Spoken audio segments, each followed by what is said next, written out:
We pray Thee, grant us the grace to respect each other this day in all our consultations, that our deliberations today shall take place in the spirit of mutual trust, so that we as leaders shall lead our country on the path of peace and shall find solutions for issues and problems facing us.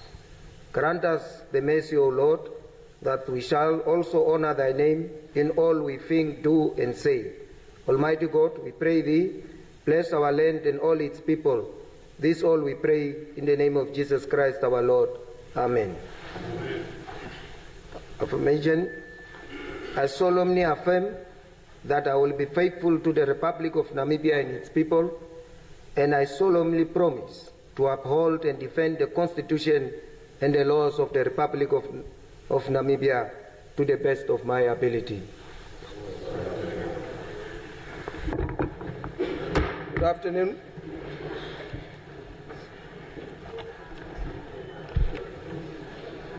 Honorable members, yesterday at the last session, we agreed that today we will be commencing with the first activity in terms of Rule 32, Rule 38 of our Standing Rules and Orders, as was announced yesterday, the 28th of April 2025.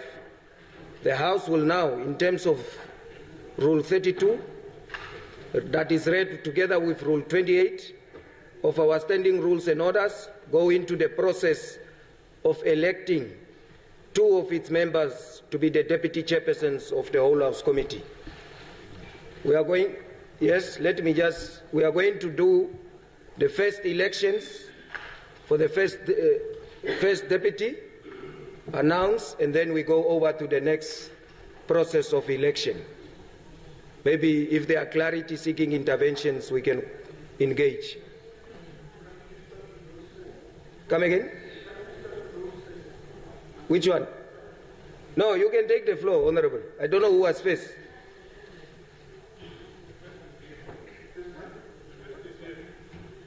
Oh, Honorable Krone. Mike.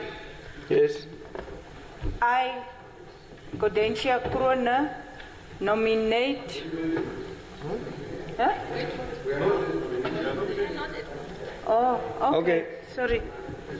Yes.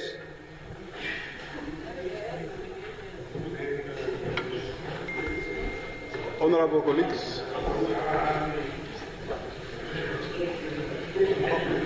Honorable,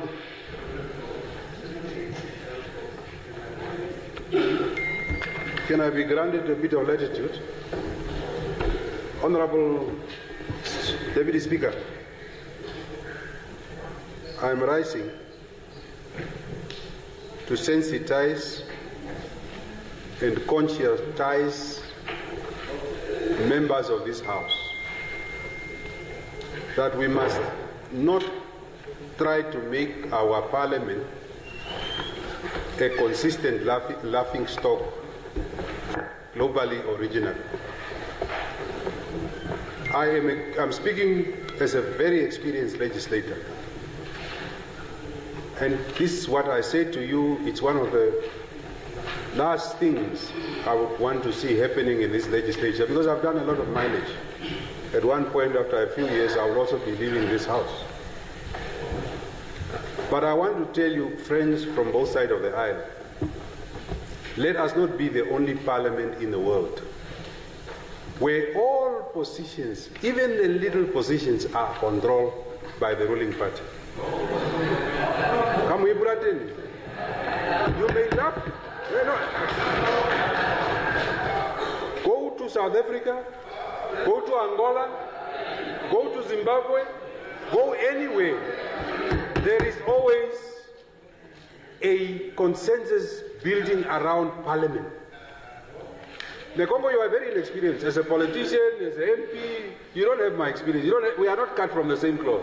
But I'm speaking to you, and after 10 years, you will remember what Benani told you. When I'm home in my village, you would know that our country, being Namibia, is not only one side. It can also be this side. Have a culture of give and take. 2 little positions, very insignificant, very important.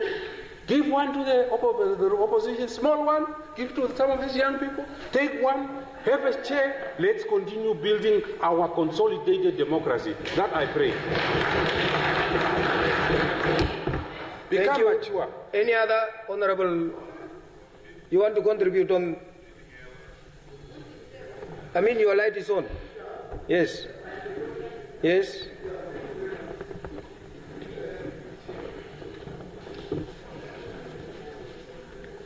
Thank you, Deputy Speaker.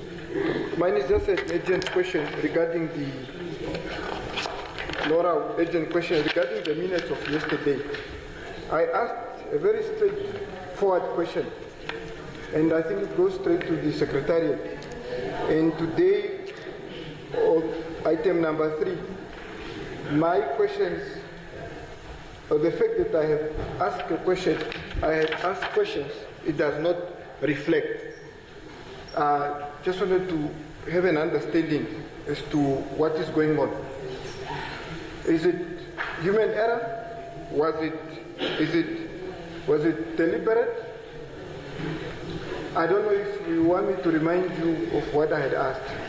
The second one, when we left last night, I went home and I was reflecting on the process that we undertook as far as the budget is concerned.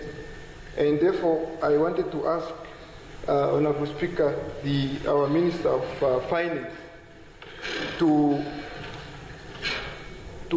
just make me understand or to answer the following.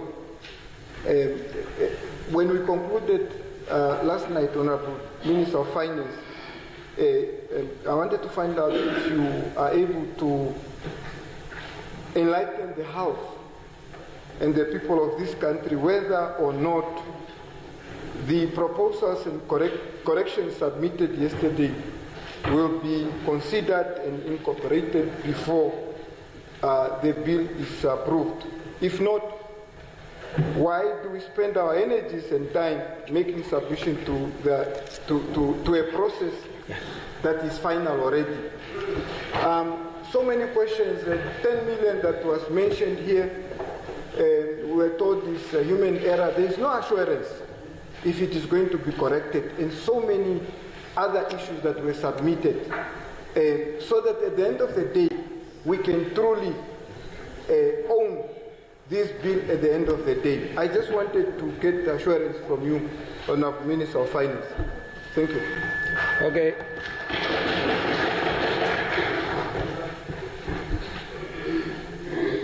Honourable Mpanda. Thank you, Chair. I was initially rising in terms of 92.5G, but I won't take much of the time because the essence of what I wanted to ask is a point of clarity on procedural matter. But the essence of what I wanted to ask is what Honorable Nashinge have already asked. I think we did very well last night. We found each other, we found clarification. But the minutes, how they are written, it just says it was discussed, a vote was discussed and agreed. Yeah? It doesn't say it was discussed and agreed with the following. For instance, the Prime Minister considered, and we accepted, those of us who were insisting on that point, he was saying that yes, this budget was drafted when our leaders were all around. We would have loved to have all of them around, but that's the context. Then we said, oh, okay, but we are dealing with a budget, we are dealing with specific figures. What do we do in that context? Yeah, because it only says it was discussed and agreed. So is it not, are we not going to be in a situation where somebody is going to take that bill, that the vote came, this is a vote, it was discussed and it was agreed. So it's a procedural matter. How do we deal, firstly, as I sit down, Chairperson, how do we deal with the aspect of minutes? Some of us who are not experienced from the institution where we are coming from, we always certify the minutes. in terms of its accuracy and correctness. But it seems that these minutes, this Parliament, you just receive them in the middle of the night and you proceed to the following day. So, firstly, it's procedural. What do we do with that on its own? Number two,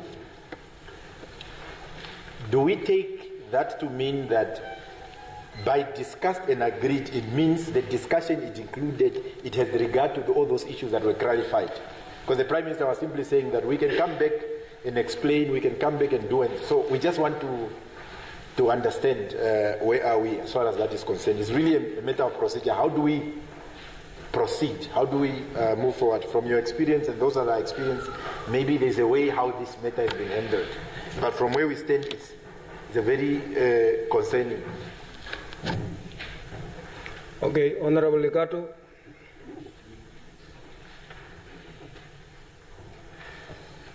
Good day, Honorable Deputy Speaker, Honorable members, and all various political leaders. My name is Martin Lukato, President of National Democratic Party, NDP. Thank you. Just to rise, Honorable Speaker, on the 3 points. Number one is a point which was already mentioned by the 3 various leaders, previous leaders who have stated. My point on that one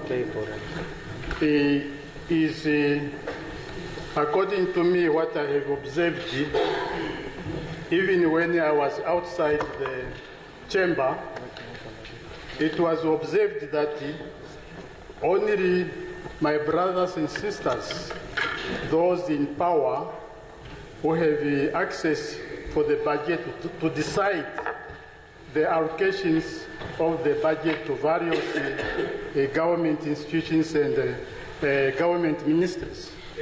So, which means that according to me, it must not in that way, because when it comes to the budget, it's the resources of Namibian people, it's the resources of the country. The budget in question should be involved all political leaders on the ground. So we have to agree that this is a figures allocation to this, not them to impose. So now we are here just a process. It's already imposed.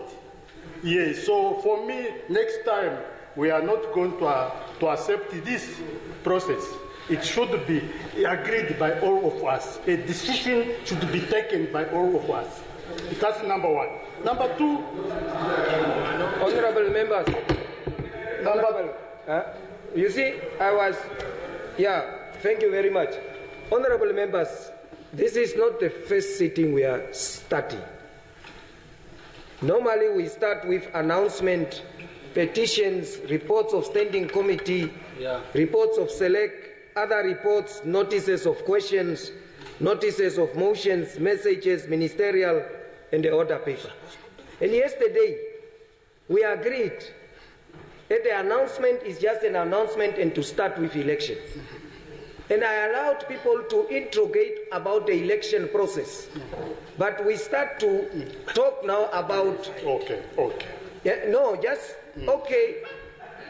For what? Now we start to talk about... Only Honorable Benani put a plea that is in connection with the process. Okay. But all other members completely just deviated. Yes. But this is a process we are starting every day. Yes. The concerns and whatever can be taken up during questions or petitions. But here we are at announcement in terms of the agreement of yesterday. When we start the process, it will be elections. So I was expecting members to engage the presiding officer about the process and what we'll do thereafter and how to conduct that process. Yeah, there is no dispute about Honorable Ligato. Please, can you kindly... You still have to say something about the process. Which one? Okay. Yeah.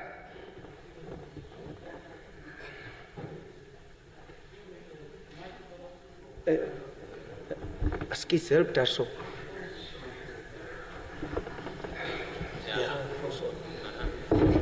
Yeah, honorable members, honorable Deputy Speaker, the process of elections, I see it that we have to do like as follows.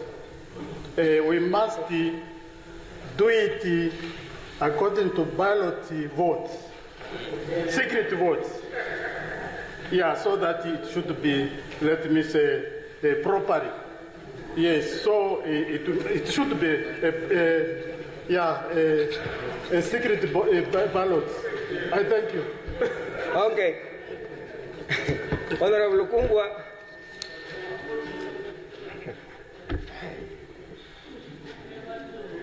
Thank you, Deputy Speaker. My rising here is just to get clarity from you, because in the beginning, the starting was not very clear what we start about with.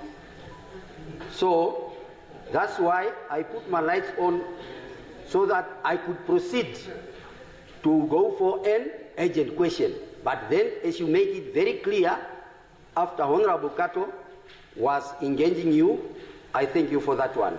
That clarity is what I wanted to have. Thank you. Okay, thank you. So, do I conclude that in terms of the process that we have agreed yesterday, we are all at synergy understanding what to do? Okay, thank you very much. It's now my singular honor and pleasure to call upon for the nomination of the first position, that is the first deputy chairperson of the whole House Committee. Any member can rise and nominate. That nominator needs a secondment. As I said, we'll first conclude the first part, and then the next part will also just do the same process, just for the credibility and the safeguarding of the process. So I'm looking for nominations. Honorable Krone. Thank you very much, Honorable Speaker of the Whole House Committee. Chairperson of the Whole House Committee. My apologies. Deputy Speaker. Speaker. It's now the Deputy Speaker. My apologies. Yeah. I, Gaudenzia Krone, hereby nominate Honorable Wahekwa Herunga as a Deputy Chairperson of the Whole House Committee. Okay. Any secondment for the nominate Honorable Herunga? Honorable Amutse. Thank you very much, Honorable Deputy Speaker. I, Modesto Shitumbeshamse, hereby nominate, second, actually, the nomination of Honorable Herunga. Thank you. That's Honorable Herunga. Do you accept the nomination?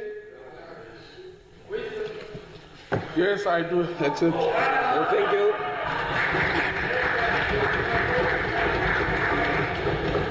Any other nomination? Any other nomination? Since there is no other nomination, we regard that Honorable Herunga is herewith duly elected as the Deputy Chairperson of the Whole House Committee. As agreed in terms of the rules, we need 2 members to officiate to be elected as Deputy Chairpersons.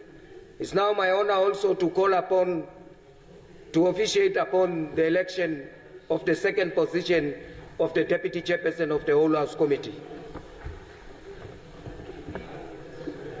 Nominations? Honorable April. Taking into consideration the very positive contribution from Benani, until next time I put that on abeyance. And therefore I now continue to nominate Comrade Paula Kovar as the Assistant Deputy Chairperson to the Whole House Committee. I so submit. Thank you very much. Any secondment? Any secondment?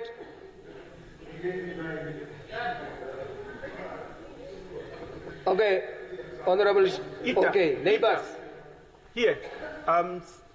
Thank you. Okay, very much. at the back, Honorable Ita. I can't see that. Yeah.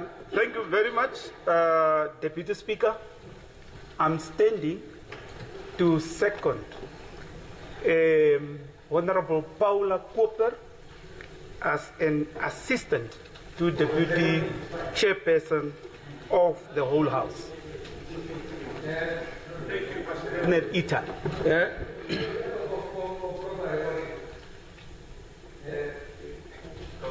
Proper recording, the assistant used to be in the old rule. The current rule is just also a deputy. No, I called for nomination of the deputy, so I did not pick up. But I want to submit that Honorable Werner Rita is seconding the nomination of Honorable Apren. Okay. What? Huh? Yeah. Do you? I'm now asked the nominator, Honorable Paula. Do you accept the nomination? Honorable Deputy Speaker, I wonder why we make so much noise. Huh? I accept.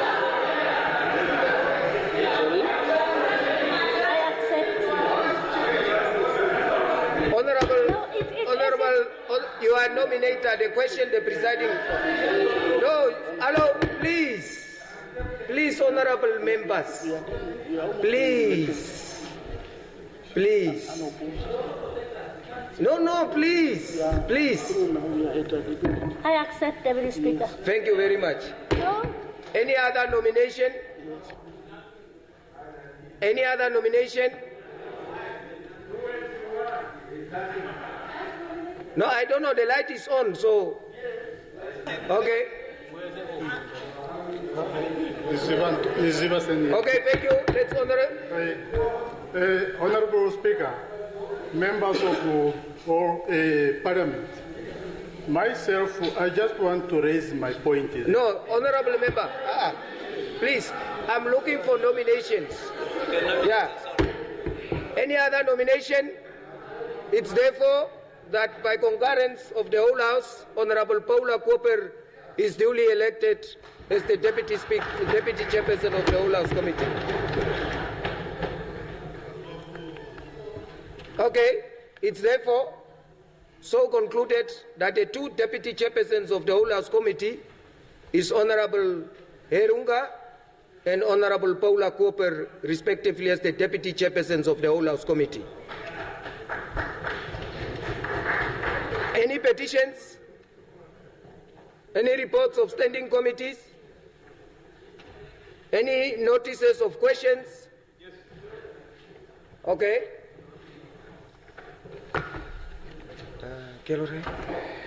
Accept your questions.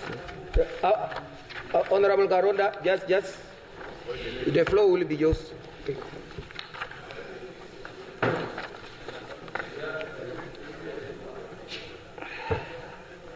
Hey, what the rules is actually not clear, eh? And I wanted to go through just as a guidance. When it comes to questions, I think it should be better that we take first the written questions, the ones that are bluely prepared, and then we go to the oral urgent questions. Those ones, in terms of the rules, I was just trying to help the Secretariat to help me. Page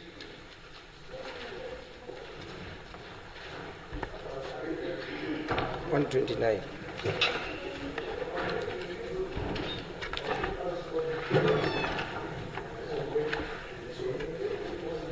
Yeah, in terms of Rule 129, it says a lot of things there, but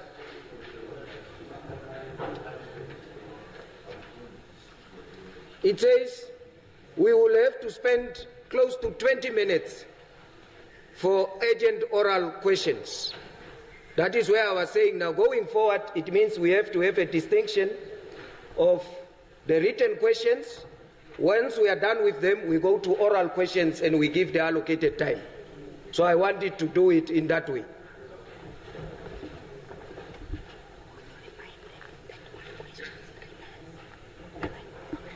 Okay, Honorable Garonda.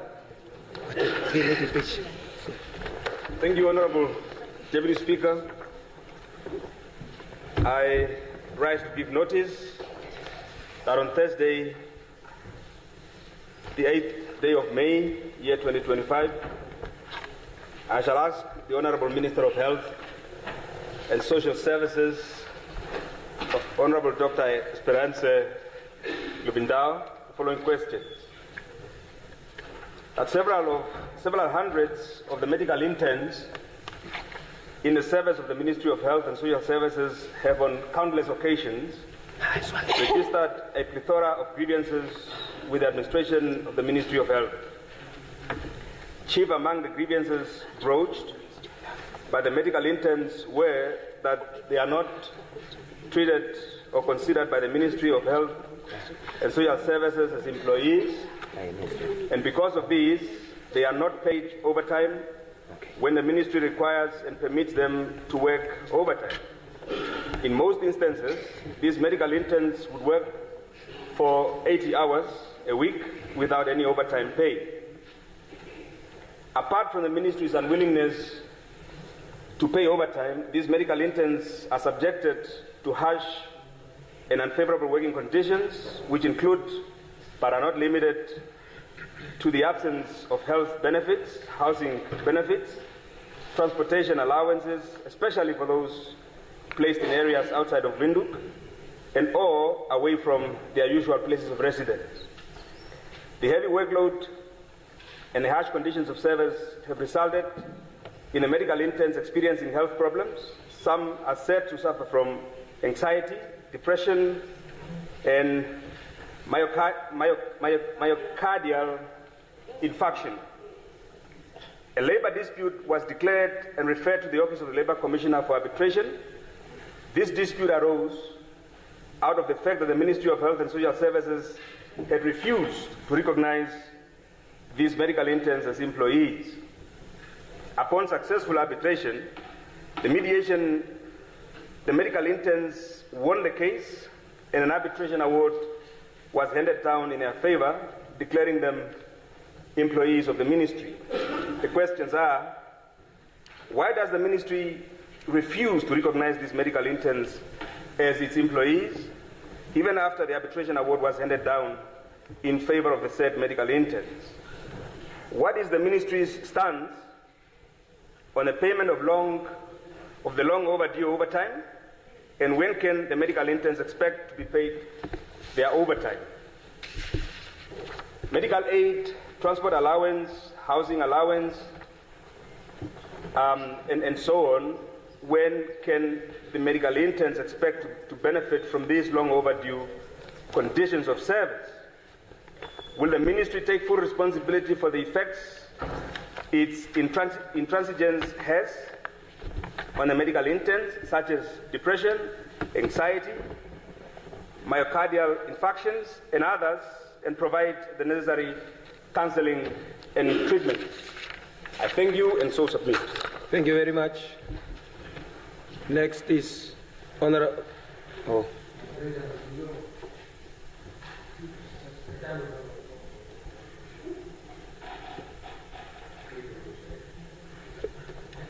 Thank you. Next is Honorable Venani.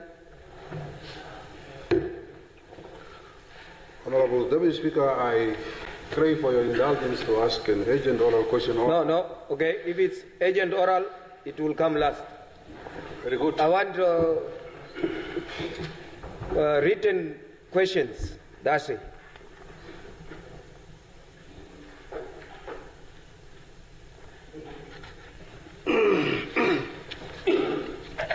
Thank you very much. The bishop is talking again. Just don't worry. I stand here, Honorable Deputy Speakers of the whole House Committee. We are still in Parliament. Thank you, Deputy Speaker. We are still in Parliament. Thank you. Yeah, I stand here to hereby give a notice to that on Thursday, 8 May 2025, I shall ask the Ministers of Works and Transport, Honorable Veiko Nekundi, the following. On 28 April 2025, it was discovered that the road authority at the Karibeb Department of Netes Centre has suspended its services due to ongoing renovations.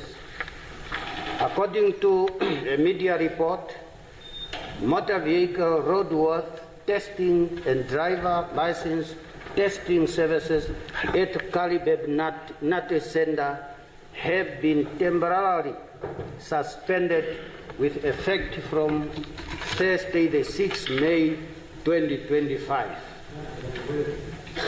The statement from the Road Authority and Department of Netes is indicated as follows, I quote, that the renovation are intended to enhance services delivery, improve security, and modernize the facility. It was also noted that a further notice will be issued once the services are reinstated. Of course, given that many members of the public rely on these services, some on urgent basis, I wish to ask the following question to the Honourable Minister. Honourable Minister, are you aware of this arrangement? If you are aware, can the Honourable Minister explain what alternative arrangement has been made to avoid disruption to these critical services? That is one. I mean two. Okay. I read 1 and 2 and 3. 4. For example, have a temporary testing station been made available during the renovation period? If not, what is the Ministry's plan to ensure that a service delivery to the public is not negatively impact during this time around? I so submit.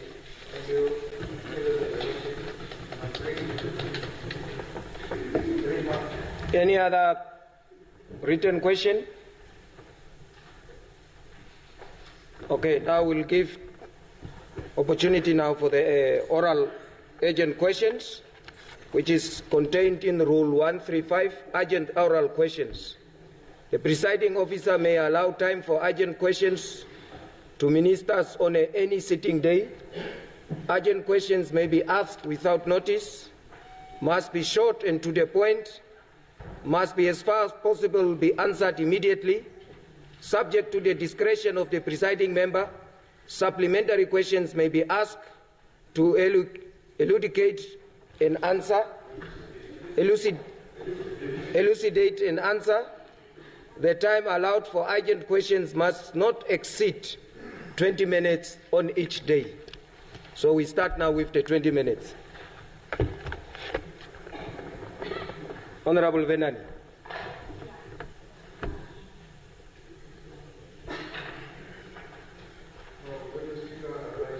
Unja.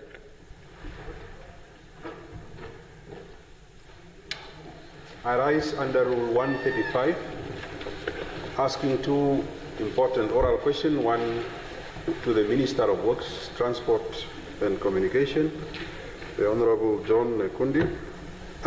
What is this guy's name? Veiko. Veiko. I'm his elder brother. That's okay.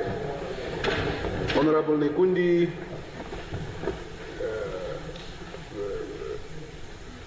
I want to know from you that you have opened the bypass road between Windhoek and Rehoboth from the bridge that was damaged by the rain. Can you just explain to the House or the Agency of Motorists, is the road now cleared? No roadblocks? No? Can the motorists use the road? How secure is the road? If any rain comes, because I see there's a river there and they have made some culverts, must the motorists be assured that the road is now up to standard and they can start using it? Or what is the way forward? Are you going to do further expansion of the road, or is that now the new modem of road use and the motorists must use it, and how must they use it going forward? Secondly, I also want to pose a very intelligent question to the Deputy Prime Minister. I've been very consistent.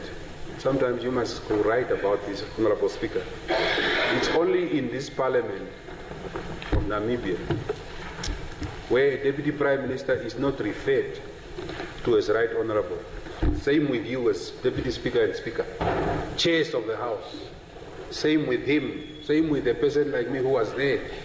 But that is a matter of another day. Deputy Prime Minister, Right Honorable, I want to ask you this question, that I'm seeing the ministry was nicely converted into smaller ministries, but you have a problem with EDs.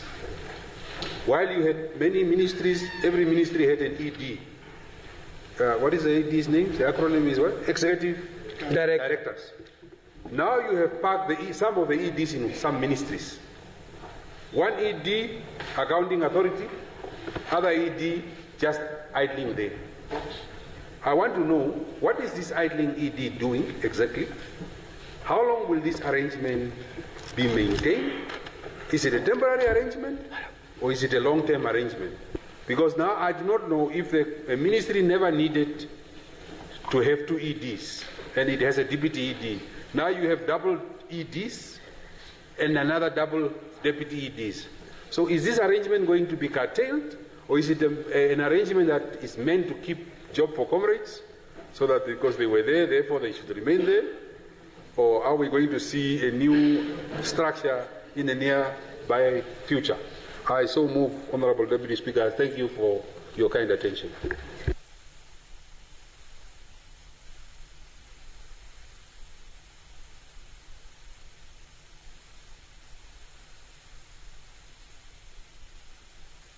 The first one of the bridge is sincere, so I will only give Honorable Nekundi to respond to the bridge.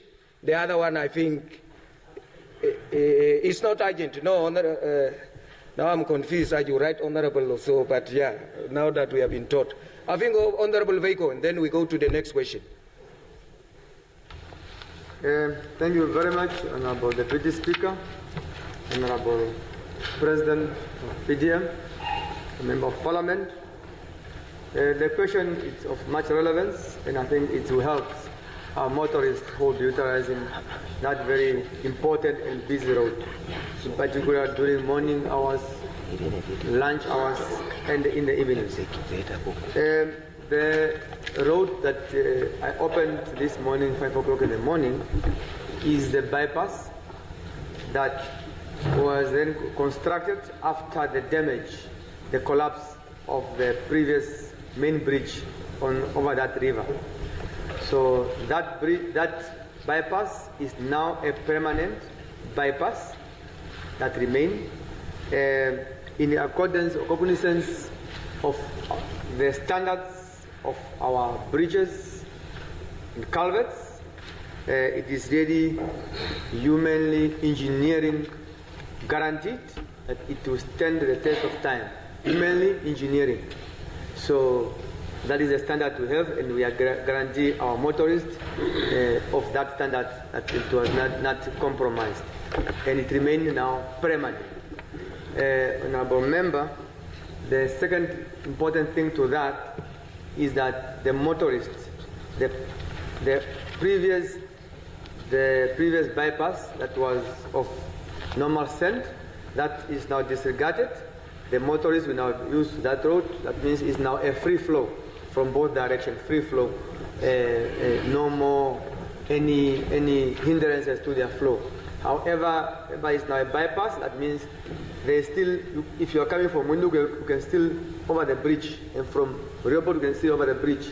So there is safety measures put just before you reach the bridge on both sides, in order to direct the motorist to follow the bypass. That is what the measures that have been put up. There is also lights that are also there, in particular in the evenings, and there are also persons that are placed there at night and so forth, just for any situation. It's human that you might be driving, but your mind by the off. They will be using some lights just to give a wake-up call so that you concentrate on the road. The bridge that has collapsed, remember, it will now be reconstructed. The designs are now underway. So once we are done with that designs, we shall reconstruct that bridge accordingly. But as I have informed this member in public prior in this chamber, it will now be reconstructed in a space to accommodate dual carriage, in lieu of the fact that very soon we will also start with the upgrade of the Riobot road to the dual carriage. That means it is going to have 4 lanes. So the bridge will be reconstructed to accommodate when we upgrade that road to the dual carriage. Thank you very much, Honourable Deputy. Thank you. Thank you for your question. On that one, okay. Take note that we stopped the time, 16:16. It will only start now. Don't complain tomorrow.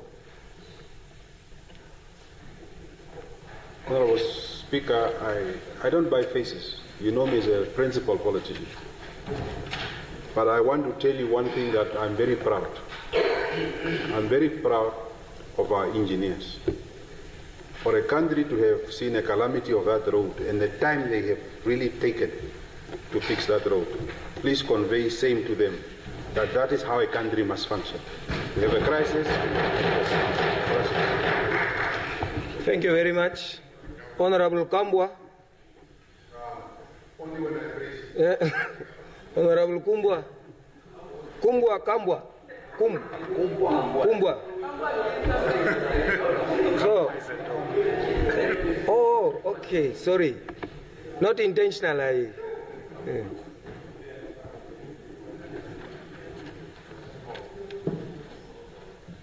Thank you, Honorable Deputy Speaker.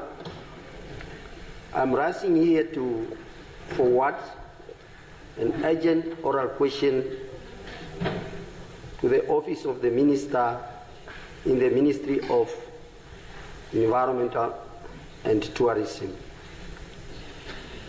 In Mukwe constituency, Kavango East region, at the site of Shadikongoro, there are 3 lions spotted.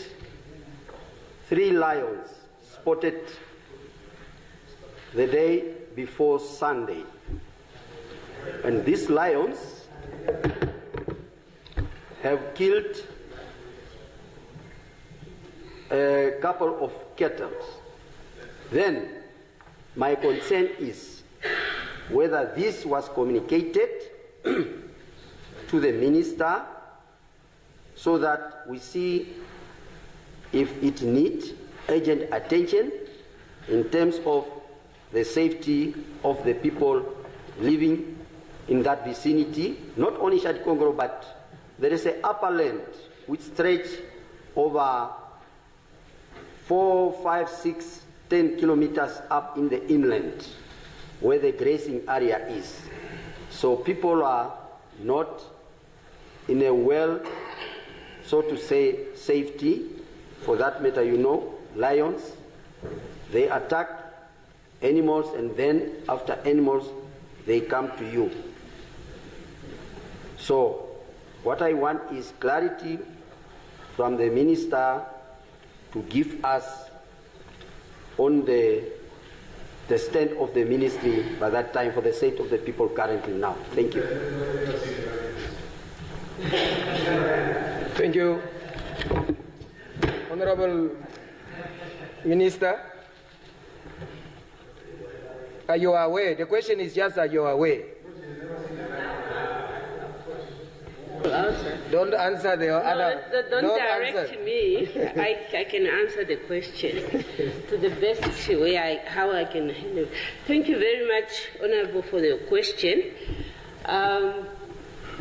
What you have shared here is news, and I believe where the incident happened, they have reported because we have officials countrywide, and I'm sure people in those vicinities know where to go when such an incident happens. But it's something that I will take care of. I will investigate and find out what exactly happened, and then hopefully I will come back with more details in your request, because it requires more investigation and also to collect more information in that regard. Thank you very much. Thank you. Honorable Lucato.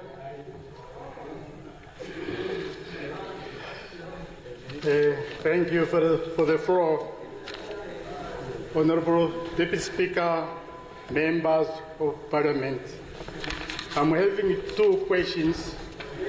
The first one goes to my relative brother, the Honorable Deputy Prime Minister.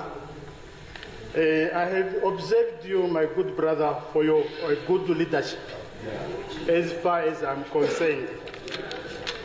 Then my question, since the cabinet and the government of today, they have captured executive, then in the same time, they have captured the parliament. So now, according to you, your vision, I know you very well, is not this a one-party state?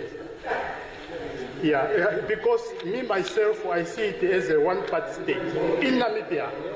Yes, that's my first question. Thank you. And then my second question is going to my relative, the youth leader, the Honorable Minister for Transport.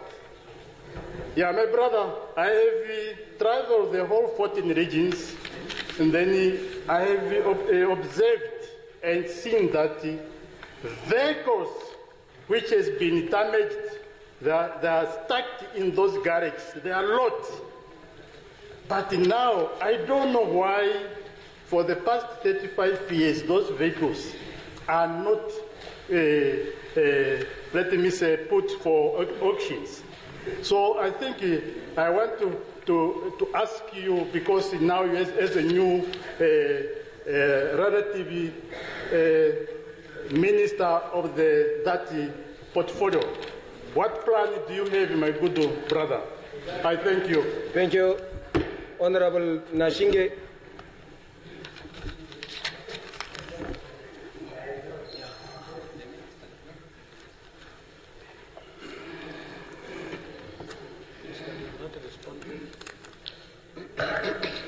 No, maybe. Yeah, thank you, Honorable Speaker. Following the conclusion of the vote discussed yesterday, I would like to ask the Honorable Minister of Finance if she could please enlighten the House whether or not the proposal and correction submitted last night will be considered and incorporated before the bill is approved. And if not, why do we have to spend our energies and time making submission to a process that is already final? It is really a serious concern that progressive submissions were submitted yesterday to our budget as citizens of this country, yet there is no indication whether such inputs will be incorporated and make sure that at the end of the day we have something that we can proudly co-own. Thank you. Thank you. I think in the submission of the presiding officer, the question is for sure valid, but fails the urgency because it's a matter of procedure that needs to be addressed. The minister also going forward is a vote. Finally, she will be able to respond and she can then incorporate all the concerns that emanated from her. So she has got a final word in terms of the budget. Honorable Kandorondu.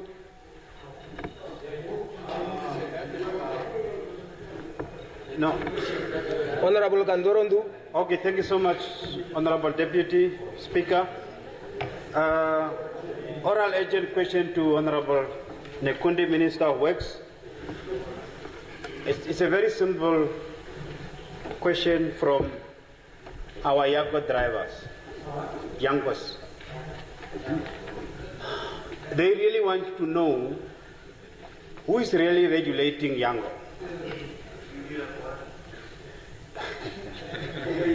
Because what they want to know is that because the money that the Yango is charging the driver or the owner of the vehicle is like 15% per trip or per ride. So yes, 1.5. So if you pay $20, then the Yango app owner will take $3 and the $70 to the driver and the whole vehicle, fuel, maintenance, and everything. And then they have to pay the data or the data through MTC or telecom also.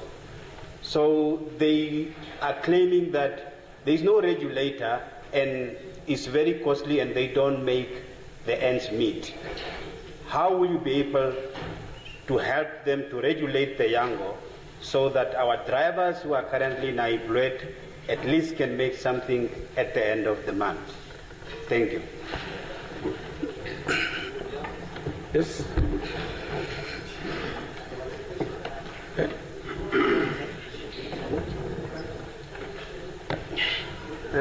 Honorable Deputy Speaker, must I answer now? Must I answer? No. Oh, is it agent or not agent? No. Okay, sorry. You see, honorable members, I don't know. Maybe that's why I was saying we must help each other. Yeah. In terms of the rule, the presiding officer may, not shall. How do I pronounce my opinion about a question? I need to hear the question and then regard this question as urgent so that the minister can answer. If the presiding officer, in his opinion, do not regard the question or does not regard the question as urgent, he does not put the question for the minister to answer in terms of the rules. So, and then urgent questions, threefold. They may be asked without notice. They must be short and to the point and must be as far as possible be answered immediately. Like the one of the bridge. The bridge that was commissioned last night, how safe is it? Is it conducive? That's why you put, because it was open, I don't know, last night or this morning. So for motorists, just to be able to say what kind of convenience and safety measures they need to apply. You understand? Because it comes out of a distraction that was catastrophic. So there is maybe agency and fear and misunderstanding. So in that case, that one is urgent because people are also communicating between the two places and traffic. But the one of EDs, I mean the EDs, it's fine. If you want proper, then put a question in writing, the minister to answer, you sit with the answer. The one of Yangos, it's a system that is there. Whether the answer is there, there is no urgency in terms of that one. That is my opinion. Yeah. You want to correct the presiding officer? Okay. Yes. We'll come. And Right Honourable Deputy Speaker, we are building systems.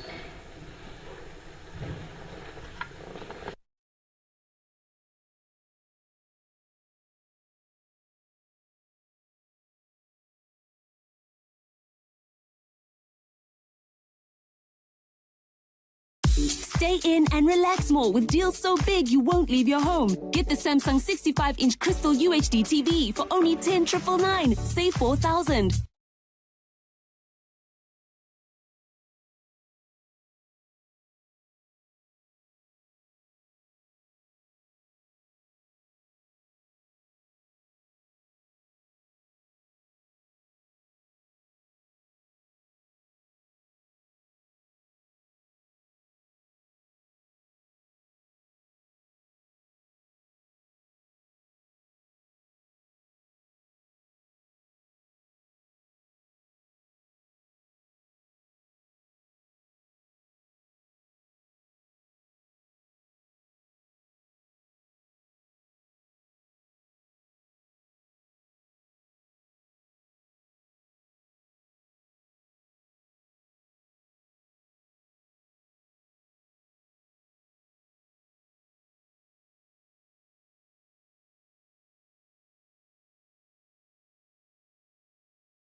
In case of ambiguity, then what the presiding officer thinks becomes now the yardstick. Unfortunately, that is the rule. And I don't think that is the thing. All I was just saying, in terms of my assessment, how poor or how best it is, that is the call. And in terms of the rules, I'm here also to move forward. And I'm sure you take it in that perspective. That I might be wrong, but that wrong is validated by the rules to move forward. Honorable Kambala.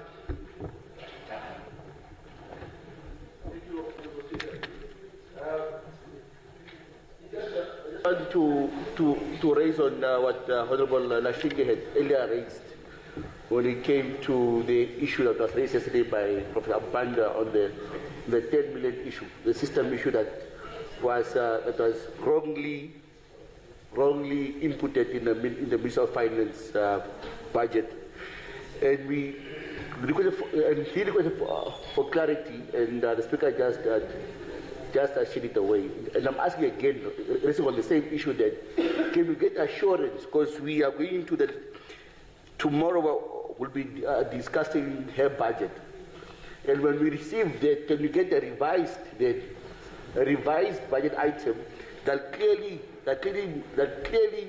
states why that 10 million is in that particular budget vote? Because in that budget vote, it talks about SOEs and grants and subsidies that goes to SOEs. So tomorrow we are going to, can we just get that clarification, and from the minister say that tomorrow when she comes, we'll get a proper corrected item so that we have a proper discussion. I don't go back and forth. Please, your okay. Speaker. Honorable Member, I think we are under the item called oral urgent questions. And I have said that in terms of, and this is what I've been discussing. Now, because the presiding officer did not answer to Honorable Eames, you are taking the floor to again raise the same issue that was raised by another member. Yeah, but I'm saying the presiding officer in terms of the answer, I have provided an answer. Maybe it's not an answer that, unless you want to tell the presiding officer, when you ask a question, you demand an answer.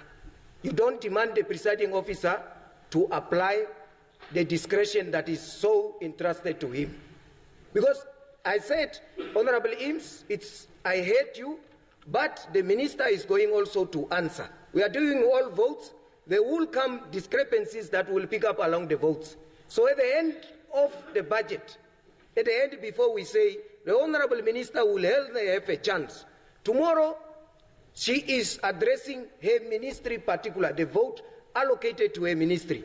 Then at the end, she will come. All those concerns, she is here, she takes note, and she will be able to make a final pronouncement regarding that. That is what I've answered. I did not shield away.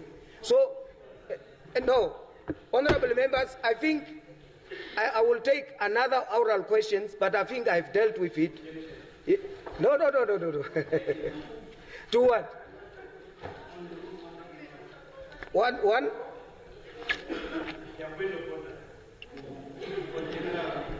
Yeah, in terms of which rule?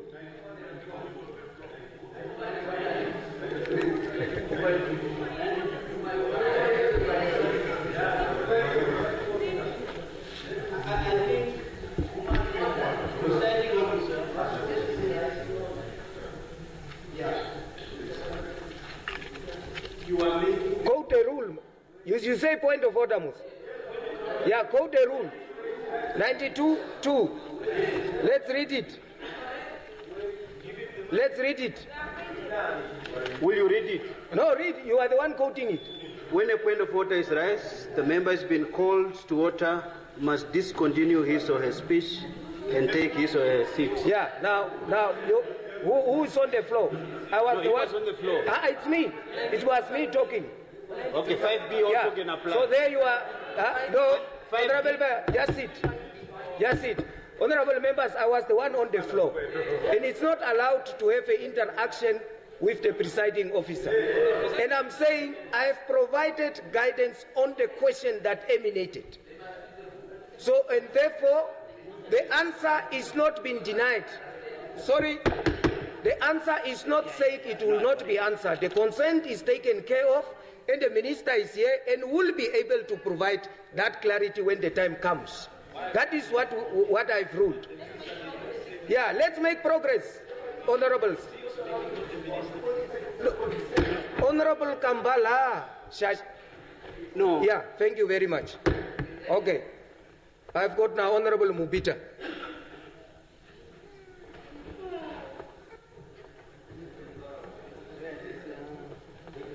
Honorable Deputy Speaker, I rise under Rule 129, 2A and 2B. Questions were asked seeking the opinion, the standpoint of the Honorable Deputy Prime Minister. And Muhona Venani unfortunately has left. He went further to say, in a few words, it is important to get government policy. I believe if we are to stick to what the rules say, surely we cannot be asking an individual for their opinion, because the rules do not permit that. We cannot ask individuals to make pronouncement on policy of government. Only the Prime Minister can make that determination. Thank you. No, Honorable, I think it's a point. Let's move forward. Yeah? No. Okay, let's move forward, honorable members. So, no, I've never ruled a member out of order without hearing him. That's one thing I've done consistently. Even if I know what is the intention, I've never. I've always not interrupted any member unless I've given you a second chance to say, here you are at least a little bit extreme. Okay. Yeah, no, I mean, thank you very much. Okay. The ruling is we are done with questions.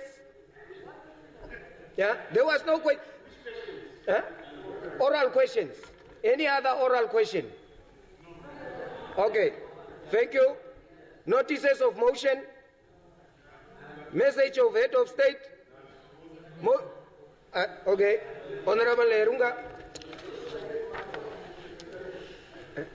Honorable Speaker, I move without notice that the proceedings on the votes 3, 8, motion. 9, 11, 14, 28, 30, and 31 of the Appropriation Bill be in terms of Rule 159.1 of the Standing Rules and Orders not interrupted if still under consideration at 17:45.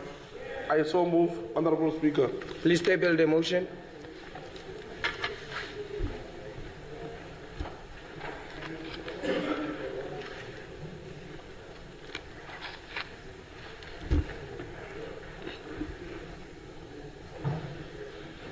Message from the head of state. Ministerial statement. The Secretary will read the first order of the day.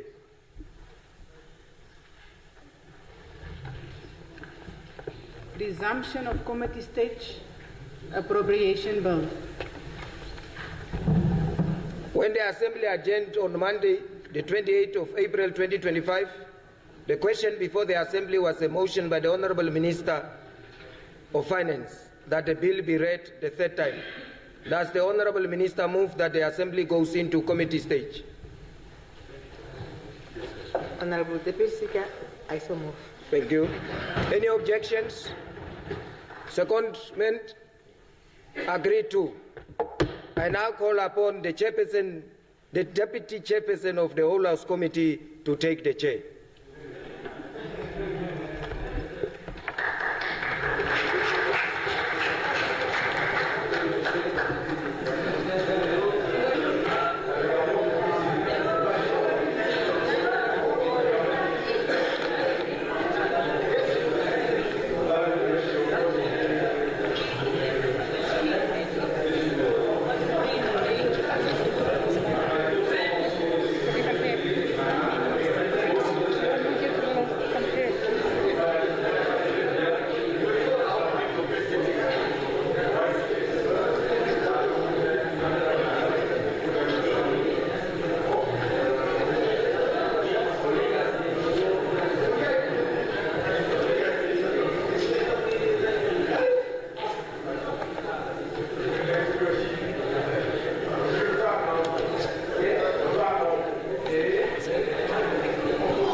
File for deputy chair. The file? Yeah.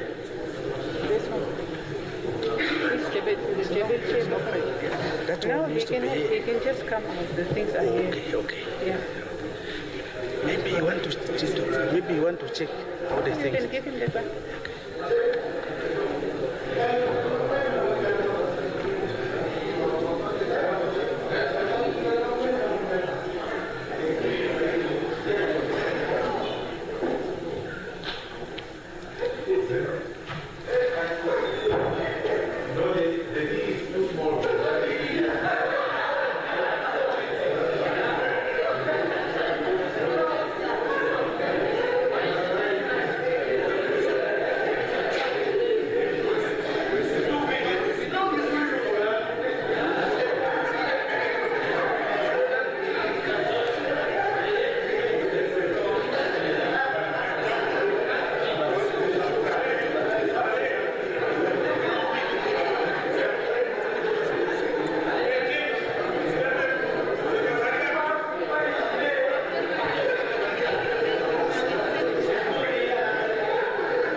Okay. The whole House Committee is called to order. The committee has to consider the Appropriation Bill B6 2025 when progress was reported on Monday, 28th April 2025. Votes 3, 11, 28, and 30 had been introduced, while votes 1, 2, and 4, and 26 were discussed and agreed to. Votes to be introduced for today are votes 14, 8, 9, and 31. I now put vote 14, labor relations, 250,256,000 Namibia dollars for introduction by the Minister of Justice and Labor Relations. You have the floor.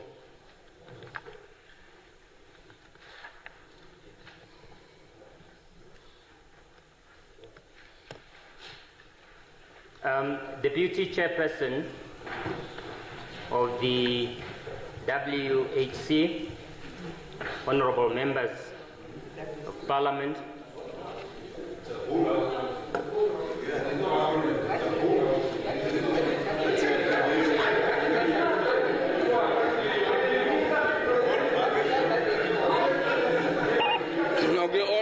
Order, please.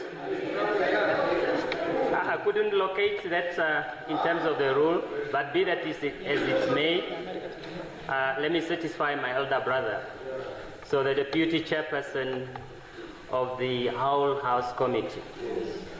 I graciously assent at this hour to lucidly introduce and present vote 14, catering for a budgetary provision or estimate for the Department of Labor Relations within the Ministry of Justice and Labor Relations.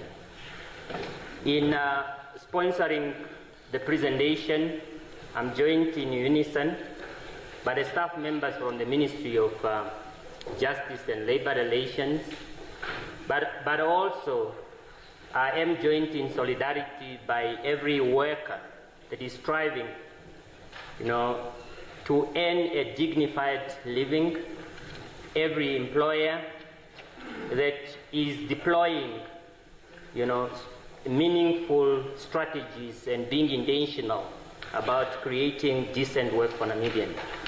But I'm also joined in solidarity by, every Namibian family that is hoping for a fairer and justice Namibian society.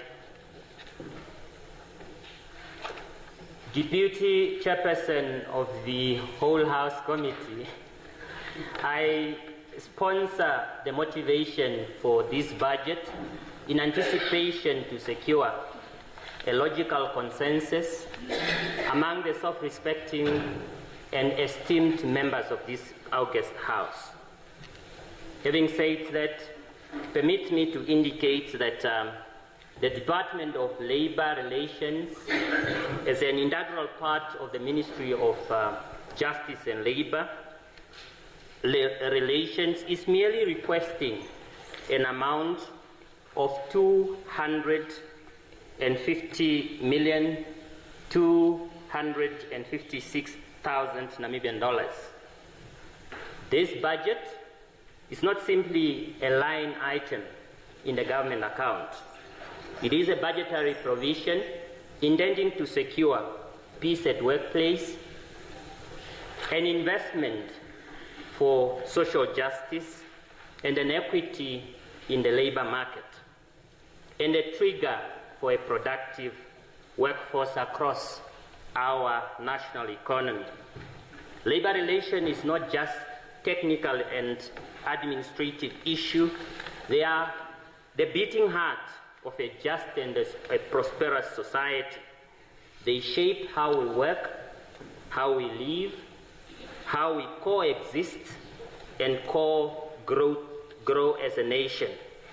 At the center of sound labor relations and harmonious industrial coexistence lies social dialogues, a bridge that connects workers, employers, and the state, as well as the social partner, in a mutual understanding and shared progress. Otherwise, I am referring to the principle of tripartism. Labor Relations Department plays a central role in shaping and nurturing these relationships through inclusive dialogues, fair legislations and labor policies, as well as collaborative partnership, while laying the groundwork for industrial peace, social economic transformation, and inclusive growth for Namibia. Chairperson, or Deputy Chairperson rather, of the Whole House Committee, honorable members, permit me to highlight the current labor landscape in Namibia. While Namibia has made progress in the labor issue, the country remains one of the most unequal countries in the world. Despite ongoing interventions, income inequality persists, largely driven by disparities of wages and business income. The statistics, or in terms of statistics, as we derive it from the populations and the housing census statistic of 2023, unemployment has increased from 23.4% in 2018 increase from 33.4% in 2018 to 36.9% in 2023. Constituting a higher fraction of this percentage is the unemployment among young people, constituting 44%. Women taking a share of about 39%, and the rural citizens constituting about 38%. This remains a profound challenge to us as a nation. We must not accept this as a norm, though. Our labor market must become more equitable, inclusive, and responsive to the aspirations of our people. Our work through the Department of Labor Relations is therefore to ensure that every Namibian, regardless of their background, can access decent work, fair compensation, and safe working environment, while simultaneously fostering an environment where business can thrive, innovate, and create more work. What is then our priority, our strategic priority going into the 2025-2026 financial year? The 2025-2026 financial year we will build on the achievement of the past, while ambitiously and recently, so scaling up the effort in the key areas, such as reforming the labor policy and legislation, in terms of which we expect ourselves, together with our partners, to finalize the long overdue amendment to the Labor Act, to the Affirmative Action Act, Employment Service Act, and others to align with the reality of the day, to honor Namibia's commitment in terms of the international labor obligations, as well as all other relevant international conventions, such as the International Labour Organization Conventions on maternity protections and family responsibility, just to name but a few, to accelerate the establishment of the National Pension Fund under the Social Security Commission as a way of ensuring that every worker can retire in dignity. We are also looking forward, or we have our eyes set on enforcing labor law with vigor and fairness. We will equally vigorously enforce the national minimum wage order that has been expected to be effective 1st of January 2025. We will intensify labor inspection, accident investigation, and enforcement effort, including in the informal sector, to ensure compliance with the laws that protect workers from child labor, forced labor, and unsafe conditions. We will equally advance the social justice through dispute resolution, and it's therefore our intended commitment that the Office of the Labour Commissioner will launch the modern case management system for referral, or e-referral rather, online arbitration, and better access to data. We will equally employ all the effort to finalize the transition to an independent commission for the Labour Commissioner for alternative or in pursuit of alternative dispute resolution in line with the Cabinet vision for a more and efficient system of business processes. We will equally promote employment equity and gender equality in workplaces, and therefore, through the Employment Equity Commission, we will implement a new integrated review scorecard to improve equity compliance. We will advance implementations of ILO conventions 190 on violence and harassment in workplace. We will strengthen enforcement of non-discrimination laws in order to ensure workplaces are safe and fair for every citizen. We will equally expand labour market services and skill development, which will be reflected through the following lenses: the finalizations of the upgrade of the Namibia Integrated Employment Information System for better match job seekers with opportunities, or to better match job seeker with job opportunities. We will contact the National Skill Audit to better align education, training, and industry needs. We will roll out the Global Accelerator project to create over 3,600 jobs through biomass and other sustainable industry. We will equally invest in physical infrastructures that includes completing the labour office in Kurenkuru, as well as expanding our office, that is our current space of operation in Ochivarongo. Deputy Chairperson of the Whole House Committee, honourable members, we will spare no effort on our part to strengthen social dialogues and partnership engagement, and this we will do by providing technical and logistical support to our social partners, trade union, and employers' organization, as enshrined under Article 95 of the Namibian Constitution. We will begin with digitalizations of services, such as the e-filing of exemption, in order to enhance and increase efficiency and transparency in our business processes. We will scale up the national awareness campaign to improve public understandings on labour rights and minimum wage, as well as employment obligation. Now, in terms of the budget allocation or the budget estimate, so I would like to now speak to the members on the cascaded estimate per program or per strategic initiative.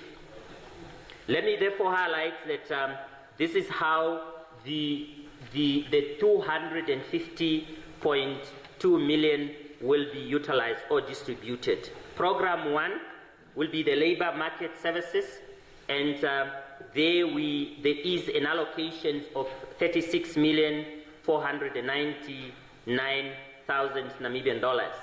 So for employment service, productivity, youth career counseling, and research, among others.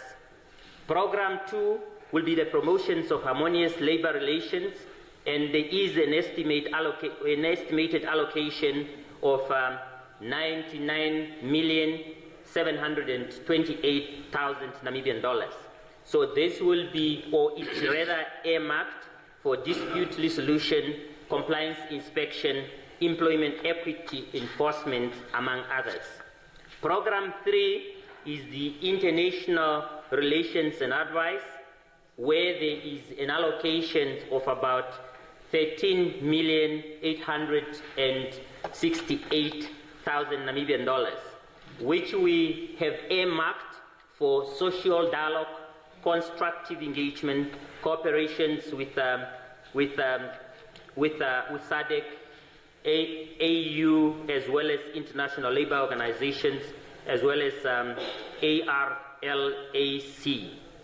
So program 4 is earmarked for supervision as well as support services, and there is an allocations of about 100,161,000 Namibian dollars, and this is for administrative and supervisory function.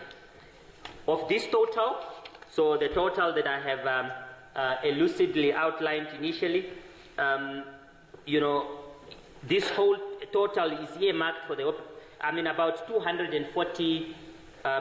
45,265,000 is earmarked for operational expenses, and 2 million for the developmental projects. In conclusion, Honorable Deputy Chairperson of the Whole House Committee, honorable members, this budget is more than numbers. It's a call. Honorable Minister, your time is up. Okay. I so submit. I therefore call on you on your scrutiny, discussions and coherent approval thereof. Thank you so much. Thank you very much, Honorable Minister. At 15:40, we ought to have gone for break time, and I did not want to disrupt the minister. So therefore, it is now time for tea break until 16:35. Until 16:35.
For vote 8, defense. For the fiscal year 2025-2026. This opportunity affords this House a moment to assess, evaluate, and validate the implementation of the activities that the Ministry of Defense and Veteran Affairs had undertaken to carry out during the previous financial year in fulfillment of its contract with the Namibian people, as well as to understand the programs put in place by the Ministry to conduct national security and sovereignty. Last year, when I presented the defense budget statement on 4 April 2024, I thought it would be my last time to perform that honorable responsibility for the Ministry of Defense and Veteran Affairs. However, on the 22nd of March 2025, that changed when Her Excellency Dr. Netumbo Nandi-Ndaitwah, President of the Republic of Namibia, reappointed me in the same portfolio.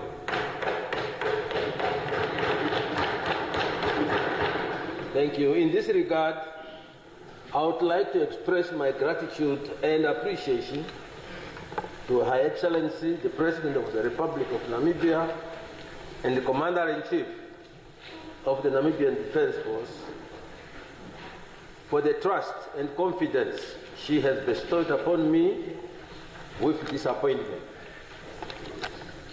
My reappointment has afforded me continuity as the Ministry is currently preoccupied with the transformation process of the Defense Force and its support systems.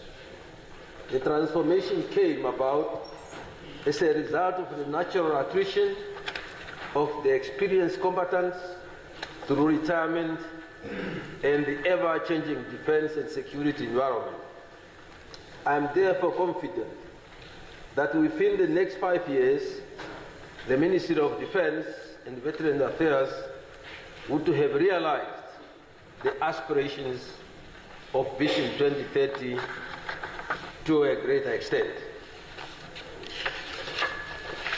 Before I continue, Honorable Chairperson of the whole House Committee, honorable members of this august House, I wish to extend congratulations to the Speaker, Dr. Sarah Najira Kuongerwa Madila, on the election as Speaker of the National Assembly. I also congratulate the Right Honorable Dr. Itunga Elijah Ngurale on his appointment as Prime Minister and as such leader of government business in Parliament.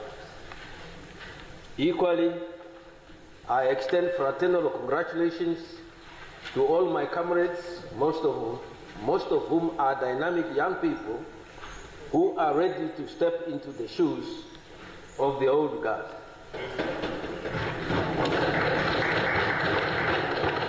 Since the opening of the first session of the 8th Parliament, I have observed the vibrancy of the young members of Parliament from the other side of the aisle.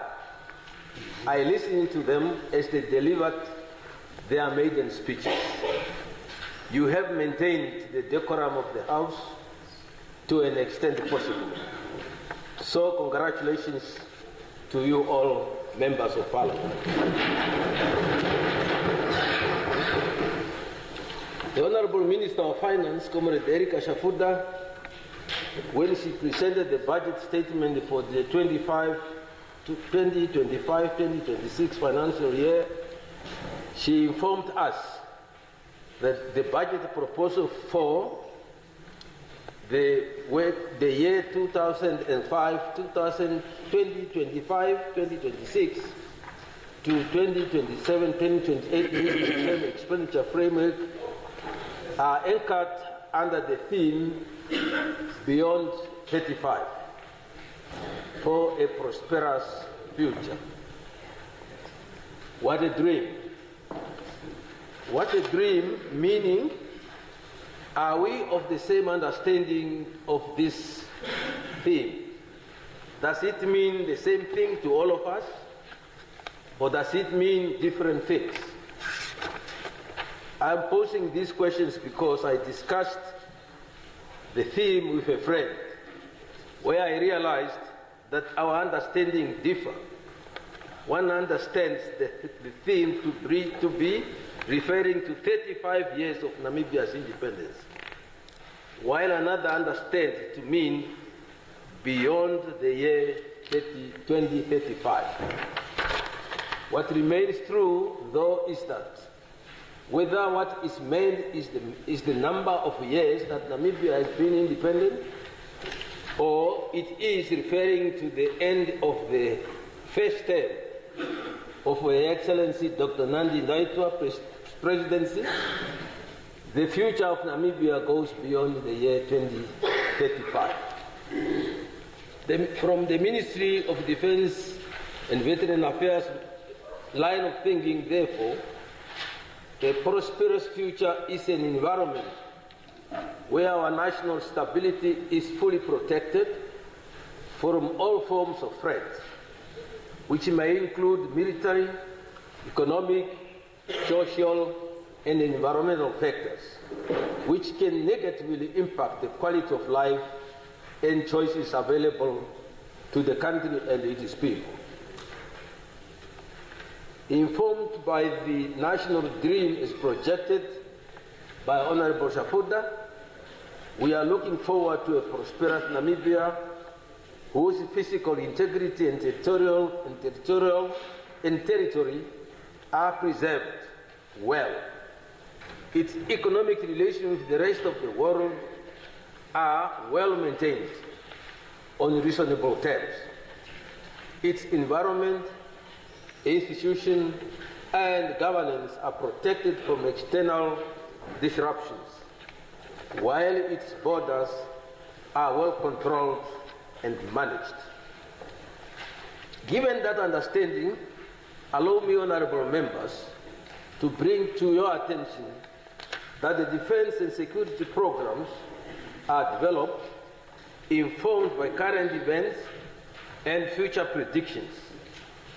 This is the reason why the collection and critical analysis of information, monitoring of events, and predictions of what is likely to happen in the future are very important.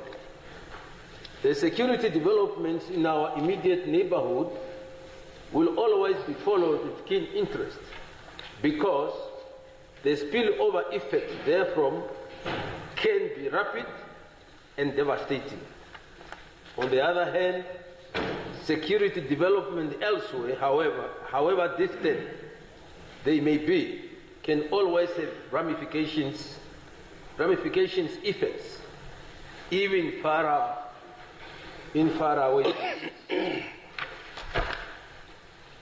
Honorable Chairperson of the Whole House Committee, honorable members of this august House, during the past year until today, we have been and are still monitoring the security hotspots in the SADC region.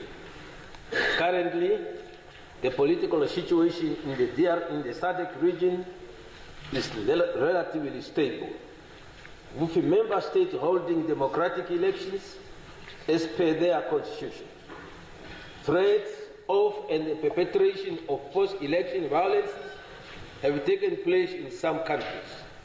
The most worrying situation is, however, the ongoing conflict in the eastern part of the Democratic Republic of Congo, and the simmering tension that persists between the DRC and Rwanda, despite ongoing peace negotiations. It is our hope that a peaceful solution is found to this conflict, driven by the Congolese people themselves. On the African continent, the political and security situation is generally stable, not without mentioning that the West African region has become deeply polarized. exacerbating the already existing instability, with the Central Sahel region continuing to face persistent high levels of violence. On the African continent, political and security situations generally stable. Globally, despite the ceasefire agreement that were brokered between Israel and Lebanon, as well as Israel and Hamas, during the period under review, the security landscape in the Middle East remains volatile as Israel resumed attacks on Hamas and Hezbollah localities, leading to the indiscriminate killing of the innocent Palestinian civilians for only asking or demanding their nationhood, sovereignty, their unalienable rights to self-determination. Comrade Chair, I would like to ask you to give me some more minutes, because my statement is a little bit elaborate. I am not even at the gist. I want to ask the indulgence of the House. Yes. Okay, very good. Are we allowed?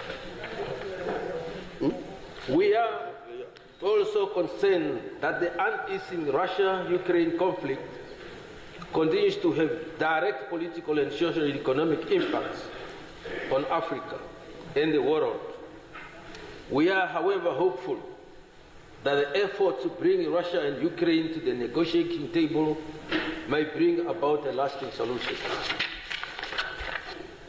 The ongoing trade standoff between the United States and China, and the United States and the world, and generally the change in the U.S. foreign policy, require continuous monitoring for us to be able to mitigate the effects that may arise therefrom. Every conflict of war in the world has the potential to fuel conflict elsewhere. This has even become more pronounced because of the advent of lethal autonomous weapon systems, the availability of sophisticated weapon systems, sometimes through the black market or with the support of some states, to non-state groups, as well as the employment of drones, has become a force multiplier in all the ongoing conflicts. The application of asymmetric, non-conventional warfare tactics by the armed groups constrains conventional forces in their response. This then makes the future look bleak and thus demands that the states prepare themselves for any eventualities, and Namibia is no exception. During the last financial year, the Minister of Defense and Veteran Affairs was allocated 6,883,897,000 Namibian dollars. The biggest pie, equivalent to approximately 63%, went into personnel expenditure. About 23% went into goods and services or other services, while 14% was spent on the acquisition of capital assets and infrastructure development. I'm glad that the personnel expenditure pie was reduced by 4% from 67% to 63% during the preceding financial year, resulting in an increase of 2% each to goods and other services, and acquisition of capital assets and infrastructure development. This development is positive as more resources are starting to be geared towards the development of the defense. The Ministry of Defense has prudently and efficiently executed last year's budget with an execution rate of 99.9%. Honourable Minister, your time is up, but however, given the importance of your ministry, I will give you not more than 5 minutes.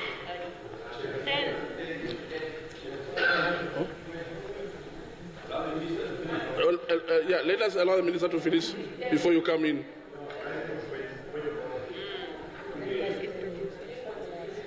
Okay, during the introduction, a point of order is not allowed. Let him finish before you come with a point of order. We are not debating. Debating is coming. Yeah, I'm saying during the introduction, point of order is not allowed.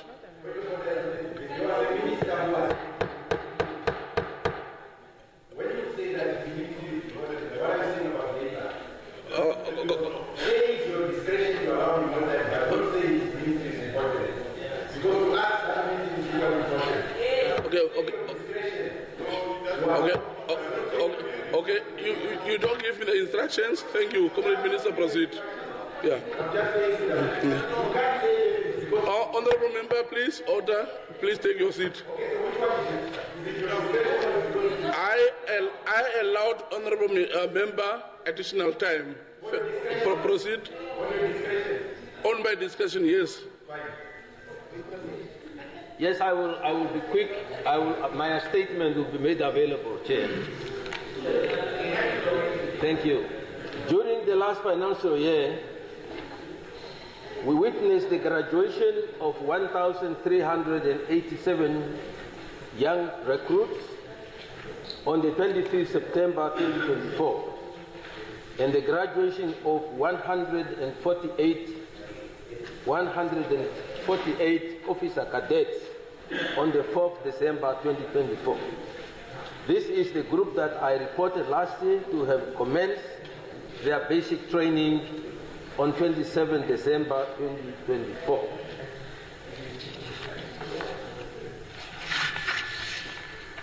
The Ministry continues to enhance engagements with the defense institutions of friendly countries or states, partnerships with friendly countries within the region and beyond, help build confidence and foster cooperation to improve collective responses to common security challenges. In this regard, Namibia and Botswana commenced last year in July to carry out civil-military cooperation, CIMIC, activities targeting community living along the common border, sensitizing them on the importance of peaceful coexistence and good neighborliness. There are also ongoing joint border verifications and clearance operations taking place along the Namibia-Zambia border, from Katima Mlilo border post to the Singalamwe border post. I wanted to... The modernization of the Defense Force for the future has taken center stage over the period under review. We have added 2 beds to our Air Force fleet, which has improved our Air Force airlift capacity. Thanks to this delivery, we were able to facilitate the transportation of the remains of our national hero, His Excellency Dr. Sam Nujoma, founding president and father of the Namibian nation, to the regions. May his soul rest in eternal peace. Last year, I also reported on the progress made in the revitalization of the defense industry. The Windhoek Machine Fabric has shown signs of improvement in terms of innovation. It has also enhanced its vehicle modification, refurbishments and repair maintenance capacity, becoming a reliable service provider to the Ministry of Defense, of course, Namibian police and other government agencies. I just want to request you to give me the money. Because if I don't ask you to give me the money, you will say,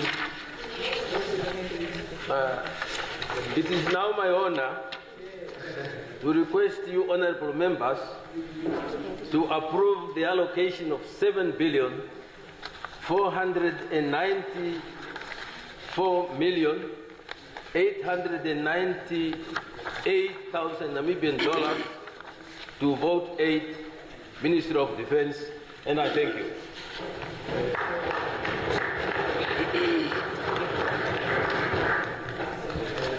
Thank you, Honorable Minister. I now put vote 9, finance, 14,601,283,000 Namibia dollars for introduction by the Minister of Finance. You now have the floor, Honorable Minister.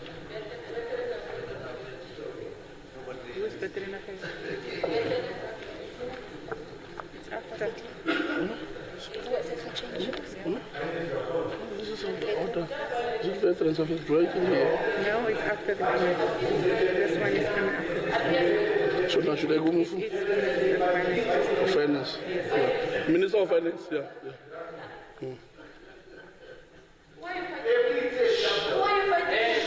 Order, please. Order, please. Yeah.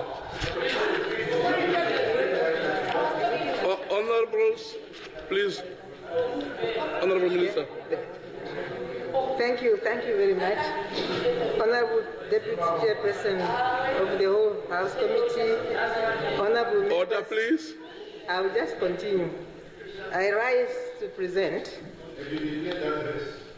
the budget. Honorable Senior Member, please. Don't take Order. 5 minutes. Okay. This time around, I'm not going to address Honorable Renani, but I respect him.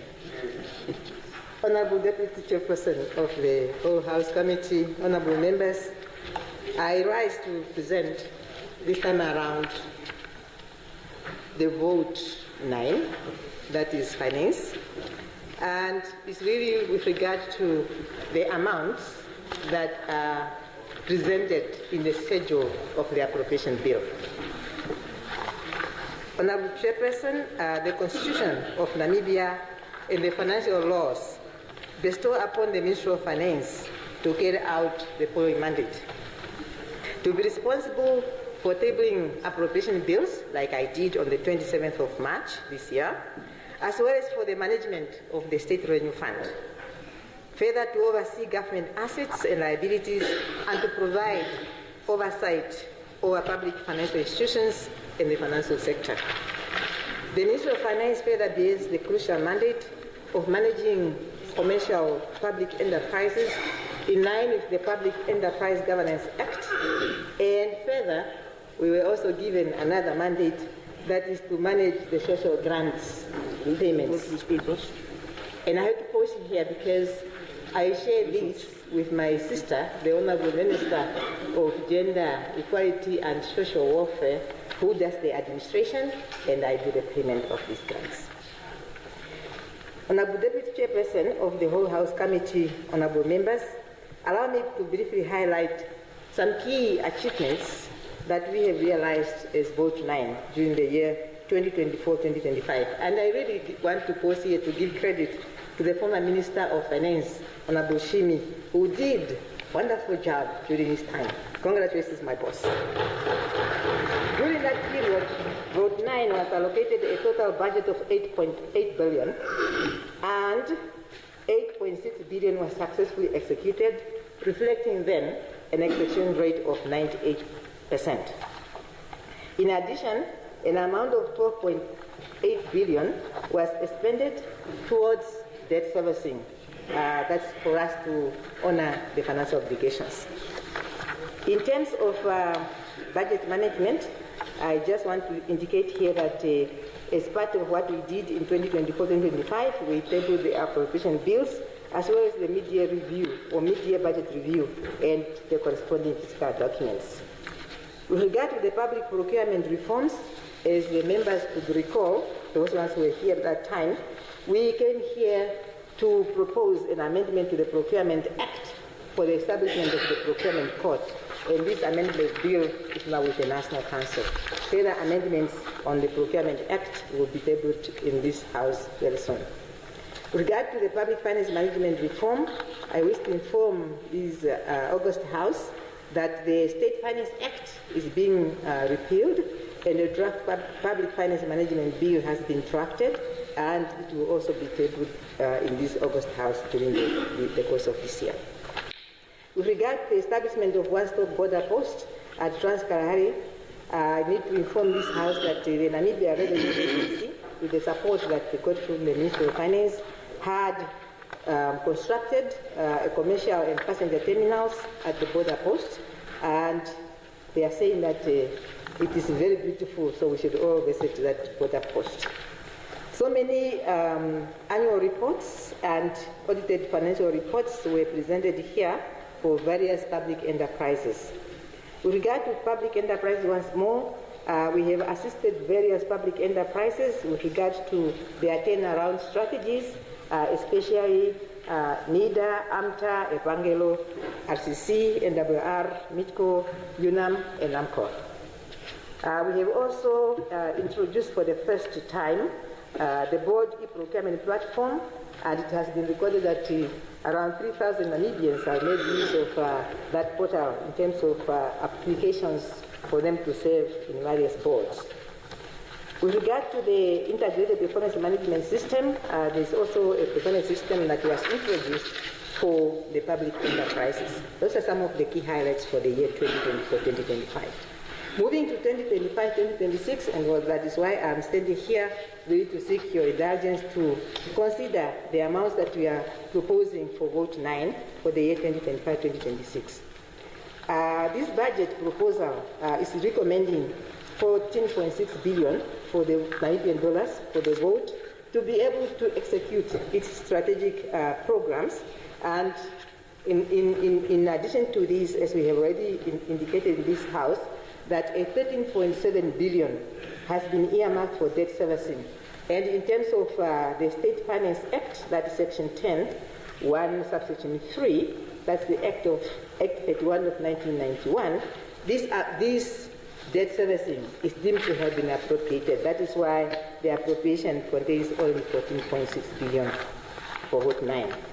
I wish to indicate here, Deputy Chairperson of the whole House Committee, that the vote has got 9 programs, and I would want to run through.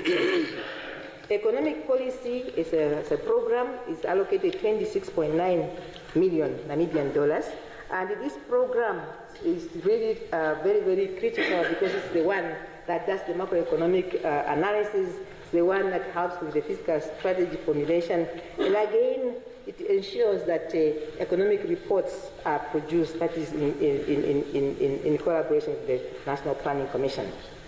It is also under this program that I wish also to inform Honorable Mpande, the professor, that the country has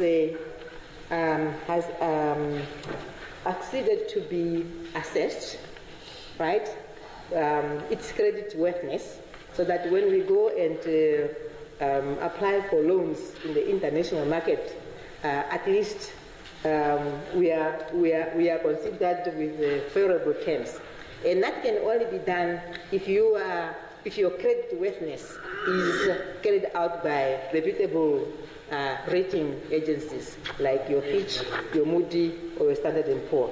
In this case, and minimum should be 2 rating agencies. In this case, Namibia is rated by Fitch Rating Agency and Moody, and for that we pay 2 million Namibian dollars to each one of them every year. So that was on that program. Under the revenue management, we have also an allocation of 117 million for the staff that have been seconded to NAMRA and have not yet been absorbed by the structure.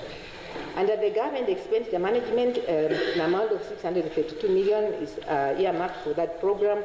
This program has got 3 directorates: it's the budget management, it's the expenditure and asset cash and debt management, and there's also a system that we use for the management of the budget that has also been considered under that code, as well as the 350 million for contingency provision.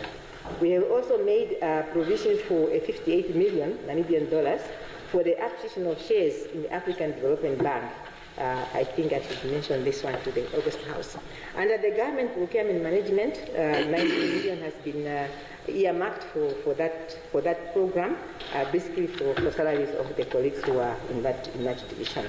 Under the civil servant management healthcare program, that is SEMAS, a 3.4 billion is allocated, and this is really to ensure that members and dependents to this scheme are healthy and their well-being is taken care of. Very, very critical. And the public-private partnership unit, 9 million for the staff, and also to ensure that there is a fund for project preparations. And the public enterprises, here Honorable Ampanda and all the members, a 2.6 billion is proposed, and this is very, very critical. The President has announced that public enterprises will be moving to their respective line ministries. For now, most of them have been budgeted for under vote 9, right? But because they have been budgeted for under vote 9, we are not going to change the appropriation bill. So when we come back in October for the mid-year review, we are going to tell you that Namib is now with the Ministry of Works and Transport, Telecom with MICT, and so forth and so forth. But as they are spending, they will be spending, charging vote 9. I think that is very, very critical to all of us to know. So when I share my presentation, you will have an appreciation of how much each one of the public enterprises is earmarked or allocated under this 2.6 billion, right? Then I go quickly to the social grants. In terms of payments, the social grants is allocated 7 billion. And this one I want to go slowly because I still have some few minutes. Old age grant, and really I want us to appreciate how much goes to social grants, right? Old age grants, 3.7 billion. Funeral benefits, 48.8 million. Conditional basic income grant, 65.8 million. Vulnerable grants, 877 million. Foster care grants, $36.9 million. Maintenance grant, $417 million. Disability grants for adults 16 and above, $955 million. Disability grants for minors under 16 years of age, $152 million. It's just for us to appreciate how the government is taking care of its citizens. Right? Finally, I'm moving towards the end. The government of the Republic of Namibia. Honorable Senior Member, please. Including all of you. Okay, we continue.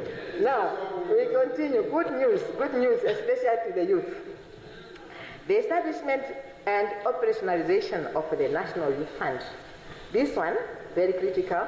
You would remember that, or not remember, you will appreciate that some votes will also talk to employment creation for the youth.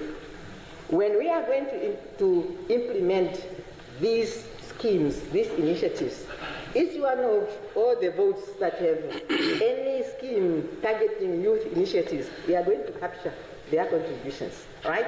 And at the end, when we are coming back to give a report here, we will say, under the Ministry of Finance, the National Youth Development Fund is earmarked 257 million Namibian dollars. When you add other votes, we are talking about numbers. So the youth of this country is in good hands. They should just prepare their initiatives so that they can benefit from these. Finally, the development budget is earmarked at 7.7 million, and this is really for the one-stop border post at other sites, and the renovation of the strategic airports across the country. Now, I want to ask the indulgence of this August House, because I'm moving forward. But first, I thank you for having listened to my talk, and because of that, I would now want to ask for your consideration the vote 9's proposed budget amounting to 14 billion 601 million 283,000 Namibian dollars for the financial year 2025-2026 financial year, and I thank you. Thank you very much, Honourable Minister, for perfect time management. I now put vote 31, Veterans Affairs, 1,535 million Namibia dollars for the introduction by the Minister of Defence and Veterans Affairs. You now have the floor. Honorable Chairperson of the Whole House Committee, honorable members, it is my distinct honor and pleasure to present to this august House the budget allocation for Vote 31 Veterans Affairs for the financial year 2025-2026. This vote's budget motivation gives details of projects and programs that will be implemented in order to deliver one of the ministry's key mandate, which is to address the plight of veterans of the national liberation struggle through initiating, implementing programs and projects, including keeping the history of the national liberation struggle alive. I would like to begin by giving my profound gratitude to Honorable Erica Shafuda, Minister of Finance, and to my elder brother, Honorable Dr. Kaire Mbende, the Director General of the National Planning Commission, as well as their respective teams, for the dedication and commendable work in ensuring the budgetary allocation for activities towards veterans' welfare. Honorable Chairperson of the Whole House Committee, honorable members, as we present this motivation, I want all of us to remember that the peace and unity which we are enjoying in our country is a result of the freedom and independence that was attained through immense contributions made by the gallant sons and daughters of the soil during the liberation struggle of our motherland. As we introduce our budget, discussion and approval, it is imperative that we are cognizant of the socio-economic conditions amongst the veterans. These include post-traumatic disorders, the increasing need for medical services, particularly for the ever-aging veterans population, a request for resettlement, and the anticipations for cash payment to all veterans awaiting their outstanding projects, just to mention a few. Honorable Chairperson of the Whole House Committee, honorable members, at this moment, allow me to point out the main achievements for Vote 31 during the 2024-2025 financial year.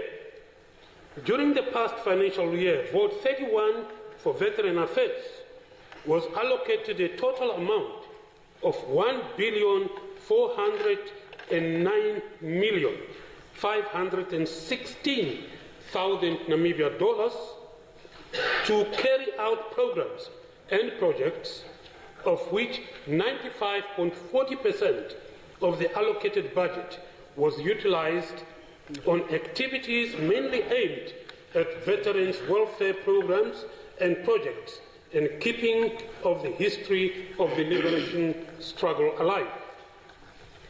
It is worth mentioning that the highest cost driver in the budget allocation to Vote 31 was the payment of the monthly grants to the veterans and dependents of veterans. A total of $1,004,675,000 Namibia dollars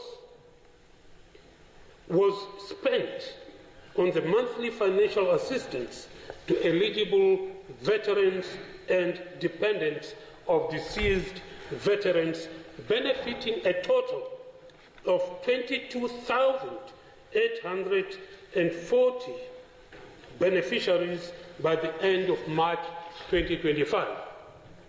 This represents an overwhelming 71% of the total annual allocation. It is important to highlight that the expenditure on the monthly grants constantly increases every month as veterans retire or lose remunerative employment in one way or another. These factors lead to more veterans being added to the monthly financial assistance benefits. During the past financial year, the Ministry continued with the payment of 170,000 Namibia dollars cash for individual veterans projects, of which 305,150,000 Namibia dollars was paid to 1,795 veterans. The individual veterans project cash payment has brought a positive change in the lives of the beneficiaries, as some have used the money to improve their livelihood.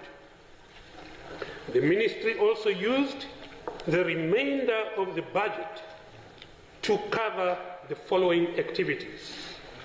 A, once-off gratuity was paid to 906 beneficiaries at a cost of 37,151,000 Namibia dollars.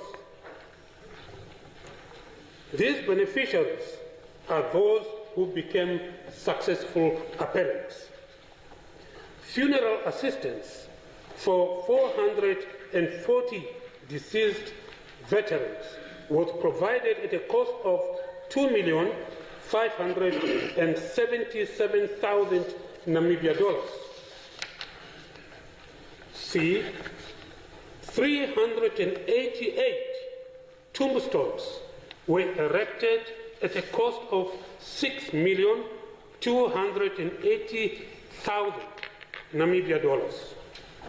D, medical assistance was provided to 51 veterans at a cost of 1,407,642 Namibia dollars, while psychosocial support was provided to 111 veterans.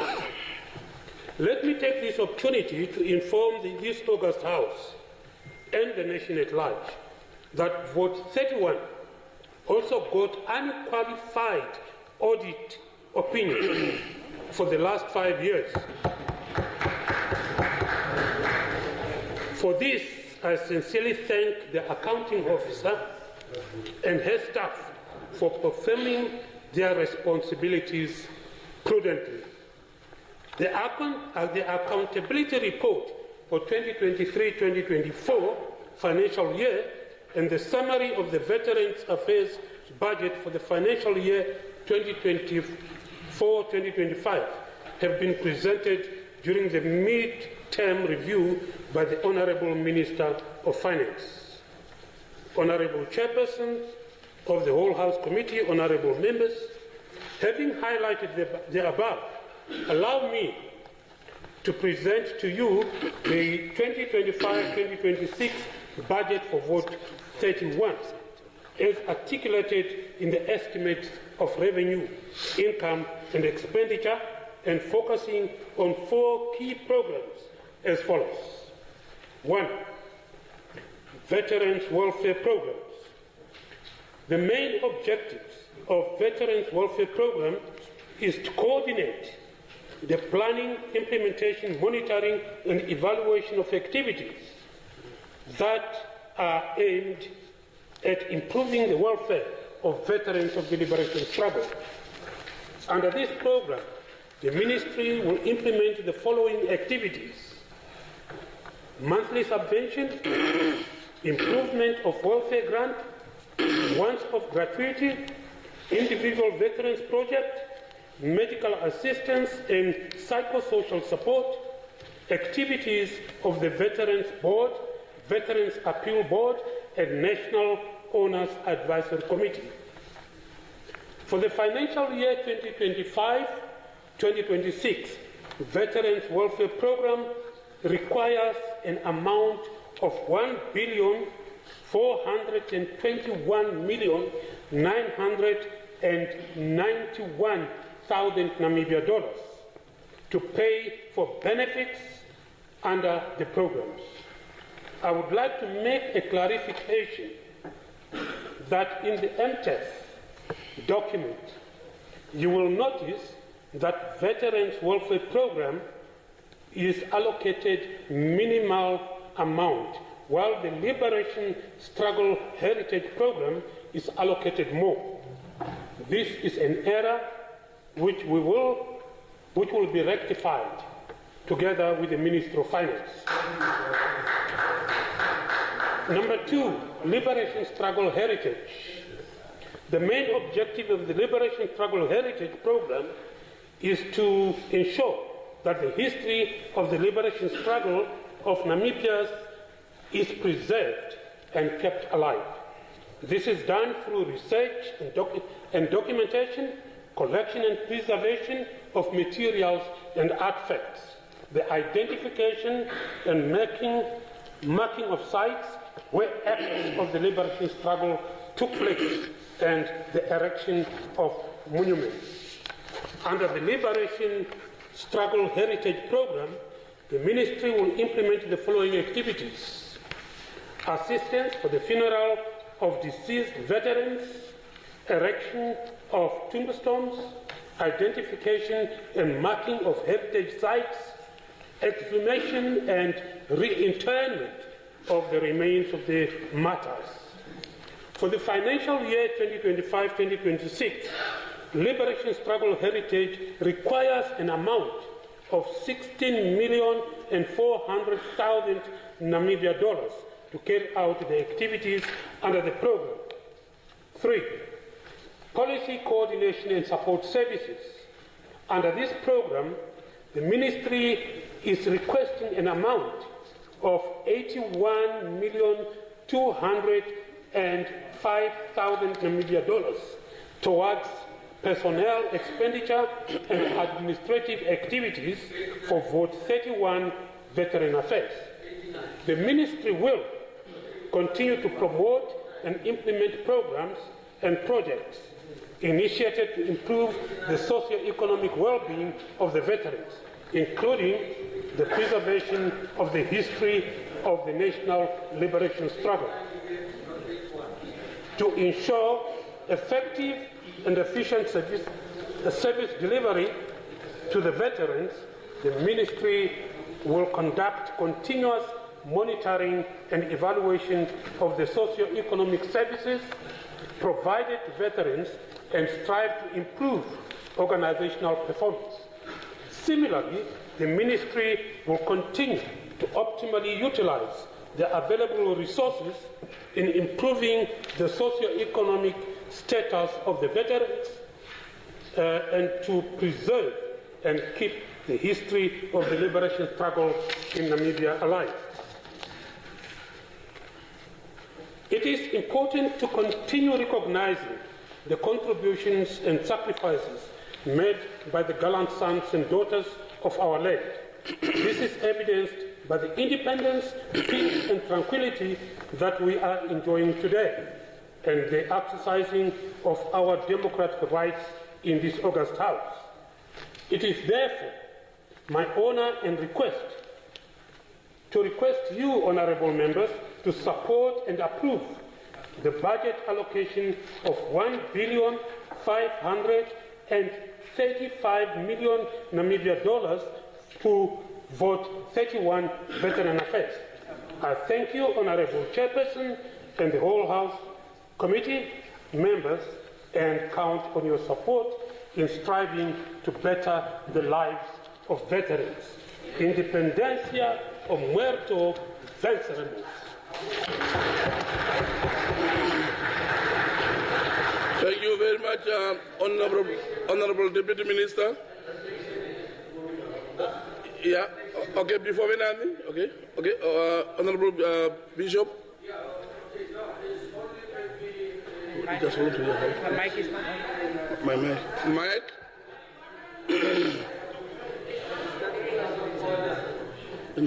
I want to hear. No, okay.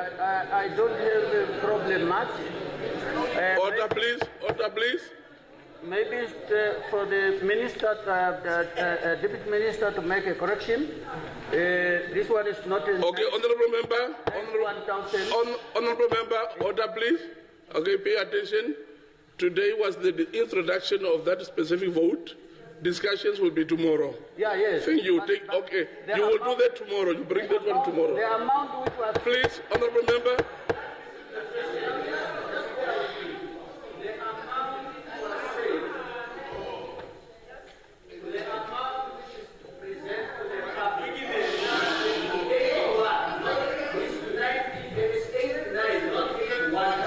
Okay, thank you. We will discuss that one tomorrow. Thank you. Honourable Venani, the floor is yours.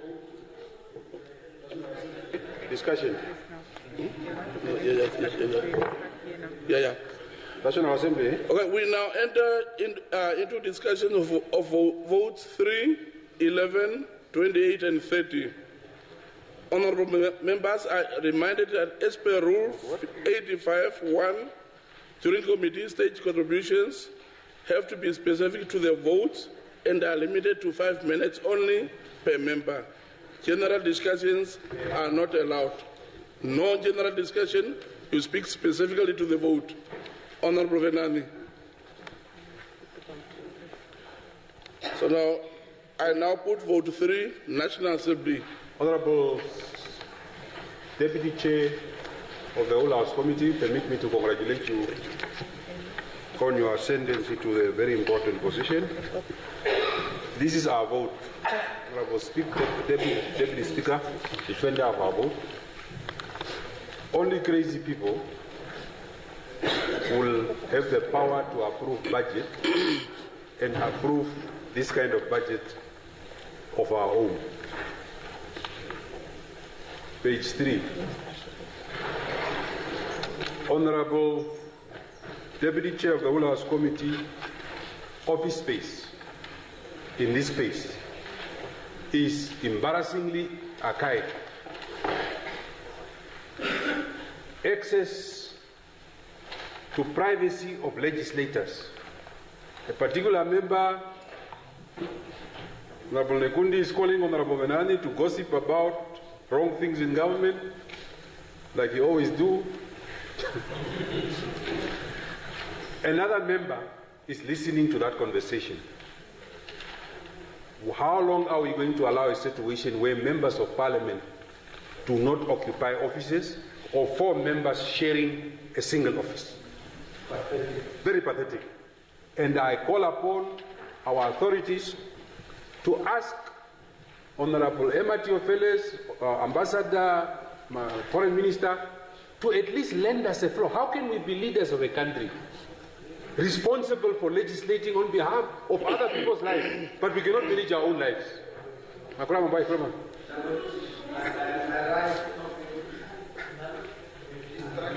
Oh, I withdraw. Oh, not that one. Okay.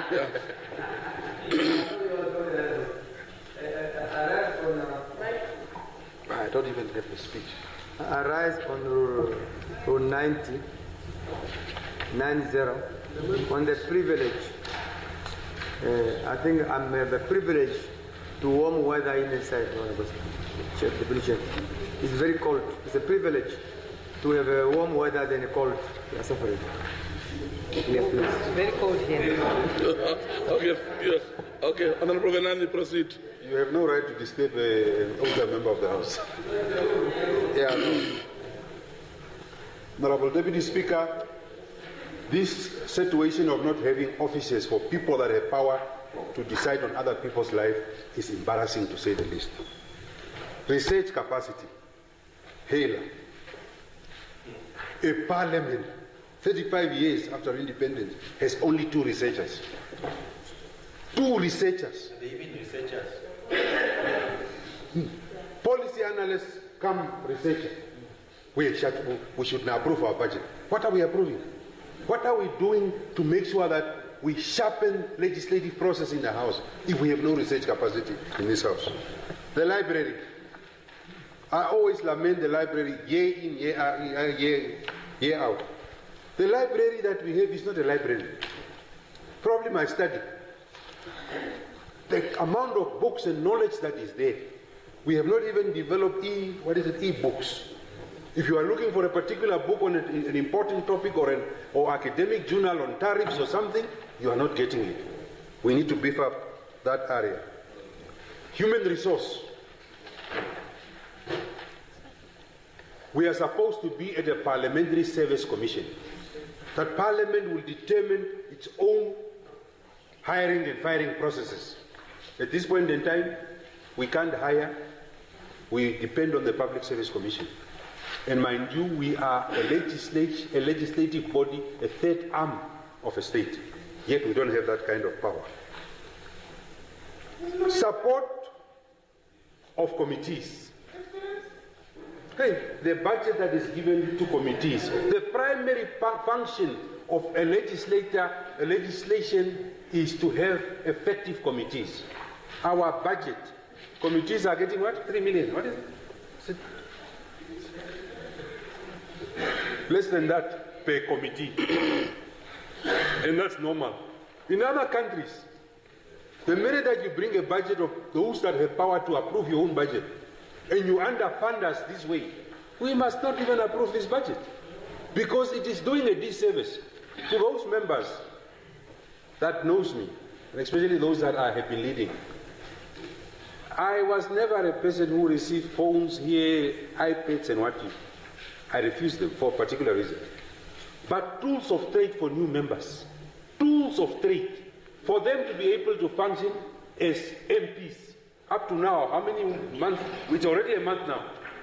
Parliament is still struggling even to appropriate benefits, even to the leader of the official opposition. They don't toilet papers on the toilet. No, you can't discuss that. I've been telling you, I've been a leader of opposition for 10 years. I only got my benefits for 2 years. This is how archaic this place is. We must fix Parliament. The way that Parliament is functioning and the relaxation here, no organization functions like that. And I have a very strong reservation to support a budget that undermines the work of legislators going forward. We can do better. We should speak to the minister, improve our situation so that we have a functioning Parliament that works on behalf of our citizens in our country. Thank you very much. Muchas gracias. Okay, thank you, Honourable Member. I now recognize Honourable Aupindi. Thank you very much. In actual fact, Honourable Kachavivi, while motivating the budget of Parliament last year, had promised us that the Parliamentary Service Commission bill was going to be brought in the last sitting. It is not here. It is probably already 2 decades that the Parliamentary Service Commission bill has not reached the National Assembly for discussion. I think that is a serious issue that Parliament cannot be taken for granted as we go forward. Now, committee service, and I will highlight for you some amounts. 280,780,000 is actually an amount that is going into the committee service. You will be lying to yourself to assume that this is actually going towards committee service, but it's not. Because 65% of that budget is actually going into, first there's a component of political party funding, and then salaries. 16 million of that is S&T shared between parliamentarians, including committee service, including multilateral organization participation, and staff. It is a serious, serious anomaly. And if you look at the budget that is actually being discussed here, if you scrutinize it in detail the way that I did, which was for me absolutely laughable, is the fact that we used to have 8 standing committees in the previous sitting. Now we have 12, but it is the same amount. Relatively, just amounts moved here and there. It is the same amount. How do you justify the operation of the National Assembly? Parliament as an institution. It will not work. Now, let's look at the development budget of 5 million apparently to build some security guard houses there. And it was supposed to actually happen in the previous financial year. It's not. Now it's been rolled over into this 3-year rolling stage. And there's no other project, targeted project, even for massive and aggressive training of MPs and other related activities. And if you look at the situation that Honorable Venani spoke about in terms of offices, in actual fact, he is referred to offices where members are sharing. I can tell you, Honorable, that there are still members that don't have offices. They don't have offices. And those who are sharing, you will be excused to be shocked if you go and see the cabinets and school type of desks that they are operating from. This, for me, is not acceptable at all. And we need the Parliament Secretariat, and I thank the acting secretary, because I think having been thrown to the wolf, coming in very late in the game, and all the staffs, for really keeping the fire burning in these anomalies.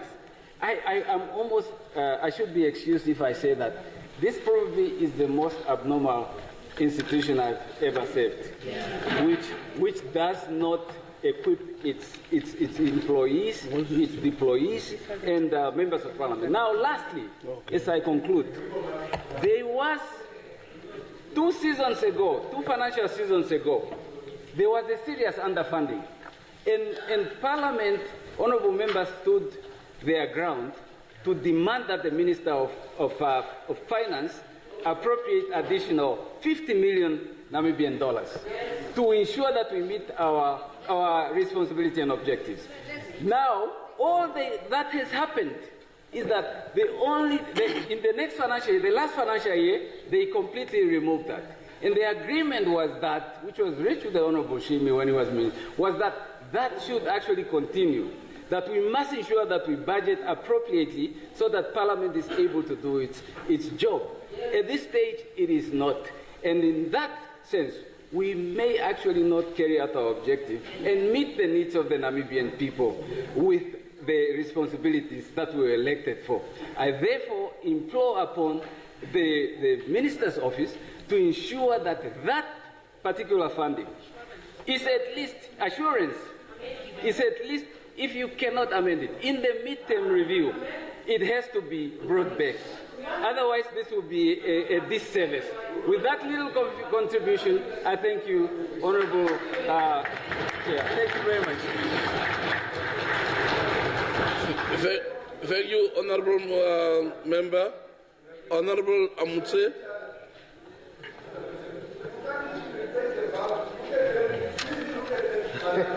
Thank you. Okay, order please. Order please.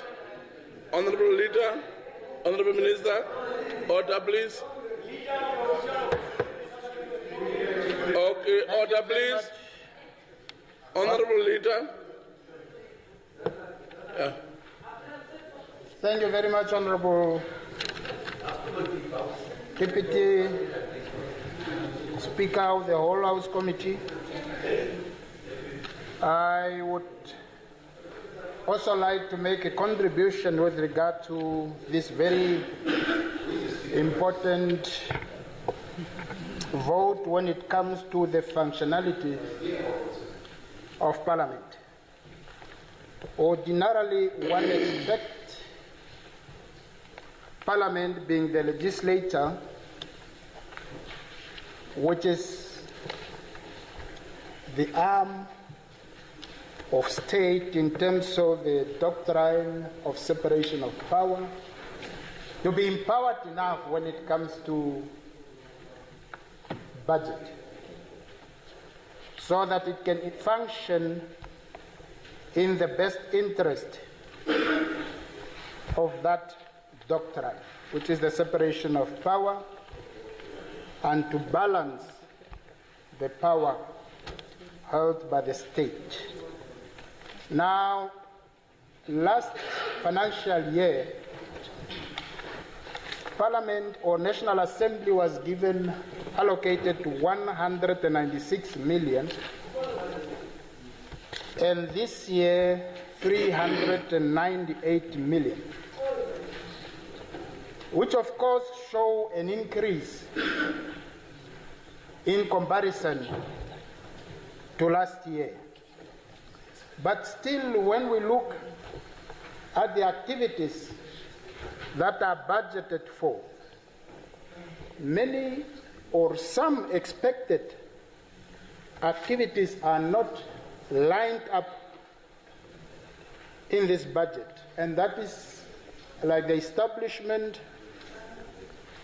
of the Parliamentary Service Commission, as alluded to by my comrade here, because I have expected at least the Parliamentary Service Commission bill to reflect in this National Assembly budget for this year at least, because this is a debate that has been going on for long and up to now is still absent. I don't know for how long it will continue to be absent, because this continuation will definitely have negative impact on service delivery, and it will also impact badly on the employees of the National Assembly, because when you don't provide for the restructuring or properly structuring of an institution, even if you increase the budget allocation, sometimes it will not provide the needed service, because, for example, with regard to parliamentary portfolio committees, they have been increased. The number of staff members to serve these committees have not been increased. How would you then expect a change in terms of delivery from the same number of people serving actually more committees than before? One would have expected the budget to make provision for at least an expanded personnel to service these committees. Now you will have one or two secretaries to these committees serving maybe more than 2 committees, and that will be a disservice. It will also compromise the quality of service, as they will not have enough time to do what is supposed to be done. So I therefore submit that going forward we expect a budget that at least fund for the establishment of the Parliamentary Service Commission, or at least the bill itself. I so submit. Thank you, Honourable. Next is Honourable Mongo.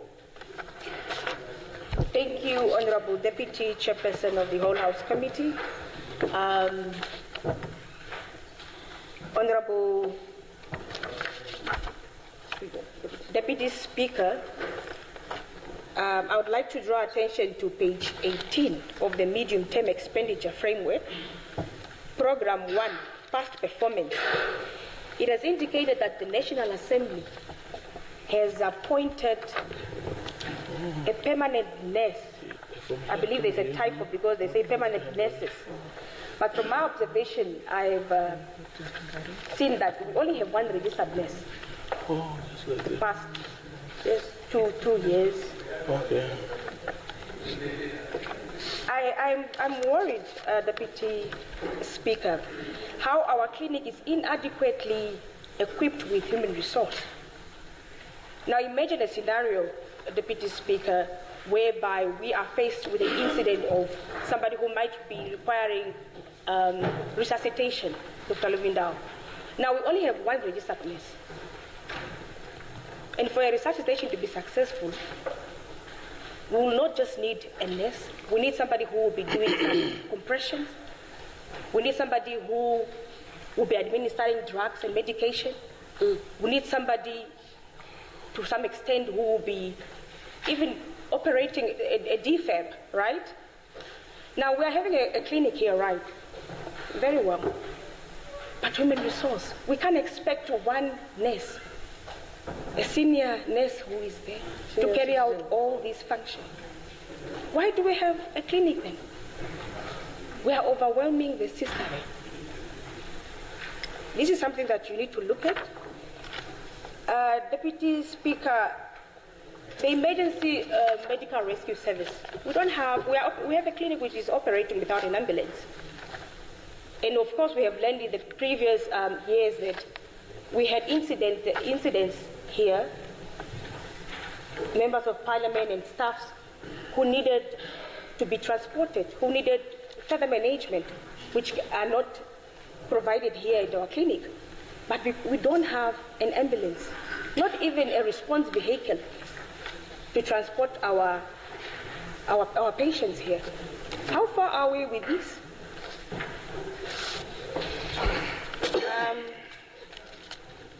Deputy Speaker, let me again draw your attention to page 5 of the motivation in the absentia of the Honourable Madam Speaker, Program 2, Division of Information Technology. The issue of slow internet connectivity at National Assembly. My goodness. We have gone digital. E-Parliament, but our internet here is very slow.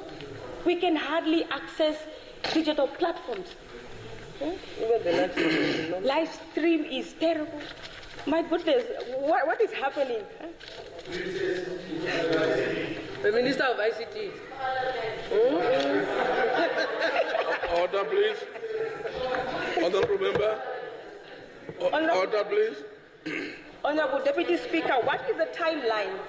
What is the timeline and what is the budget commitment to ensure that this Parliament transition to a high-speed, not only high-speed but also reliable internet service? We can't carry on like this.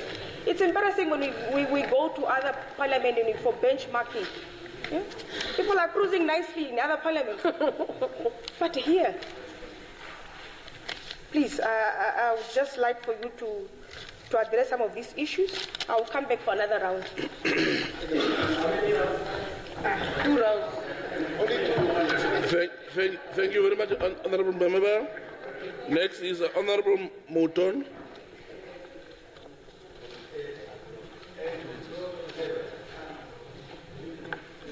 Right, thank you, Deputy Chairperson of the Whole House Committee. My question is elaboration on the development budget.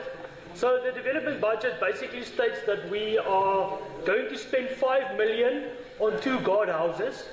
So just to clarify to the nation out there, it's not a permanent house where the person is living with a kitchen and everything. It is these small houses that is in front of the gate, maybe 4 meters by 4 meters. So I just want clarification on why we are planning to spend 5 million Namibian dollars on that. With 5 million Namibian dollars, you can buy a nice house in Ludwigsdorp with 4 bedrooms and a swimming pool maybe. So I just kind of need clarification on that. And then what purpose will these luxury guardhouses serve for the Parliament? So maybe you can elaborate on that. And then furthermore, part of the expenditure cost includes the upkeep of the Parliament gardens. So these Parliament gardens have been closed since the COVID-19 pandemic. Not even the members of Parliament are allowed to go inside and sit there. So I just kind of want to know, when are we planning to open it? Because I think it's a kind of missed opportunity. The public's not allowed to be in there, no one's allowed to be in here there, but we are keeping to spend money on the upkeep. So thank you very much. Thank you very much. And I'll give now a chance to Honourable Hengari. Yes, thank you very much, Deputy Chairperson of the Whole House Committee. I would like to direct the House to, I'm not so sure the page number, but it speaks about the 19,325,000, which is 5% or represents at least 5% of the operational budget that is allocated to the Office of the Secretary of Parliament.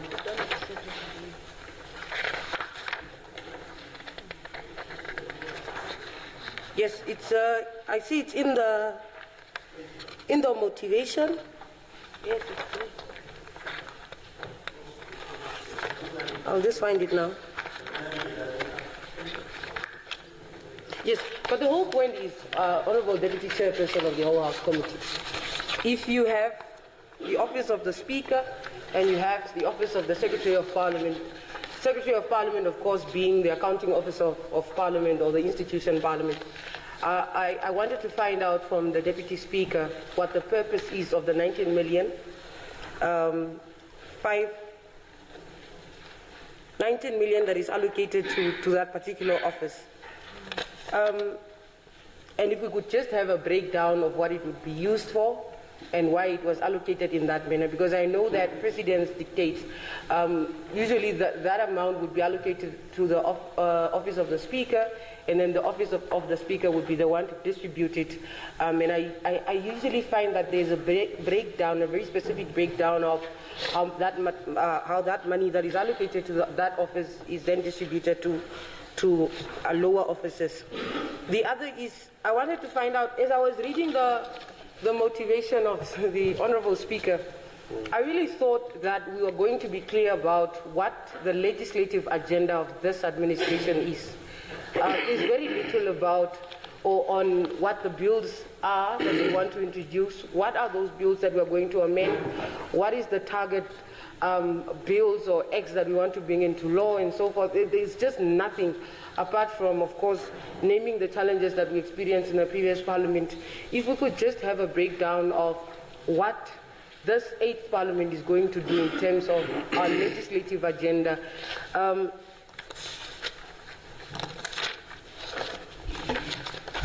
Just 2 seconds.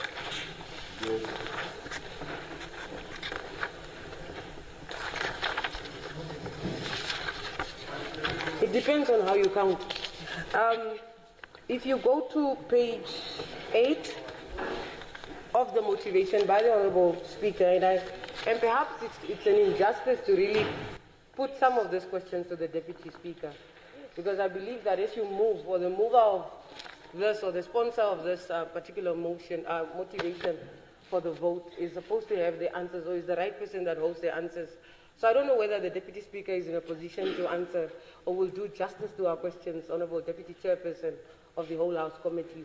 Of course he will do justice, sir. Just proceed. What is important is, one, the breakdown of that 19 million that we see has been allocated to the Office of the Secretary of Parliament. Number two, just the breakdown of the Speaker's budget as well, because I see that they have now mentioned the budget of the Leader of Official Opposition separate from the budget of the Secretary, and I guess maybe it's an error or typo there, because I've never seen anywhere where this Parliament or the Secretary of Parliament receives 19 million, and I think it would be interesting to hear what that 19 million is intended for. Thank you. Very good. Break it down. Thank you. I now recognize Honourable Hishono. Maiden speech. Thank you. And the maiden question too. If that's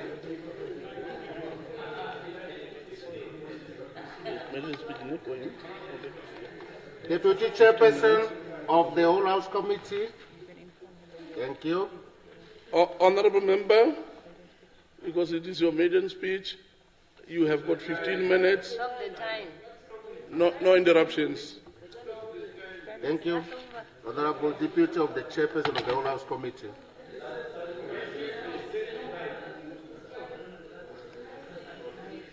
It's okay, I will manage. I will manage.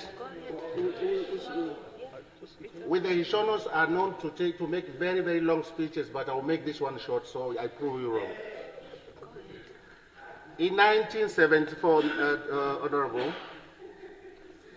a Portuguese army general by the name of Antonio Ribeiro Despinol took part in a movement called Movimento Democrático Liberação de Portugal, which eventually paved the way for the independence of Angola. This eventually also paved the way for the plan, People's Liberation Army of Namibia, to open a northern front. My father, being a politician, was very excited for that. And in a previous year, a baby boy was born in a Hishono family, and he was not given his Christian name yet.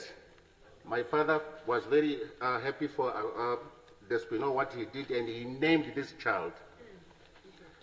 Thanks, Antonio Despinol, Abet Nego Namibia Lino Veni. In appreciation of what Antonio Despinol did. That is how I got my name. I am a teacher from Ohangwena. And indeed, I am that teacher from Ohangwena, that Ohangwena teacher. That one.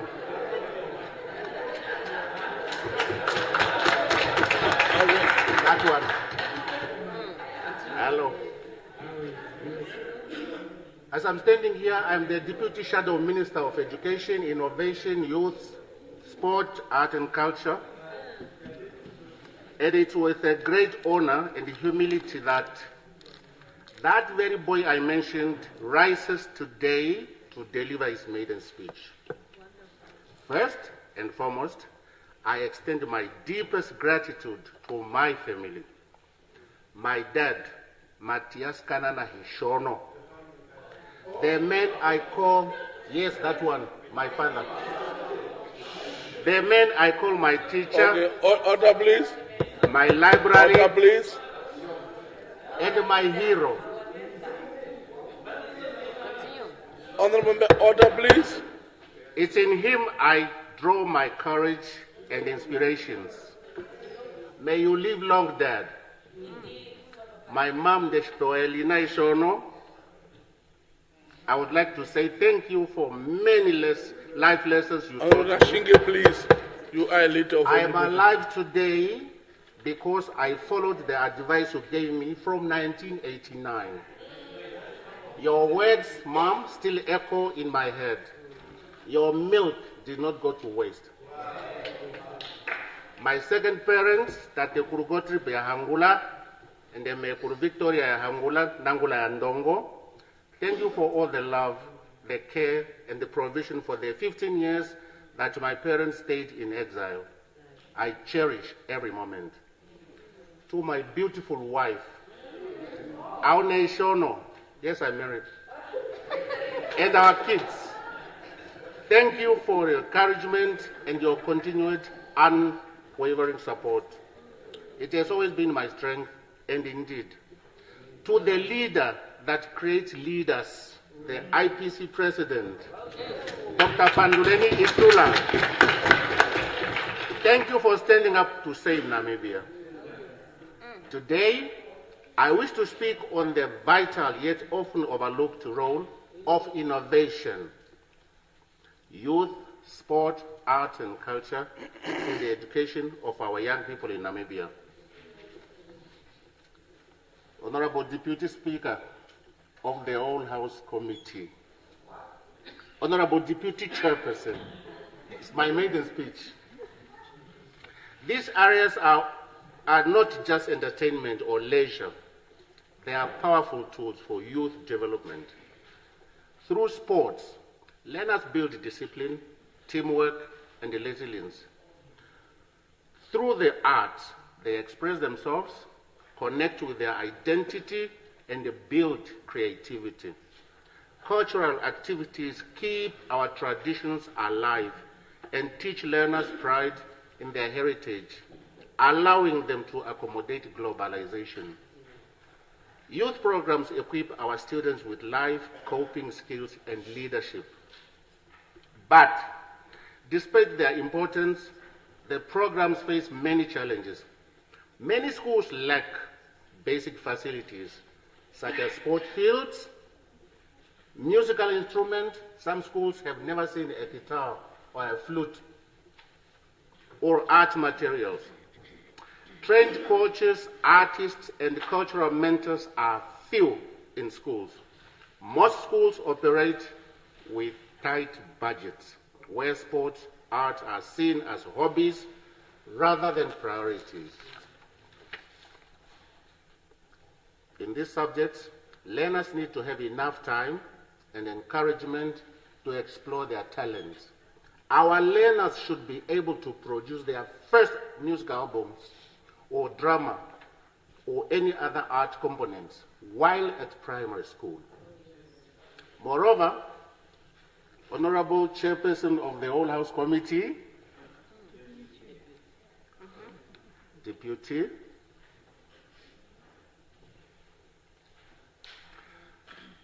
rural schools, especially the school where I come from, they struggle with less access to opportunities and competitions. At times, there is no transport to take them to competitions venues. To change this, we come with solutions, right? We must start treating sports, arts, and culture not as options, but as essential. We need better fundings. The budget must speak for that. Employment of specialized teachers and a more structured support at the policy level.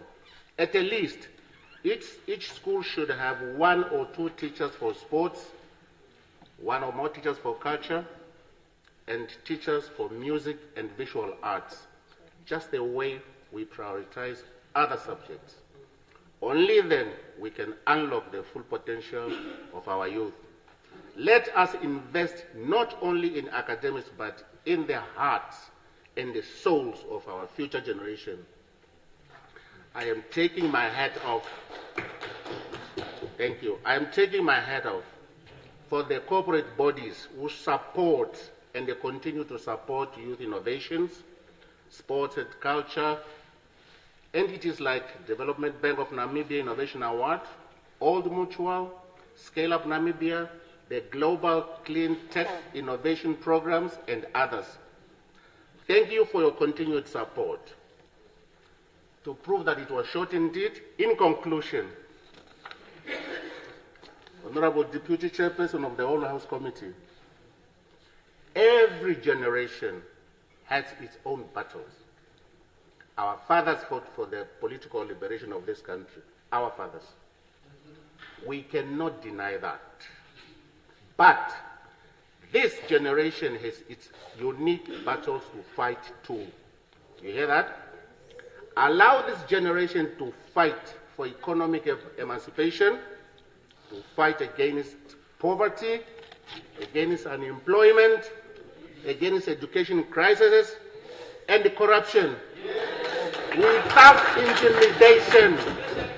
Without intimidation. And I say, whoever will stand in our way in this fight turns to our adversary. The journey we traveled, the hardship we endured, is equally painful, just like any other. In this fight, we lost our brothers and sisters, the likes of Freedom Datipo and the fishermen in Vapishpi, and the more. We opted for calling a spade a spade. It may put us in problems, but it's still a spade. Our battles is our battle. We will fight it, and then we will win it. Our pains can only be felt by us. Therefore, I would like our dear elders to allow this generation to continue from where they left off. Because I believe that together, let us work for a united, progressive, and prosperous Namibia. And I thank you.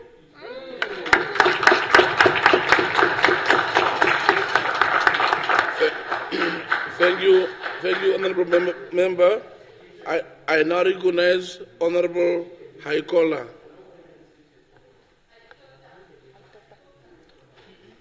Is it Haikola or it's me? Yeah, it's me. Okay, thank you very much, Deputy Chairperson of the whole House.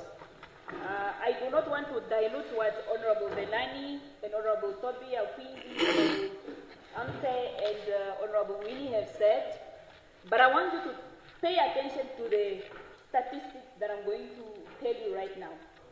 So now, I'm telling at about 3, page 49, okay, on the estimates of revenue, income, and expenditure. So last year, as the Honourable said, we received $186,050,000. Okay, this year, 398,208,000 Namibian dollars. You see, there is an increase, right? So the difference between this year and last year's budget is 202,158,000 Namibian dollars. So if we now remove the party funding, it will bring it to 184,268,000 Namibian dollars.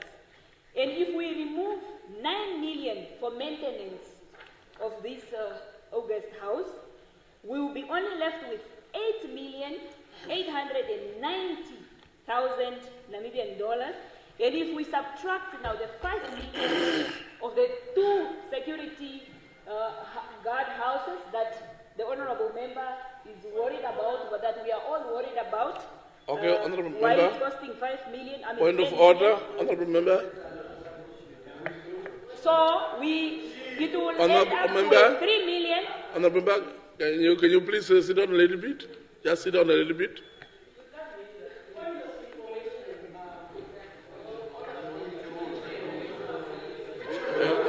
Please. Yeah. Okay, sorry.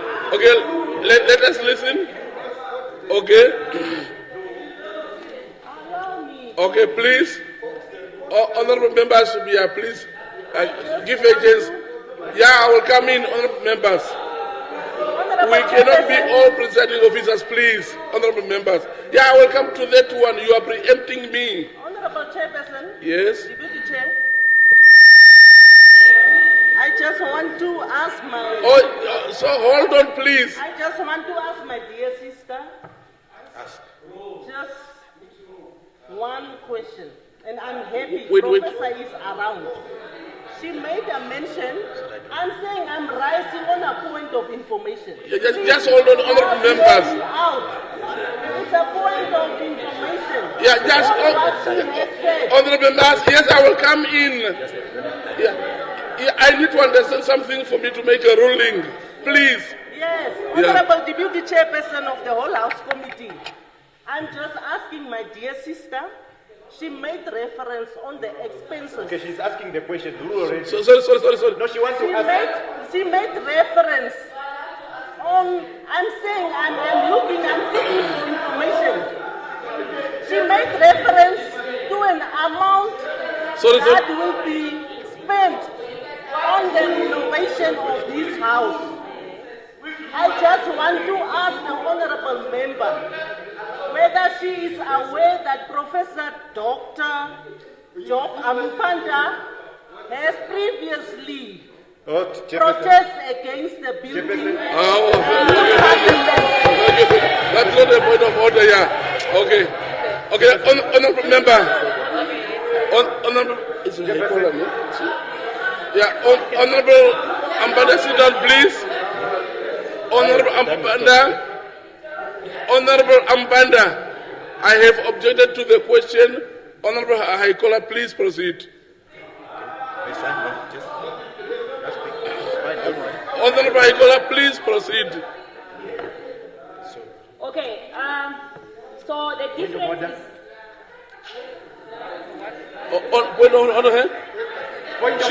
She didn't say anything. Let her say something before you. Let her say something. She didn't say anything. Oh, what did she say? No. Yeah, I didn't hear. I must hear that from her. No, never. No. Honorable, please, Honorable High Caller, please proceed. Ambanda, take your seat. Okay. Please. Okay, last year we received Point of order. No, please. Firstly. Order, please. It cannot be They don't have a point of order on a point of order. Honorable April, he did not say anything. Honorable April, you cannot have a point of order on a point of order. Please, yeah. Chairperson, you would be aware that. Honorable, please. Let us avoid the disruption, please. Please. Yeah, give him a chance, please. For the sake of progress, give him a chance. Yeah. Honorable member, please, give him a chance. No, Ambanda. Yeah. Are you seated? Yeah, please, honorable member, please, for the sake of progress, let him say something, and I will listen from him. You are in cabinet. Honorable Mbanda. Yeah, your boss is watching. The president is watching what you are doing. The president is watching what you are doing. Please, okay, Mbanda, point of order. You would be aware that the rule makes provision for a member to intervene when personal references is made to them. Under which rule? You can read the rules. No, you are over, please. Mbanda, I cannot allow you, please. I cannot go and search for the rules. Please, please, you will sit down. Honorable Mbanda, can you, please, honorable members, I can handle the house, please. Just give me a chance. Comrade Mbanda, I rule you out of order. No. I cannot go out and search for rules here. Honorable Haikola, no. This rule 86. Sorry? Rule 86. Rule 86, okay. Can you read for us? Yeah, please. Rule 86. Okay, read is your point of order, not mine. Yes, that's why I'm telling you, rule 86. Okay, read for us. Yeah. Order, please, honorable members. Please, I will get him right, please. Okay? Okay, can you read? Please, honorable members. Honorable members, you are disrupting the house. Can you read for us? Yes.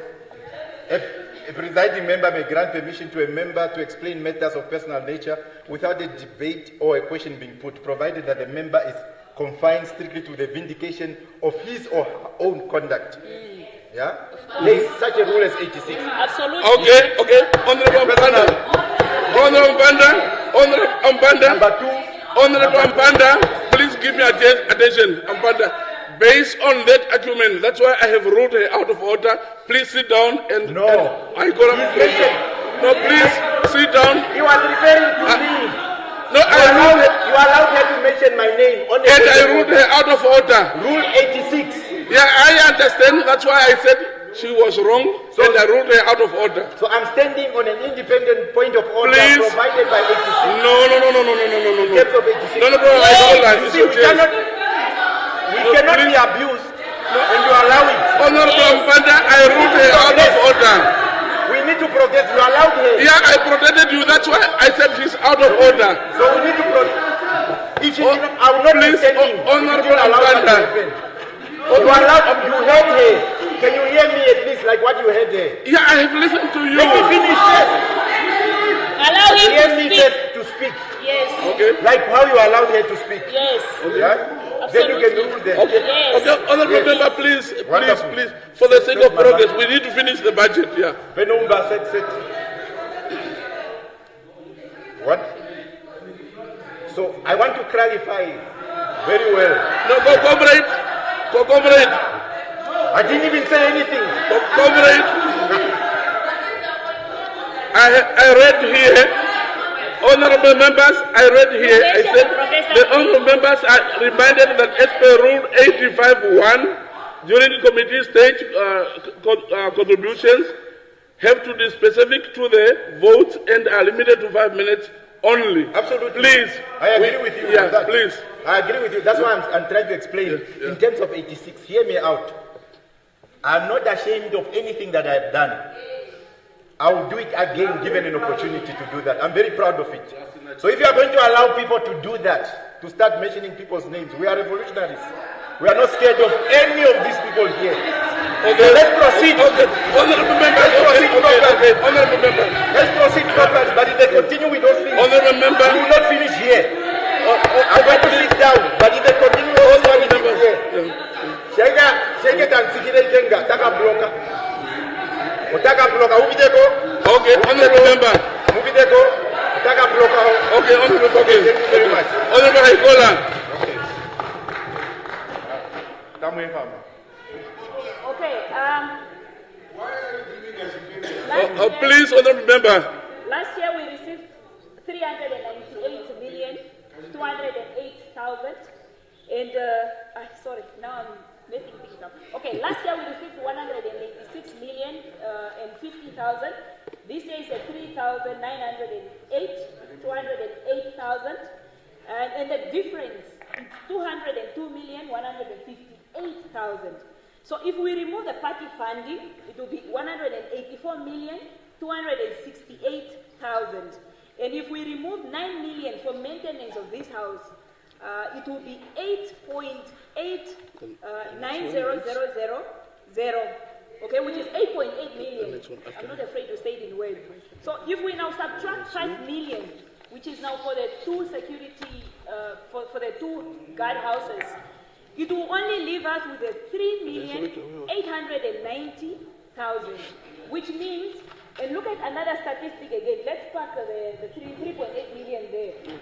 So the number of MPs have also increased that are being catered here at National Assembly. So last year, there were 63, and this year, there are 84. So meaning, there's an increase of 21 MPs. So with this 3.8 million that is only added to the last year's budget, it will not be enough. Okay? It will not be enough, and it will compromise the quality of the service delivery here. So you look at that 3.8, you look at the 21 MPs that are added this year, and if we look at the structure as well, 84 MPs plus 104 staff members, it gives 188, all of us together, and we only have 3 HRs. So the structure needs to widen. And as well as, apart from the structure, the e-parliament, when you was talking about e-parliament, this year, this time actually we are demanding our documents to be sent via email, and the staff is saying no, the email cannot hold the large files.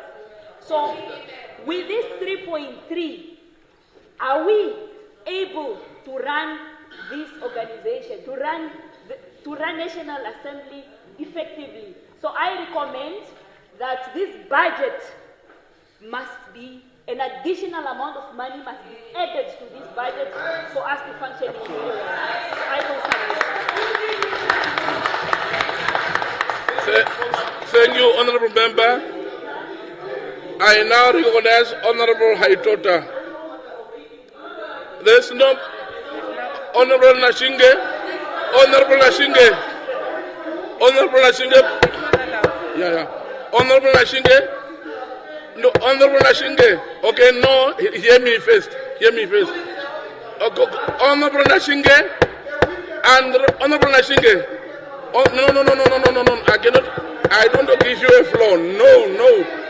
Leader of the official opposition. Leader, Honorable Member, listen to me. No, listen to me. Yeah, are you listening? Okay, please.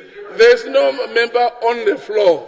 So I cannot give you a floor. It's Honorable High Daughter, the floor is yours. Please take your seat. No, please. No, member. Honorable member, please. No, please. For the sake of progress, let us proceed. No, I didn't allow you. No, honorable member, please. Honorable High Daughter, please proceed. Thank you. So, honorable members, please. Honorable members, are we not allowed to drink water in Parliament? No, please, honorable members. Honorable High Daughter, please proceed. Thank you, Honorable Deputy Chairperson of the whole House Committee. Honorable members, let us allow a young parliamentarian to make her contribution, please. Oh, maintenance speech for that matter. Okay, thank you very much. 15 minutes, uninterrupted. Please, thank you. Thank you, Honorable. 15 minutes. No. Honorable member, please. We have a maintenance speech.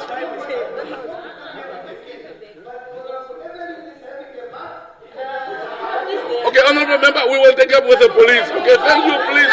Honorable member, honorable member, please. Honorable member, please. Honorable members, we are disturbing. Okay, we will take it up. Okay, we will take it up with the police. Thank you. Okay, we will take it up with the police. Thank you. Okay. Honorable young men, honorable leaders, please.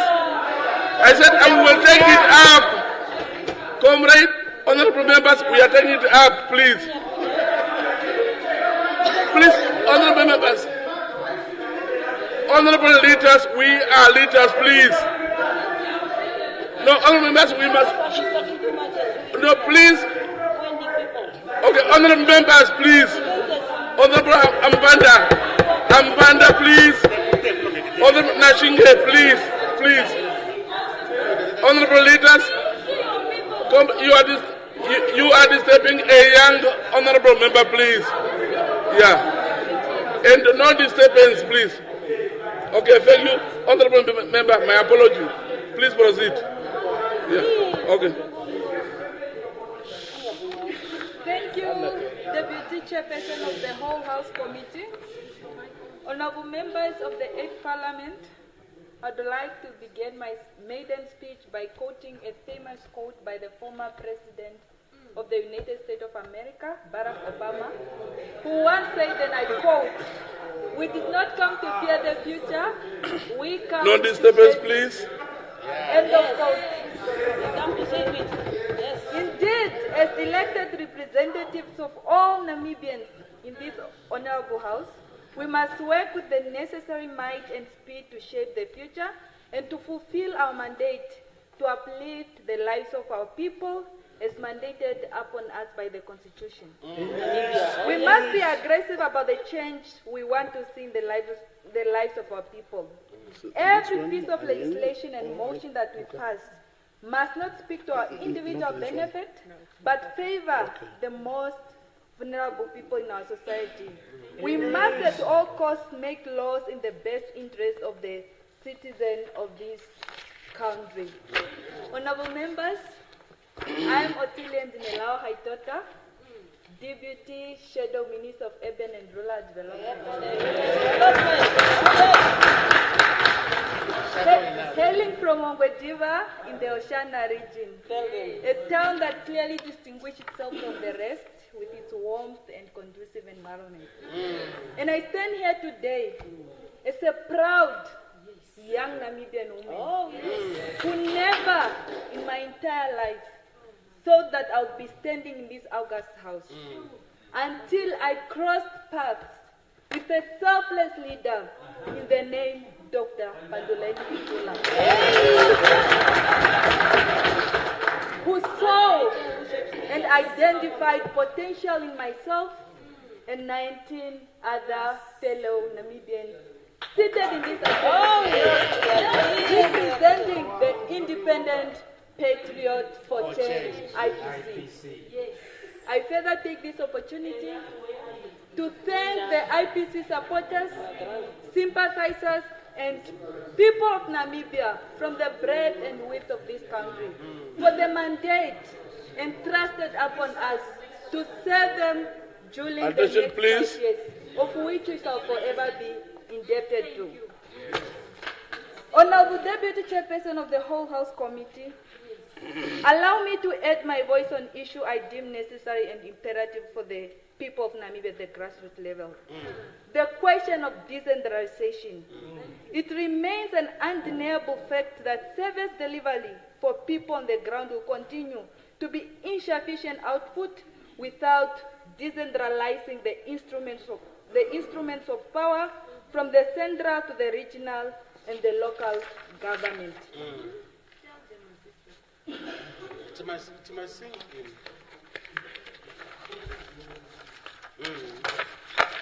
Although the government has attempted to decentralize service through the enactment of the Decentralization Enabling Act of 23 of 2000, the provisions of this legislation have proven to be insufficient and more still needs to be done.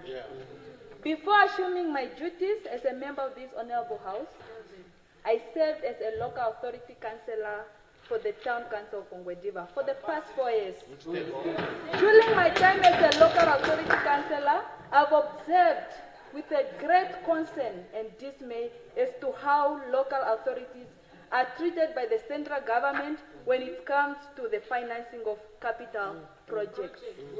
To date, the Ministry of Urban and Rural Development is still mandated with the paying of invoices on behalf of local authorities for capital projects.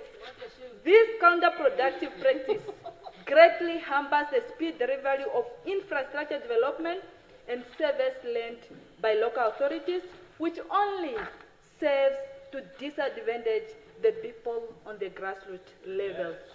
MOLD should start requesting capital projects proposal and project estimates from local authorities, at least before the tabling of the national budget in Parliament, so that we fund local authorities accordingly and not as per the ministry wish. You see? Oh, yes!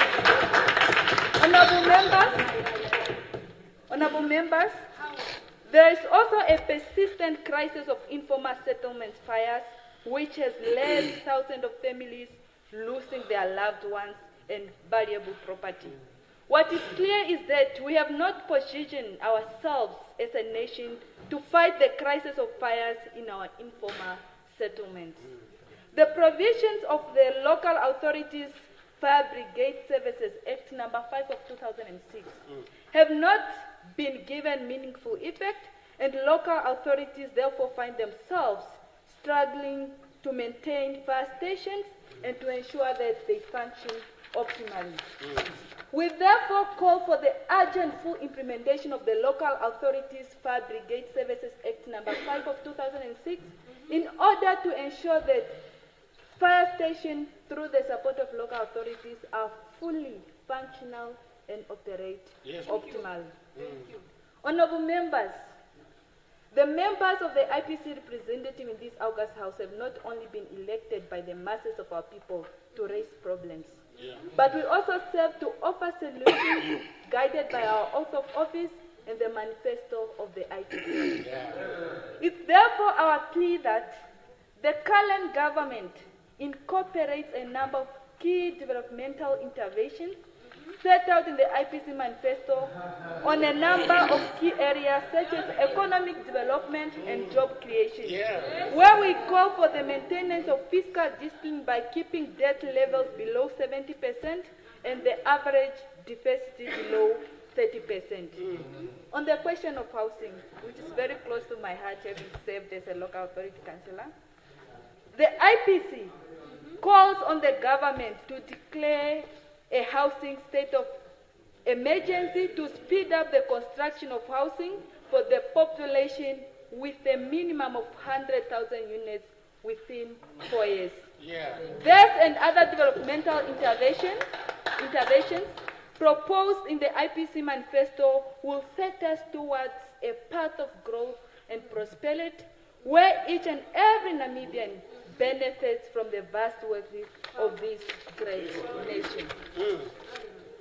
Deputy Chairperson of the whole House Committee, as I conclude, I take this opportunity to remind us all that this is a new dawn. Yes. And the eyes of the Namibian people are gazed on us with expectation. They expect us to deliver and to take them to that land of prosperity, milk and honey that was promised and envisioned on the 21st of March, year 1990. And I thank you very much.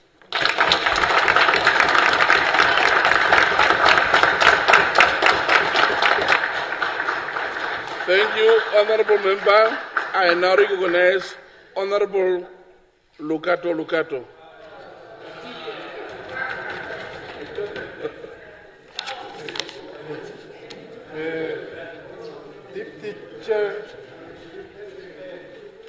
Deputy Chair of the whole House Committees, my name is Martin Lukato.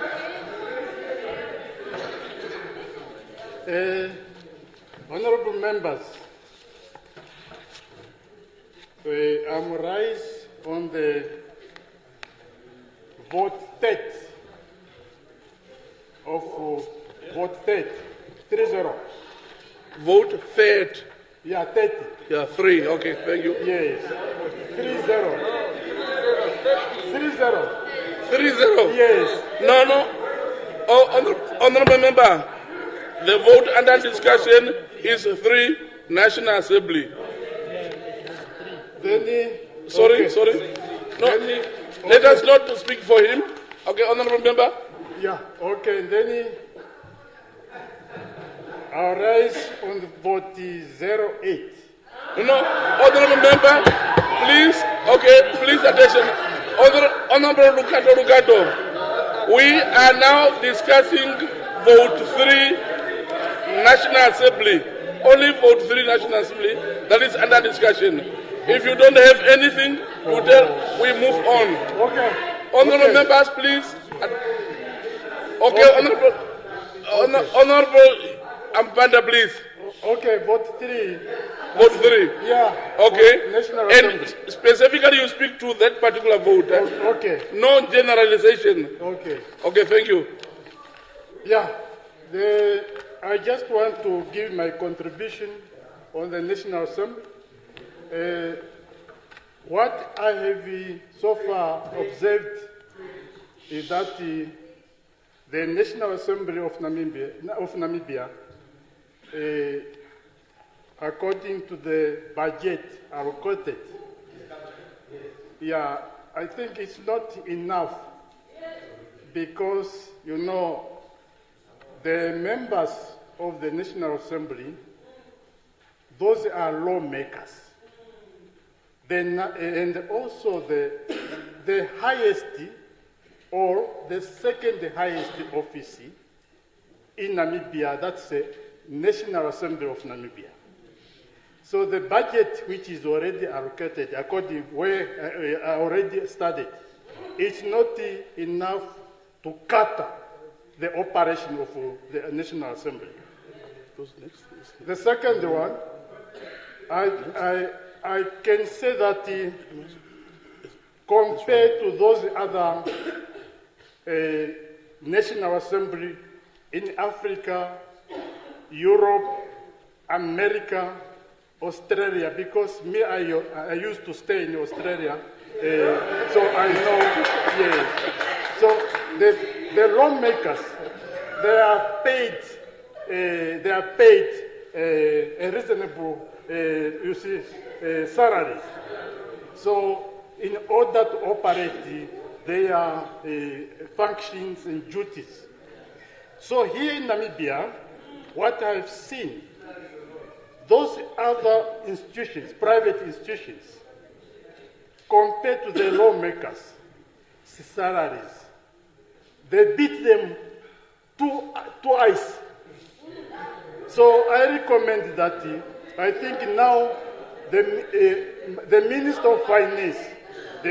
of Finance should also engage political leaders and the members of parliament from both sides, so that when this allocation of National Assembly budget should be agreed together, not from one side, because this is the resources of Namibia, this is the resources of country.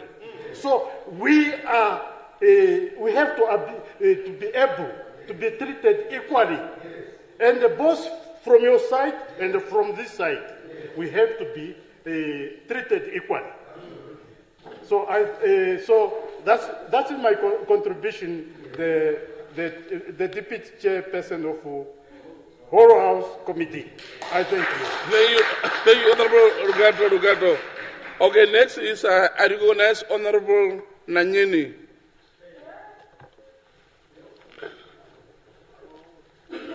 Thank you very much, Honorable Chairperson, Honorable Deputy Chairperson of the Whole House Committee. Honorable Deputy Chairperson, I rise to contribute on vote 3, National Assembly. Let me join others. I'm sorry. Just continue. Proceed. Allow me to join others to contribute and support the vote.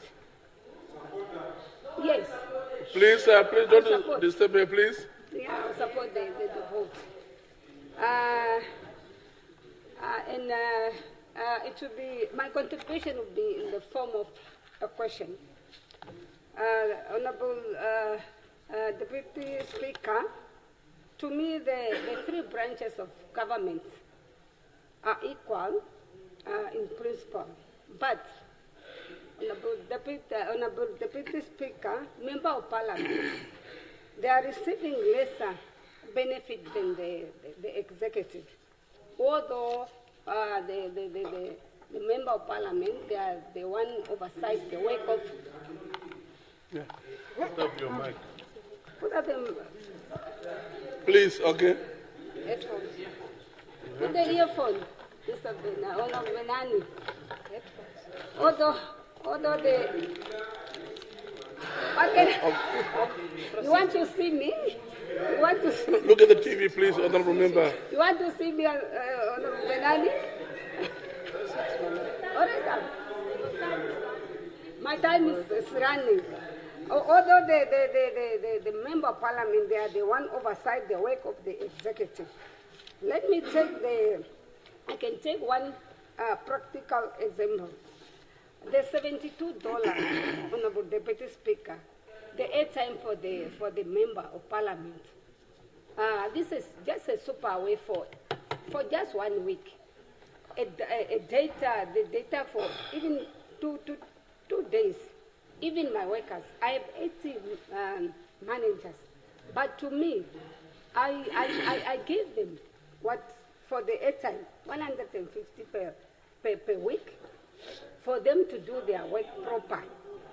For Member of Parliament, really, for Member of Parliament to receive $72 airtime, this is not adequate enough for MP to accomplish the responsibility as the representative of the people. Taking the example, MPs in the country like Angola, the Member of Parliament, they receive allocation of the car like the executive. Really, meanwhile in Namibia, we are receiving the car allowance, which is not even sufficient enough to support the parliamentary activity. So, Honorable Deputy Speaker, my question, what strategic plan will you employ to mitigate the situation? I so submit. Thank you. Thank you very much, Honorable Member. Next is I recognize Honorable Kalangula. Thank you, Honorable Chairperson of the Whole House Committee. I shall be short, sweet, and to the point in this round. National Assembly, vote 3, on page 44 of the Estimates of Revenue, Income and Expenditure book. British Commonwealth Parliamentary Association, African Region, subscription fee has reduced to zero for the current financial year of 25-26 of 215,000 Namibian dollars, which was allocated last year. Does this mean that we are no longer part of the Commonwealth Parliamentary Association of that African region branch? Or is it simply incorporated in the main Commonwealth Parliamentary Association section for the amount of 850,000 of this financial year? It further interests me in this regard that we are there, that Namibian Parliament pays a subscription fee to the same British Commonwealth that is accused of interfering in our election during campaign rhetorics and propaganda. I thank you, Honorable Chairperson of the Whole House.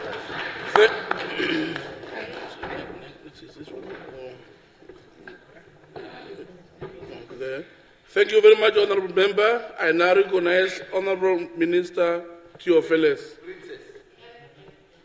Who's calling me princess? Show yourself, so I deal with you nicely. Who's calling me princess? Who is calling me princess? Okay, please. Okay, very good. The time can go. Yeah. Show yourself, so we deal with each other nicely. Thank you so much, Deputy Chairperson of the Whole House Committee. First, I must, yes, single and very happy. I must congratulate you, Deputy Chairperson of the Whole House Committee, for your unanimous election as the Deputy Chair of our House. As a product of the Supper Party, we are very, very happy that you are leading us through this very important part of the committee stage of the Appropriation Bill. I must also thank our Honourable Speaker, Mayor Sarah Kuongerwa Madira, for moving this vote 3 and who's represented here by the Deputy Speaker who will respond to our questions. I want to speak on 2 programs, Program 1 on legislative management on page 18 and Program 2 on page 19 on policy coordination and support services. But first I want to lead with a question, Honourable Deputy Speaker. I want to ask you, Honourable Deputy Speaker, that in this House, in the 8th Parliament, we are faced with people who were outside Parliament who used to say that parliamentarians are salary collectors, they are only wanting benefits, they only want salaries, they only want gadgets, they only want A, B, C, and D. But by God's grace, we find ourselves in the very same house with those people. So I want to know, Honourable Deputy Speaker, what do you make of that situation if it's the very same people asking for resources to be added to vote 3 of the National Assembly? Please help me with that question, Honourable Deputy Speaker. Now I go to Program 1, Legislative Management. Who's giving a point of order? Please stop my time. Please pause my time. No.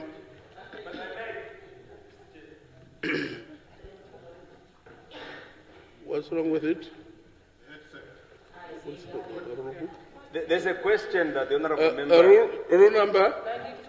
92, and there's a question the Honourable Member raises. Honourable Member, can you read for us, please? Can you read for me, please? There's a question the Honourable Member raises. Honourable Member, can you read Rule 91? It's your rule. The question, Comrade Chair, is about... Honourable Member. The Honourable Members that are nameless. Honourable Member, please. You are making a point of order on which rule number? No, it's not like that. Chairperson, you are out of order also.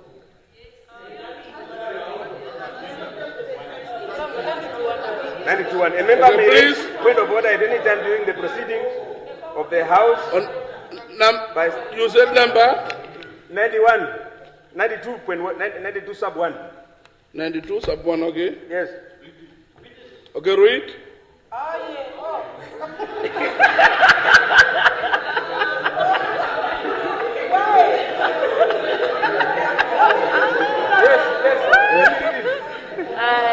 okay, sorry.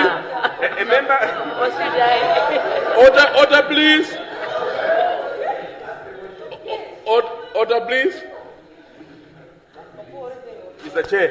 Look, Honorable, I want to establish on which rule are you ruling the honourable member out of order? It is a point of exigency, Mr. Chair. Sorry? Point of what? Point of order, not out of order. The point of exigency, Mr. Chairman, is allowed. Point of exigency. What? It's a point of exigency, it's a point of urgent need. Of urgency. There's an issue raised. Exigency. There's an issue raised. Yes, it's exigency. There's an issue raised. Specific reference is made to certain undisclosed honourable members about certain things that pertain to the budget, and I'm asking the honourable member to please enlighten us. Okay. Thank you. Okay, thank you. Thank you. Honourable member. Honourable member. Thank you very much, Honourable Karona. Honourable member. If the shoe fits, Honourable Minister, please attention. Oh, sorry. Please. You don't respond to that question because the question was directed to the Deputy Speaker, so he will respond at the appropriate time. Okay. So please proceed. Thank you. Thank you very much, Deputy Chairperson of the All House Committee. The question about salary collectors was asked to the Deputy Speaker for him to respond as my contribution to vote 3. As I proceed, if the shoe fits, it must just fit. The honourable members know themselves. Program 1, Legislative Management, under page 18. Honourable Deputy Chairperson of the House Committee, Honourable Deputy Speaker, I fully support this program where it outlines the visibility of our arm of the state being the legislature, especially at multilateral parliamentary organizations. And I think this is very important for a small democracy such as ours, but has shown to the world that it can hold its own. And Parliament is no different. The National Assembly is no different. This is important for our parliamentary diplomacy, and therefore I support the allocation of 18,705,000 Namibian dollars to this program to help our parliamentarians to have the visibility all over the world.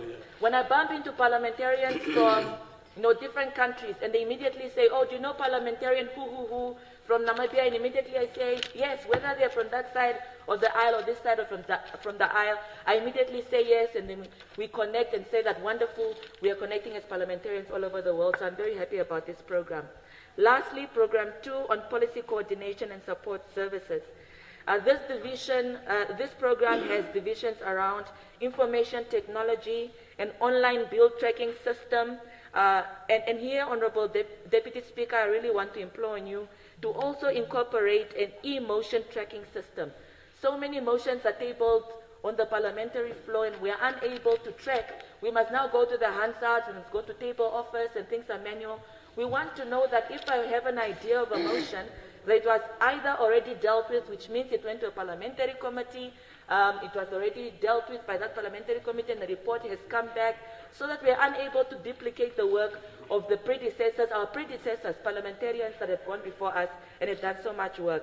Also, the issue around an ICT policy framework, which I fully support around e-parliament. We just need to do more to enhance these tools to continue supporting the work of parliamentarians in this National Assembly. With that, Honourable Speaker, I fully support this vote, and I thank all the speakers that have spoken before me who also support this vote. But of course, there's always improvement needed, especially where legislative power and as an arm of the state is concerned. Thank you very much. Thank you, Honourable Minister, for information. Thank you very much. I now recognize Honourable Nashinge. Thank you very much, Deputy Chairperson of the Whole House Committee. Nashinge. I'm not Nashinge, please. Oh, okay, thank you. Yeah. Thank you for the correction. Thank you. Yeah, my contribution on vote 3, the first one is while my young sister from the Ministry of Information excited over this, that, we must also look at our website. our website is not user-friendly at all. Our source. Yeah, order please, Yeah. That our website is not user-friendly, both for ourselves and the members of the public. We can assist to advise those that are responsible if they are struggling. The second one is just a question on the vote of the office of the official opposition leader. Office of the leader of the official opposition party. That is how it reads here. I just wanted to get an understanding on the 3.3 million Namibian dollars allocation, which is allocated to this office. Why are we allocating all this additional money to this office while we are critically understaffed? During the induction, we were told, if I'm not mistaken, it's either 24 or 28 vacancies, if I'm not mistaken. Perhaps we truly need to balance that. I think the Parliament itself needs more human capital so that it is able to operate properly, and we don't have staff members that are overworked, depressed, and some at the end of the day can't really just wait to leave this place. And once they do, I don't know, I'm told some people spend hours here up to even 11 o'clock to make sure that the work is done. So I implore the minister and the deputy to, I know this is just a rubber stamping, but I think there is a room for us to truly improve and look at the most important parts within the institution, especially this one. So we compromise and make sure that we bring in that much needed improvement. Thank you very kindly. Thank you, Honorable Nashinge. I now recognize Honorable Jonas. Thank you very much, Deputy Chairperson of the whole House. I'm going to speak on two items, Deputy Speaker, Deputy Chairperson. I've been in a trade unions for 22 years, responsible for negotiation, wage negotiation, condition of employment of workers in this country.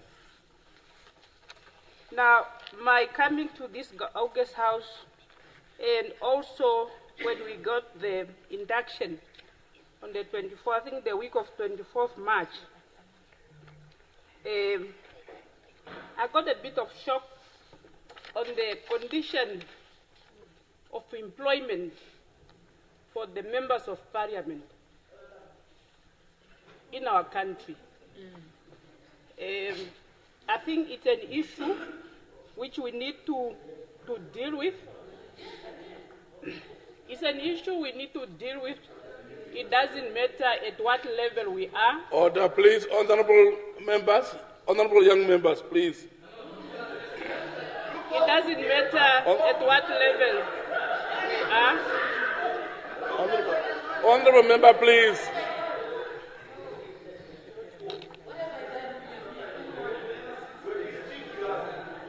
Deputy Chairperson, you don't want to hear or why are you disturbing? She has the floor, please. Honorables, must respect women.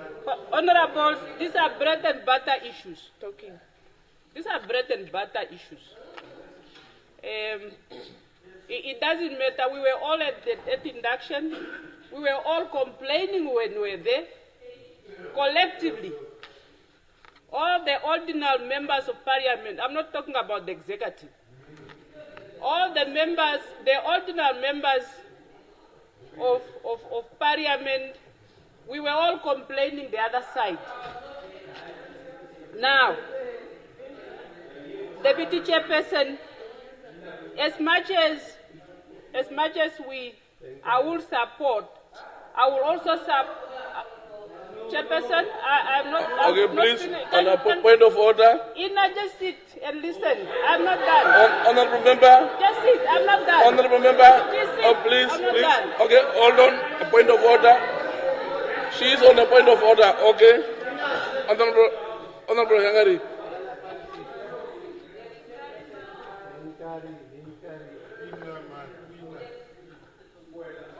We are being sabotaged here. But Honorable Deputy Chairperson of the whole House Committee. Your rule no, I number? don't need to cite that. No, I we don't have need been to told cite that we must indicate. No, let me guide you, Honorable Deputy Chairperson of the whole House Committee. Please, to make my job me much guide easier, you. please indicate the rule. I'm not fighting. Are you going to allow me to speak or not? No, if you don't indicate the rule, I will not allow you, please. Listen to me.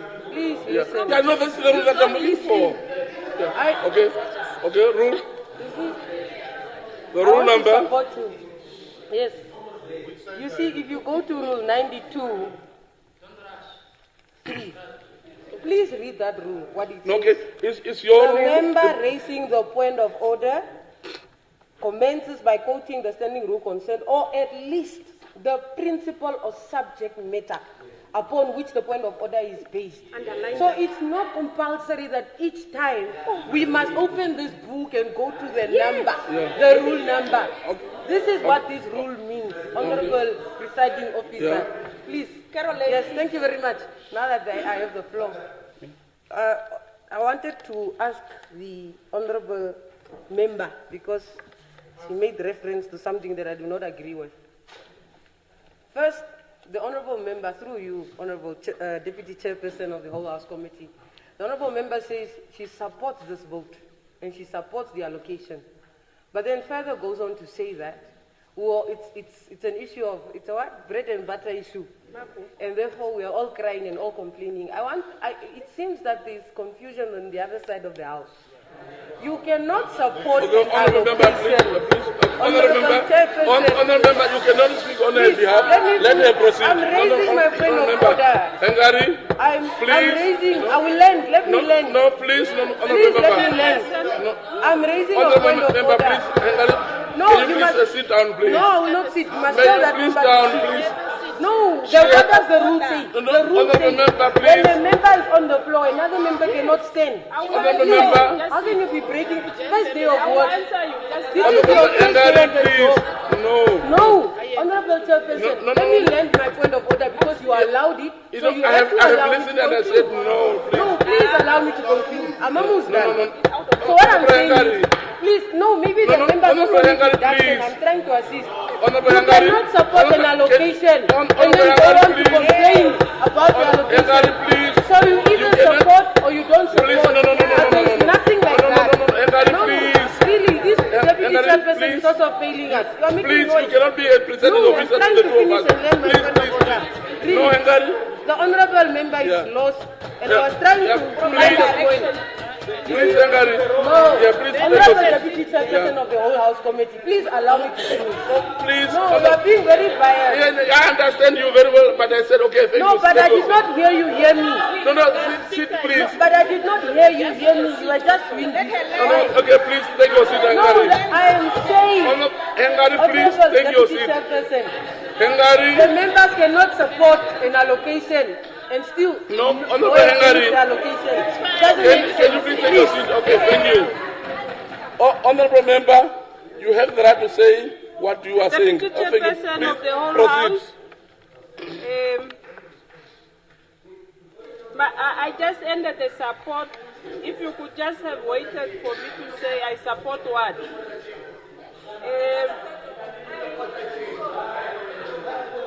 As much as sorry. contribution. Bishop, please. Bishop, may I listen to your point of order? Yes. No, the microphone, yeah. Mike, please. Your mic, please.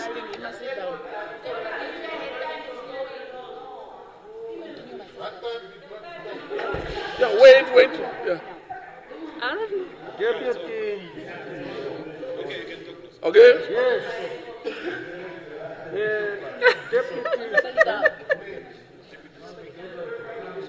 Deputy Speaker. Yeah, please. The whole House Committee. I want to raise on the point of order. Page 58. Okay. 92, subparagraph 92, subrule 2. When a point of order is raised, the member being called to order must discontinue his or her speech and take his or her seat. But wait. As I see here, is not the case. You allow too much and oppress one side. So that's why you get this kind of resistance. You are not doing a justice to all of us. One other point of order here, you want to oppress this person to sit down, but you don't do that side. So that. Okay, thank you. Okay, honorable member, proceed. Thank you very much, Chairman. Thank you very much. Deputy Chairperson. Deputy Chairperson, you need to give me more time because my time was yes. Okay, proceed, please. Yes, Deputy Chairperson of the whole House.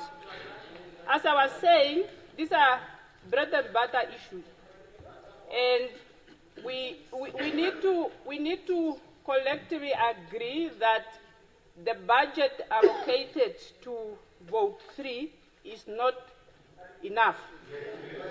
It's not enough. And I want to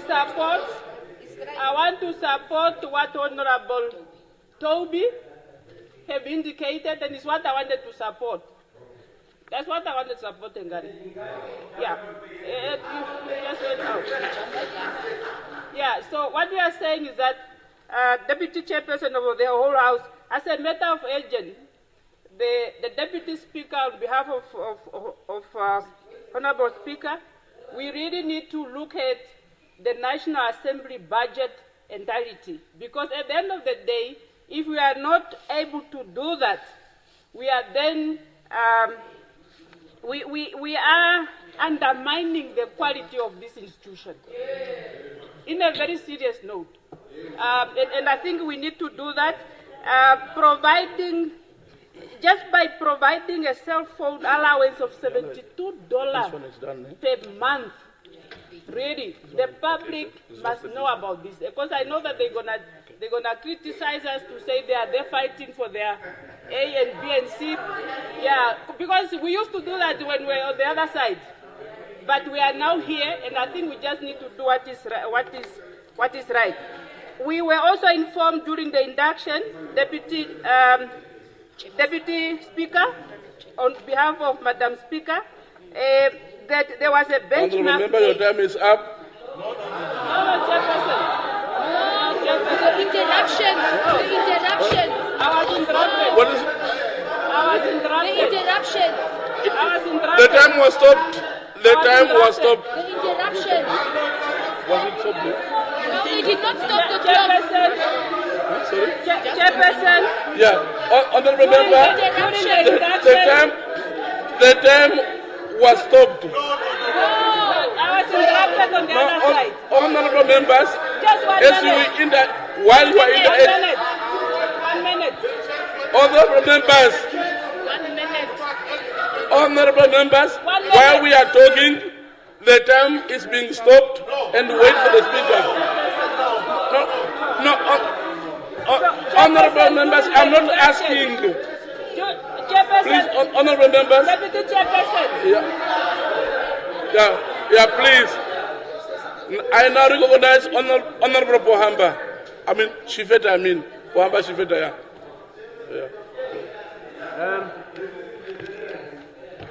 Honorable Deputy Chair, I will be very brief. Honorable Deputy Chair, I think, and I have raised this point before, about researchers of this parliament, both two houses. I don't know how many researchers we have here. I'm talking about academic researchers. Imagine 2. And I'm not sure whether these researchers have got capacity to do scientific research. Because members, this house is a very important institution. Members need to send even information for verification to refer to these researchers. I think if you look at the rules, I mean not the rules, but refer to the MTEF, you see the research is under subdivision. I want to preemptive suggestion that we need to elevate this to a directorate and to have not less than 10 academic researchers at a level of directorate. And we have to have a center and a supporting staff, because these are the researchers who can give support services to this house. And we do not have. We have 2, I'm informed here. By that time, I think I was told there was a vacancy. I don't know, I have been here 20 years, but I don't know what happened after that. If it's really true that we still have 2, we are stuck at 2, we need to do something. In connection to that, I have a problem for this, all these years. You cannot even Google and open a page here. You struggle to open some. You have to go out. In fact, in the whole premise of the Parliament, you cannot open it here. You have to go out and open, just Google or something. I think we need to do something on that. We really need to do something on that. And with that, Honorable Deputy Chair, I yield my floor back to you for my remaining time, and I support the vote. Thank you, Honorable Member. I now recognize Honorable Nekongo. Thank you very much, Deputy Chairperson, the whole House Committee. I raise to contribute first before I support. And I would want to say welcome to Parliament. Some of you... No, I'm not at your mother's house as well. This is Parliament. No, order, please. Shut up. No, order, please. Order, please. Yeah. Order, please. Please. Honorable. I will not withdraw. Okay. I'm not at your mother, Kambala. I'm not at your mother's house. I'm at Parliament. Honorable Member. Honorable Nekongo, please. No. Please. Yes. No. Honorable Nekongo, please. Honorable Member, please. Yeah, Honorable Member, please. Yes. Can you listen to me, please? Can you listen to me, please? Honorable Nekongo. Oh, please. Honorable Nekongo, please withdraw that statement, please. Just withdraw, but the damage is already caused. Honorable Member, please. Honorable Member. No, sorry. Honorable Member, please. Please, Honorable Member. Yeah. Honorable Member, please. Withdraw. Even the damage, please. We need to progress. Is he going to withdraw as well? Please. Is he going to withdraw? Yeah. Only me or going to withdraw? Hold on, honorable members. Can you please sit down? Can you please sit down, please, honorable members? Yeah. Can you please unconditionally withdraw? Okay. We need to progress. Please. Okay. Comrade Deputy Speaker. Yeah, that's what I said. Yeah. Okay.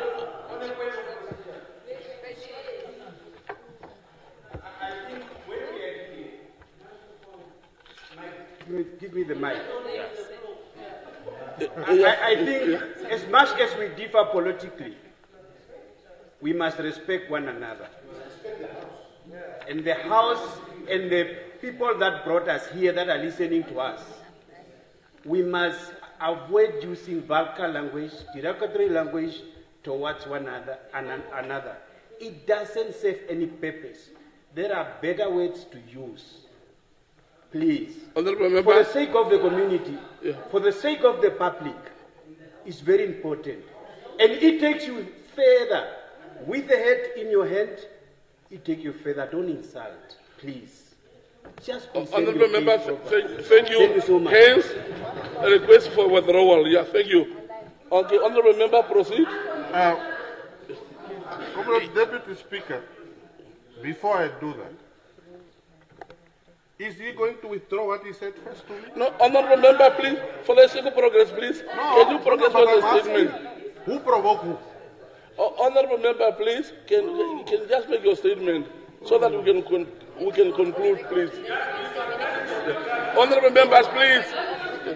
Yeah. No, he did. Yeah, okay. Okay, so just proceed. It's okay. Honourable members, please, let us avoid being emotional. Just proceed, Honourable Nekongo. Honourable members, emotions will not take us anywhere. Yeah, okay. Okay, Honourable Member. Okay. Okay, Honourable Member, can you please take your seat, please? And what about Honourable Nekongo? Honourable Nekongo, can you please take your seat, please? Can you sit down, please? Yeah. Honourable Member, no, wait for your mic. Speaker, Rule 97, personal attacks with others. It's clear there, Speaker.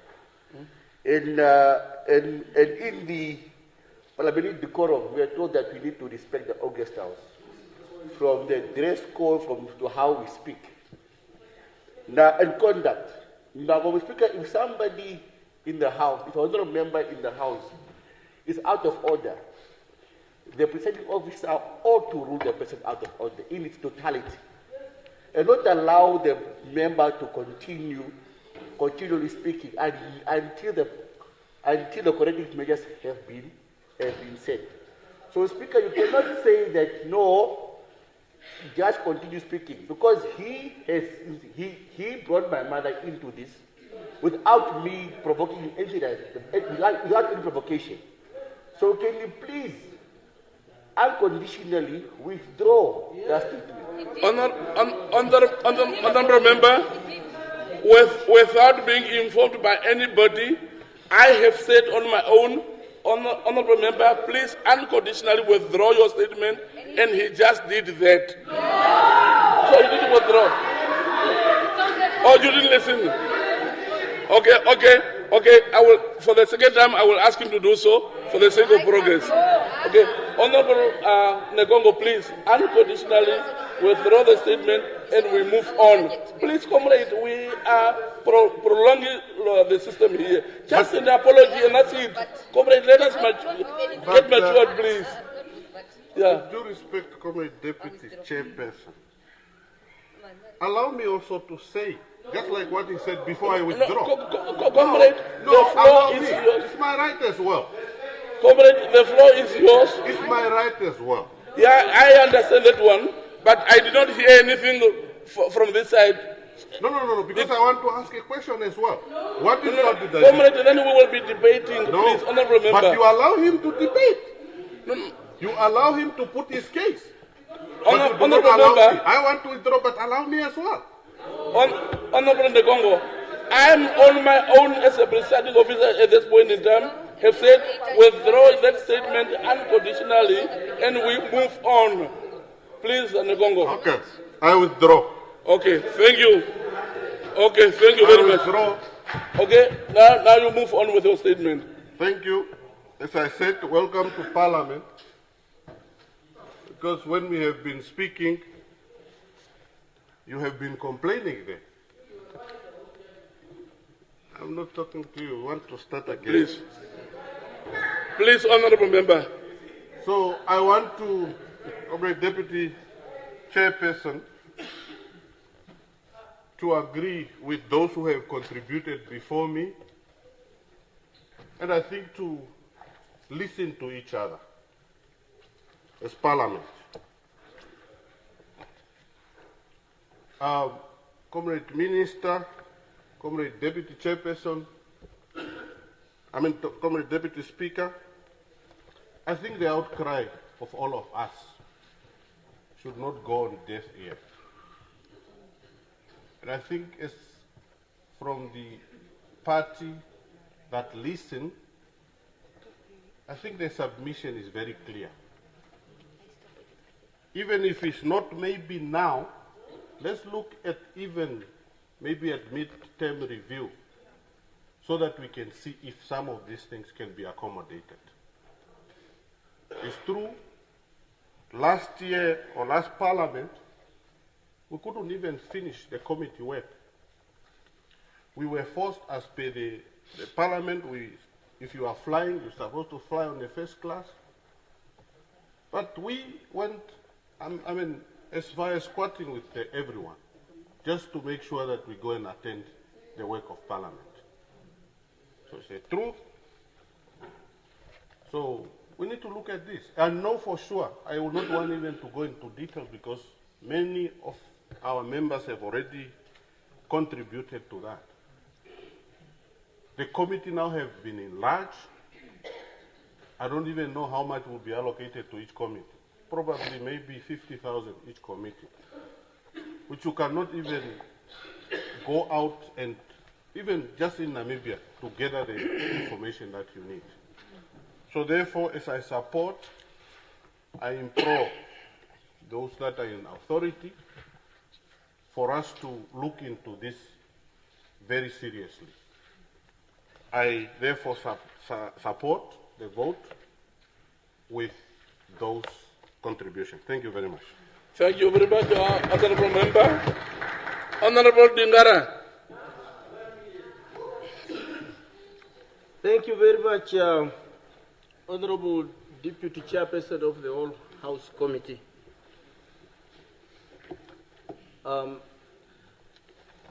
By nature, I am not, I don't like to complain. Naturally, I don't like to complain. But, and that is why the people voted me to come to Parliament, because I was solving too many problems. I did not register myself to complaints. But here, arriving here, I'm reduced to a complaint, and without solution. I must complain and repeat the complaint every year. There's no solution. I'm just worried because my understanding before I came to Parliament. Honourable Member, no generalization. We speak specific to the vote. Before I came to Parliament, my understanding was Parliament is the highest in terms of the Constitution, the highest decision making in terms of making the laws of Namibia. And therefore, if a person in terms of the Constitution is elected as a member of National Assembly, I thought that the person will be provided with transport by the state, proper transport, that the state shall provide this person, the constituency is Namibia, shall provide this person with proper accommodation.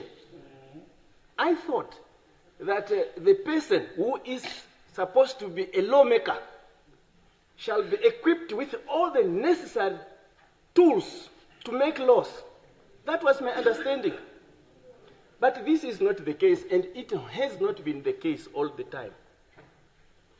I took, for example, I went to buy a car, I identified a second-hand car to buy. And then they say, okay, if you put your housing allowance plus your car allowance together, maybe you can only buy a second-hand car. I bought a second-hand car, putting my housing allowance and my transport allowance together, and the deduction is bigger than both allowance put together. Now I'm wondering, and on top of that, as Namibia is my constituency, there's no one in the whole country who's saying, how must I, as Dingara, a member of Parliament, reach out to the people of Namibia in terms of fuel, in terms of anything. Nothing is provided. I think there's no one in Namibia to whom we can complain. We must complain to God. Because if there was someone in Namibia who was able to solve this problem would have been solved already. Because I'm not saying it the first time. I think I'm ashamed when I see at the level of member of parliament to stand up and complain. It's not supposed to be the level of complaint. It's supposed to be the level of solving problems. And I feel so bad when I see truly honorable members here in the House standing up and complain. And I've been complaining as part of the complainants now since 2010 here. I think this could be, if it is not God, if it is someone in the country, yes, I see my time. If it is someone in the country, if it's not God, if it is someone in the country to solve this problem, can that person solve this problem? Please. If there's any person in Namibia who can solve this problem, let it be solved so that members of parliament must not be complainant, must be lawmakers. No, that is, I submit and support the vote. Thank you, honorable member. I now recognize Honorable Cooper. Thank you very much, Deputy Chairperson of the Whole House Committee. Now, honorable members, adequate budgetary allocation is critical for the National Assembly to fulfill its constitutional mandate of representation, lawmaking, and oversight. That's why we are elected to be here. Year in, year out. I don't know why we are still complaining. Year in, year out, we address these same problems. Just the role players that are different. Honorable Venani was seated here for 10 years. He said the same things. I sat there for not 10 years. I sat there, I complained. Honorable Dingara, you sat there, you complained. Natango, Honorable Deputy Prime Minister, spoke about three-legged pork last year or 2 years back. He sit there, now he's here, his slide was on. He wants to talk the same things. Deputy Speaker was talking about the same things here. Nothing is changing. What is it that will assist us, Honorable Deputy Speaker?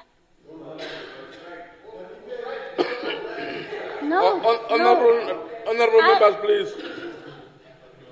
Now, part of the oversight also from what we are doing from the three, petitioning became popular in this country, as per my experience from the previous parliament sessions.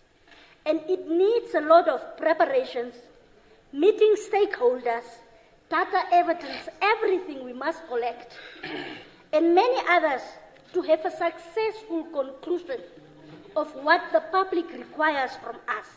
And the expectation, Honorable Deputy Speaker, honorable members, from the public is so high, yet the allocation of funds is so minimal, and that causes a backlog in the delivery of services to the electorate.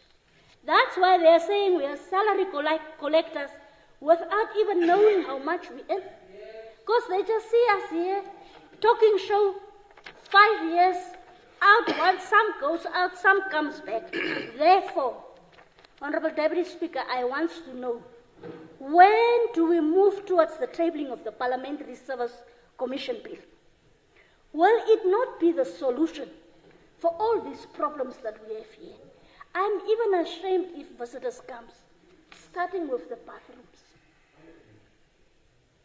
The National Assembly of Namibia is at a different level, Honorable Deputy Speaker. When it rains, it leaks, it's pouring. National Assembly building. other thing is problematic. So please, Honorable Minister, Honorable Deputy Speaker, Honorable Members, collectively, let's move towards Canaan. Let's not look backwards. Supreme Court came after the National Assembly was here. It was existent.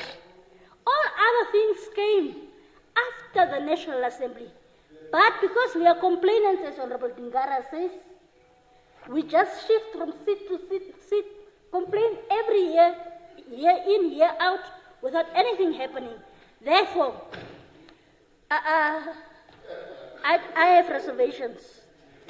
I have reservations on this vote specifically. I so submit.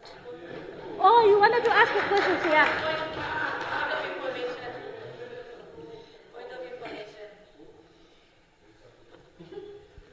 Thank you so much, Honorable Deputy Chair, and thank you to the Honorable Paula Kwapper. I just wanted to say that there was just an issue with the image. There was no censoring of broadcast. The broadcast remained the same on NBC Channel 2. It continued through audio on the Parliamentary Facebook page live in audio. It was only the images that were not showing. I just wanted to give that information. Thank you. You can go check. Thank you. You can go check the broadcast. Okay, thank you. That is the proof. It's a very nice question, and I've responded to it. Thank you very much, Honorable Minister, and thank you, Cooper. Next, I recognize Honorable Ampanda. Yeah, thank you very much, Chairperson. Obviously, when budgeting takes place, the difference with what we are dealing with and the difference with other budget votes is this. Various divisions and directorates in ministries, offices, and agencies undergo a process of budget preparation. Different sections submit their budget votes, and then eventually it becomes compounded, and then it is sent. They are even invited to defend their budget. So the first primary question we must ask ourselves is that who is actually drafting this budget?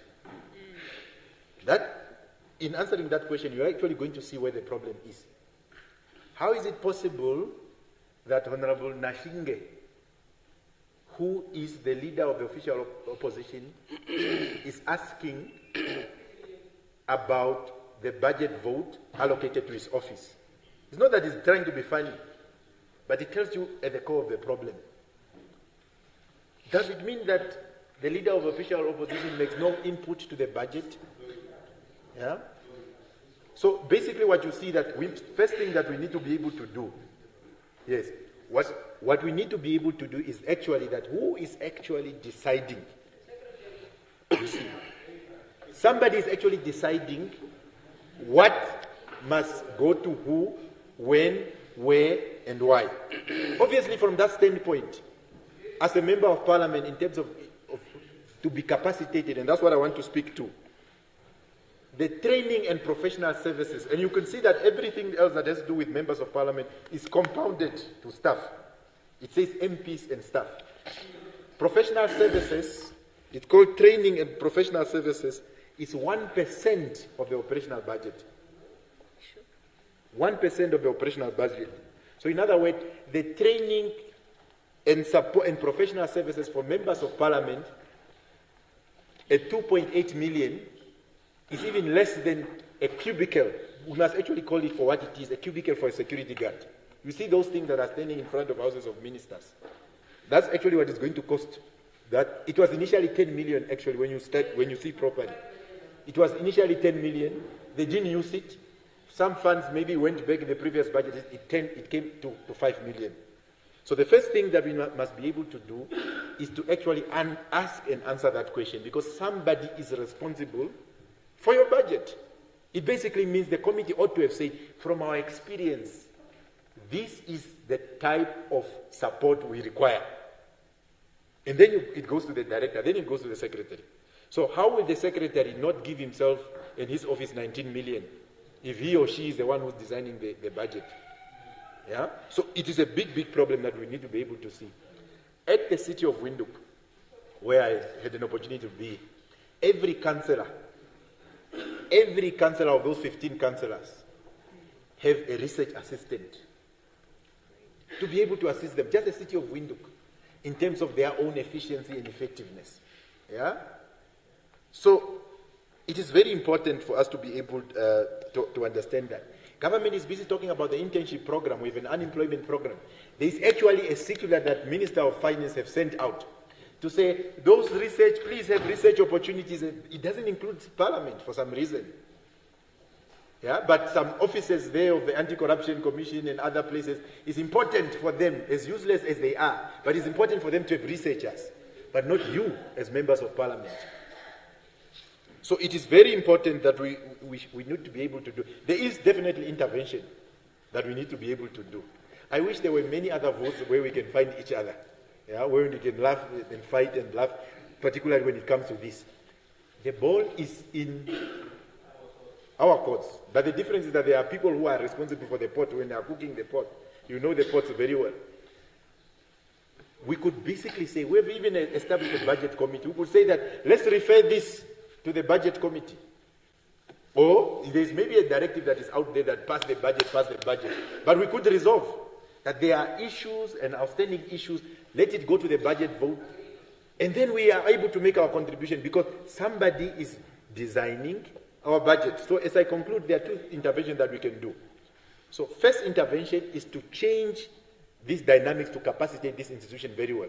I come here as a member of Parliament and I'm carrying chairs. I'm looking for chairs. Going in offices, negotiating for chairs. Yeah? We don't even have computers, but we must write on pink papers and things like that. So let's do that as an interim measure. But those interns and all those other things, why can't it happen? So the solution, let's send it to the budget committee, debate and formulate our budget like what other Honourable Member, your time is up. Thank you very much, and I recognize Honourable Manombe.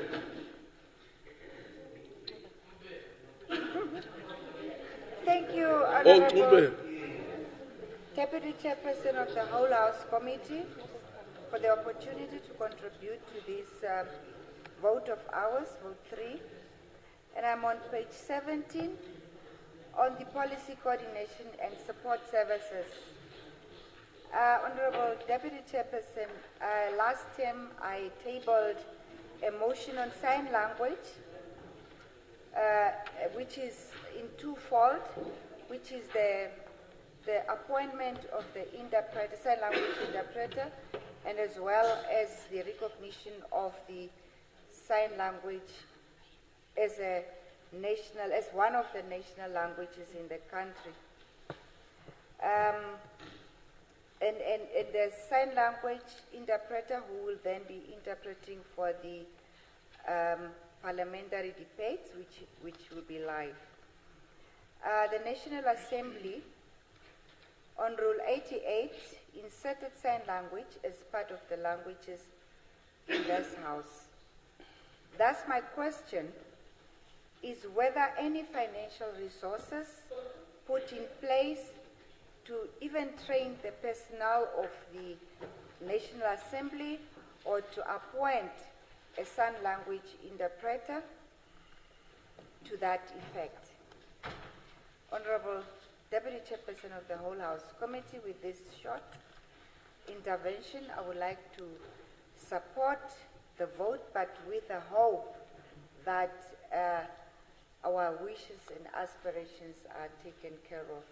Thank you. Thank you very much, Honourable Member. I now recognize Honourable Emmanuel. Are you Emmanuel? Yeah, Honourable Member, yeah. Oh, okay.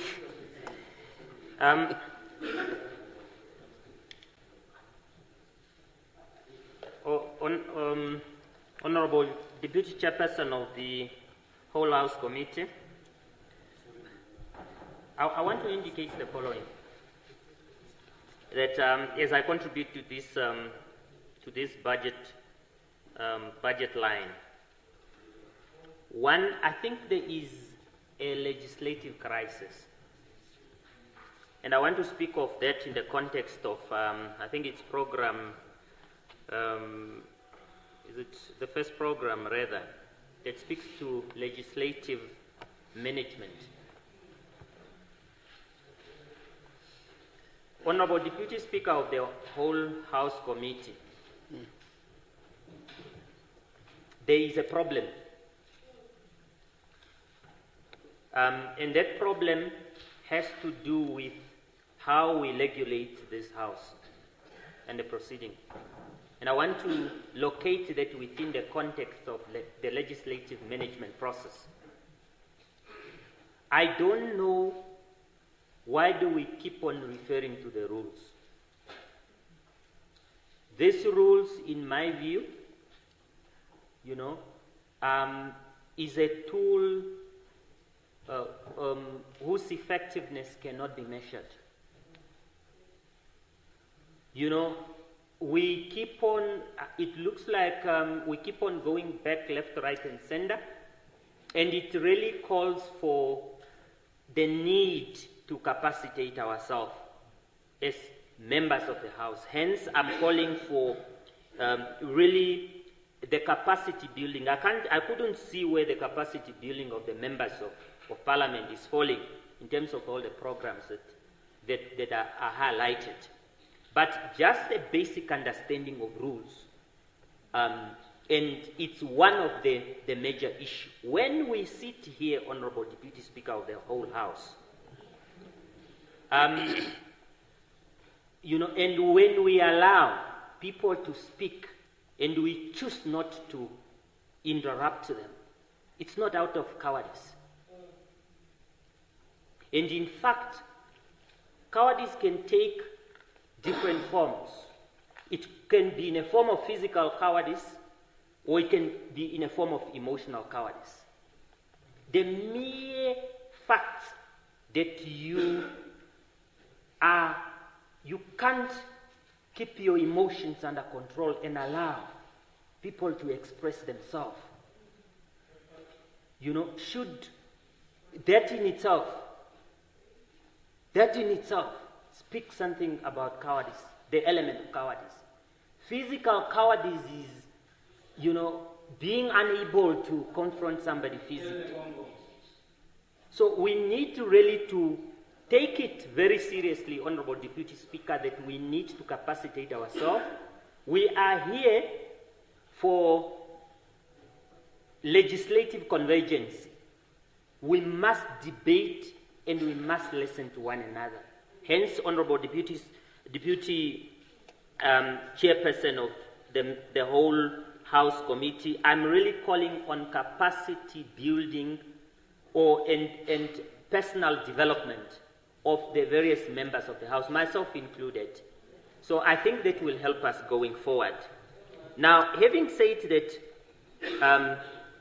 the only thing that speaks to capacity building of the members, or support rather, whatever you call it, it's really in the context of research support and library. That's all what you find here. Nothing else.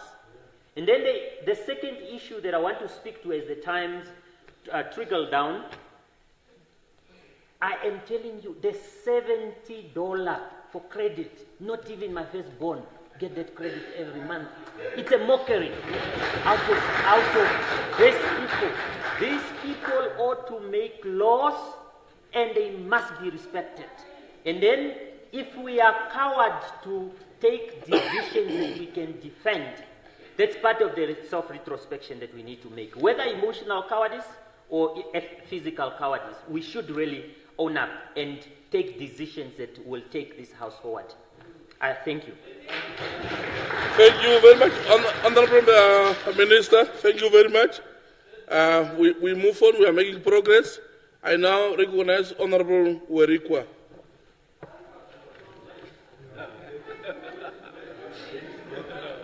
Thank you very much, Honorable Speaker.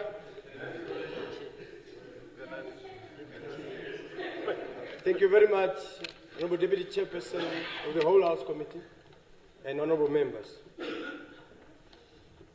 At independence, government deliberately, or the State of the Republic of Namibia deliberately adopted the three organs of the state. And it was a well-thought approach to ensure that there is a division and autonomy as far as each organ is concerned. I sit at this Honourable House, the 8th Parliament of the Republic of Namibia, after carefully coming to analyze the functionality, the operationalization of issues, the roles, the responsibilities.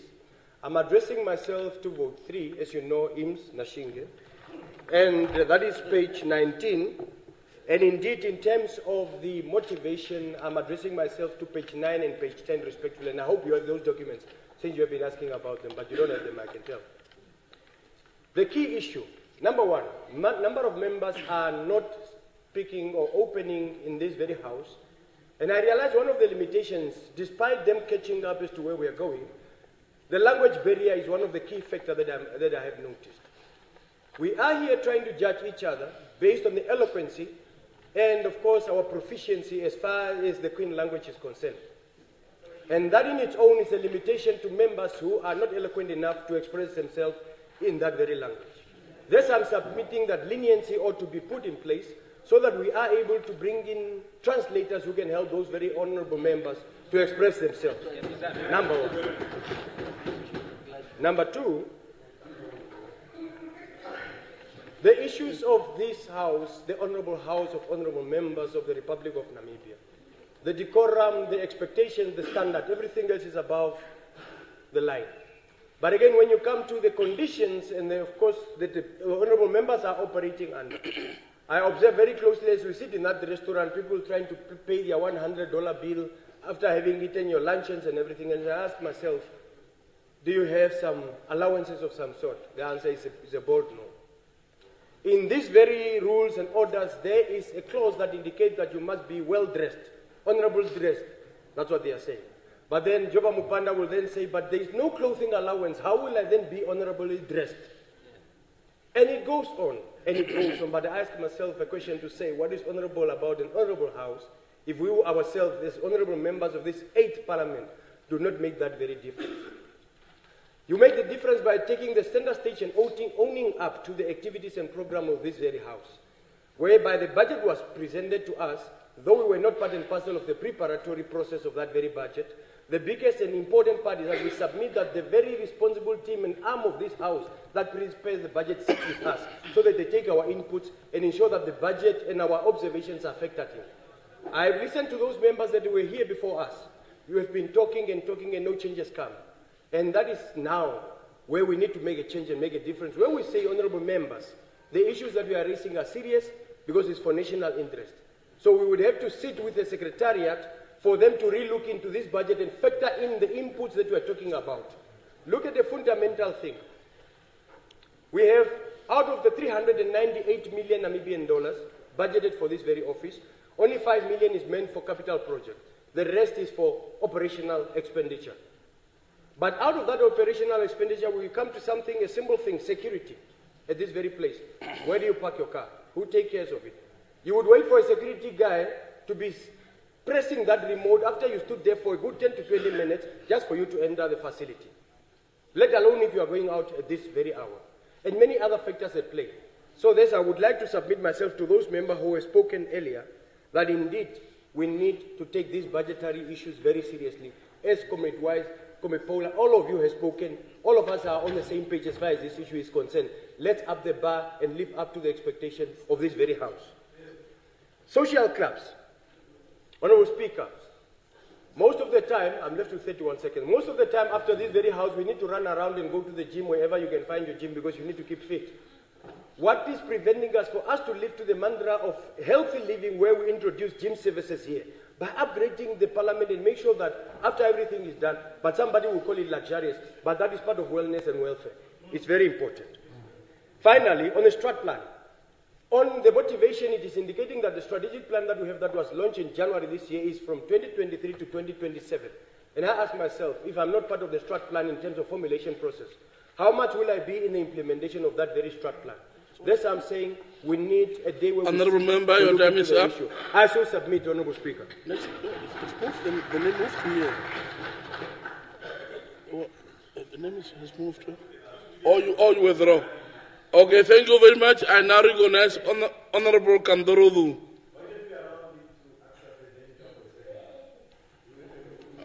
Let us finish first here. Thank you so much, Honorable Deputy Chair of the Whole House Committee, sometimes it's very interesting to complain to yourself.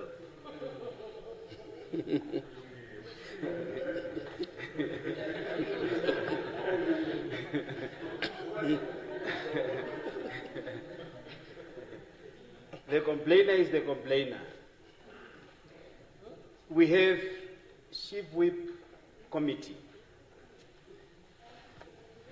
That's where we need to plan and to talk to ourselves. The Deputy Speaker is the chairperson or the Speaker.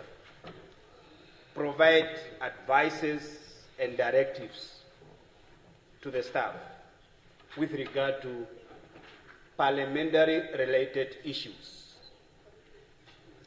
So if we don't have those structures in place, now just imagine if the parliamentarians are complaining, to whom should the community come and complain? They will lose faith in us. How do a complainer run to a complainer? So we need to change something there, Deputy Speaker. Let's put our house in order. And let's avoid talking about our self-beneficiation in the front of the poor people that don't have houses, proper roads, sanitations. If you go to Assemly, people are using plastic bag as a sanitation facility and throw it away at night. So those are issues that we must address, not our personal income. We must be very careful. My point on the issue of the oversight, we have committees. If you go to page 49, vote 3, 49, you see we budgeted 16 million. Last year it was 16 million. This year is 16 million. But I understand the committees are increased from 10 to 12. Last year when they were 10, they did not, they were 8. They did not finish their job. Now, somebody came and increased it, but keep the budget at the same level for more people to make use of the budget. That's very interesting to note. Who is planning here? So, the Directorate of Committees and the Finance Department, are they not talking to one another? So, and somebody were also on the that's the traveling allowances. Apparently some committee members are refusing to travel because the SNT is also very limited. And as a result, we compromise our responsibilities as lawmakers. So the responsible person who is the Speaker of this House must pull up his or her socks for the sake of us to reach out to the communities. And there is one thing that it doesn't appear here. I tried to check. Taking Parliament to the people. No vote. 0. And that's a problem of Namibia. We don't give attention to civic education, educating our people on different government activities. My lovely sister, Emma, your ministry have a very interesting program, Nationhood, Nation Pride. Very good initiative. If you go to where? United Arab Emirates. That's a very classical example of nationhood, nation pride. So, so therefore, we need to take Parliament to the people so that we can teach them. We tell them about our committees. We tell them our roles as lawmakers. So thank you so much for the opportunity, Deputy Chair. Thank you, Honourable Member. I now recognize Honourable Kambala.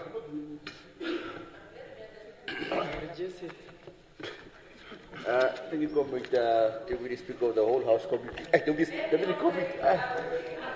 Thank you, thank you. You have the floor. Of the whole House Committee. Colleagues, it's been a long day. Calm down. It's a long day. Maybe just to add on to. Oh, yeah. Econ, please. Apparently, it's cold here.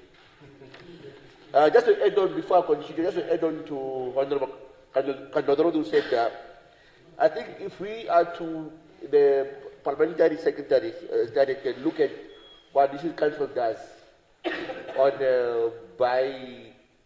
by annual basis, they have a much more wider and much more beautiful outreach program than the National Assembly.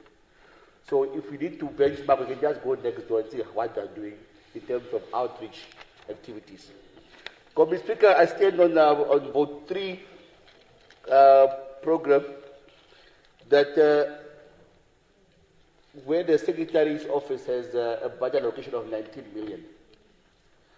But we have a program called the Children's Parliament in Parliament. But there is no vote allocation to it. There is no single mention of it in the budget. Not even just the wording itself. So one questions that what is our priorities? The President had already said since inauguration, even in the social, that youth development should be at the center of every decision-making process. But this very House is neglecting that same call. So already in the vein, they're already failing the head of state. So for us, we want to ensure that young people get the necessary capacity to lead this country. So we need to get that allocation correctly to see exactly what is that 19 million going to. Because I saw this 4 million going for furnitures and vehicles under the speakers or under the Secretary's office. And the fleet of Parliament is also weak. Out of 43 vehicles, only 21 are functional. But the Secretary's office is budgeting new vehicles. But the entire National Assembly, not even one, under the program support services. So how are we budgeting? Who are we budgeting this for, Deputy Speaker? So we need that clear indication of that 19 million that's under that office of the Secretary. The other issue is also on the National Development Fund. Maybe just to add on to it, that perhaps maybe we need to ensure that once we get the Parliamentary Service Commission in place, that in that process there is a separate vote, a separate clear vote for Children's Parliament with its own activities. Because we cannot rely on the National Developmental Budget, the Developmental Fund, to carry out such activities if we are being serious on oversight and parliamentary services. On the mitigation, we would like to call that in this instance, because we have been, I see more green lights coming on. We will be repeating the same thing that I'm saying about remuneration and all those things. So I think that the best thing to do is for the budget to be referred to the budget committee, where the budget committee can go and discuss this budget in its entirety. Because the budget committee has the chief whip, has the chairperson, so it's the best platform to go and discuss this budget to ensure that our voices as parliamentarians are heard. Because what we have now is what we call a shipping budget, for instance. Because we are just here talking about the budget that none of us here, even yourself, even the Secretariat, even you, Speaker, you don't even have an influence in this. But you want us here to sit and just for the sake of progress to move this. We can't do that. We can't do that. So I don't support the budget in this current form. and we refer the budget to go to the budget committee for further consideration. Thank you. Thank you, Honourable Member. I now recognize Honourable Deputy Prime Minister. Deputy Chair of Honourable Ithete. Deputy Chair of the Whole House Committee. I'm rising on the point of order. Oh, no, there is nobody on the floor, Honourable Member. I want to help you here. No, Honourable Member, there must be. Honourable Member, please. No, Honourable Member. We have been here, we are new. We have been here since 16 hours 35, if I'm not mistaken. No, for this vote. We have been here, and it says under Rule 85, Sub-Rule 3, that you have a discretion. So you want us, all of us, to speak on this vote. That is when you are going to put a ruling or what? Because we still have 3 other votes. It's too much. Okay, thank you very much. Okay. This is the ruling now. Okay, order please. Order please. The honourable member has the right to ask the presiding officer. The ruling is I am going to allow democracy to take place in this August House. So, Honourable Deputy Prime Minister, the floor is yours.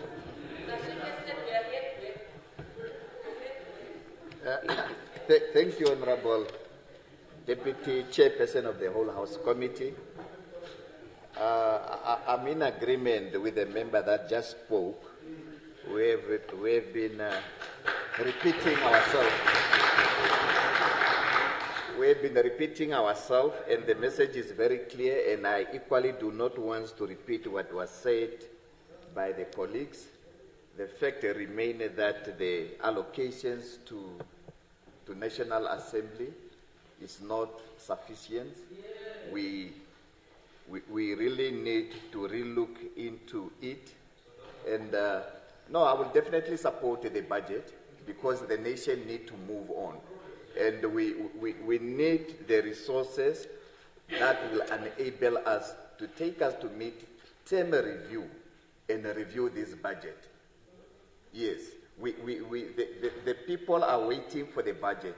The nations need to move, the country need to move on. And the current budget, that 30% that is allocated from the previous budget, it will soon start being depleted. And the country need to move on. We need to speed up the process of approving the budget. And, yes, and the challenges that we are having, most especially for National Assembly, during the midterm budget, we review it. Yes, we can review it. That's the reason for midterm budget. That's actually the reason. We can have it and we can decide not to have it, but the fact that we are having it, and the current allocations to National Assembly is for the next 12 months. It's not for the next 6 months. But instead of using it in the next 12 months, we can environment. We can approve the current ceiling environment and only use it within the next 6 months, which will be more than enough even. Then during the midterm budget, we review, we will see where we will get more other resources. We have been... sorry, Comrade, on a point of order.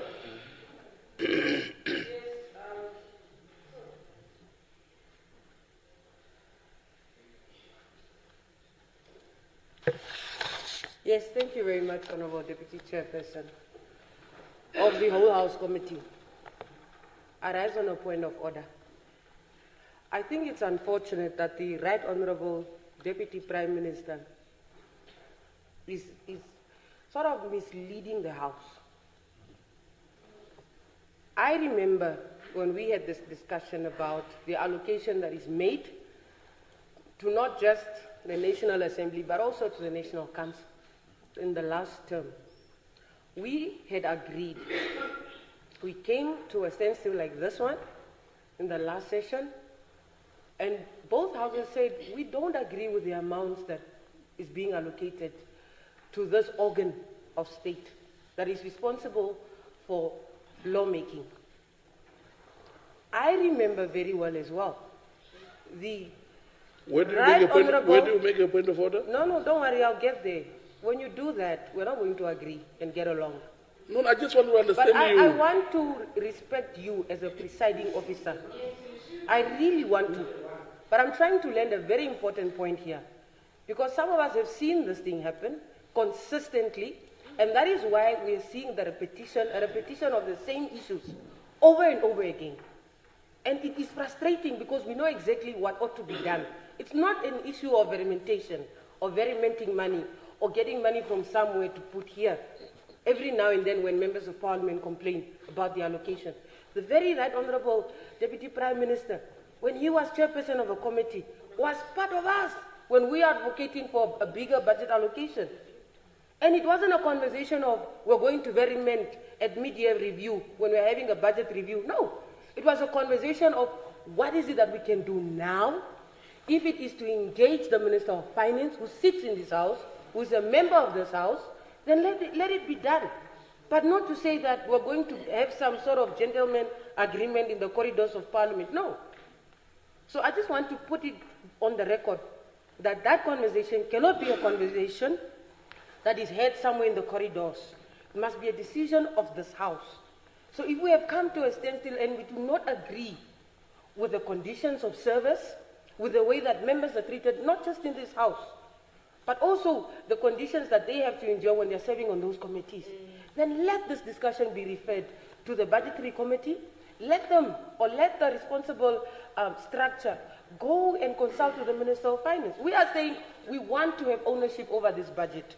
Currently, we don't have ownership of this budget because it was decided without our input. So please, Honourable Deputy Chairperson of the Whole House Committee and Right Honourable Deputy Prime Minister, please allow us that little respect, really, as members of this House, not just because we are frustrated, but because we also know what needs to be done, and we are also growing tired of this constant repetition of issues. I have listened for more than 2 minutes. Thank you. Okay, Honourable Deputy Prime Minister, please move on here.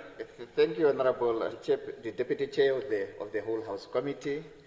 I will always remain with the people, and I will never divert. Not me. It's not in my vein. And I'm a person who stands on my principle.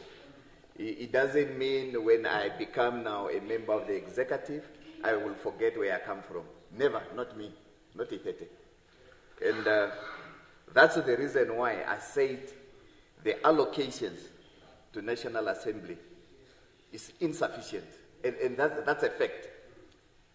And I will say it with pride that it's insufficient. I'm not scared of anybody. I'm not scared who's watching, who's listening. The reality is the money is not enough for these institutions. And how to go forward? For me, going backward will not assist anything.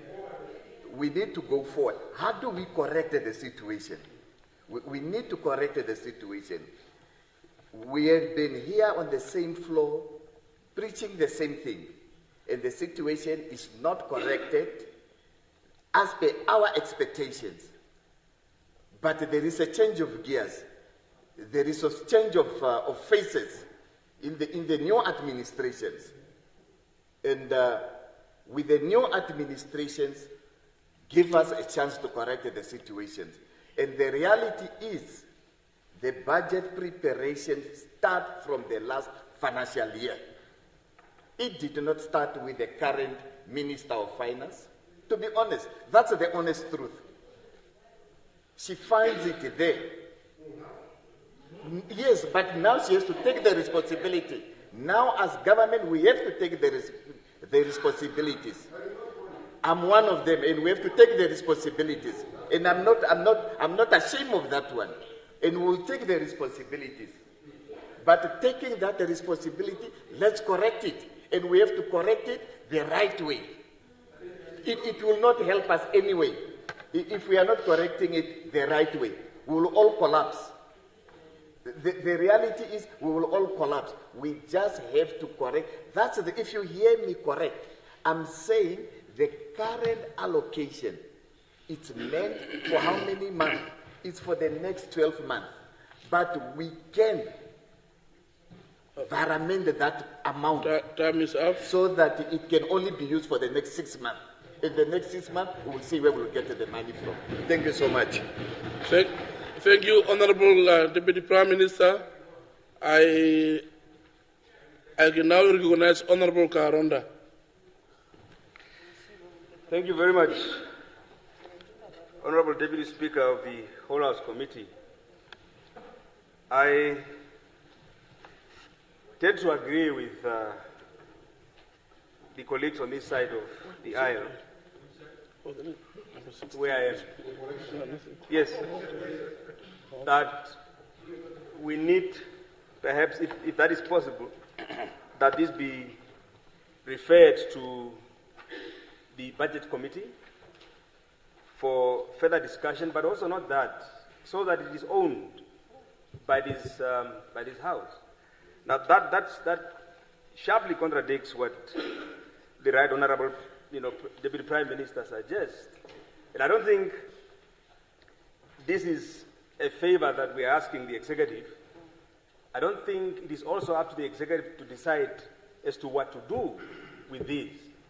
It is something that should be left to us as members of this House to debate this matter and settle it in a manner that satisfies all of us. It's a bill that is subjected, or that must be subjected to the same processes like any other bill. So to that end, I really suggest that this be done in that fashion. There's something inherently wrong also with the way in which members on the right side of the aisle engages this matter. You seem to be saying the money is not enough. You seem to be agreeing with everything we are saying, except you contradict yourself the very moment when you say you support the budget. How can you support it when it clearly has those limitations? So I think we need to deal with that inherent problem on your end, because to ask or to support this very budget is to ask us to actually be a very active participant in our own oppression. This is something we don't like. We can't participate in agreeing that it should also happen. Okay, so that's the fundamental problem I think that we have with it. And Mr. Chair, Deputy Chair, thank you. Okay, thank you very much, Honourable Member. Honourable Nashinge.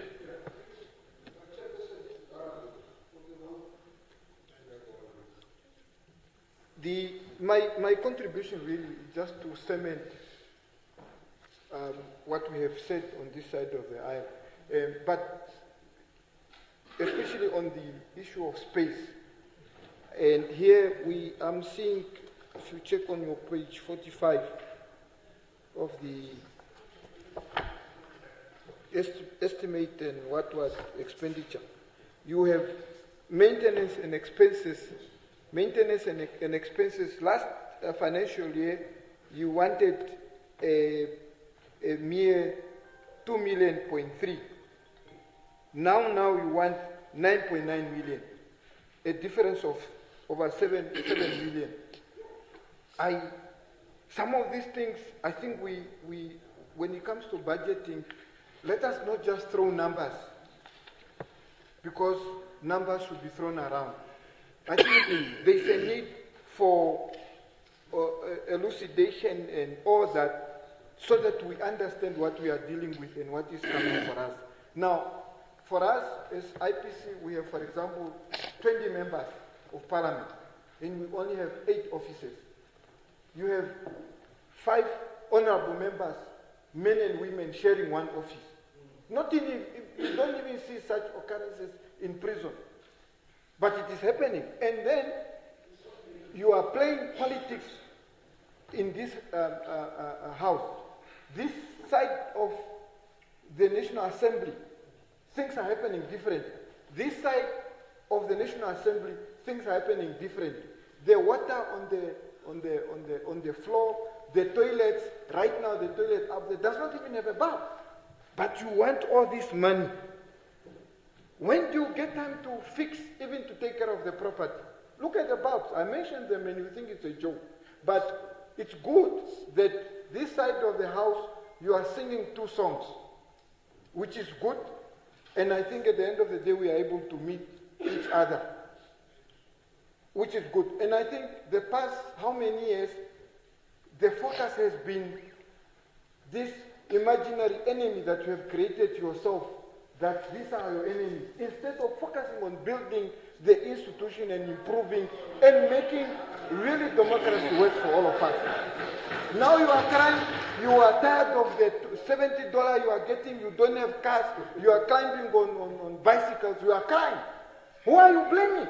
It's you. And that's why you have this budget that we can't take ownership on, because it does not belong to us, it does not belong to this house.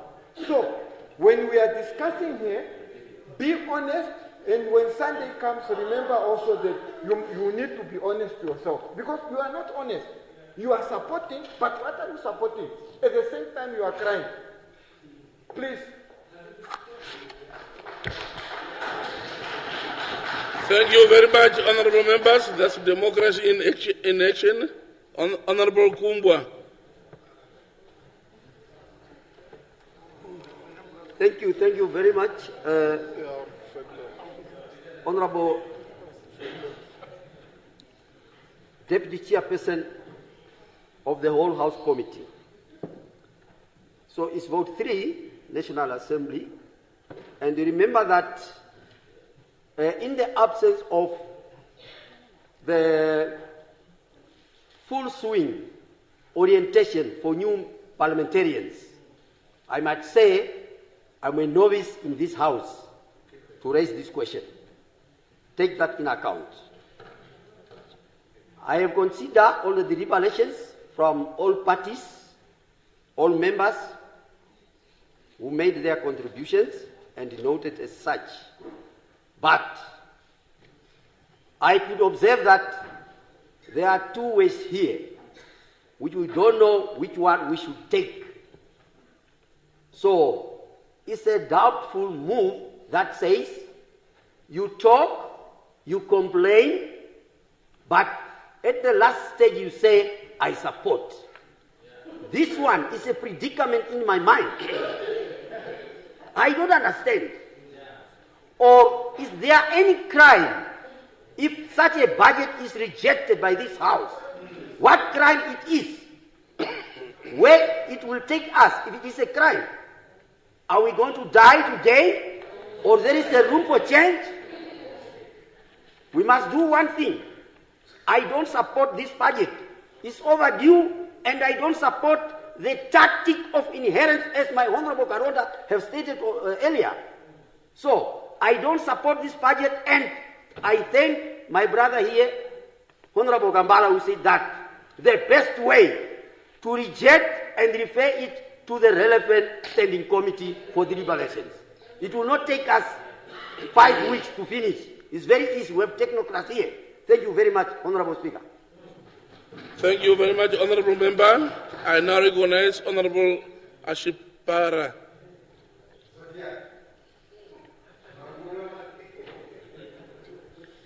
Yeah, thank you very much, Deputy Chairperson of the whole House Committee. I rise on vote 3, Main Division 01, Legislative Management. Yeah, I think we have, the vote is well defined, and the issue here is also well beautified. Yeah, truly speaking, we have done a lot, we just need to find a way. Now, my contribution is this.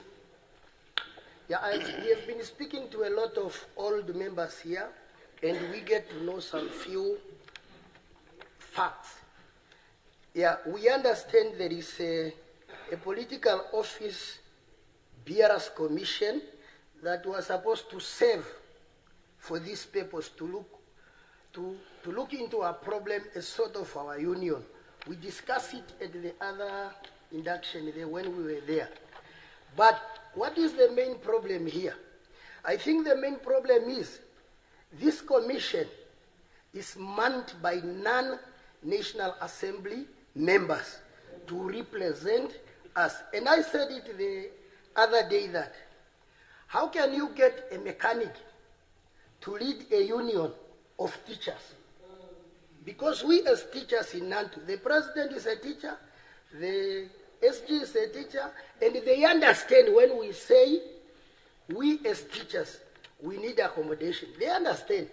When we say our salary it need to be increased, they understand. And we deploy them into negotiation, as my colleague was saying. Now we are deploying judges. I understand it's judges. How do you expect a judge to understand as colleagues? Now one of my proposal is this. We need, this one is now to Deputy Speaker. I implore you to facilitate that maybe through the Committee of Privileges to make sure that some of our members enter into that committee, but we must be there in at least 2/3 majority. We must be the majority there. What if it comes to voting?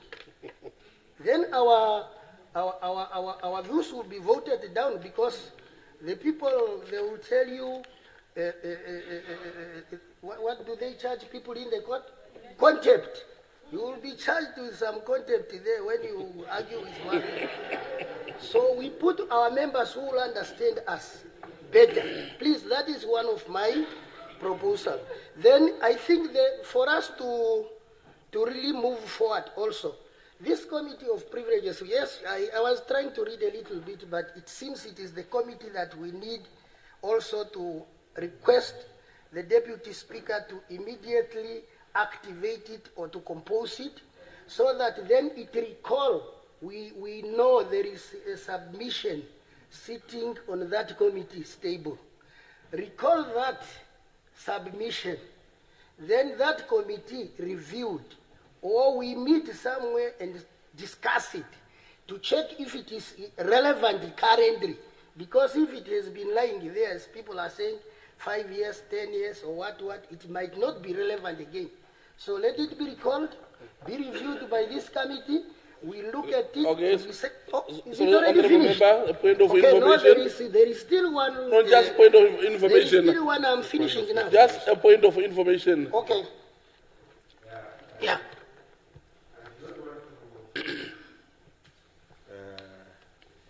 To disturb a very important community member is building a clinic in Okatana.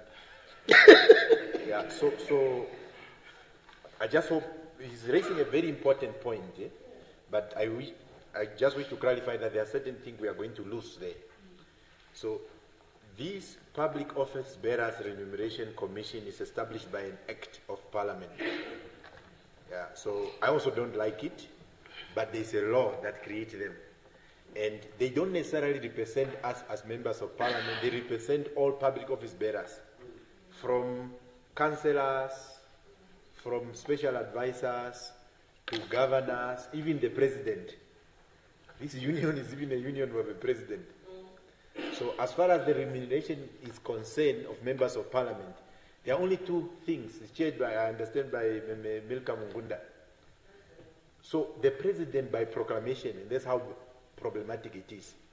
By mere proclamation, you wake up tomorrow, your salary will be increased or downgraded or whatever the case may be, by a mere proclamation or by the president on the recommendation of that commission. So that's one aspect that we are talking about, and we will have to discuss it separately. The issue here, which is within our hands, is actually the budget of this institution of the National Assembly. Yeah, so which is now within our control. So at the back of our head, of our mind, we must have that condition of service that relates to that law, but the budget is within our control. The law might also be within our control because we can amend it. But I just wanted to add that that union thing is actually having a law on its own, and it's having another procedure. But this one is within our control, and we will be able, if we say, committee, please meet before Friday, and report back next week, because the people are waiting for the budget, as the Honorable Deputy Prime Minister is saying. It can be done. But I just wanted to provide information in separation of those two issues. Everything is fine. Okay. Yeah. Okay, thank you. Okay, proceed, Honorable Member. Just proceed, yeah. Yeah. No, your minutes have been waiting for you. Yeah. What I'm trying to say here is also for us, I just want to attract their attention. The three arms of government, they are equally important. If they are equally important and they complement each other, how did they, when it comes to remuneration, they become unequal? Because if I am a head of this house which is equal to that house, we must be equal in every aspect of life. When did the old members allow this thing to be unequal with these committees?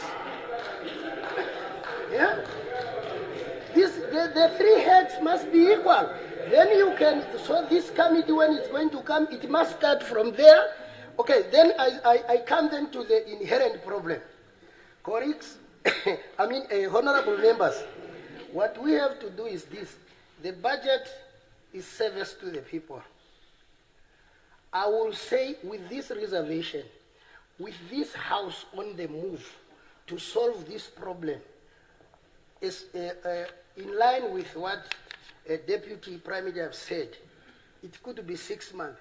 And we have to move. Let's not hold the nation hostage. With that, I support the vote. Thank you.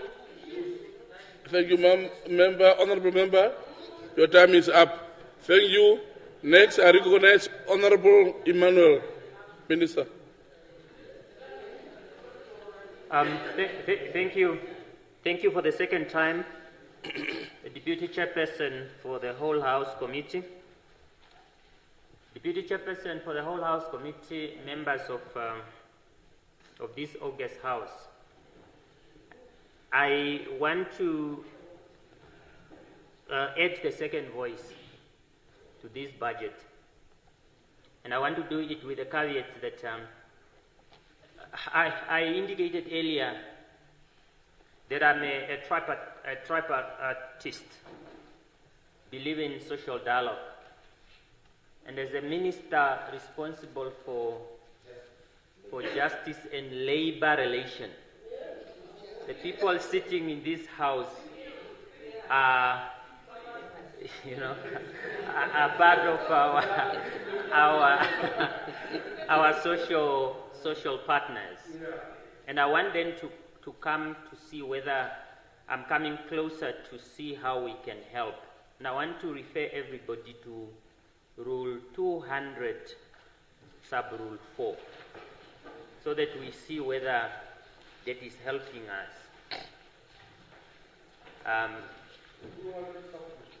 200 Sub-Rule 4. My reading,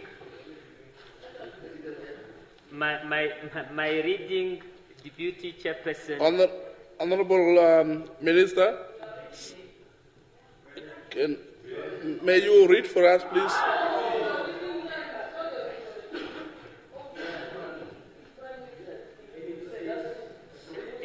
Yeah, my reading of that construction, Deputy Chairperson of the whole House Committee, is that the appropriation bill put before this House can actually be amended by this very House.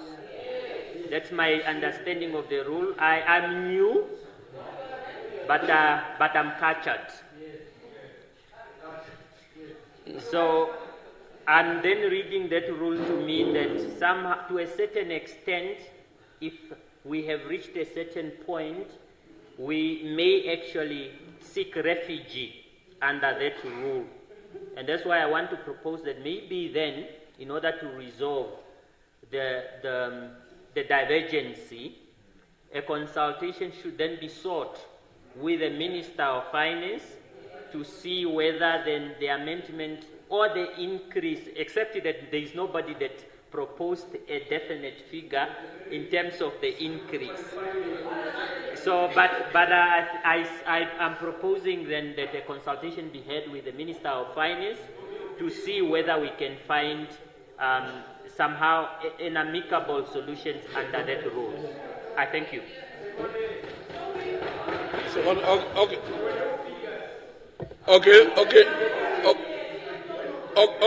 Okay, thank you, Honorable Minister, thank you very much. I now recognize Honorable Karupu.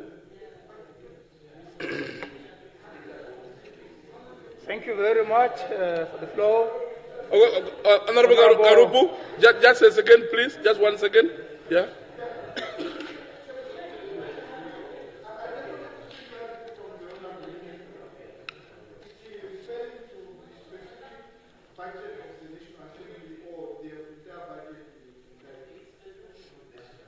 Okay, yeah, 10 seconds, please, 10 seconds.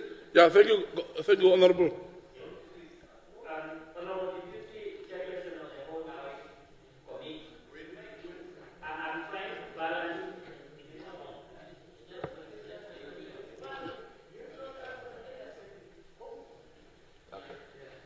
I have listened to divergent views, and there is a view, a school of thought that is saying we cannot put the entire budget on hold because there are citizens waiting for service to be provided. But I'm also hearing a school of thought that is saying those of us that are here, the condition of service, honorable members, it's not conducive, and the budget that is designated for Parliament is not sufficient. I have then looked for an answer in our own instrument here, the rules that I have referred to, and I thought referring specifically vote 3 to the consultation with the Minister of Finance, with then concrete proposal in terms of what should happen. In my view, this is the view of Wise Emmanuel as an independent member of this House. I'm not imposing it on anyone. Anyone can have a different reasoned objection, but this is Wise Emmanuel speaking. I felt that possibly will bring us closer to finding some mutuality. I thank you. Thank you, Honorable Minister. Honorable Karupu. Thank you very much, Honorable Deputy Chairperson of the whole House Committee, for the floor. I've got 2 requests to make, and before I do that, I wanted to start making some few clarifications.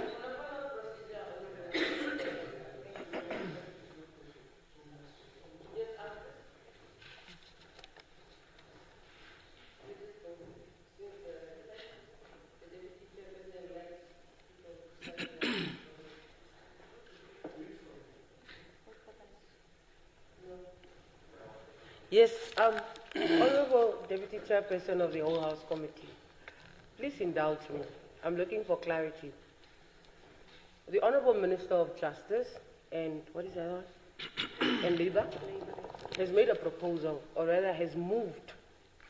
I did not hear the presiding officer make a ruling on that, and whether we're going to amend that motion to suit the current conversation that is happening now.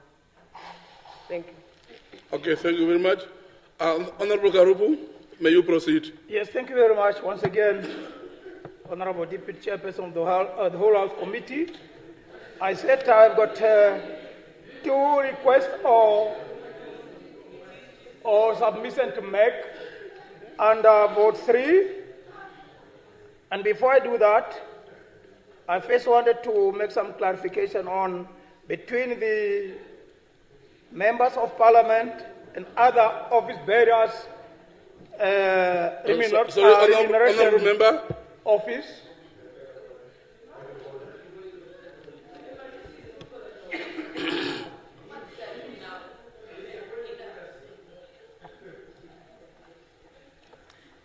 Yeah, I think Yeah, I'm trying to be fair to because it's the first time that he's chairing, so I think we must be fair to him. I'm raising chairperson on the point of order in relation to procedure. I think it should be 91, yeah, D, I think. The one that speaks about procedural clarity. Maybe perhaps Honorable Hengali did not clarify. There is actually a motion on the table, moved by the Honorable Minister of Justice and Labour. It's on, it's live. So what we need to dispose of that. So that's what it has been said. Yeah. So what procedurally it will mean that you seniors know it better, but how we understand it from our inexperience is that once the motion is moved, then the call will be made. Is there any counter proposal to it? Yeah. Yeah. Whether there should be any counter proposal to it. Sorry. Shadow Deputy Chairperson. So, yeah, what can you do? So let's dispose of that, Mr. Chairperson. I'm just trying to assist you. So we need to if it's disposed of, then we can proceed. If there's a counter proposal, because the Minister is proposing that for us to move on this matter, let's move with Rule 200 for consultation with the Minister on this. So that we need to deal with that. If it's supported by the House or maybe there's somebody with a contrary view, because we are living with it, we cannot do away with it. I'm just trying to assist on that one, Honorable. Okay. The ruling is that my understanding is that the Minister made a proposal, not a motion. The Honorable Minister made a proposal, not a motion. If it was a motion, and indeed we could have followed what you are proposing now. Hence, our continuation with our comrade, Honorable Karupu. Honorable Karupu. I think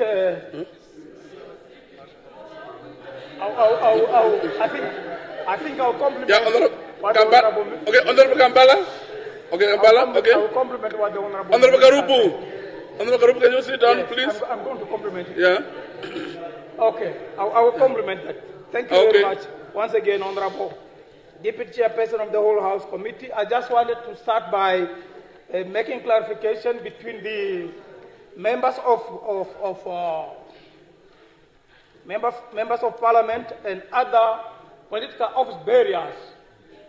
That things representing members of Parliament and then other office bearers, they only deal with pensions, not with condition of service. The institutions that are dealing with condition of services of members of Parliament is the Public Service Commission. They are the one determining our condition of services, which is wrong. So I want to drive. I'm driving to what it was supposed to be correct. What it was supposed to be correct is, as per the Constitution, the three branches of state were supposed to. Okay. Honorable member, on a point of order, yeah.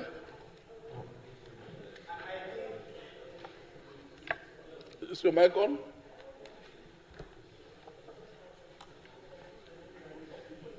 I like your fatherly attitude.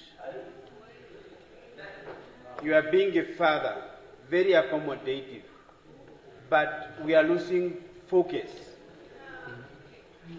Parliament doesn't decide on our benefit, on our salary, on our telephone allowance, on those things.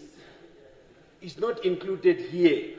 There is no vote, there is no page that's talk about us. Why are you allowing the members to discuss about their own salary here? It's wrong. Stop it. Let them come discuss about Parliament efficiency and talk talk about the budget, items are outlined properly, maintenance, vehicle, what and what, S&T, what and what. Those are the areas that we need to concentrate on. Thank you, Honorable. Salary, please. Honorable Vetaruhe is 100% right, because we are saying our argument should speak to the specific vote. So thank you, Honorable. Honorable Karupu.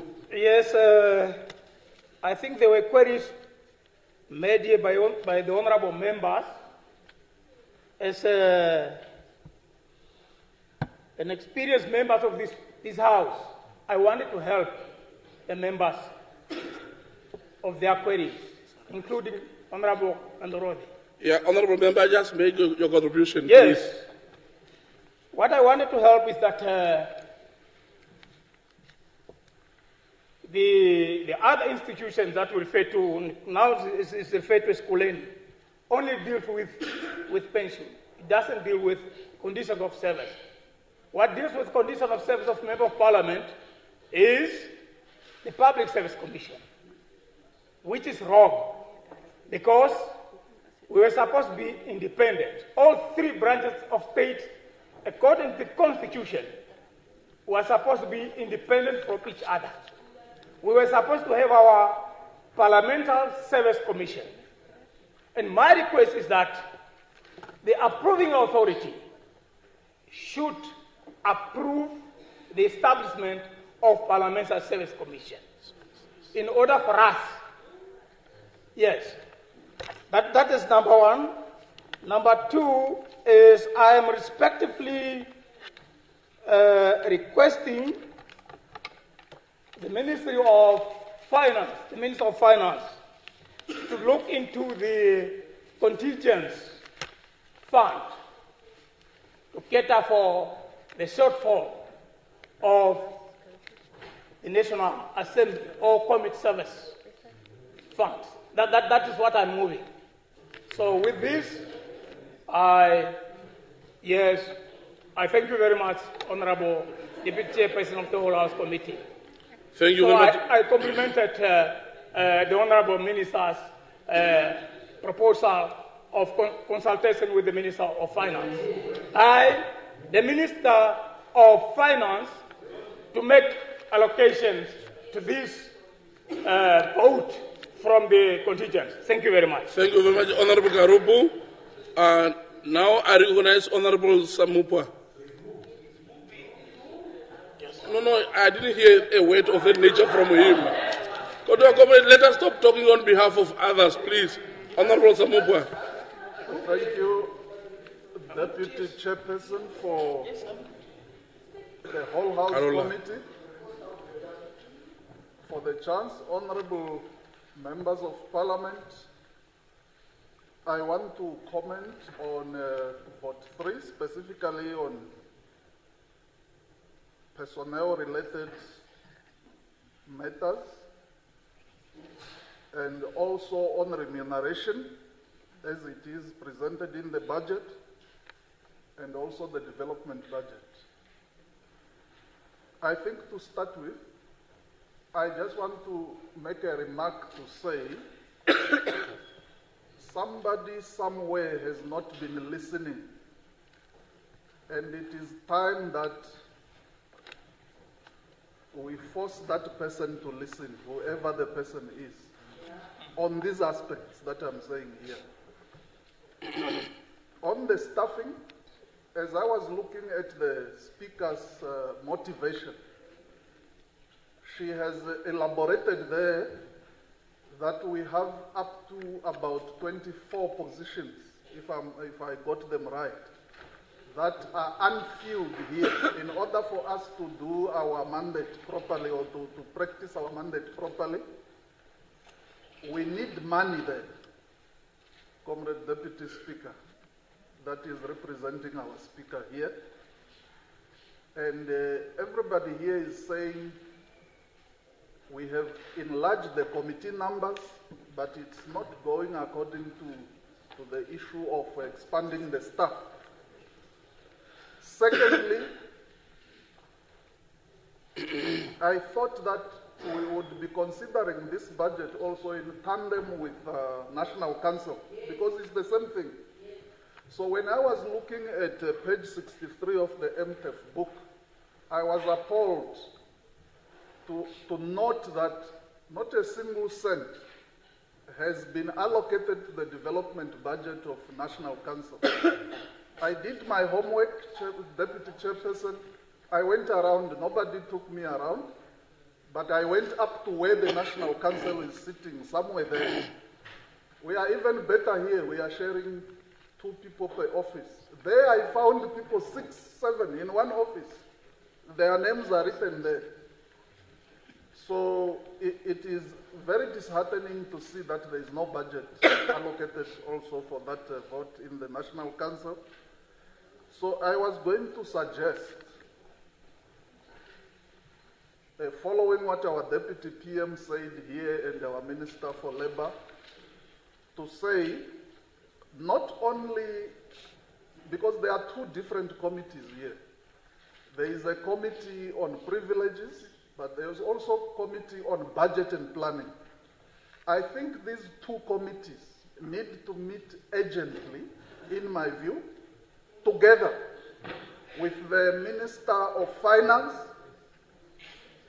and also, in my view, I don't see harm, Deputy Chairperson, why these 2 committees cannot summon the Public Office Bearers Commission also to make our needs known to them. And these things must be done very, very urgently. I therefore want to say, in line with Deputy PM what we said here, to say we approve this budget. No, wait. You don't know where I'm going. We approve this budget, and we say subject to the input that will come from these 2 committees as a recommendation to be amended. That is my input, and I thank you. Thank you, Honourable Member. And I see the Honourable Venani is not around, so we shall move on to Honourable Dingara. Thank you very much. Thank you very much for coming back the second time. I thought I must provide some information because I was in the committee in 2022, which was delegated by National Assembly to discuss the same issues which we are discussing now with the Ministry of Finance, with the Minister of Finance. And in that meeting, we reached an agreement between National Assembly and also on behalf of the National Council. It was included, although the National Council was not present. We agreed that to avoid coming back to the same issue, certain percentage should be allocated to legislation. And at that time, like now, this percentage is 0.3% of the national budget. But what we agreed that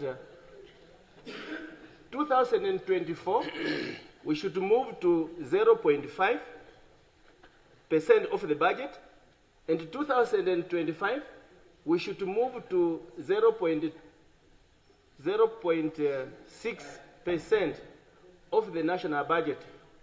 And we will move until, on a yearly basis, until we reach 1% of the budget, that the legislative leg of the state will be allocated 1% of the budget, but that is in the future.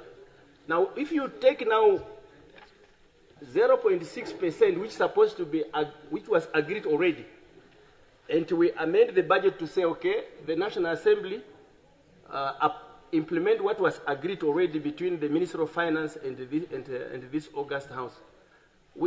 That amendment will be easier. So the budget will be revised so that 0.6% will be allocated, and the National Assembly will budget will deal with their budgeting program. So I wanted just to provide that so that whoever will go to discuss should know that there's already a standing agreement between National Assembly and the Minister of Finance. The colleague here, I'm surprised he's not here, but it was him. and we agreed. So that agreement stands. Unless it is renegotiated and changed, we should just go to that agreement and move on. Thank you, Honorable Member. Next, I recognize Honorable Aupindi. Honorable Chairperson of the whole House, Deputy Chairperson of the whole House Committee, I just want to give information because sometimes history is the greatest educator. We have done it before in this chamber. There was 2 financial years ago. We were faced with the same situation as we are faced now, of the underfunding of the National Assembly. We are not talking that the budget will not be passed. The budget will be passed. But and even yesterday we had discussed some votes which we have approved already. What we are talking about is the National Assembly. And what happened then is exactly what the Honorable Minister of Justice proposed. And it took only 24 hours. It was 24 hours, where, in accordance with the provision that he read out in the rule books, consultations were done between the National Assembly Secretariat with the guidance of the Speaker's office, and amounts were availed within 24 hours. The vote 3 will then be rolled over to tomorrow, for example, for approval. Then once the Minister of Finance has agreed to those proposed amendments that are going to come through, and it was mentioned here and proclaimed in this chamber, the whole issue then was the whole vote 3 was approved. So we can still do that. I would like to propose that if for progress, because otherwise we're going to sleep here, can we roll over vote 3 to tomorrow, but on condition that those consultations take place? No, it did happen before. It happened. We did it before. We did it 24 hours. And in accordance with the recommendation of the Minister of Justice, consultations then take place immediately, and amounts will then be proclaimed here tomorrow in the chamber before we approve that vote 3. That's my proposal, Honorable. Thank you very much.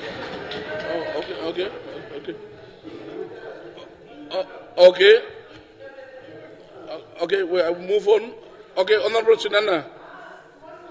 Huh?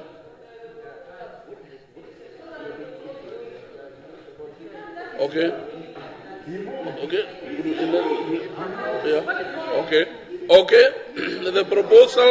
The proposal is that for this vote 3 to roll over to tomorrow, and that need a secondment.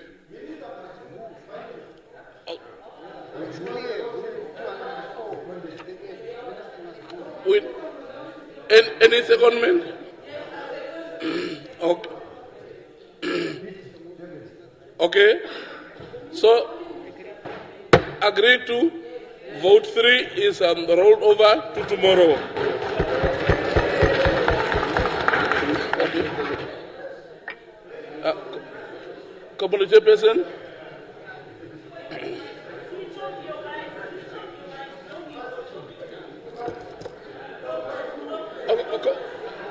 The floor is his now.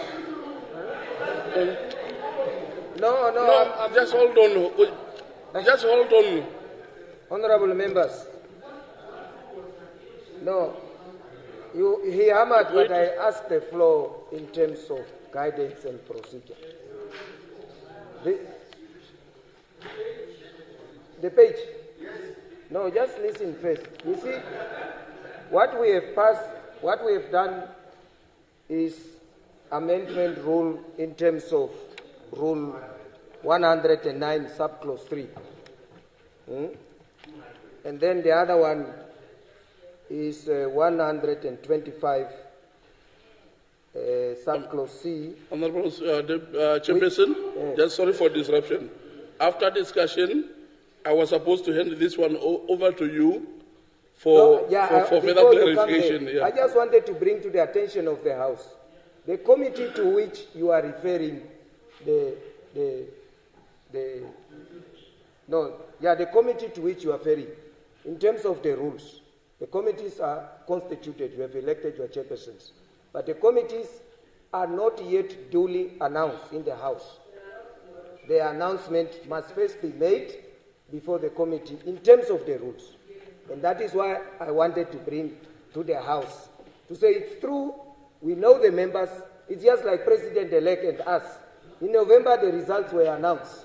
But you, come again?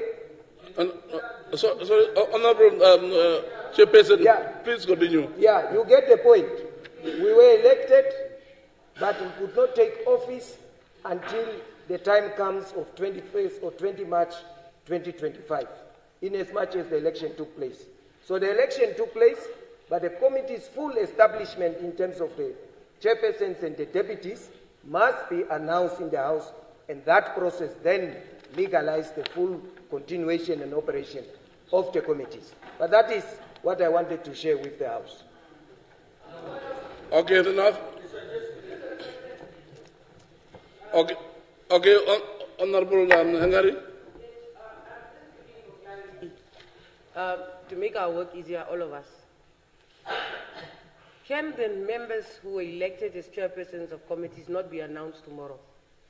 Then that process is formalized, and we still have time to deal with the consultation, or at the very least to allow for time for consultation between the minister and the relevant standing committee.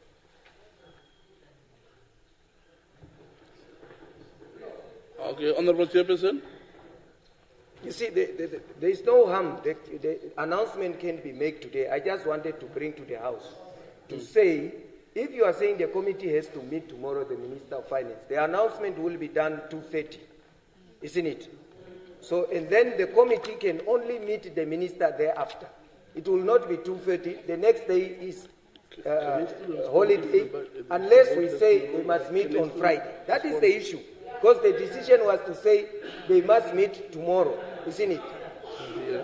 Yeah. Okay, honorable members, because we have actually rolled over vote 3 to tomorrow, so I therefore will not be able to ask the Deputy Speaker to respond, because he will do that tomorrow. So we proceed now to put vote 11, National Council. Any discussion? Honorable Hungary? Yes, Honorable Deputy Chairperson of the whole House Committee, I move that the same applies to this vote. Because when you talk about Parliament, you talk about both the National Council and the National Assembly. So if we are saying National Assembly is underfunded, it automatically also means that National Council is underfunded, and therefore that this vote be deferred to another day, of course, after those processes have kicked in. Thank you. There's a proposal on the floor that what we did to the National Assembly must also be done to National Council. Honorable Negongo.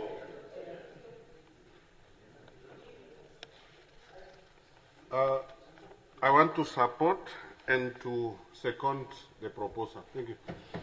Thank you very much. I think we have agreed on that one. Am I right? Okay, agreed to. The Deputy Speaker will not be able to respond to it because it has been rolled over. I now put vote 28, Electoral Commission of Namibia. Any discussion?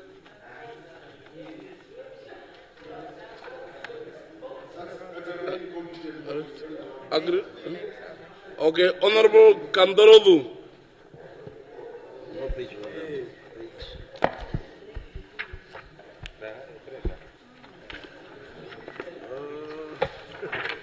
Yes, on that one.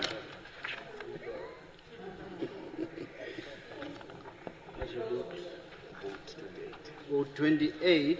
Yeah, 108. Electoral Commission of Namibia.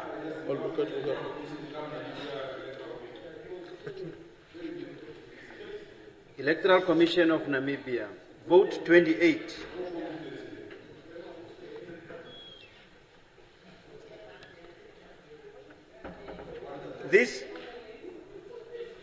This is a very important vote, and that's why we are here, is because of ECN.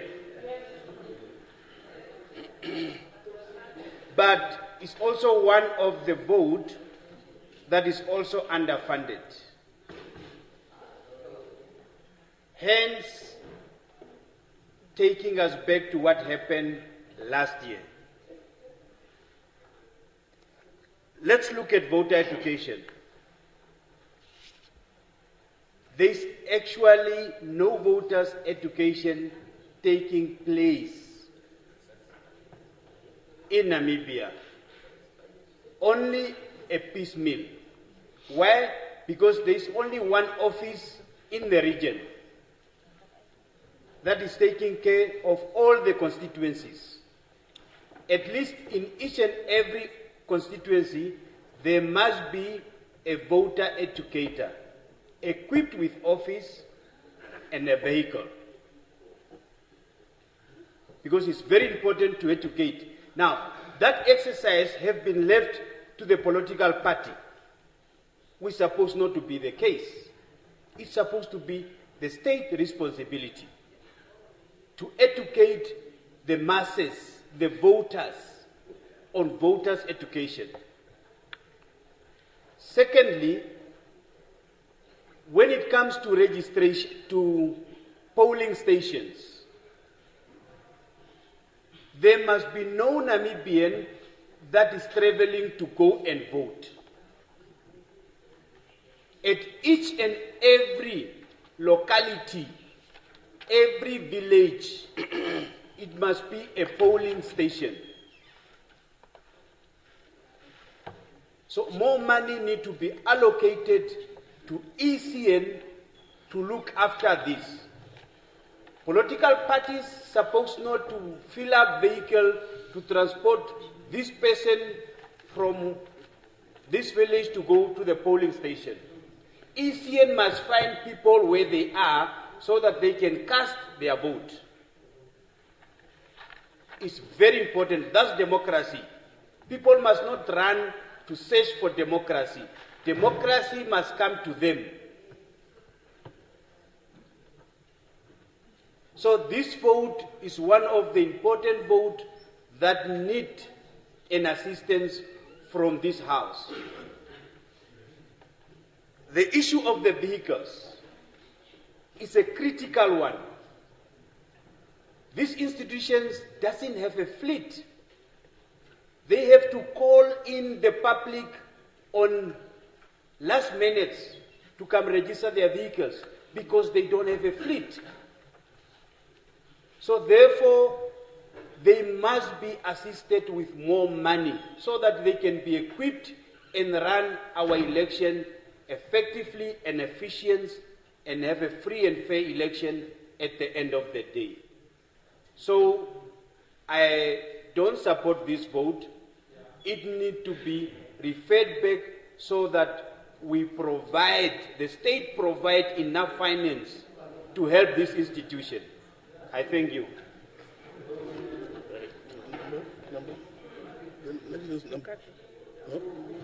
Honorable Lucato. Thank you very much for the floor. Chairperson of the whole House committees. I rise on vote 28, Electoral Commission of Namibia, ECA. My contribution are as follows. The ECN in any democratic state is so important a commission, and it needs the allocation of more budget. Because without ECN, without Electoral Commission of Namibia, they could know elections taking place here in Namibia. Because of that commission, that's why Electoral Commission has been running elections. And without political parties registered with ECN, it could know elections in Namibia as other people preaching that there is a true democracy in Namibia. So I also support that the budget in question of ECN is not enough. Because what I've already observed, in foreign countries, they only set up a polling station in the embassies and embassies, which is not good. The polling stations, they were supposed to be set at United Nations offices in those foreign countries.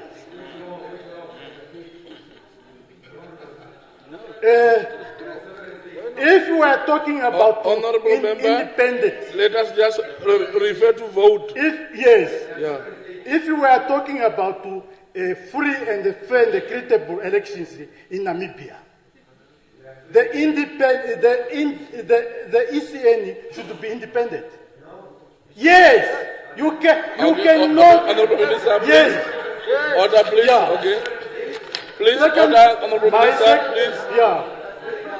Yes. Please, Honorable Minister. Because currently now, for your information, Electoral Commission of Namibia is not independent because it's been appointed by the sitting president who is ruling this country. Which, it should be amended. And we are going to amend it. Honorable Minister, please. For your information. Yes. From the presiding officer, can you please remand Honorable Rugato? Yes. Just a second, please. Yeah, please. Can you sit down, please? Sit down a little bit. Honorable members, you cannot provide a point of information while you are seated if you don't have the floor. Please, thank you. Honorable Rugato. Thank you. Thank you very much for the floor. Then my contribution that the budget of ECN should also refer to the committee so that they should have more money to run the elections in Namibia. The current budget, they cannot afford because election is so important in democratic country. Those who object the allocation of the ECN budget to be allocated with more money. Then you are not talking about a free, fair, and equitable election in Namibia, which me myself, I support that the budget should be allocated with more elections, more money for the ECN. Okay, thank you. Lastly, I just want to say that ECN, they should also put all offices. Honorable member, your time is up.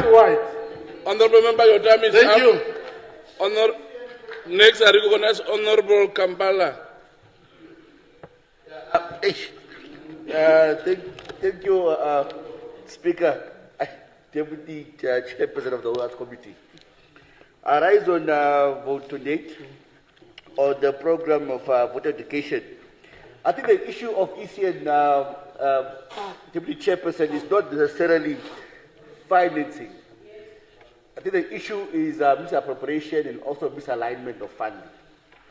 I'll give you an example. For instance, for this year, ECN is budgeting around about 25 million for voter education. But if you look at the ECN's mandate, its primary mandate is to do voter registration and education every single day. That's their baby.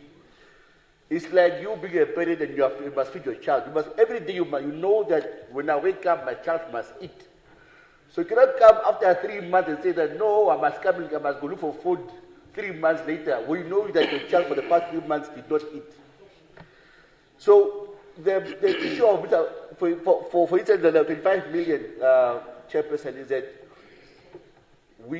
ECN needs to gear up and do proper work. Because we cannot be every 5 years be spending $600 million on a budget that knows every 5 years it has elections, and every year there's a newborn, a new 18-year-old coming out of high school that needs a voter's card. That is their primary mandate. So we need to ensure that as Parliament, as an oversight, we need to ensure that ECN does that particular job. Now, moving forward on the misalignment, you find that there is youth bodies such as the Youth Council. I'm just giving a reference to the Youth Council, even though I don't agree with it in its current form and shape. But it's a body that is very much effective in terms of mass mobilization. And ECN itself does not take this into cognizance. So if we are to approve this budget, we need to ensure that ECN also, like we requested with NPC on Monday, that ECN also start doing quarterly reports. We could not just be saying that, no, we're giving you money, and then only at the end of the year we get a qualified audited report by the AG. It must be that ECN, from now on, ECN comes to Parliament and start being held accountable in Parliament, as we are the ones that NYS recommend the commissioners to the presidency. So we need to ensure that issue is taken care of on oversight.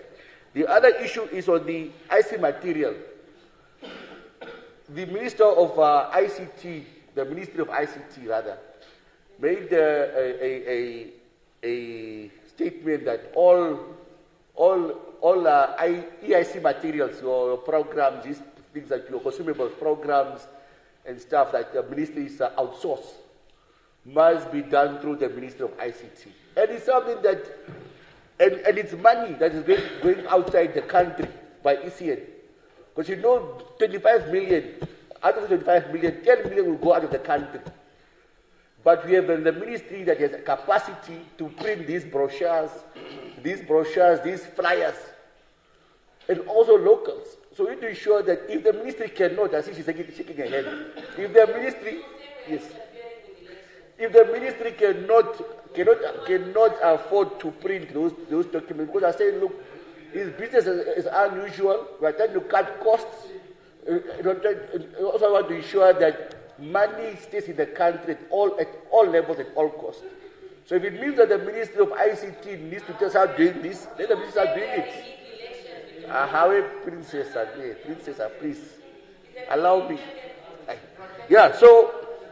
She knows the princess. So and then before I conclude, is the issue of the fleet. Also the fleet, like our Honorable said, there is 36 vehicles budgeted for.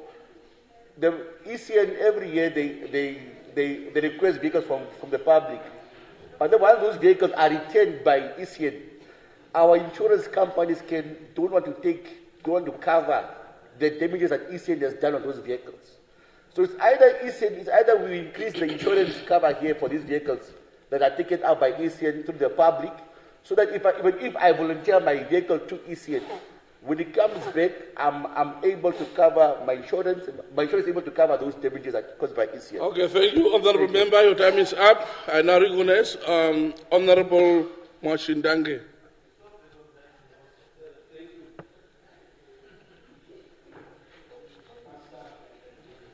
Thank you very much, Deputy Chairperson of the All House Committee. I arise at a difficult time when members on the other side, some think it's a problem with the money, and some think it's a problem with the allocation and the appropriation of the money. But I think, putting forward my questions, the very first thing I want to ask is the status of the freezing ECN verification devices. I want to know what is the status of those devices, and where are they as we speak? Are they still part of the? It's part of this vote. Yeah. Okay. Yes. Very much. Very much. Yeah. Yes. I want to know, are they still in the ECN's asset register? Because last year, ECN was allocated, ECN was allocated about 565 billion, 898 million, for non-personnel expenditures. Now, and I quote, from the speaker when she was motivating this vote, she said, funds allocated for non-personnel expenditure were primarily spent on voters registration and voters verification equipment. And I end my quote there.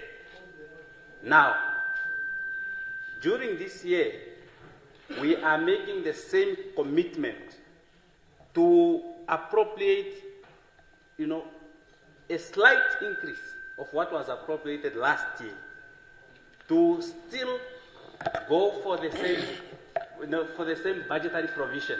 I don't understand, because one, we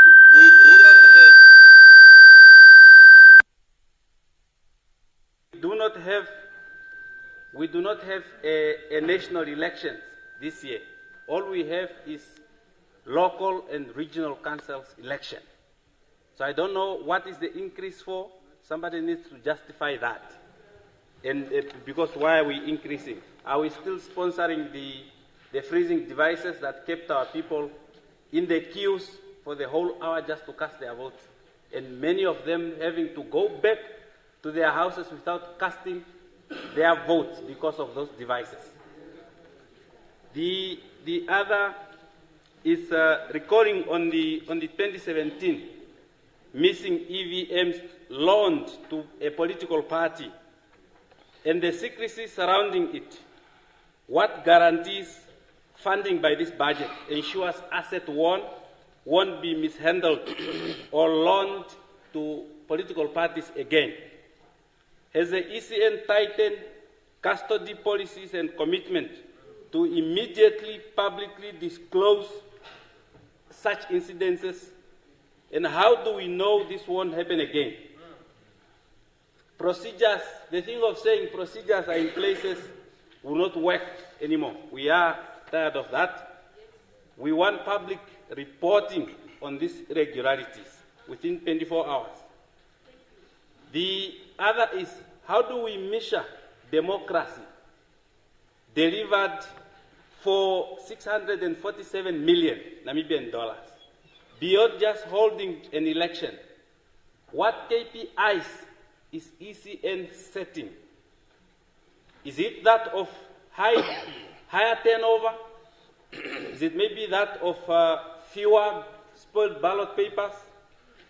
Is it that of zero court cases after elections?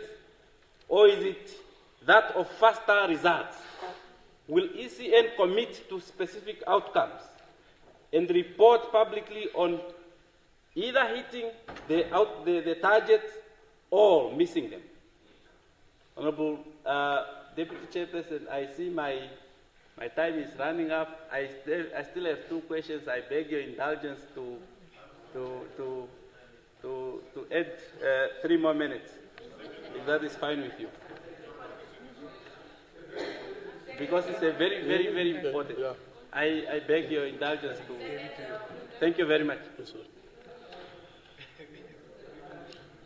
Honorable Deputy Okay, thank you very much. Your time is up.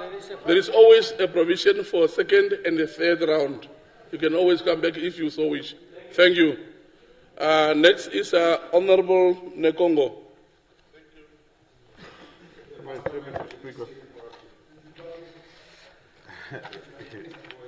You want to start? You want to start again? Thank you, my Deputy Chairperson of the whole House Committee. I once again stand to contribute or make my contribution to this very important vote, which is responsible for running the elections in our country. I join those that want to really ask ECN for professionalizing in the running of our elections. And that, yes, indeed, it requires money, and that is basically what we are discussing and appropriating to appropriate. I think I have only few, perhaps, issues that I think the other colleagues have spoken about. In the budget, I was perhaps looking at some of the upgrade of the gadgets that they are using during elections. I'm not sure whether they are budgeted for, so that we can avert the really situation that happened and hamper sometimes the fast of running of our elections. I was looking forward to look at that.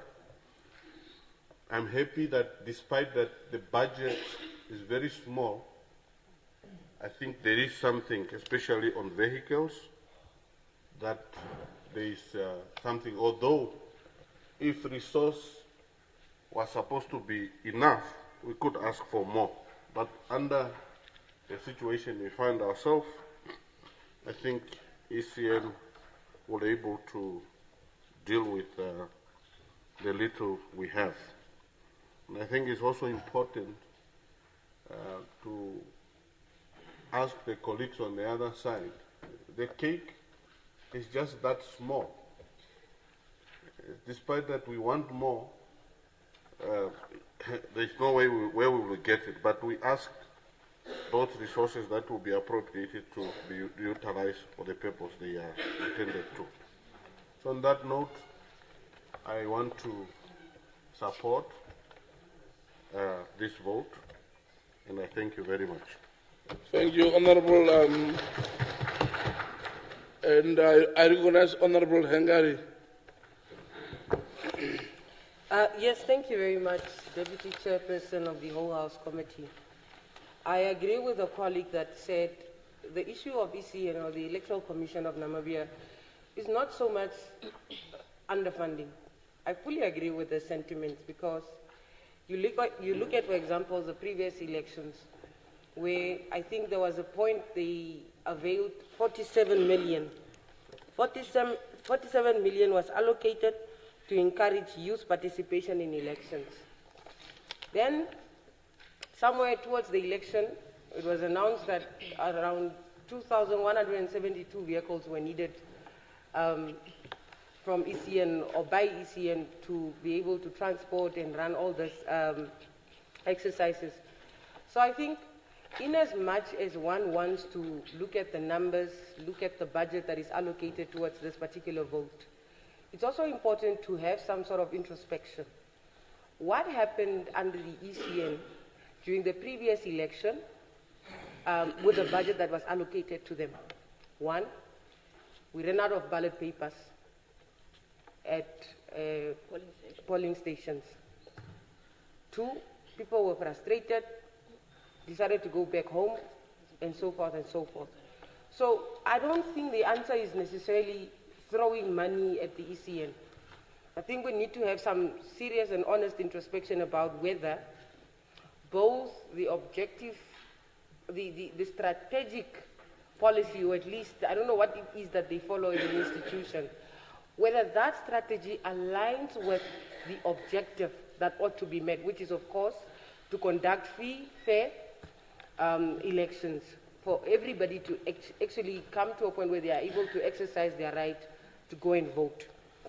I want to draw Honourable Deputy Speaker to page 8 of the Speaker's motivation.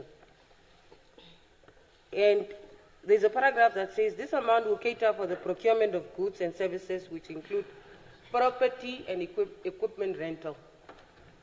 I don't know how sustainable it is for an electoral body that is mandated to carry out such an important exercise every season, every electoral cycle. You know that you have to carry out elections.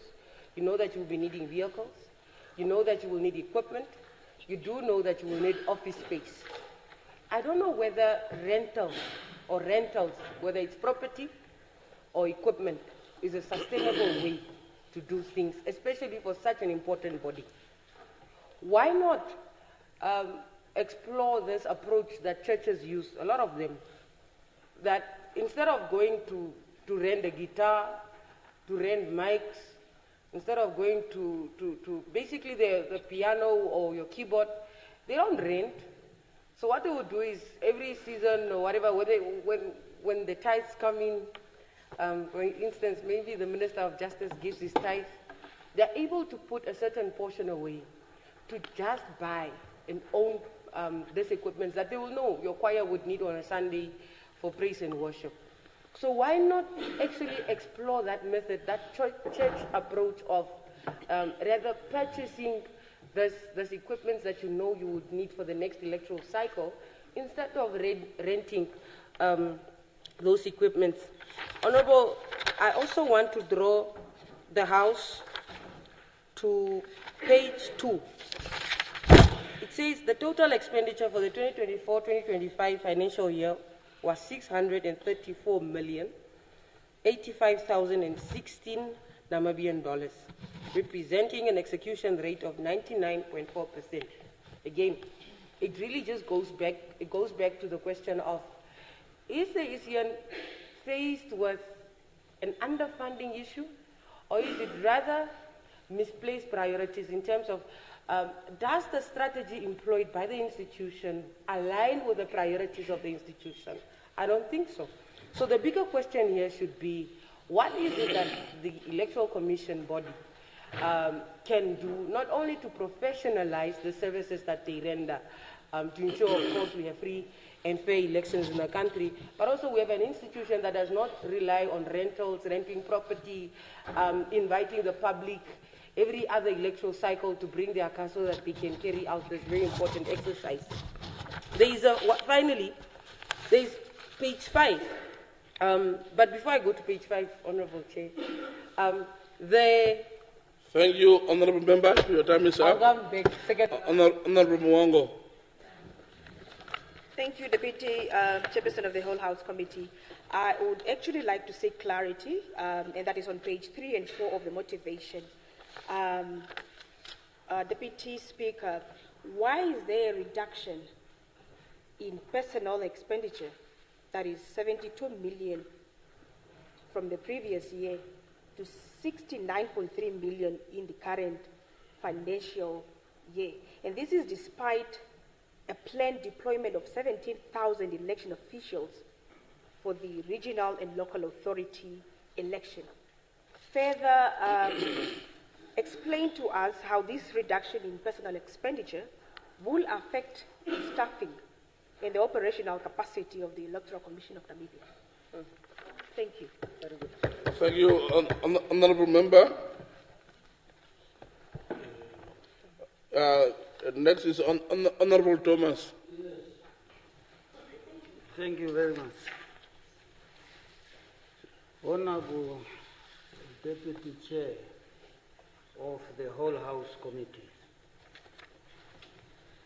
I just want to say something on the vote 28. I know that many of my colleagues, but that minute is too few. and contributed. Now, I will be very fast, but I will not maybe be understood very well because of your manners.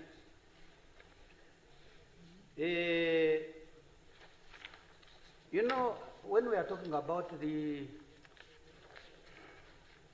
ECN,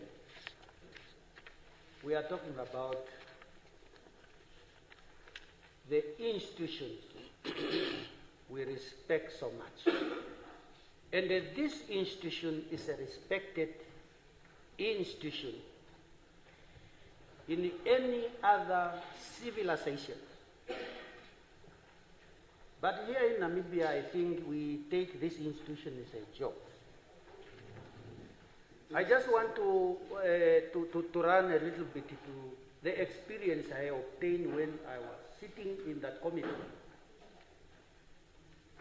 In an institution which is very important to look after our affairs or wealth. This is the institution also making some huge mistakes where properties of that institution get lost, but no one is apprehended.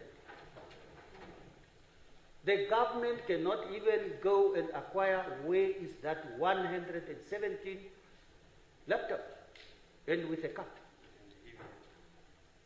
Where is that one? Now you came here, you want us to recommend for such things. Well, what is the use of that? I do not know whether the government is keeping blind eyes on that institution or what is it now? Why are these properties get lost but no one held accountable? That is one. Second, I want to know this institution. Every election, this institution is hiring cars with unknown amount. We don't know. But a lot of cars for them to use in election. Why can't the ECN purchase their own vehicle instead of spending the money on the cars where what is not theirs and the duties or they are not doing well? What is it? That's why we are saying this budget, it must be referred back. So we can know exactly where is the money of ECN is going, what are they do with this money? Or is there another door where the money comes in and then pass out? We want this institution to be independent, especially the commissioner of this institution must be fully independent. It must not be controlled by a political affiliations. It must be fully controlled. Yes, I'm saying now, let us come together and I'm also in line of others. Please, as we are saying, the ECN is underfunded. Refer the budget for further discussion. Thank you. Thank you, Honourable Member. Next, I recognize Honourable Matundu.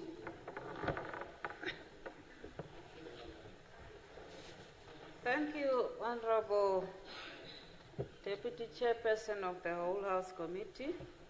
I rise to support vote 28 with a caution to the Honourable House that we are well aware that if we defer this budget, it will not do as good for the Commission itself. We are well aware that we are faced with 5 elections that are to be held in June 17 in 5 constituencies. Electoral Commission has processes when it comes to conducting elections, meaning that there's a process one after another, and it depends on this budget for them to continue, even for the Swapo Party to go capture all those constituencies. So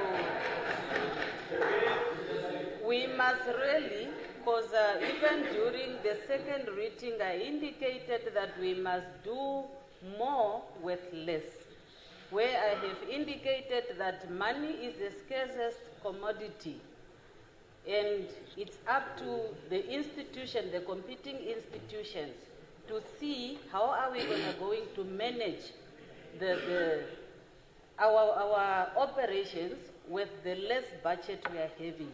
Because from my understanding, if we defer this budget tonight, it will not work, because we cannot go back to the Minister of Finance, per se, will not have any other means to go dig out and bring money tomorrow on the table. The reason why the other vote 3 was deferred, it has done so with a plea, but it wasn't that there's money kept somewhere, then tomorrow it was made available. It came through remediation. I will not accept a point of order for now. Okay, sorry, Honorable. Okay, order please. Honorable Thomas. You give the floor to him. Okay. Sorry. No. Speaker. Sorry. Chairperson. Sorry. The person who rose was another one, so my son cannot even now sit. It doesn't work like that, my brother. It doesn't work like that. Okay, sorry, Honorable Thomas. Okay, thank you.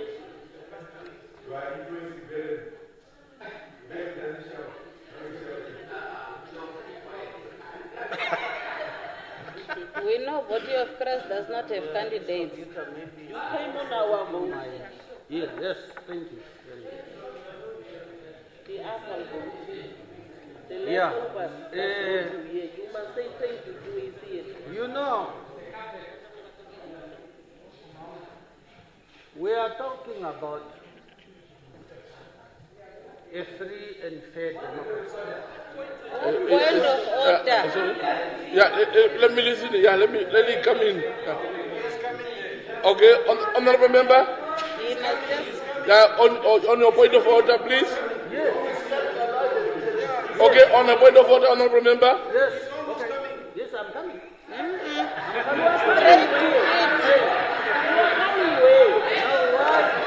Okay, please, order, please. I don't know what I'm talking about. Order, please. Okay, honorable member, please. Namibia, we know, we are Namibian here. We know what is all about elections. We know. Is that this institution is what is the point of order? Can you no point of order there. Okay, honorable member, come to the point. Okay, sorry, order, please. Honorable member, come to the point of specifically what she said. Be on a point of order. Okay, order, please. Honorable Thomas, specifically on a point of order, please. Yes, I'm on a point of order. I want to address my sister.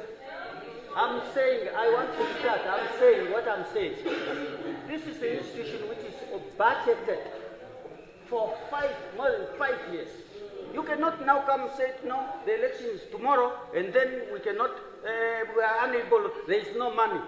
Where is the money of the election? Okay. Okay, Honorable, thank you. Honorable Madunu, proceed. Honorable Deputy Chairperson of the whole House Committee, Just hold on. Let her say something first. I am well aware that not all political parties are going to contest for these elections. But honestly, can you just hold on a little bit? Yeah. Yeah.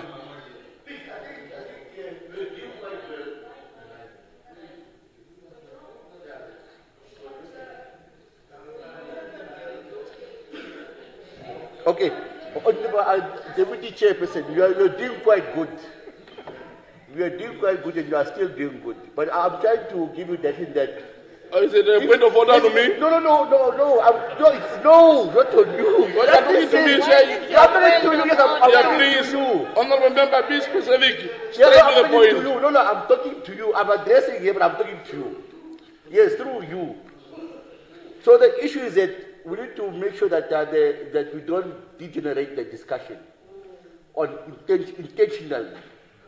Because the speaker that's on the floor, Mrs. General, she's not in capacity to dictate on whether the Minister of Finance has the money or not. It's not up to her. She is. Just hold on. She was speaking. No, she was speaking not as an opinion. She was speaking from an authority point of view. Honorable member, I rule out your point of order. I rule out your point of order, honorable member. Okay, Honorable Matundu. Honorable Deputy Chairperson of the whole House Committee, in this House we have all been elected and sent here to come and represent the people, and we are allowed to share our opinion on matters of interest in this House. Honorable Speaker, there are processes we all know as we are here, and if we are honestly serious with the business of this House, what I'm saying is that elections, we all know that it has processes from one, and it cannot skip 2 to go to 3. That's why I said that if we defer this budget, it's going to affect the upcoming elections, by-elections in 5 constituencies. So therefore, I rose to support... Order, please. Order, please. Professor Mpanda, please. Professor, yes. So I rose wholeheartedly to support this vote 28 of the Electoral Commission. Thank you. Okay, thank you. Next.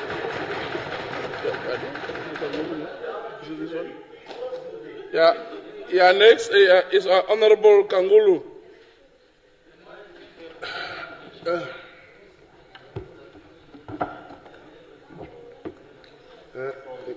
Thank you very much.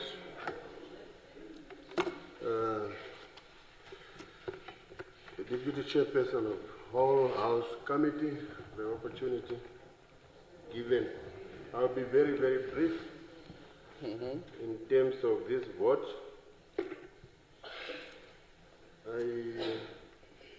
I do not want to repeat what others have indicated, but I'm very concerned, as I was about to agree with the Honorable Kandorozi. Then I then thought of if ECN was not involved in the planning of this budget, and of course he is the custodian of this allocation or otherwise proposed budget. In that regard, I further want to ask a question in terms of ECN having the upcoming local authority, the by-election, and there come November regional and the local authority election, with the 1.5 increase in their budget in related or otherwise compared to the last year. If ECN has considered this as sufficient from the onset, have we perhaps consulted the stakeholders? Because those are the people who could be able to ensure that this planning with the stakeholders could lead to a very adequate budget. And further, ECN planned to buy about 36 vehicles. Is those vehicles, Deputy Speaker, enough to run the operation of ECS? And if not, we really do not want the dramas of what happened last year with ECN, where at a certain point there is no vehicle to take Barrot to another side where they are required as a result of poor planning. The design planning, voter suppression? Yes. It's the same thing that is happening in Zimbabwe. If I may continue, whoever can define the way he thought it is, from myself and perspective, it could be a deliberate. It was a deliberate. Just to suppress votes, because there is no way. They even owe this nation an apology, because and I hope they are able to give that apology for messing up the election of last year. Moving further, the 25.6 million on voter education, and I would like to know if Minister can, Speaker, in consultation, can give assurance that this allocation will directly be utilized to ensure that vote emphasis, particular to the youth, because they are disappointed. And I believe the ECN apology will then stimulate their confidence to continue voting. Otherwise, the ECN have the duty to make sure that they assist, or otherwise they do their mandate to ensure that the vote emphasis, particularly in youth, is not a matter of course this time around, due to their ineffectiveness. I so submit. Thank you. Thank you very much, Honorable Member. I now recognize Honorable Minister Emmanuel. Thank you, Deputy Chairperson of the Whole House Committee, and honorable members. Deputy Chairperson of the Whole House Committee, the budget under discussion is 28. There are 3 programs that are identified under that budget vote. The first one pertained to, the administrative process of the budget vote, and then the second one and the third one, respectively, speaks to the planning, registrations, and voting, as well as then the voters' education. And it's actually the latter and the former that I want to speak to. I think there is common consensus that insofar as this budget vote is concerned, in the manner and the form that it is presented, there appear to be, ostensibly so, there appear to be no concern with regard to the figure that is presented. But the concern is really what may have been or may be attributed to the historical account in terms of how the institution has conducted the electoral affairs. And I think those are matters that can actually be improved, and we can actually propose what improvement we would like to see, independent of the budget as it's been presented. I think it has been accentuated already by some of the speakers initially, that we have elections that are upcoming, 5 of them deputy speakers of the Whole House Committee, as well as the one that we are expecting in November. from now on to November, you literally have just 5 months. And if we are talking about voters' education, we're talking about planning as well as registration. In 5 months, if we really want, the best administered electoral process in November and in the upcoming by-election, we need not to delay, the approval of this budget. And on the account of that, Honorable Deputy Speaker of the whole House Committee and all the esteemed members, I move to sponsor my support for this specific budget vote. Thank you very much, Honorable Minister. Now I move over to Honorable Amtenya. Thank you very much, Honorable Deputy Chairperson of the whole House Committee. And I would like also to make my contribution to this vote. One, I would like to start acknowledging ECN on its credible work done in the past elections. Starting first. Order, please. Yes. Give me a chance. Order, please. The credibility that I want to speak about here, is about the successful registration of the voters. And I'm talking with facts. That order, please. In the last elections, ECN managed to register over 1.4 million. Yes, of voters were registered, right? And I want to say, within that population of 1.4 million, over 600,000 people were young people. And that I want to say, it actually tells us. Okay, I'm talking about the registration of voters here.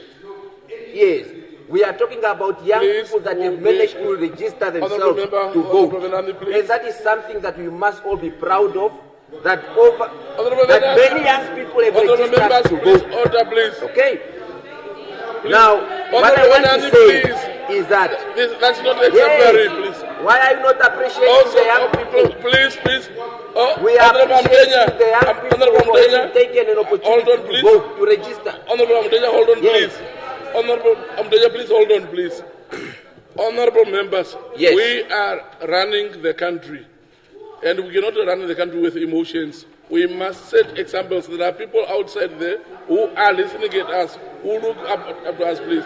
Let us give one another a chance to talk. Your chance will come. Please. Thank you. Thank you very much, Honorable Chair.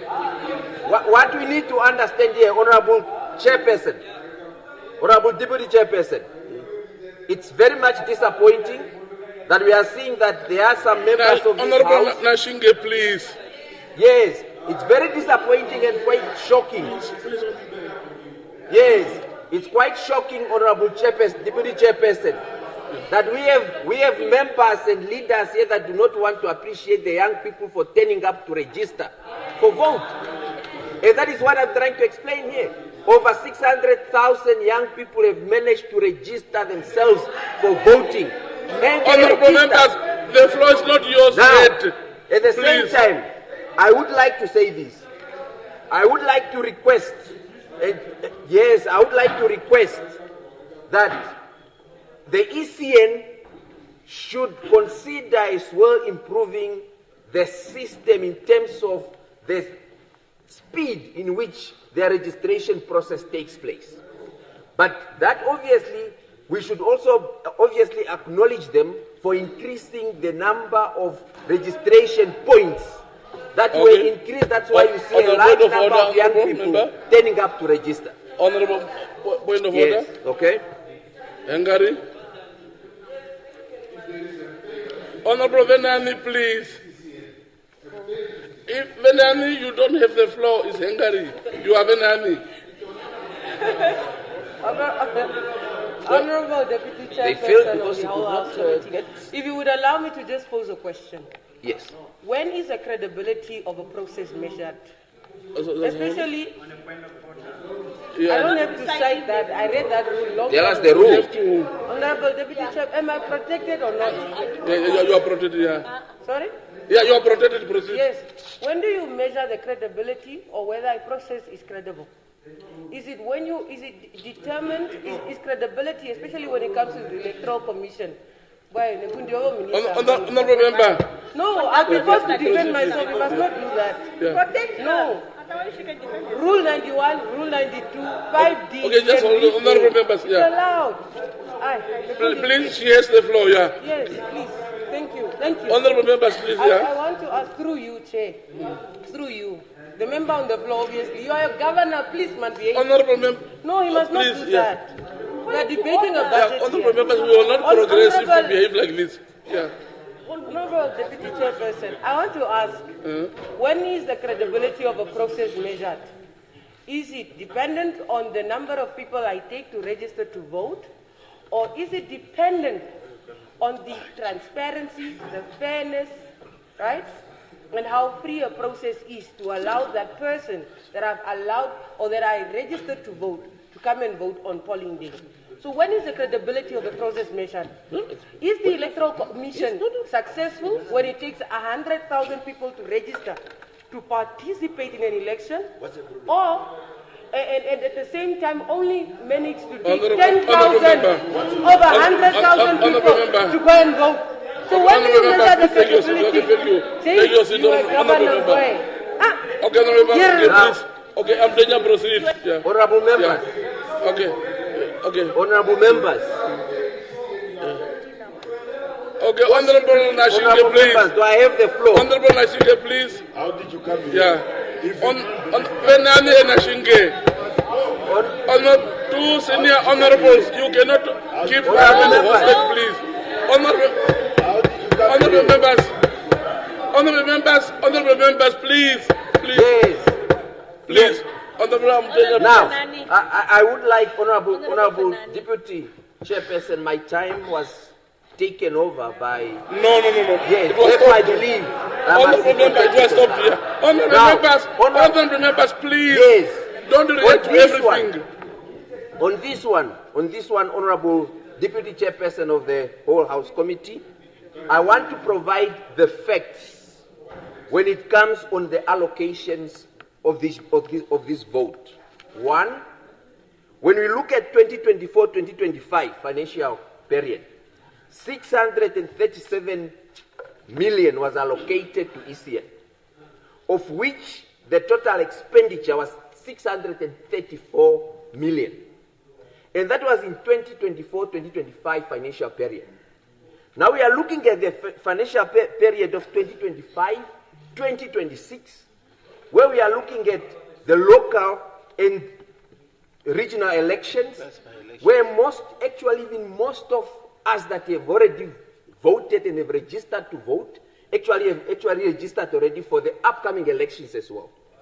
Now, the issue is, what I'm trying to say is, this budget that is allocated now, which is 647 million, I believe is very much sufficient to carry the activities, provided that if we look at the amount of, the budget allocation of the previous financial period, these the ones that is increased now from the 637 million to 647 million.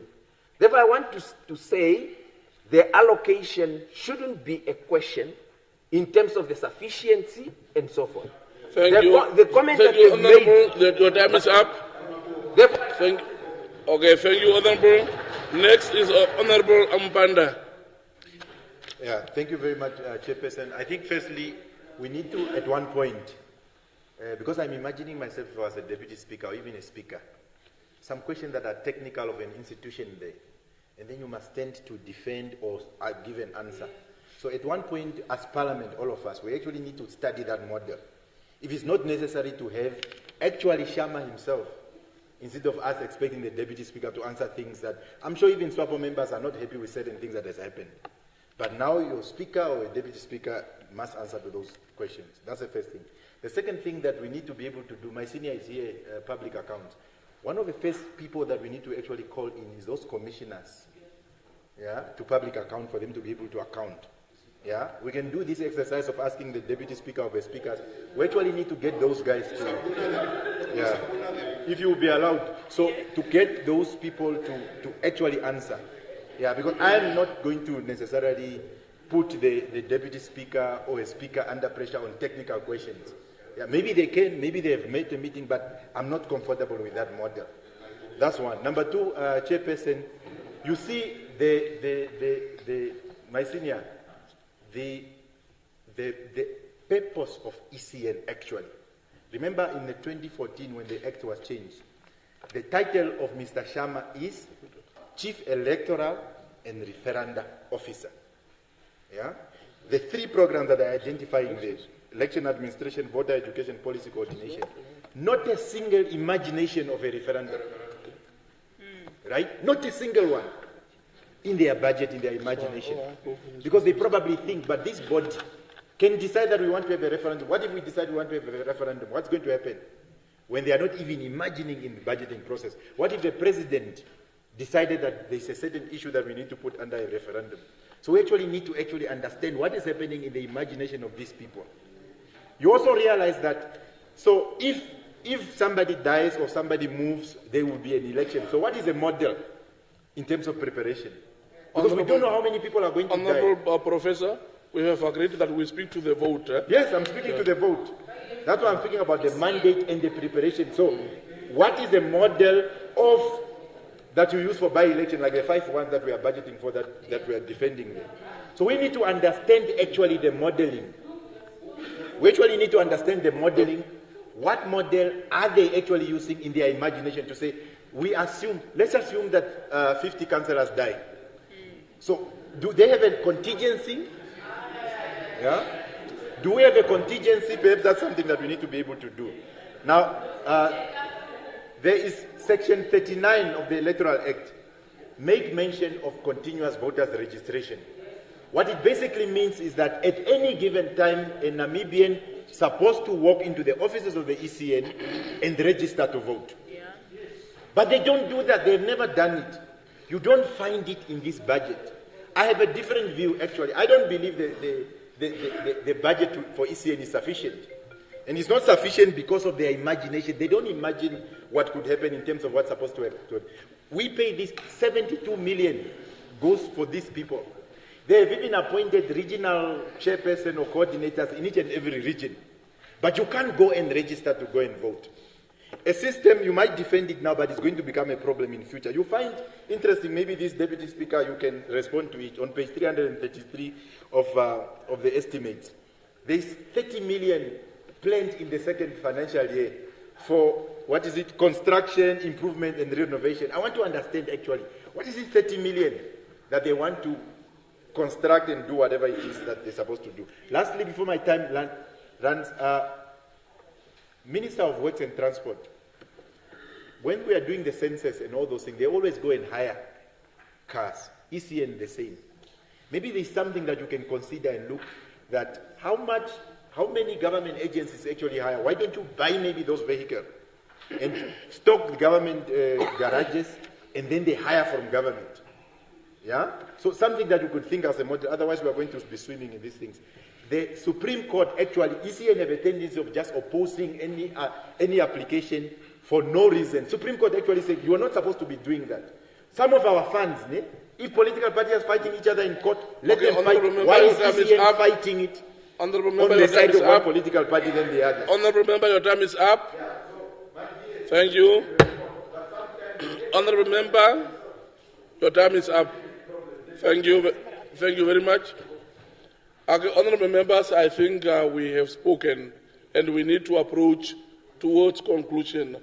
Honourable Ashipala, please, let us all consider that one towards concluding this particular vote. Honourable Ashipala. Yeah, thank you very much, Deputy Chairperson of the whole House Committee. Yeah, I rise on vote 2018. Yeah, So this will be the next. Mainly because ECN to me is a very important enabler of our democratic processes that enable us to govern our country. Yeah. So,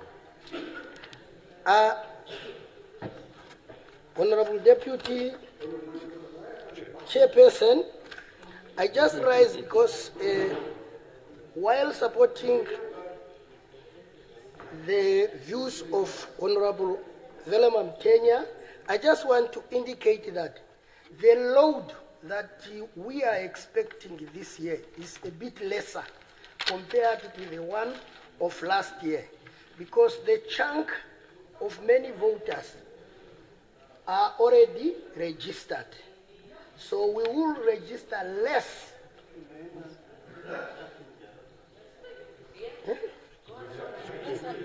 Yeah.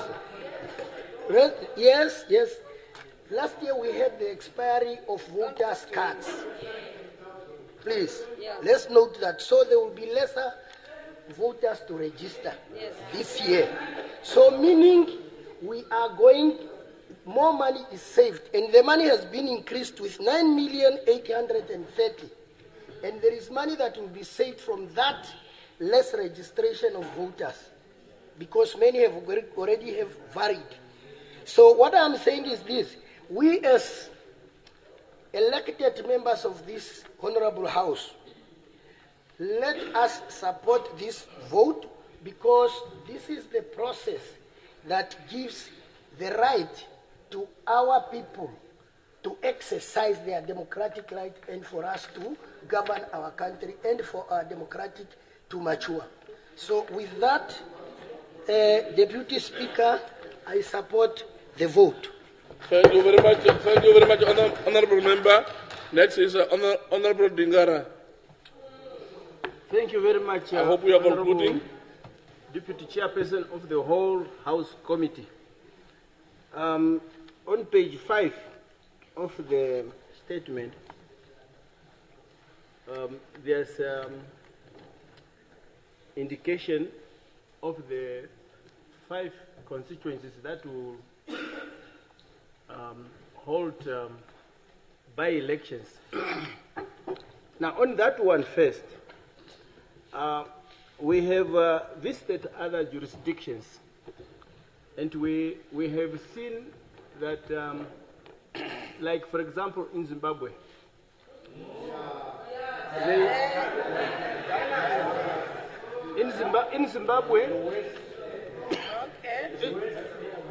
in Zimbabwe, what they do, the election is conducted once every 5 years for both the presidential, for parliament, for regional councillors, and for local authority.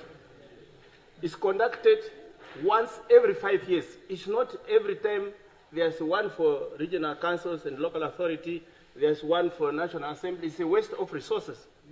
So we should combine. I propose that if we could combine these elections so that they can be held once, so that we budget every 5 years once of election. In the same vein, I'm proposing also that for regional councils to avoid by-elections also, is to bring the regional council, like other jurisdictions, regional constituency councillors, to have a party list of 5 per constituency. Every party could submit 5 names to the Electoral Commission, so that when the election is done, even just like for local authority and the National Assembly, what we are doing, so that when there's a vacancy, the party that won, the next person on the list will take over for the whole 5 years. So the Must we have also a list of the president? We must have also a list of the president. Sorry, Honorable. Okay, order, please. Honorable, we speak to the vote. Honorable Nigara, we speak directly to the vote. I don't know where other members of parliament come from, that when someone speaks, you must speak that same time. The time You must put your mic on so that if you want to speak, if one is speaking, allow the person to finish. Because as a member of parliament, okay, honorable member, you go to the point, please. At the same time, chairperson, deputy chairperson, protect the people who Yeah, are please, talking. you are protected, yeah. Yeah, Okay. because there are people who are speaking without Okay, permission. just straight to your point now. No, I'm proposing that we amend the act to provide, so both the constitution and the act, to provide, The floor is not yours. to provide that regional council, we have a party list of 5 members per party, so that the 5 people can be elected, just like the National Assembly. Okay, honorable member, Just like on a point of National order. Assembly.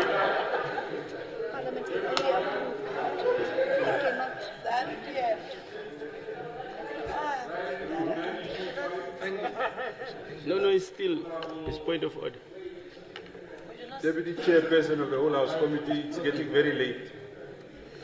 Honorable Dingara, please. The systemic elections of a list system in the National Assembly and the first past the post in the National Council or Regional Council is a construct of a constitution. It was decided by the constitution for us to have fair representation of MPs having direct access to be voted by communities, is that you must run as an individual. You can't have a list system. You have a second tier, a third tier at local authority where you have a list. You have a tier at the National Assembly where you have a list. The Regional Council is very particular because the Constitution says so, for us to bring democracy to the people. Now you want to deny the people to have democracy and you want to create a list system. Oh. Yeah, I'm happy that he asked the question because he misunderstood what I said. He totally misunderstood what I said. What I'm saying is, what I'm saying is to avoid by-elections for 5 years. No, we have the floor, please. Give the other person a chance to speak. Yeah. Yeah. Please, Fernand, please help us to progress. You are saying it is getting late, and then you are prolonging it also to be much later. Yeah. Okay. Mwashindange.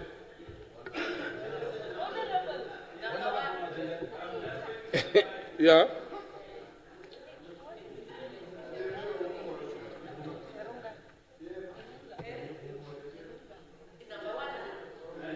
What is happening with the? Thank you. Honorable Shidange, please. Thank you very much. I'll be short. No, Honorable Shidange, I'm protecting your member, please. The honorable member.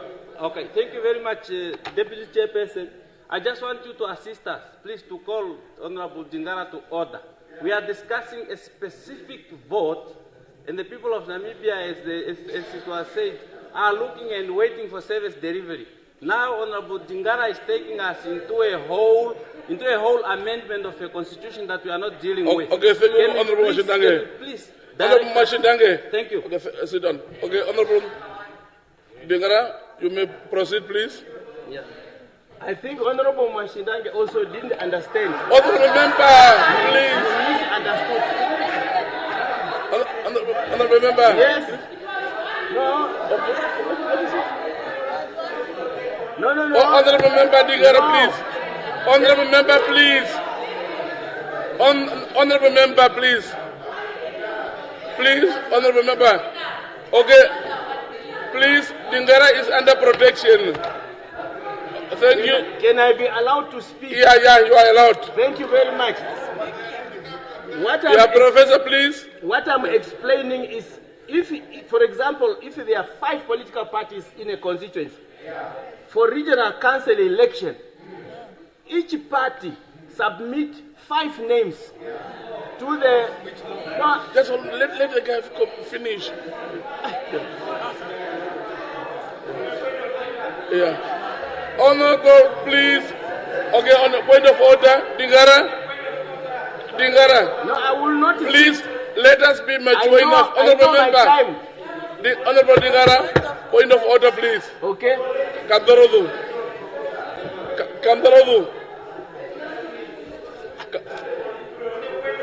Honorable Ampanda, please. Ampanda, allow your colleague to, yeah. Honorable Digara, Honorable 1 million, please. Call yourself to order. We are not talking about the amendment of the Regional Council Act and the Electoral Commission Act. We are talking about the budget.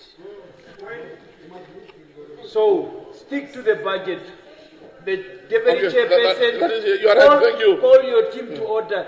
Yesterday I was called to order. Okay, thank you. Okay, thank you.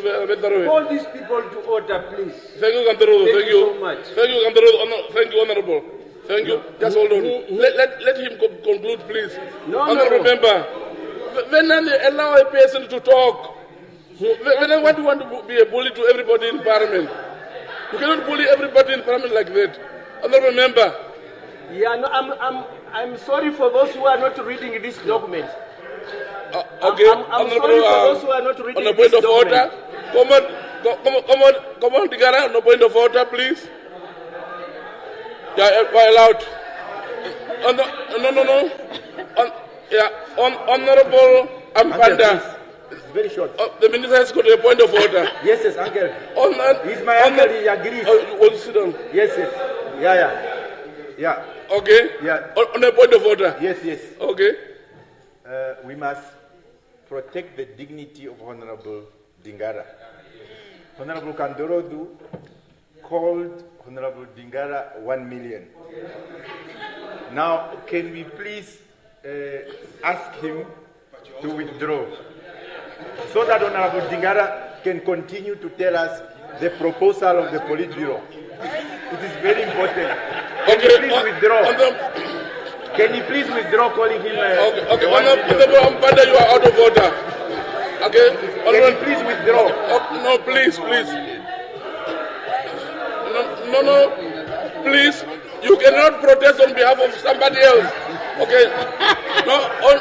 Please, Honorable Ampanda, please. Professor Ampanda, I rule you out of order, please. Let us proceed, please. The honorable member is about to conclude. Okay? Anything? Okay? Honorable. No. Sorry. You gave your the floor. Mopida. Honorable Mopida, yeah.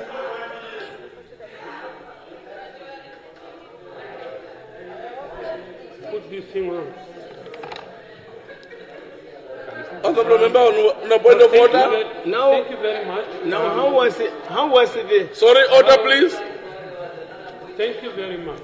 I believe, Deputy Chair, you would easily lose control of the House if we do not stick to the rules. Rule 94 guides us that we need to avoid irrelevant issues that have no relevance whatsoever on an issue on the table. Number two, it also cautions us on unnecessary repetitions. And we've allowed, on vote 3, we spent almost 5 hours repeating ourselves. And here we are again, busy repeating ourselves. I don't know whether we love echoes or we love to talk sense. So I'm just cautioning. Okay, thank you very much, Honorable Member. Thank you. Honorable Member, let us allow Honorable Diga to conclude, please. Honorable Diga, please, straight to the point. Concise to the point, please. Okay, Honorable Digara. Yeah. Okay, Honorable. My please. contribution. Please. Honorable, please. Okay, Honorable Deputy.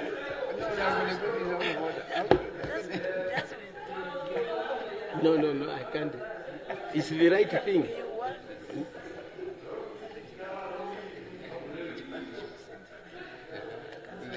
So that the one party that win become a councillor.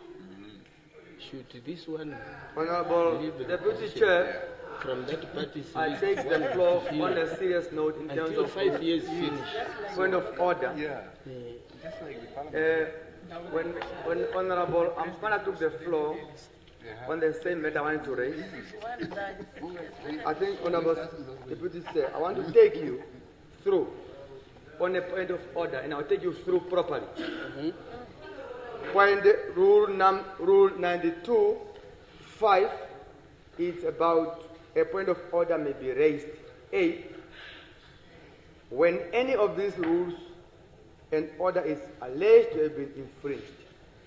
Stick to that. Now, what rule is infringed? Rule 82.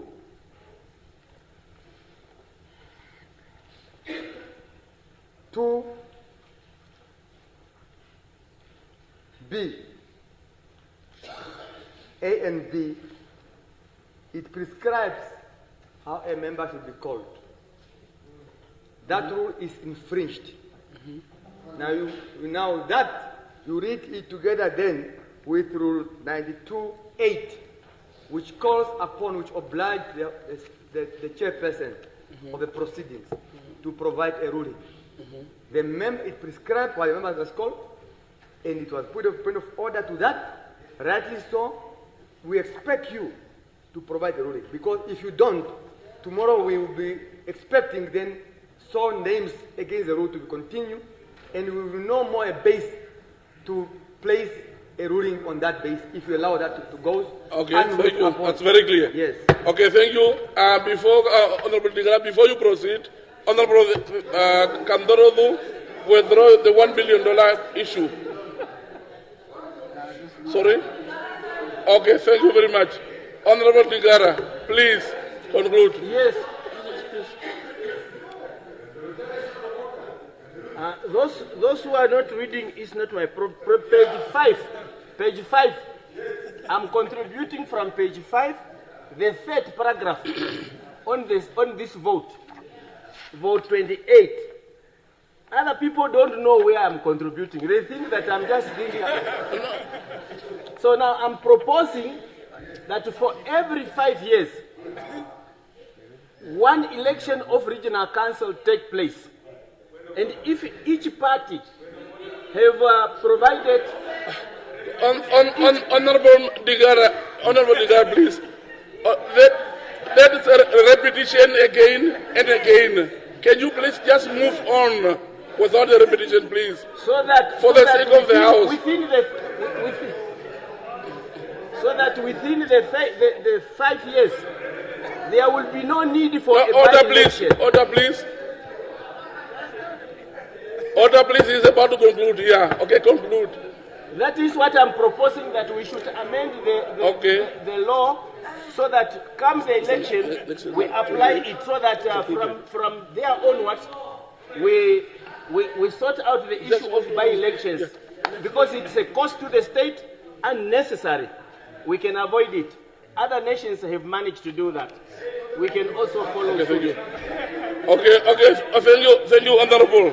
Next is Honorable Klute. Honorable Klute. Honorable Klute, your time is running. Yeah.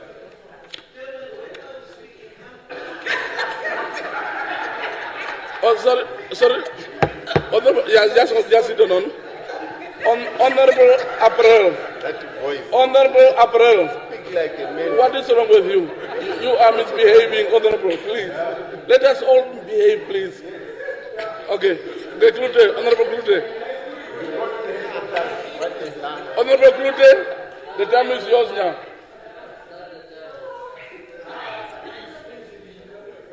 Deputy Chairperson of the Whole House Committee, I'll be speaking on vote 28, page 334, on the whole amount of 647 million. So it's going to be a very long one. Honorable Deputy Speaker,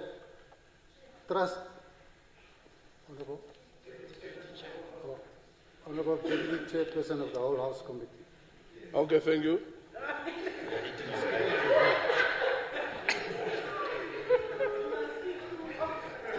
Honorable Deputy Speaker, trust in ECN has plummeted from 74% to 45%. and this was before the elections. We need more transparency for the upcoming elections.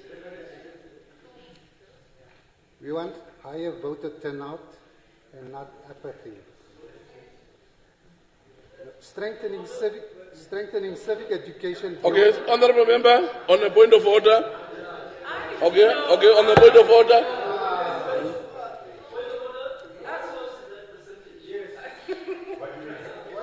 Repeat again. Oh, there's also the percentage. It's clear again. Okay, thank you. Okay, Honorable Klute. We move on here. Strengthening civic education beyond the normal or routine budgeting must be considered, because if we just continue on with the normal routine budgeting, we might not be able to address this issue. We really do want Namibians to come out to vote for the regional and local elections. So I submit. Thank you, honorable member. Okay, next is Honorable April. Finally, we are there.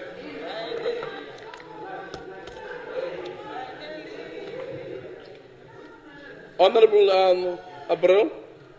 Thank you.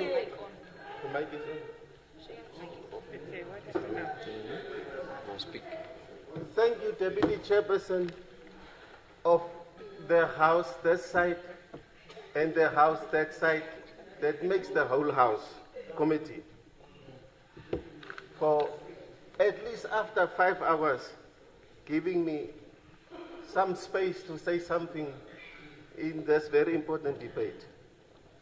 I want to really, Deputy Chairperson, appreciate what ECN is doing for us in this country, trying by all means. No order, please.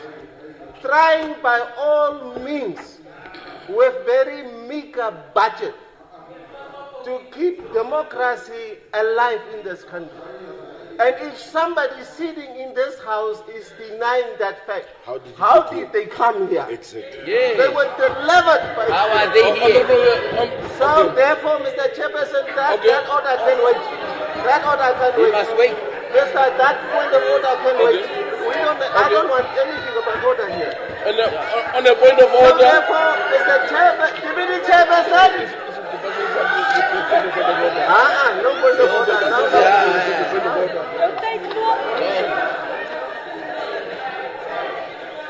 Is it compulsory for one person? I don't know what is point of order. Then you were delivered here, so sit down, so you can talk later.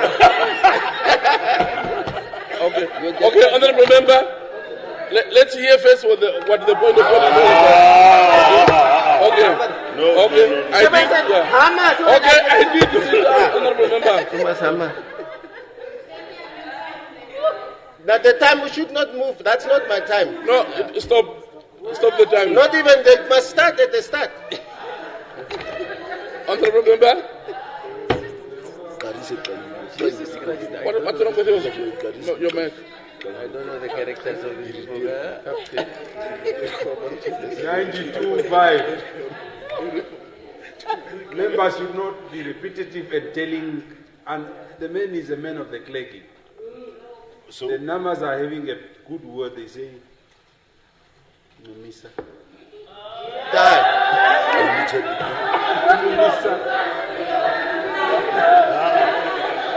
Okay, order please. Okay. You can't say to an adult.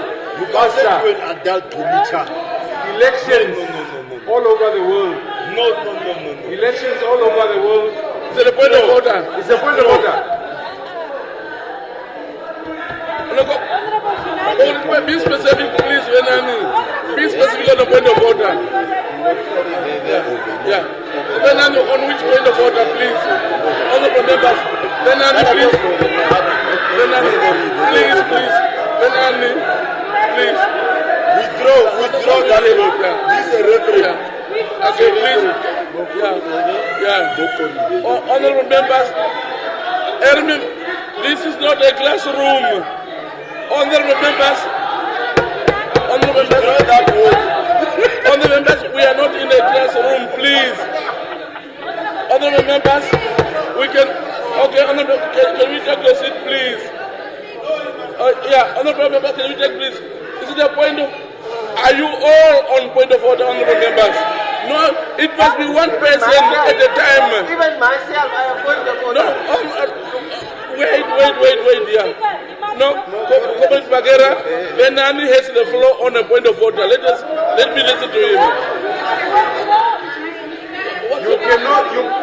You cannot write on a point of order if there is another member on the point of order. Honorable members, please. What you are wrong has not here. This is not what you are wrong.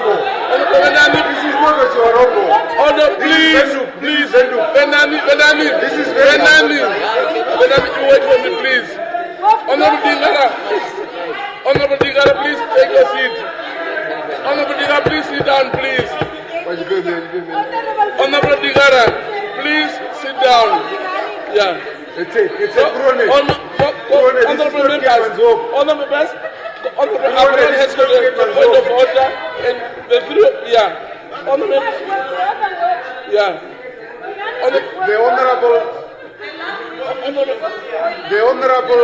Honorable members, let me hear what he said. What he said. The honorable member Venani withdraw the words. Okay, honorable Venani, sit down. Venani. But I want to continue. Venani, sit down. Honorable Kutse, can you tell me? I didn't hear anything. What must he withdraw? I have withdrawn. No. Okay, you have withdrawn. Yes. Okay, thank you very much. Unconditionally. Honorable Abraham, please proceed. Please, you are not my assistant, Ampanda.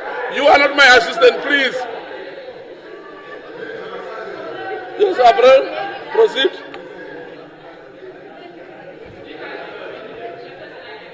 No. Honorable Abraham, proceed.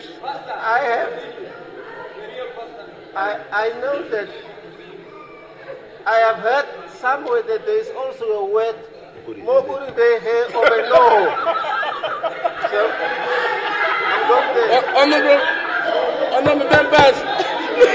honorable members, we are getting chaotic, please. Mokori Dede Obeno. Honorable members, Mokori Dede Obeno. It's finished. I don't know what it means, so I'm fine. So, Mr. Deputy Chairperson, can I proceed? Can I proceed? Yeah, proceed, please. Thank you. Honorable member, please. Honorable member, please. Honorable Nani, please. Ampanda, please. So, Deputy Chairperson of the Whole House Committee, I have a problem.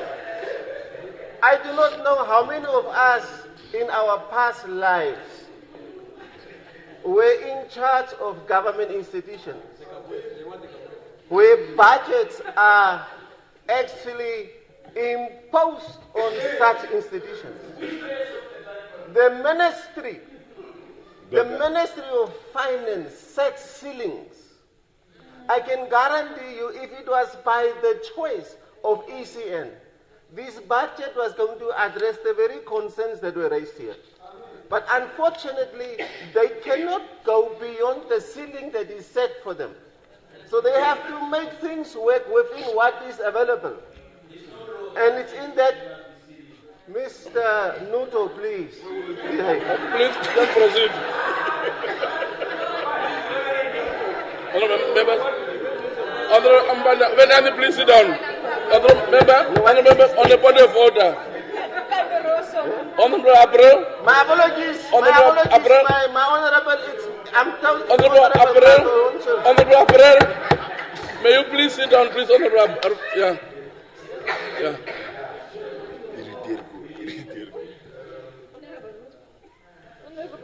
Honorable Chairperson, I think we've been here. Honorable Nekundi have already raised that issue. Honorable Kandorodo is not Mr. Nudo. Can Honorable Member please withdraw? You see, he added another result. It's not true. Just advance your point. Honorable Member, you don't have a floor. Just listen. Advance your point. Yes. What? We're just asking April to withdraw. is Honorable Kandoro, not Mr. Nudo, Mr. Kamboroto. He's not Kamboroto, he's Kandoro. Can you please withdraw? Okay, thank you. Okay, Honorable Abraham. My original job does not find it hard to say sorry, so it's fine. Mr. Honorable Kandoroto. Okay, Honorable, proceed. I tried my best. Can I proceed now? Yeah, proceed. Thank you so much. Kandoroto. Can. Honorable Abraham, please proceed. So therefore, I want to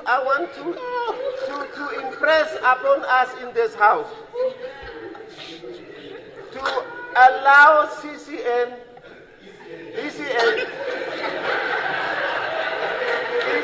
Honorable member, please order, please. Honorable Mpanda, please. Allow ECN to do what they are. Honorable member, I was doing that to everybody, please. I was interrupted. No, what? Sorry. Yeah, you can always come back. If you are interrupted,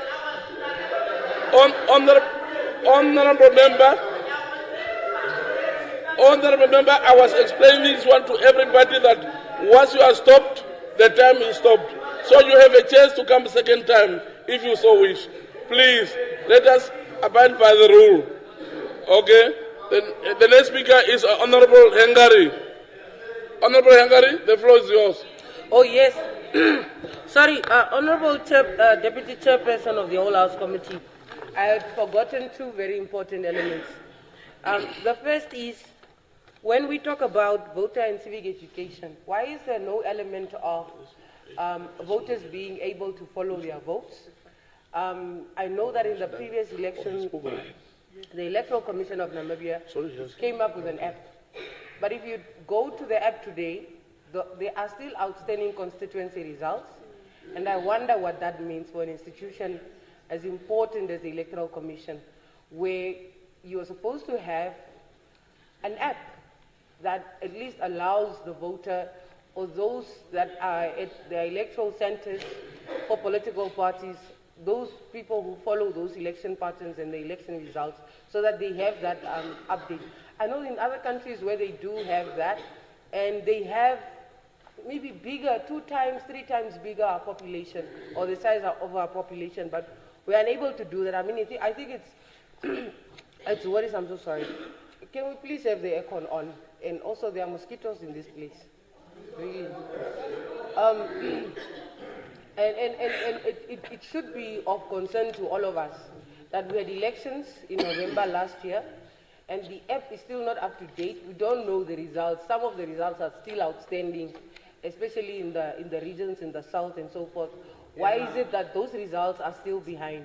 I wonder if because I know there were media outlets that had online apps where you could follow results as they were coming in or as they were being verified. And I just want to find out from the Deputy Speaker, maybe through the Electoral Commission officials, I think they are here, I saw 2 of them upstairs, if they can provide an answer why, for an election that took place in November 2024, those results are still not up to date on the application. Thank you very much. Thank you. Straight to the point. Thank you. Next is Honorable Mwashindange.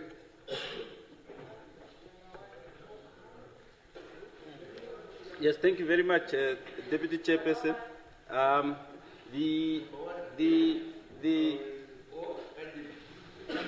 left three very important components before my time elapsed.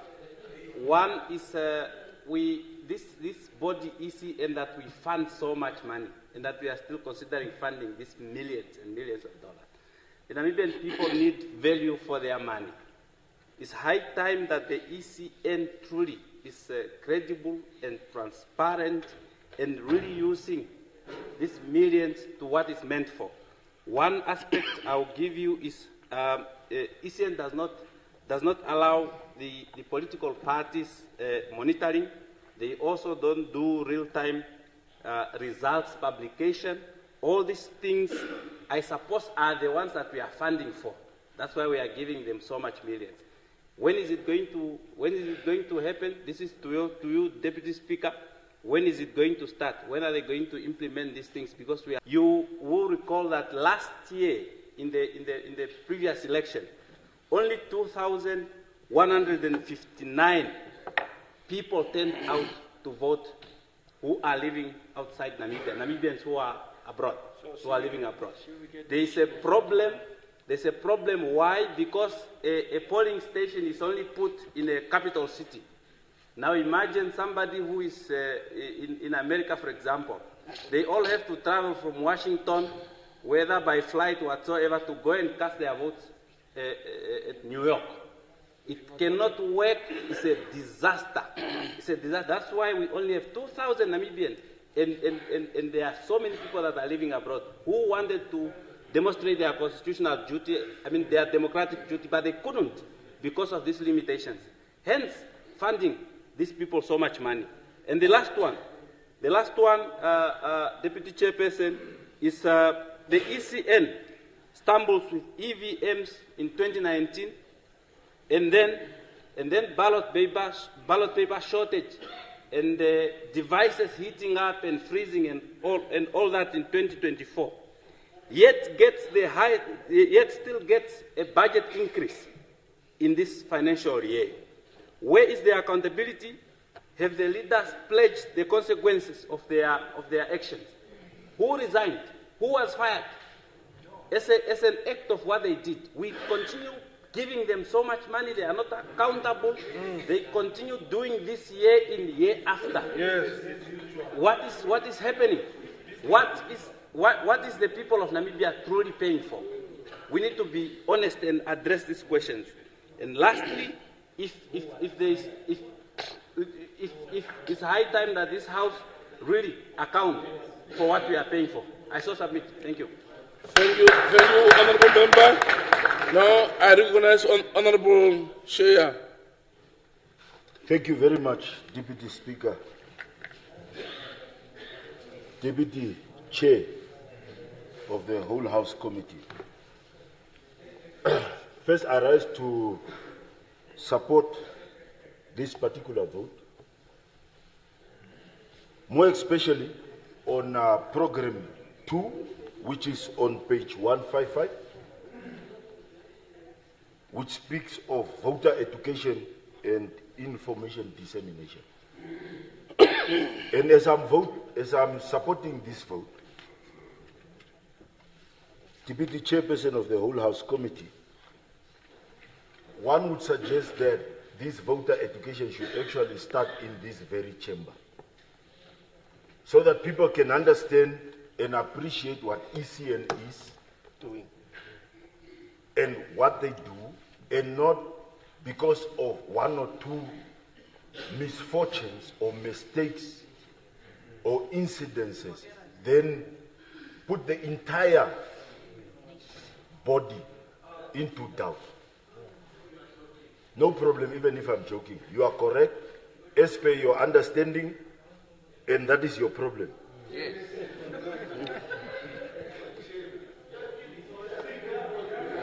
Yeah. Okay, honourable members. Okay.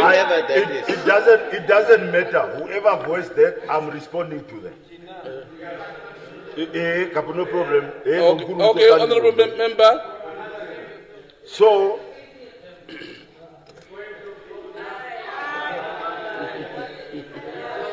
okay, on a point of order. You see that you are not stopping, you see? Yeah, on a point of order. Thank you, Honourable Deputy Chair of the Whole House Committee. And I want to commend Honourable Chair. He is the only one who respects the point of order. When someone stands, he said immediately. So what I want to put an order on, I think Honourable Chair said he supports the vote. What is the use of continuing talking again? Honourable member, no, person, no, I object to your point of order, no, that's A person has got the right to his opinion in whatever way. No, honorable member, you don't have the floor. You don't have the floor. You don't have the floor. You are out of order, honorable member. You are totally out of order. Honorable Chair. Thank you very much. Deputy Chairperson of the Whole House Committee. Luckily, I come from a party where we are allowed to deliberate and democratically contribute. And not being remote control, from Shantibala to be told that apparently when you say I support the vote, you must sit down. We don't work like that. We are about to conclude, please. Thank you very much. And also, some of us speak from experience because we were not only contesting for National Assembly, some of us have started at local authority at a very young age. We have then gone to no problem. Yeah, no problem. Yeah, I think as I'm speaking about voter education, Deputy Chairperson, this man is from the church. Honorable Thomas. Okay, time. Yeah, time. Yeah. Okay, they are stopped now. Okay, Honorable Thomas. No, I think. Honorable Thomas. He was. Huh? You have the floor on a point of order. I'm talking now. They are eating my minutes. No, honorable member, you have the floor. You don't have minutes, you have the point of order. Honorable Chair. Honorable what? Honorable Chair. Okay. Please let us. Huh? Yes, I it's a truth. Okay, order, please. Order, please. Okay. I'm saying, I want to come to the point. What I'm saying, whenever you are supporting the point or your point, I think my brother here had explained. Yeah, it's on. Honorable, just proceed, please. Yeah. No, you are to speak, honorable member, please. No, we want to hear. I didn't hear anything. Spoils too much. No, Honorable Thomas, you have the floor. Yes, I have the floor, but who's hearing now? If we are now talking to everybody. Okay, honorable member. So, thank you that maybe let me not wasting of time. Okay, thank you. I was saying, honorables, when you are talking about through you, and then the person become maybe emotional again. Immediately is going out of the point. That's why I put, please. Who's emotional? Okay, thank you. Honorable member. Honorable Chair. Thank you very much. Yeah. So for me, Deputy Chairperson of the Whole House Committee, we must get to the business of why we are here. There is regional council amendment bill that's coming, local authority amendment bill coming, and some of the things we are discussing are laws that we need to change. We are discussing here about the budget, and I think it is important that we also do not lose track of what we want to do. Mm-hmm. Yeah? So I think it's very important that also we are not in classrooms or schools that even some first-time people in politics are teaching some of us in politics for a long period of time how ECN works. Because for me it is now a whole bishop is emotional. You see, that's a problem now. A whole bishop. A joke. Okay, order please. Okay, Ampanda. Yeah. Yes, Honorable Bishop. So, the Honorable Sikunawa said the bishop is emotional. The whole bishop. Can you please ask him to withdraw? Are you a moral teacher here or what? Okay. Morality teacher. Okay, thank. Okay, honorable member. Okay, thank you. Sit down. Okay, no. Honorable member. Deputy Chairperson of the whole House. Honorable member, please. I withdraw unconditionally that the bishop was emotional. All I'm saying is I support this vote and I move by Muna Wanji. Honorable member. Okay, honorable member. Honorable member, wait for your mic. From 23 to 8 now. 1 full minute for me. Who stops the time? Yeah. Okay, you can stop at 3 seconds. Okay, honorable members. That's how they rob of my time. Okay. These ladies are sleeping. Okay, so just hold on a little bit. Whatever they say, hold on. whatever they are. Hold on a little bit. Yes. No, we have wasted up to. There is a problem with the time management here. We have wasted up to 40 seconds of our honorable chair. Yeah. No, 40. Okay, honorable member. Yeah. Okay, honorable Thomas, yeah. You know, honorable member, through you. Yeah. We are not learning politics here. Mm-hmm. Oh yeah. Some of us, we know SWAPO. Is that a point of order?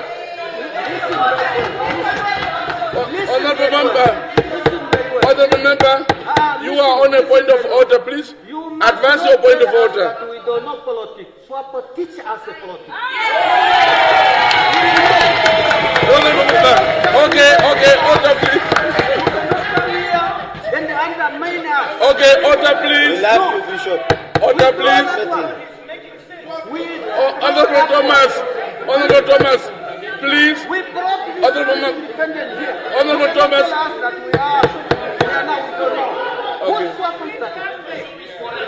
Okay, thank you.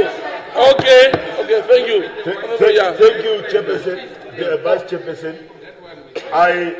I respectfully, when I walked in here in my maiden speech, said, I come in here on the shoulders of our heroes who have walked before us. And it's good that my senior is admitting that politics he was taught already, and some of us must drink from his cup. It's not your problem. I said 155 already. It's not my problem if you don't record. So it's good that my senior, I will drink from your cup of wisdom, but I'm also then appealing to your conscience and your wisdom that we must pass this vote, and I submit that we pass this vote, Vice Chairperson of the whole House Committee, and then whatever problems are there, we can do them at the midterm review of this budget.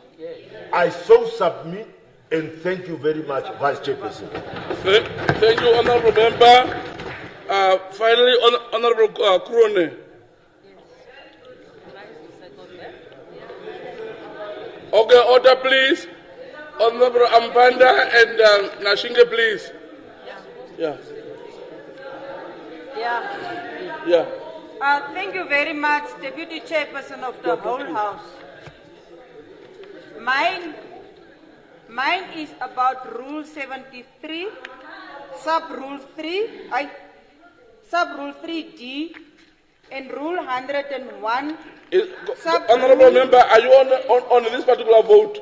No, because I'm seconding, but I want to mention Honorable Deputy Chairperson. Honorable Member, we are specific. We are talking to the vote, please. Yeah, help vote us to 28, vote. but before I second the vote 28. No, the rule is on what that you are bringing up here.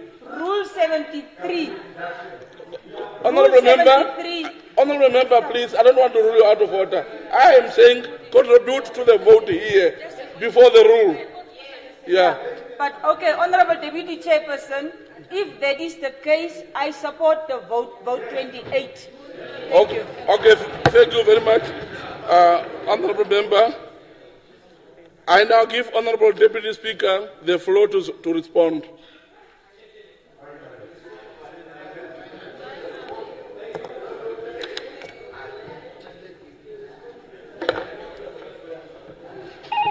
Thank you, Honorable Deputy Chairperson of the Whole House Committee.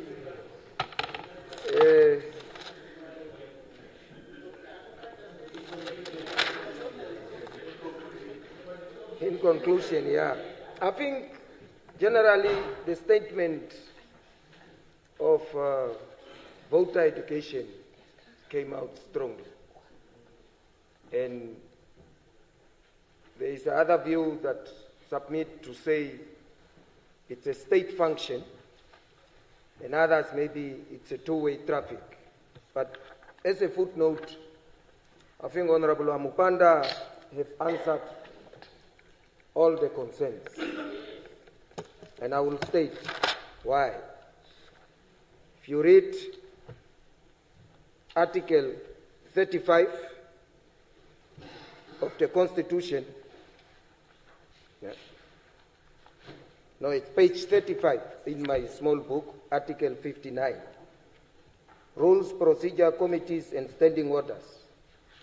Subclause 3 reads, for the purpose of exercising its powers and performing its functions, any committee of the National Assembly established in terms of sub-article 1, herewith shall have the power to subpoena persons to appear before it, to give evidence under oath, and to produce any documents required by it. In that sentence that you said, you pity me. And even if you probe in English, they say a man can't give what he don't have. The House, by virtue of the rules, creates committees as an extension. And that extension is then used to interrogate in terms of in detail assessment of what needs to be required. The process here and oversight. The process here is simply because the rules does not allow the Chief Electoral and Referral Officer, referenda officer to be in the House, and for statutory provisions, the Speaker, by virtue of the Constitution, is then mandated to move the budget. But however, that's one thing I'm saying, that to summon the commissioners, to summon the management, that is the prerogative of the House as an extension of the committees. Not even by a bill, but by the Constitution, fully guaranteed. Now, and I do agree, as I said, we just need to understand the vehicle. There is no fleet, and I'm sure that's why ECN decided upon the request to buy 36 vehicles. I just want to read, I mark it now. Yeah, it was too quiet. So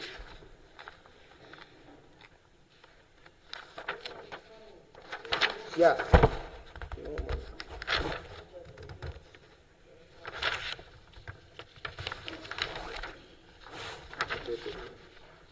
I have the right one. Is it page 10? Yeah.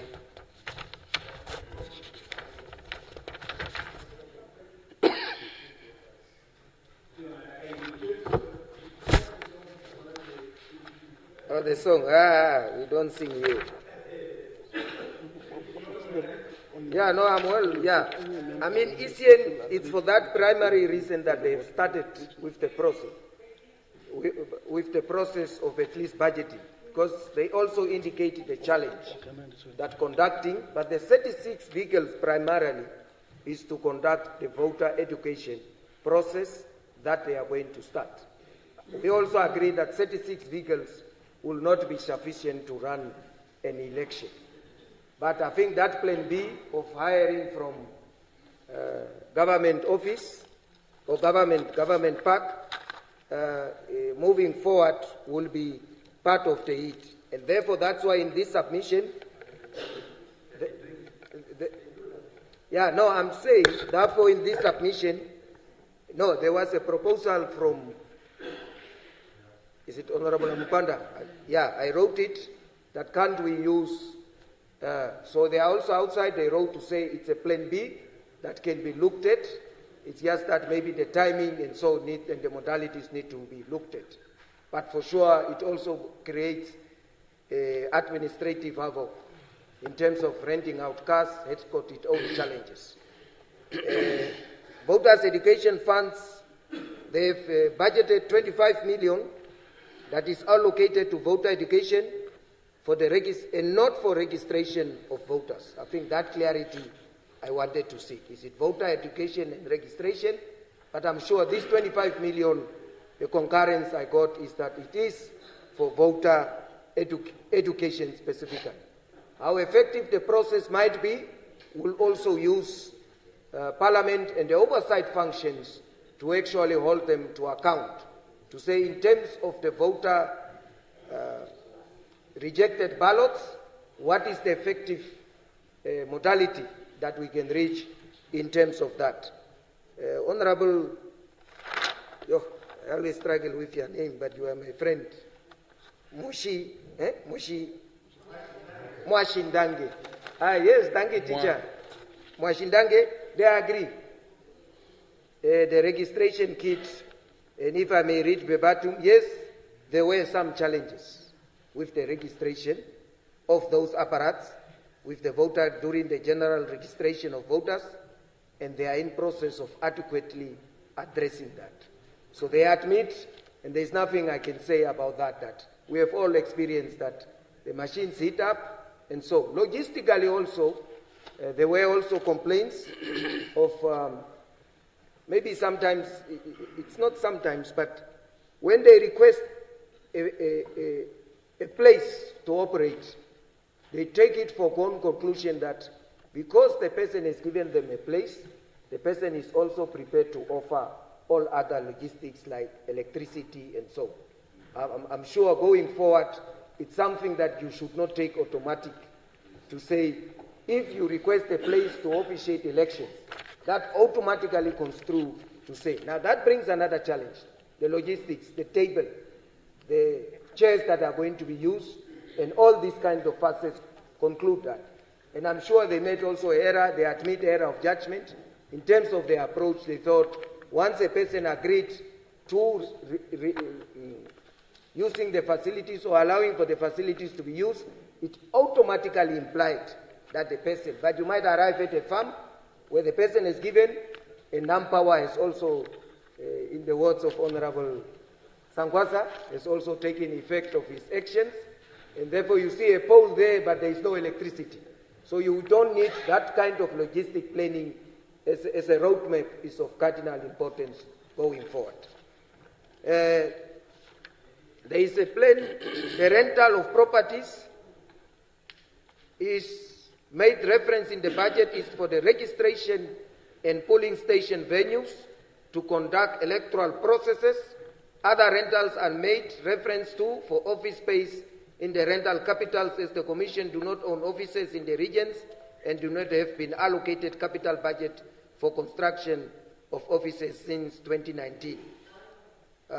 Personal expenditure reduction, Honorable Mongo, anticipating that they are anticipating less activities than last year because of the general registration of voters, which was conducted last year and took a longer period, while this year the personal expenditure will be less due to the registration and the conduct of the supplementary elections. That is, in terms of planning, we might differ. Vehicle insurance on the accusation, not possible to afford a fleet of 1,000 vehicles, hence it is necessary to allocate vehicles from government and to rent vehicles to supplement in cases where government cannot meet the full requirement as required. Second last, are the 36 vehicles enough to run operations I've already indicated that they are not enough, but for these ones, it's more dealing with voter registration exercise, education. Thank you. Voter education exercise going forward. It means it's your job now to interrogate to them how much vehicles do they need, how much polling stations, and so forth. And that you are fully mandated in terms of Article 59 of the Constitution to say. On that score, I think I've done justice to the vote and seek your concurrence or approval. Thank you very much, Honorable Deputy Speaker. Any further discussions? Any objections? Agreed to? Agreed to. I now put vote 30, Anti-Corruption Commission. No, I put vote 30, and Anti-Corruption Commission. Any discussions? No. I spoke. We passed it. No. I did. I proceeded. No, we are Anti-Corruption Commission. Any discussion?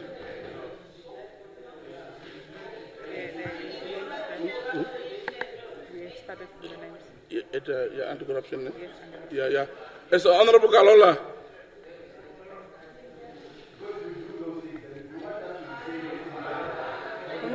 No, Honorable, I went through, there was nothing here.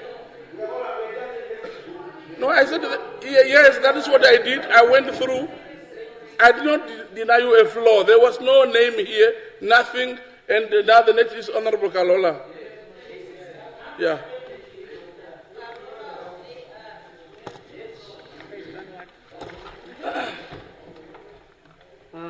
Okay. Chairperson of the Whole House Committee, and honorable members of this August House, I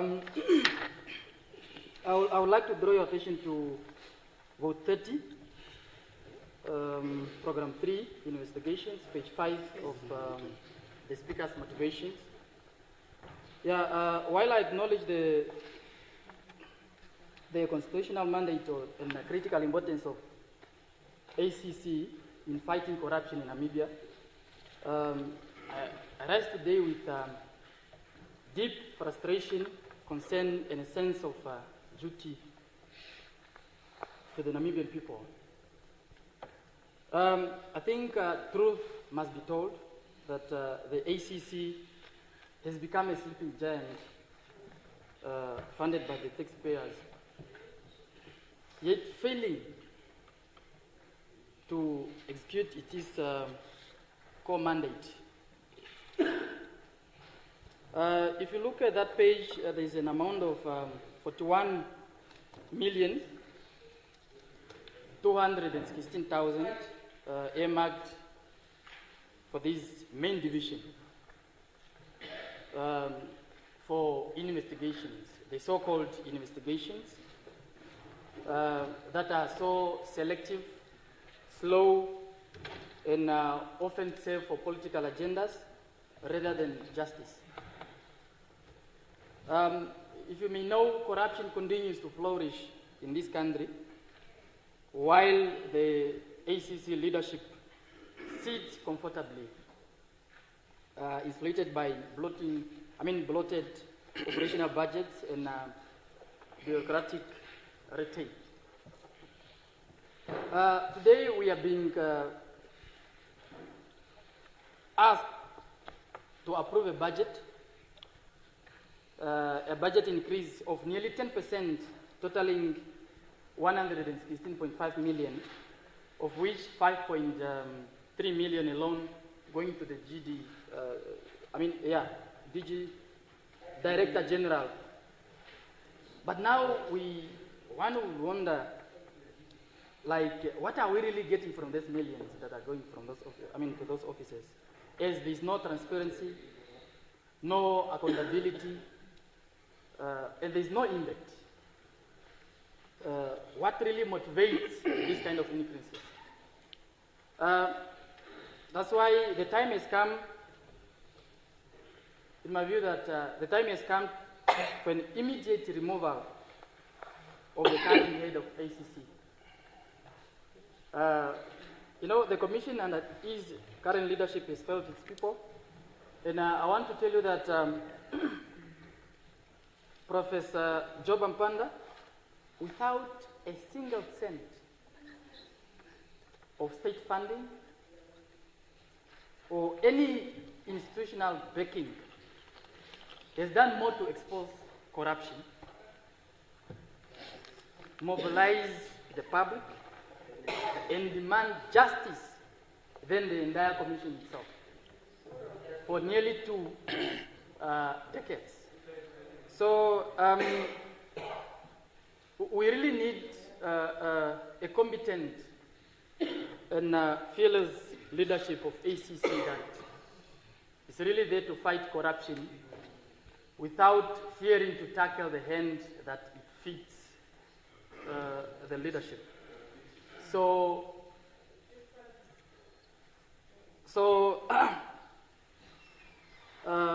I'm standing here that I'm not really, I'm totally not supporting this kind of vote.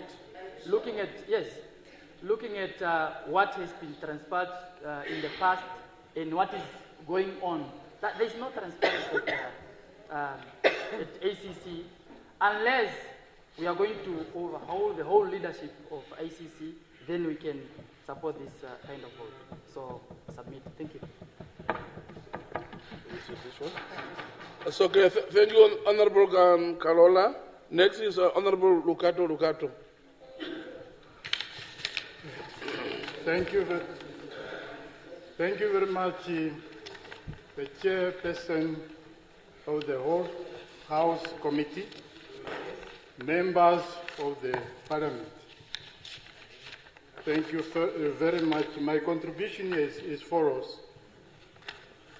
ECN is one of the institutions in Namibia which was supposed to be fully independent. Point of correction, ACC, Anti-Corruption Commission of Namibia, is one of the institutions which was supposed to be fully independent, as like Electoral Commission of Namibia and others. But unfortunately, it's not independent. Allow me to present my contributions as per vote 3-0 of the budget of ECN.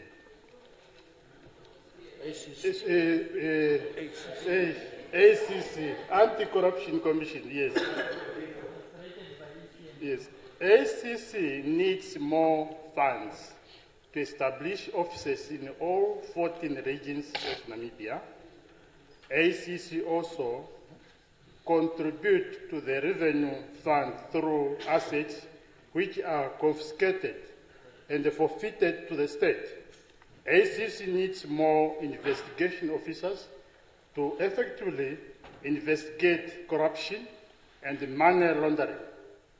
ACC has introduced an anti-corruption study guide for learners from primary to secondary school level. Teachers of life skills subjects must undergo training, and this requires money. As a police officer, I know that investigations can be complex sometimes, and the money is needed to successfully conduct forensic investigations. To effectively prevent corruption in Namibia, ACC must be well funded to raise awareness in the community, to conduct corruption risk assessments in public institutions, to inform the public about the dangers and the evil of corruption. ACC must develop national anti-corruption policies to engage the entire nation, including Parliament, in the fight against corruption.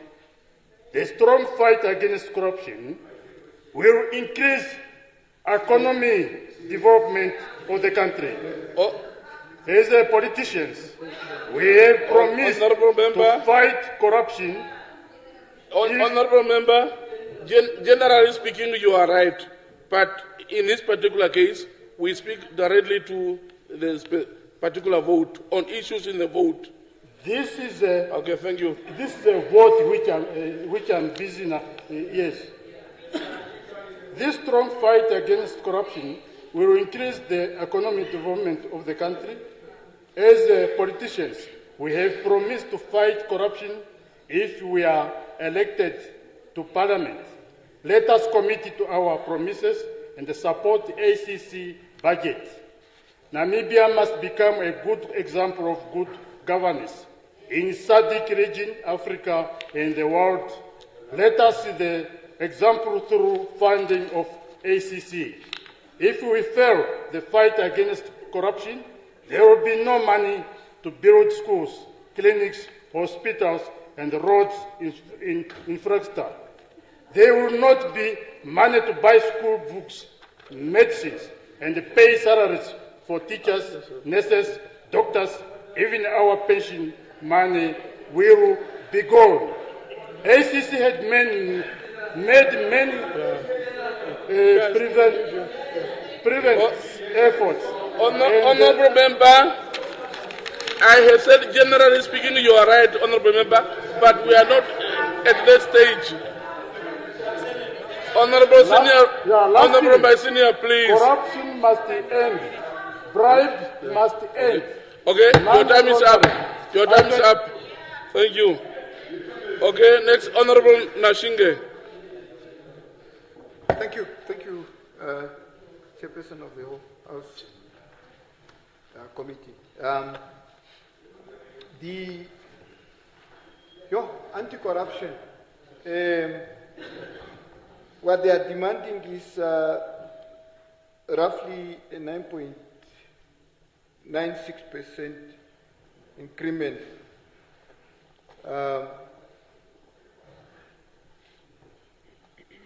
And if you look at the money that goes to the S&T of the Director General, Lord knows where he is planning to travel to. I think there is a serious fundamental problem with ACC, and while we are being begged to bless or accept their request for the budget, perhaps we must ask ourselves the question on why this institution is special, especially to the owners on the other side of the ISO. All the commissions in the Republic of Namibia has commissioners. ACC does not have commissioners. It's a commission without commissioners. I don't know why we have such an arrangement, and I think it's about time we fix it before we start, and perhaps also to request that on an annual basis we need to have I don't mind the venue, but the Director General should be able to come out twice a year here to tell us on his success or his success and failures, so that at least we know where the people's money is going. I'm well informed that we are losing a good number of good investigators who are leaving the commission because they are tired. Every time they want to address the issue of corruption and track down the real maqueras of corruption, they are told to slow down or shut up. So I have no energy to support the demand of this extra 9% on top of what they normally get, because we don't know where our money goes. Thank you. Thank you, Honorable Member. Next is I recognize Honorable Hungary. Yes, thank you very much, Honorable Deputy Chairperson of the Whole House Committee. I'll be very brief. I'd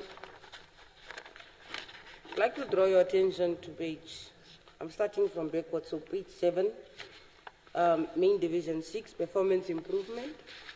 It makes mention of an amount of 1,043,000 Namibian dollars, which is allocated for operational expenditure. That's operational expenditure. And of that amount, 931,000 is earmarked for personnel expenditure.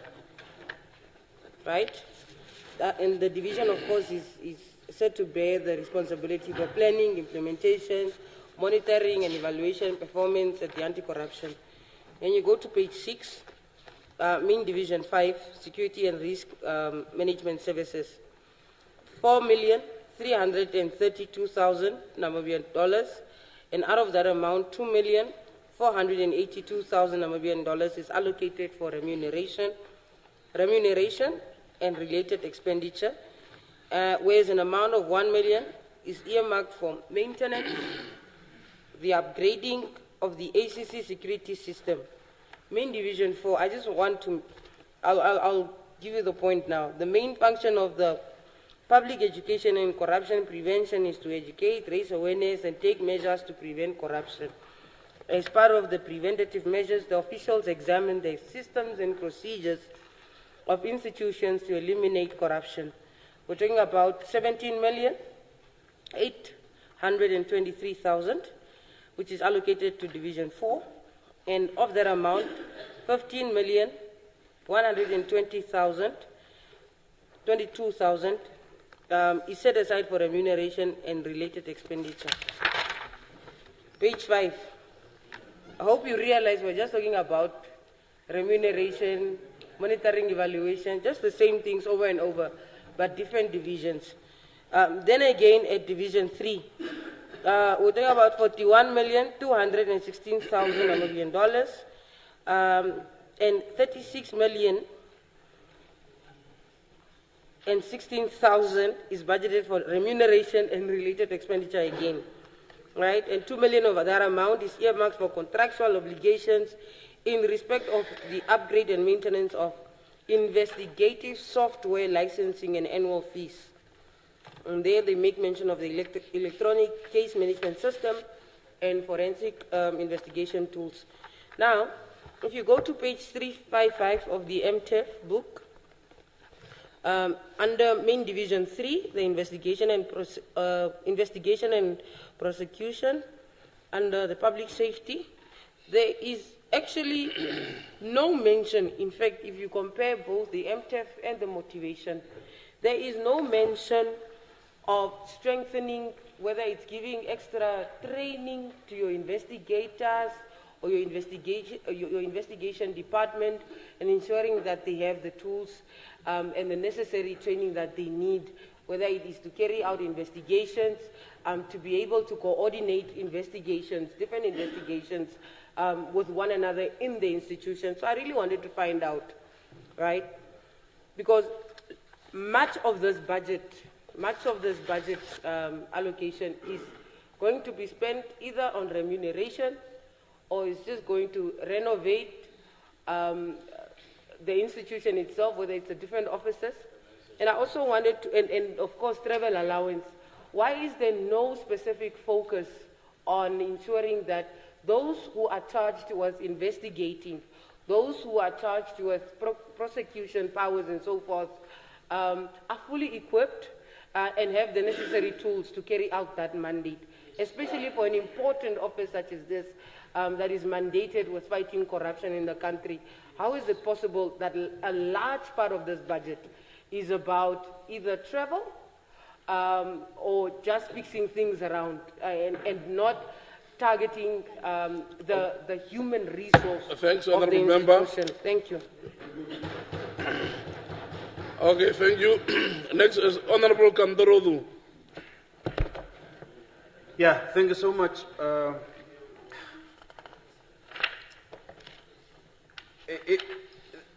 My point, I will start with the Office of the Director.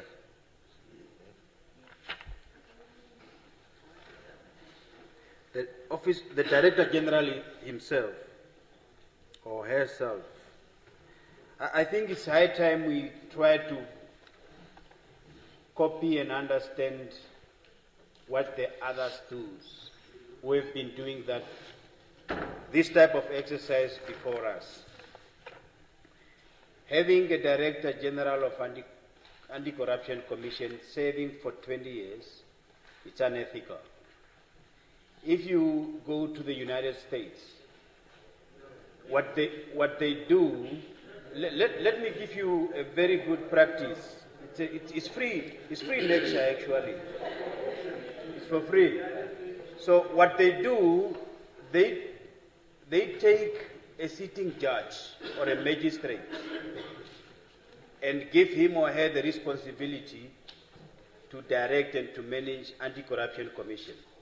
So after 5 years, these people only serve 5 years, and then they will come and take back the bench, take the next person. So there's no connection, there's no complacency like the case of Namibia, where we only target small fish like school secretary who misappropriate 3,000, but the big fishes are left roaming around, they are not accessed to. Here you see quite a number of traveling, but we don't see an impact of this traveling. I think it's about investigation and so on. Most of the cases that ACC is investigating, always it doesn't pass the class of prosecution. They don't have evidence, and these cases are thrown out. So there is a need for capacitating our investigators, or for the institution itself to be very serious. This one will go to Honorable Nekundi, Ministry of Works. I'm seeing accusation of... Honorable member, you are out of order. Okay. Yeah, please. Okay. Accusation of capital assets. Accusation of capital assets in most of the offices. Acquisition. It's English here, you know. Okay, honorable member. And how do you get proud about the language of a colonizer? You have been colonized, you have been honorable member, and you are praising yourself. Honorable member, you are getting out of order, please. Okay. Yeah. What I want to advise the ministry is that I'm seeing construction of offices, acquisition of properties. Why don't we build government park and accommodate all these government institutions in one track, one facilities? On the procurement of vehicles, during our induction, I talk about why don't we engage private companies like Avis. You just rent cars for 5 years so that our officials can drive brand new cars after each and every 5 years. Rather than read what is happening in Rundu. You have a big fleet with broken vehicles. Now you are spending close to 2 million just to buy parts. But when you are driving new vehicles, you only pay insurance and the rent, and it's very efficient. Thank you so much. Thank you, honorable member. Next is honorable Lisazi.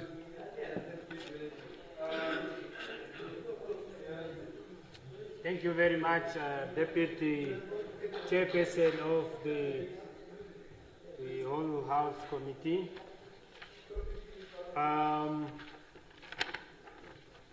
The Anti-Corruption Commission. We don't know whether it is independent, but no action. They are independent, but there is no action. And maybe it's because of us, because maybe there's no political will. We need to show that. So we might be said we are new in politics, but we have been there.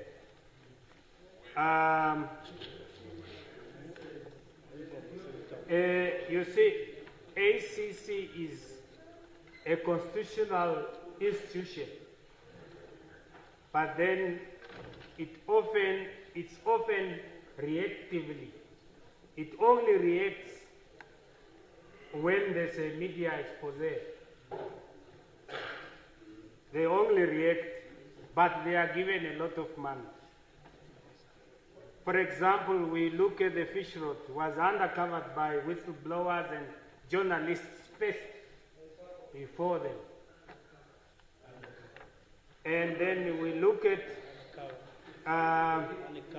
uncovered.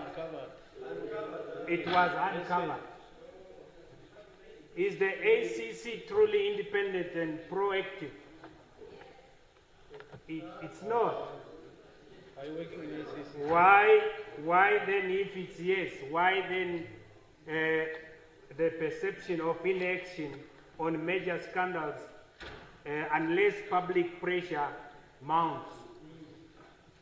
Only when public is pressurizing, that's when you see the ACC acting. But you are answering yes.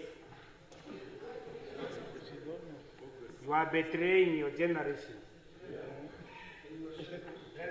Independence is meaningless without initiative. When you have an independent mind, you must have an initiative. We see a commission with people leading it, but no initiatives, and they are demanding money again with zero initiative. For what? Wastage again. Mediocre work, and then we don't want only the smaller ones getting arrested. Where did the ACC arrest somebody who is considered powerful? We look at, for example, the COVID procurement, the oil storage, we name them. No one is arrested when it comes to those money which are wasted. Honorable Minister of Justice, the Whistleblower Act and the Act on the Protection Act of 2017, and also the Witness Protection 11 of 2017. They are not in action. They are under. Okay, Honourable Member, on a point of order, Honourable Minister. Order is in terms of Rule 94. In terms of Rule 94. Honourable Member, please. That the member is on a fishing expedition. Yeah, can he focus on the debate? I mean, on the budget, please. Okay, thank you. Honourable Member. Thank you very much. I'll keep on focusing as I'm focused. Yeah. The acts that I was saying, they need to be implemented. There are no offices up to now. They are just there on paper. They are not working. So the money that is being required or asked for from this House to approve, they need to make sure the whistleblower and the protection is up and running. The offices are up and running. Thank you very much. Okay, thank you. Next is Honourable Kalangula. Thank you, Honourable Deputy Chairperson of the Whole House Committee. I rise on vote 30 in reference to page 354 to 355 in the estimate revenue and income and expenditure book. Honourable Speaker, Administration, Main Division 02, GALPS 46.76 million, which caters for 40% of the vote, more than the investigation Main Division 03 of 41.2 million Namibian dollars, indicating 13 million is for construction. Are we funding an anti-corruption construction commission? Is the priority bureaucracy and buildings, or expanding the ACC's bite? Will this allocation strike fear, or is it business as usual? If administration is necessary, and necessary it is, perhaps sometimes oversized, when admin costs nearly match the investigative arm, something is off. We need more boots on the ground, not paper pushers. Yes. Shouldn't we trim fat and move resources to the front line investigators? On that note, I'm not in support. I thank you. Okay. Next is this one. Huh? Okay, thank you, Honourable Member. Next is Honourable Amukoto. Yeah. Thank you very much, Honourable Deputy Chairperson of the whole House Committee. Corruption is a disease that does not have medicine. However, it is preventable. If corruption was a person,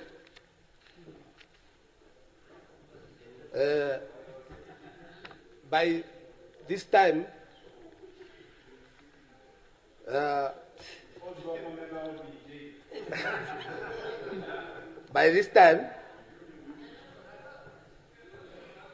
it could be already be prosecuted.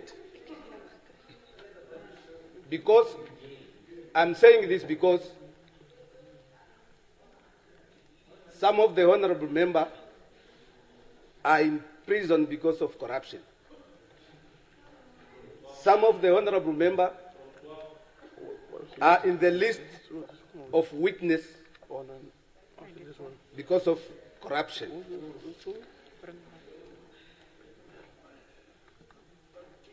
Under the current system, the President nominates and the Parliament shall appoint the Director General of the Anti-Corruption Commission. The Namibia Constitution, Article 94A of the Namibia Constitution, subsection 5, state that the National Assembly shall appoint the Director General of the Anti-Corruption Commission and the Deputy Director General upon nomination by the President. What does it mean? It means if the President nominate one person, it means the National Assembly have no option but to appoint that particular person. So the question is here. What safeguards are in place to prevent under influence and ensure the full operational independence of the Commission?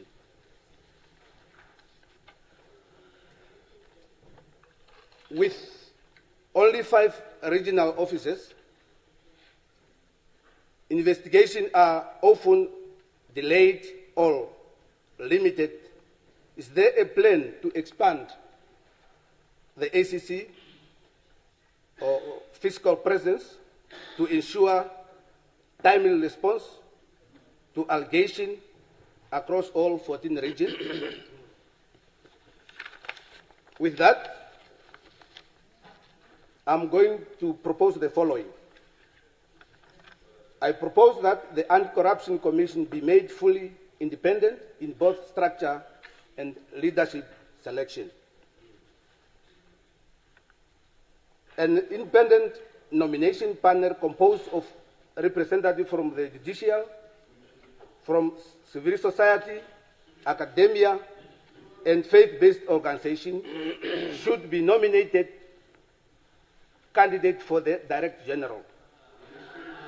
Parliament should retain the power to confirm the appointment, but the nomination... Honourable Member, you are generally right, but issues of appointments and blah, blah, it's not about this particular vote, please. Under page 358,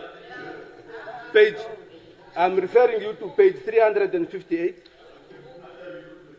No, 358. No, there is nothing about appointment. The vote is a vote. There is budget. oversee performance. Nothing about appointment of. Okay, please continue, Honourable. Okay, thank you very much. Yeah, but precisely. You finished that time. Yeah. The reform aligns with the international best practice and will enhance the public confidence in our anti-corruption effort. As a representative of the people, it is our duty to ensure that our institutions are empowered. Honourable Member, your time is up. So I submit. Okay, thank you, Honourable Member. I now recognize Honourable Brinkman.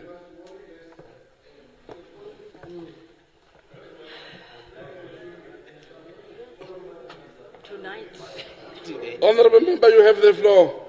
Thank you. I was wondering why the House is so quiet. At least now I hear something while we are talking about ACC.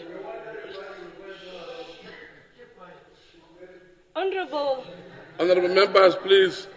Deputy Chairperson of the whole House Committee, we are learning, like the Prime Minister is saying. I am focusing on the Public Education and Corruption Prevention Division of the ACC. I am seeing a whole 17.8 million being budgeted for this Public Education Division. Mainly, it goes for personnel expenditure. I don't know whether ACC is maybe having educators to educate us concerning ACC, or is it for the workshops and the flyers? Which I see there's only 2 million for all the other things being budgeted for. Are these efforts preventing corruption? Or is it just preaching to the choir now? What have these millions achieved that we have been budgeted for? How is the success of these education programs being measured? If it is not yielding success, why don't we just hire investigators now? We want to see action. If we say people have been made aware, I have never been part of any public meeting from ACC. Even you. If we say awareness, is it awareness to stop, or is it awareness to start with corruption? I don't know.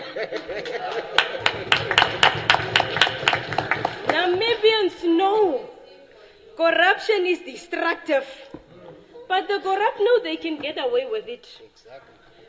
If education works, Honourable Deputy Chairperson of the whole House Committee, if we say education is working, we want to see evidence of fewer cases. Because what we now see is an increment now. At least we want to see better ethics compliance. Otherwise, let ACC stop singing Gombaya and start to catch the culprits, please. I thank you. Especially on the other side. On the other Please. side. That side. Thank you, Honourable Member. I now recognize Honourable Ambanda. Chairperson, at the end of my intervention, I'm hoping to persuade all of us to understand that we are having systemic problems. Firstly, you would actually see that there's 41 million that is assigned to investigation. So the Director General have actually introduced a concept. It's not available legally, but he have introduced it in our country. He calls it administrative corruption. I'm not sure whether we've been listening, and he's been repeating this thing. So, Honourable Jono, I'm sorry, Honourable Jono, is it a point of order? Oh, you're just like walking around. Madam, okay, Honourable Member, proceed. Yeah. No, the Honourable Member is up. Yeah, no, can we reverse back before I proceed? Yeah, Honourable, proceed. Oh, so you address it, eh? Honourable, proceed, Honourable. Okay. So 41 million is going to investigation. So the Director General introduced this concept, and we've never been able to deal with it as a society and as a country. He calls it administrative corruption. So what it means, corruption has apparently taken place, but it's administrative. Yeah? So who must take responsibility for that? Yeah? It is something that I'll come back to it. You will also see that 1 million goes to Program 6 on performance improvements. The current system actually, and I have to be very slow on this, even if I don't have time. When you launch a case with the ACC, firstly, the Director General authorizes what is called preliminary investigation. Yeah, so they must just go and do what Honourable Wise called in fishing expedition. They go and do a desktop study just to see, does it look like there is corruption? After you do that, then they authorizes full-scale investigation. Yeah, those are two different steps again. After full-scale investigation, it comes back to one person and one person only, who exercises the authority whether the results of an investigation must be referred to the PG or not. Those are all three steps that deals with the system. Now, whenever these reports are done, you are never told how many cases did they close at the level of preliminary investigation. How many cases did they close at the level of after full investigation? And how many cases did they refuse after full investigation to hand over to the Prosecutor General? So we have to do some intervention, particularly as Parliament, that budget is not just about giving money, it's also about accountability. How do we expect you to be accountable for the millions that we are giving you? So it's also very important for us to be very particular and say, in your report to Parliament, these are the three things that we want to have. Which cases and how many cases did you close at the level of preliminary investigation? Which cases and how many at the level of full investigation? And which cases and how many after that you refuse to send to the Prosecutor General? After all your investigators spend the 51 million, still one man and one man only will decide whether there's a case or not. Not a panel, not anything. So when we are talking about accountability, particularly as Parliament, we need to be able to be very specific in terms of that. I know I don't have time, but the South Africans have actually moved a step further to deal with maybe what Noah calls administrative corruption. So within the government machinery itself, they created what is called the Special Investigation Unit. You still have the other, your public protector investigating corruption, but there is a unit within government that's able to deal with that. So, lastly, we have an opportunity to actually deal with all these systemic problems. I work very closely with what these guys do. The problem is systemic, and we will have to deal with it at lawmaking and many other places. Thank you very much. Okay, thank you, Honourable Member. Next is Honourable April. Thank you. Where is Muton going? Thank you. Where is he going? My time, guys. Thank you, Chairperson of the Whole House Committee. I definitely have reason to support the vote but I would also fail in my job if I leave an impression that corruption is probably just a problem of the few. It's a problem of this nation. And we cannot deny that corruption is rampant in this country. However, whether it is systemic, I don't think I agree, because it's not sponsored by any policy or whatsoever. I think it's more methodological because it happens in the processes. And I think where it happens is where the insiders collaborate with the outsiders to scheme the system. And that's probably where corruption happens. Therefore, my call would be, it's the choice of individuals to trust whomever they want to trust in order to spill whatever information they have that they deem or see as corrupt. I would definitely agree if we argue henceforth, going forward, that corruption is our problem as a collective. And therefore, if we want to solve or address this corruption issue, we should take the people away, or the persons away, from the intention of the institution that was established by the acts that we have, and start to address corruption based on individuals that are doing it, and not making it a white swipe, trying to make it a blanket approach, seeing everybody and therefore the them against the us approach in this corruption thing. All of us are suffering under the scourge of insatiable, greedy people that we have in this country. Therefore, I want to say, ICC is independent. But ICC, I know ICC because from my previous job, Professor would know, I was very much engaged in the ICC programs in attending to interviews where educators were interviewed and stuff. So the job is there. But if human beings that are in the system and are responsible for the processes know how to crook the system, that's where the problem is.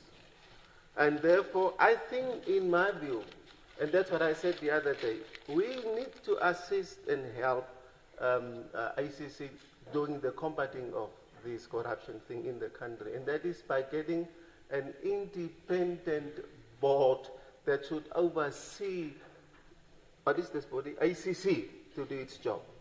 ICC must also put money, preventative approach to trying to curb this disease will not help us. ICC must employ people at government institutions directly accountable to them that should participate in the procurement processes at those institutions so that we prevent it before it happens. The other thing that I want to say, Whole House Committee Chairperson, is that let's continue to fight corruption in unison, without insulting and calling names to people that are not found guilty by any court of law, whilst agreeing together as a collective that definitely corruption is happening in this country. And therefore, in final conclusion, demographics is also the problem. Demographics is the problem because if you have people of shared characteristics in the same institution, in that space, that's the breeding ground for the possibility of any corrupt action. So Thank you, Honourable Member. So I submit and I support the Thank you, ICC. Honourable Member. Next, Honourable Amtenya.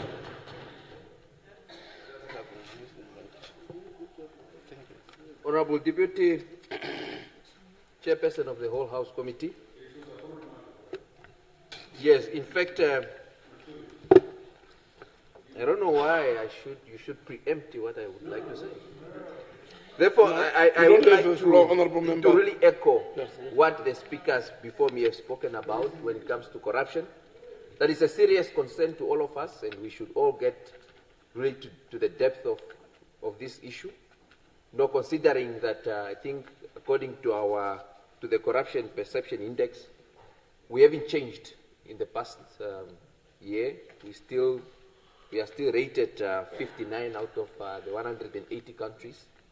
And that obviously means that we need to come up with some measures as to how we have to curb this corruption.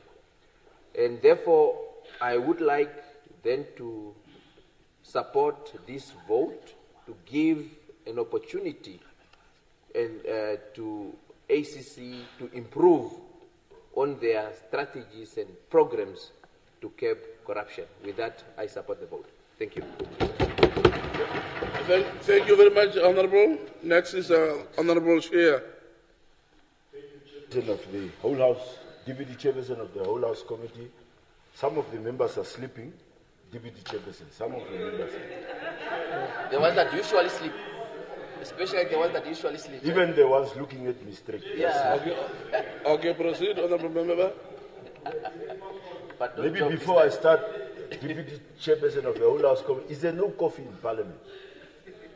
Okay, it's not allowed. Oh. You can request members to stand up for 5 seconds. Okay. Thank you very much, Deputy Chairperson of the whole House Committee. I rise to support. What do you need? Honourable Member, just proceed. Okay. No problem, don't worry. I have enough time. That one is my brother, don't worry. The musician. I rise to support vote 30. No problem. More especially program 02. And also 03. Deputy Chairperson of the whole House Committee. Just like my neighbor and good pastor said here, I think we come from areas of experience where we implore on ACC to put in a lot of effort in prevention measures. Because I think as a country, we have now gone to a level where we have black self-hate, and all we want to do is prosecute people before they are actually even found guilty or pronounced guilty.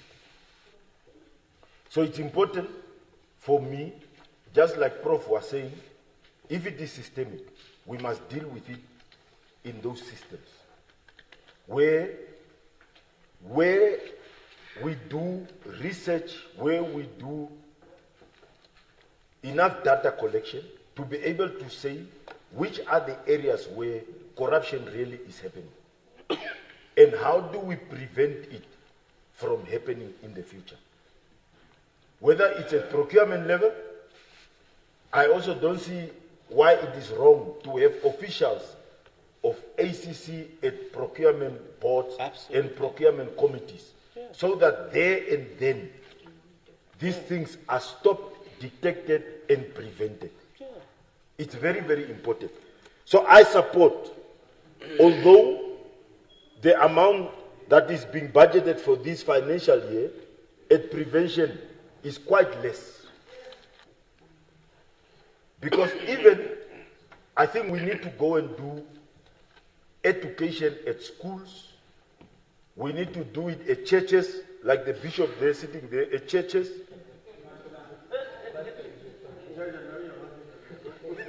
Don't wake up the pastor, man. So that these things, we actually put them in our everyday living. That corruption is a problem for all of us. So with that said, I support this vote, Deputy Chairperson of the whole House Committee, and I thank you very much. Yeah. Thank you. Thank you, Honourable Member. Next is Honourable Minister Emmanuel.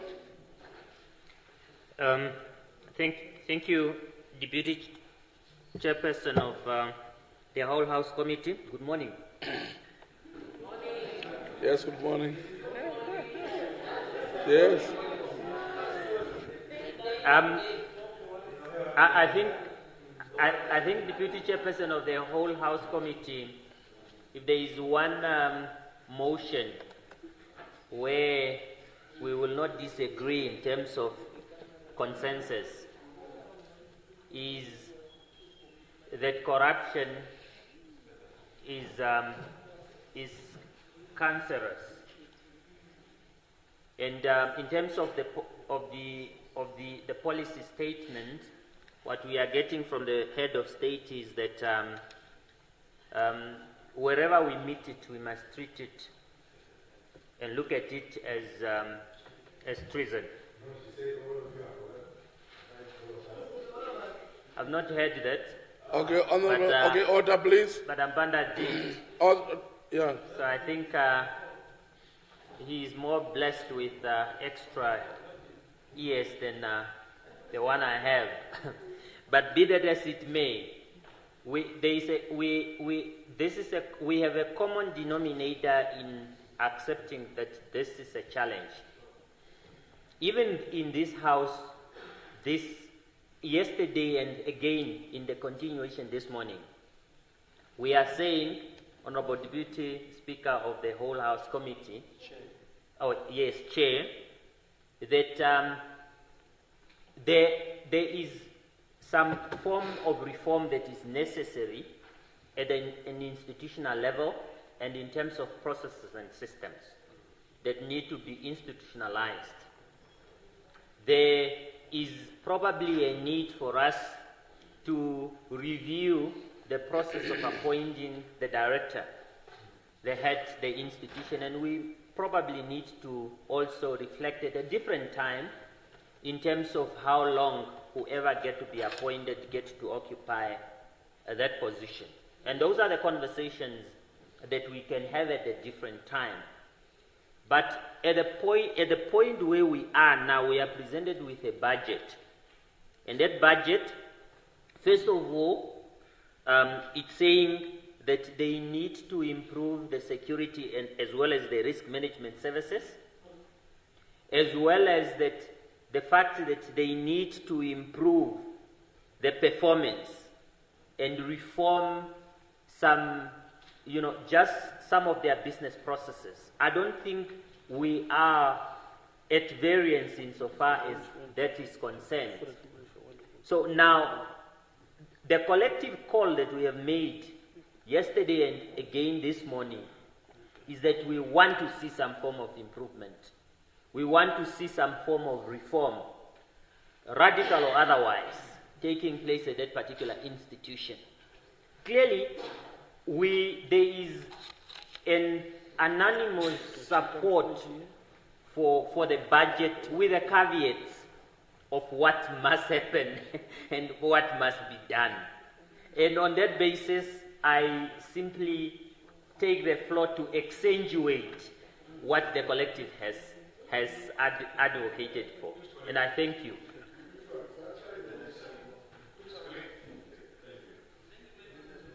I'm speaking English, and I'm saying... Sorry, Honourable Member. Honourable Member, please. And I'm saying what I have heard from those that have contributed to the debate and that have spoken in a language that I understand. I have heard them saying there are challenges and limitations, and we must find a way to address those challenges. But otherwise, the budget to fight corruption must be supported, but again with a caveat that it must be used prudently. I thank you. Thank you, Honourable Member. I now recognize Honourable Karonda. Thank you, Honourable Deputy Chair. The performance improvement, which I am told is mandatory, has been or stands allocated an amount of $1 million. Among its key functions, we are told, is planning, implementation, monitoring, and evaluation of performance. Now, quite clearly, this amount is a puny amount when looked at against the mandate of the division. And to that extent, I'm not sure how much our input today here or this morning would lead to changes within the budget or the vote. But be that as it may, we want to propose that there be a beef up of the performance improvement division. I think others have spoken about the appointment of the DG, the reporting also, that reports are submitted to the PM, who in turn must bring it here.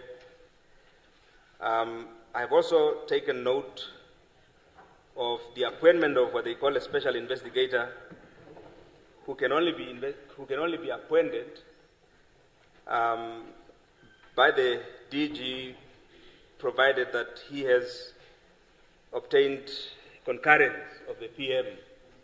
I think all of these, of course, render the impartiality of the ACC almost obsolete, if not completely redundant. Before I take my seat, I want to make a sweeping comment, and that is that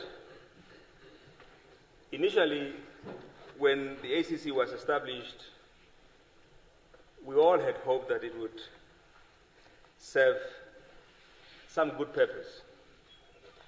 But then along the way, it probably lost its cause. And then that begs the question as to where was it established? Who were we trying to please? The donors or ourselves? Because I'm fully aware that there is no,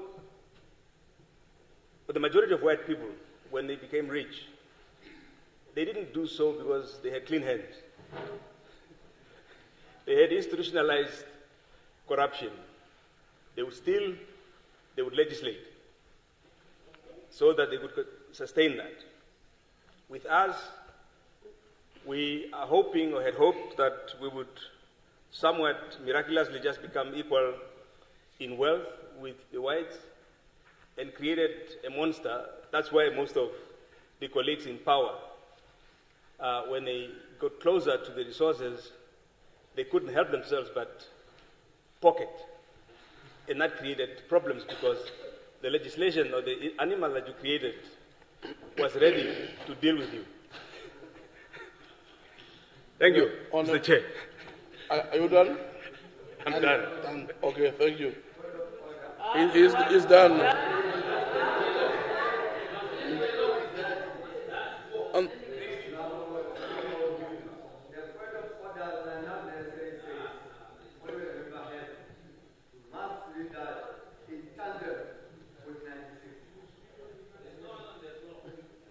Somebody must be on the floor. There is no such a rule. Read it. Read it. Okay. Never Okay. Let me listen. Okay. It says, the rule says, when a rule is infringed. So the rule is infringed. The rule is infringed. My brother,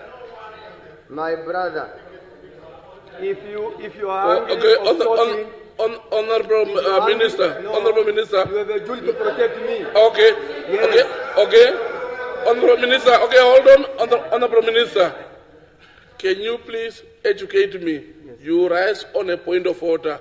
Who is out of order at the moment? I will exactly take you, Honorable Deputy Chairperson. I will take you. I've been educating your predecessors, and I will educate you. Point of order. A point of order may be raised when any of these rules and order is alleged to have been infringed. So therefore, a rule is infringed. Does it say when it is Rule 92(5)(a), and I will now say how it is infringed. And which rule is infringed? Rule 96. It says a member may not use defamatory, offensive, provocative. The member have made a statement that is provocative referring to members here, majority here, that we are corrupt. That is provocative. That is provocative. That is provocative unless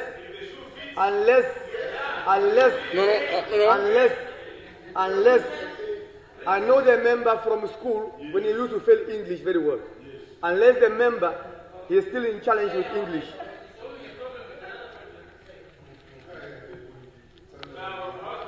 No, it's a fact. So therefore, Honourable Speaker, Honourable Deputy Chairperson of the House Committee, unless Honourable Deputy Chairperson, the member have violated Rule 96, that his assertion is provocative. 2, what he is infringed is that a member have no right to question the integrities of others without moving a substantive motion. It's a rule. So I'm calling upon you to ensure that those 2 provisions are protected by the chairperson. Answer submit. Okay, thank you. Honorable Ampanda.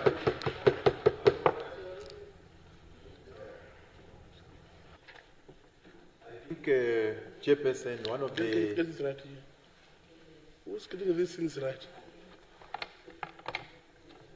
Yeah, so I think, Chairperson, one of the mistakes that we did is this impression that we've created that members must only contribute to figures. But when the budget has been motivated, the first thing that the movers of the budget have been doing consistently is to give you some sort of accountability. This is how much was allocated in the previous year. It's going to be increasing like this. Yeah? But I guess in the interest of time, accountability is very important. Let's never do away with that. I just want to say it's a team. I actually separate public education team of the ACC from the ACC itself. Ms. Itola and the team at public education actually doing a wonderful job. They could do better, but they are doing a wonderful job there. Dr. Mobita perhaps would know, in your operation you guys had counterintelligence.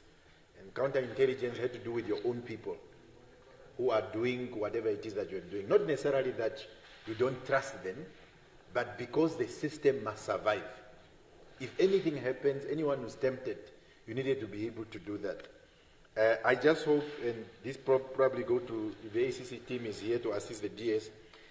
I see there's an amount of money that is sent for purpose of ACC security. Because what then happens if there's an investigation against me and then I just go to the house and we have a party of the investigator? So do they have self-review system? In education, what we actually have is somebody enters the mark of a student and changes the mark. There will be a call log, and that call log would indicate that person so-and-so changed the mark. You are also able, because the system is self-regulating. We might not have the same. It might be useful for them to look at that. It is actually very sad that the ACC doesn't locate themselves in anything that has to do with research. For them to be able to do, in terms of how you would have probably thought, in terms of performance, they don't locate themselves at all on the aspect of research. It would have been, or perhaps is it, maybe the explanation will be given. Is it implied there? Is it not necessary for them to, they don't see the need of doing research? In terms of how they are performing and things like that. Lastly, I know there was an Ombudsman Act here, and it was withdrawn. I remember there was a study done. There is actually 2 institutions that investigate corruption. The Ombudsman has actually investigated cases of corruption and given sentences. So perhaps we might even, by our own initiatives, require an amendment at the same time when we are dealing with these institutions together, so that we are also able to do that. So again, the system, and this is always argument that is made about systematic corruption. And people always seem to suggest when we are talking about systematic corruption, we are talking about a law that says go and steal. There will never be a law that says go and steal. But you are talking about a system that enables you. For instance, we have the procurement board. You see, I just registered a company today, and Nekundi is applying for a road construction tender. He gets it. Because I have applied, even if I don't meet the requirement, I'm automatically given the right to object. I object, I go to the review panel, I lose, I go to High Court. In the meantime, I'm negotiating with Nekundi. But I can withdraw it. Just give me 100,000. This is what is happening. The system itself is what actually enabled a corrupt person to do what they do. That's what we mean by, yes. Yes. So systemic is something else. When we are talking about systematic corruption, we are not talking about systemic. Systemic will be in your blood system. Yeah. Yeah. So it is important for us to make that distinction so that as we proceed.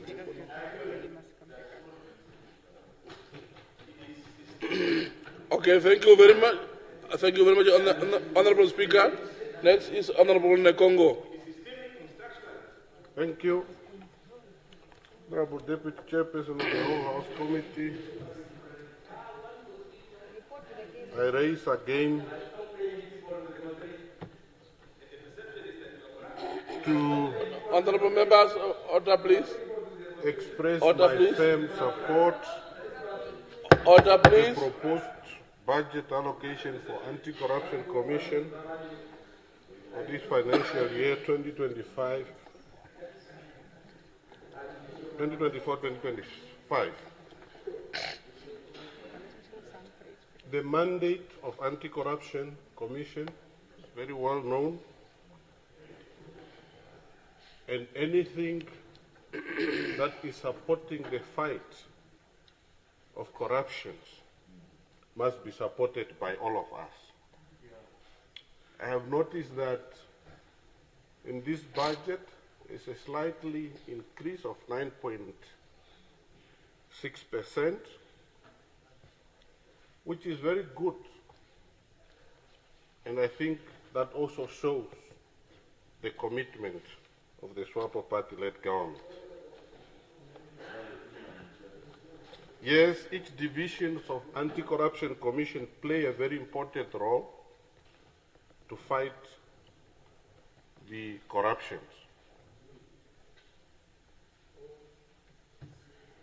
Any corruption undermines our development, and that's why our president continues saying we must all fight it.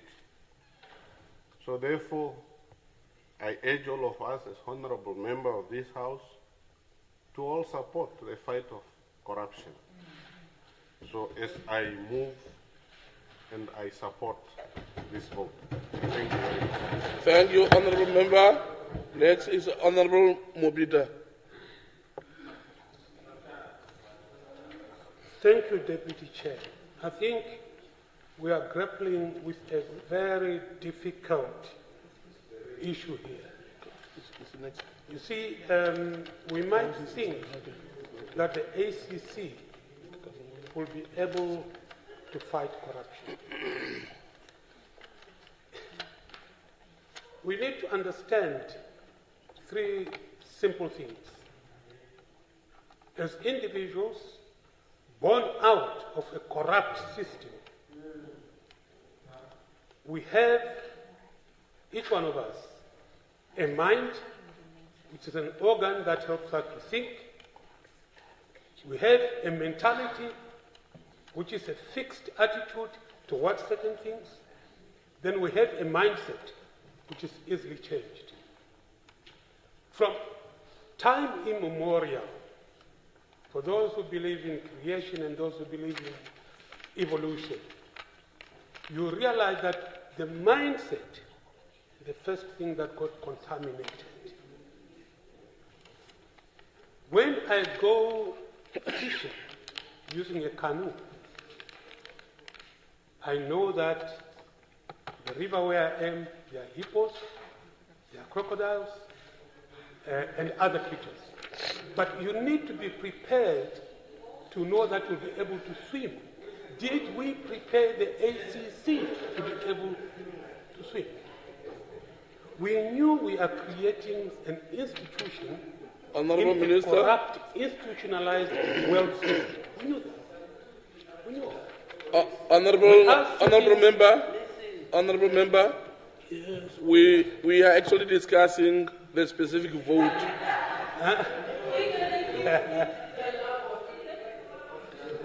No, no, we cannot discuss a vote. No, please leave him Okay, alone. fine. Thank you. Thank you. No, you are eating on my time. You see, we cannot discuss something without understanding it properly. Now, I just want to go through a few things to understand the enablers that make it difficult for the ACC to fight corruption. And it's for that reason that I will support this vote, because I believe sometimes it's better to send a thief to catch a thief. Now, we need to understand the enablers. The enablers come in individual form. Then we have organizations, and then we have networks. These networks are here. The organizations are here. The individuals are here. The ACC found them here. Then you have professional enablers. When it comes to professional enablers, you are looking at things like the real estate. Who wants to tell me that the real estate agencies or whatever have clean hands? They are established out of corruption, they engage in corruption, and the end result is corruption. Most lawyers, the laws that control you and I, we never participated in the constitution of that law. Even when we are sitting here, this is an institution that was conceived by somebody else, not ourselves. We had our own institution, To the point, Honourable but we've Member. adapted to an institution that is corrupt. Your banking system is corrupt. Your trade system is corrupt. The whole world system is corrupt. Now we want to deprive the ACC with machineries to fight these things. We inherited a corrupt system, and if we want to fight corruption, we need to first of all clean our mindsets. Thank you. Okay, thank you, honourable members. Honourable members, let us avoid generalization, please. Let us be straight to the point. We know generalization might be right, but we are called to be specific on the point. Okay, Honourable Kangulu.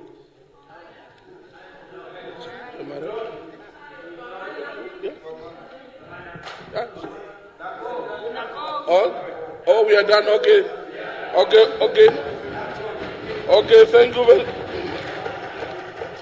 Okay, thank you very much. I now give Honourable Deputy Speaker the floor to respond.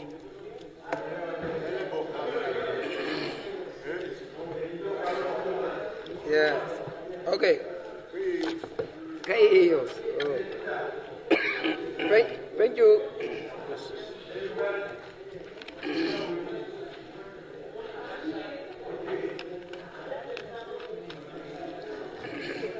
Thank you.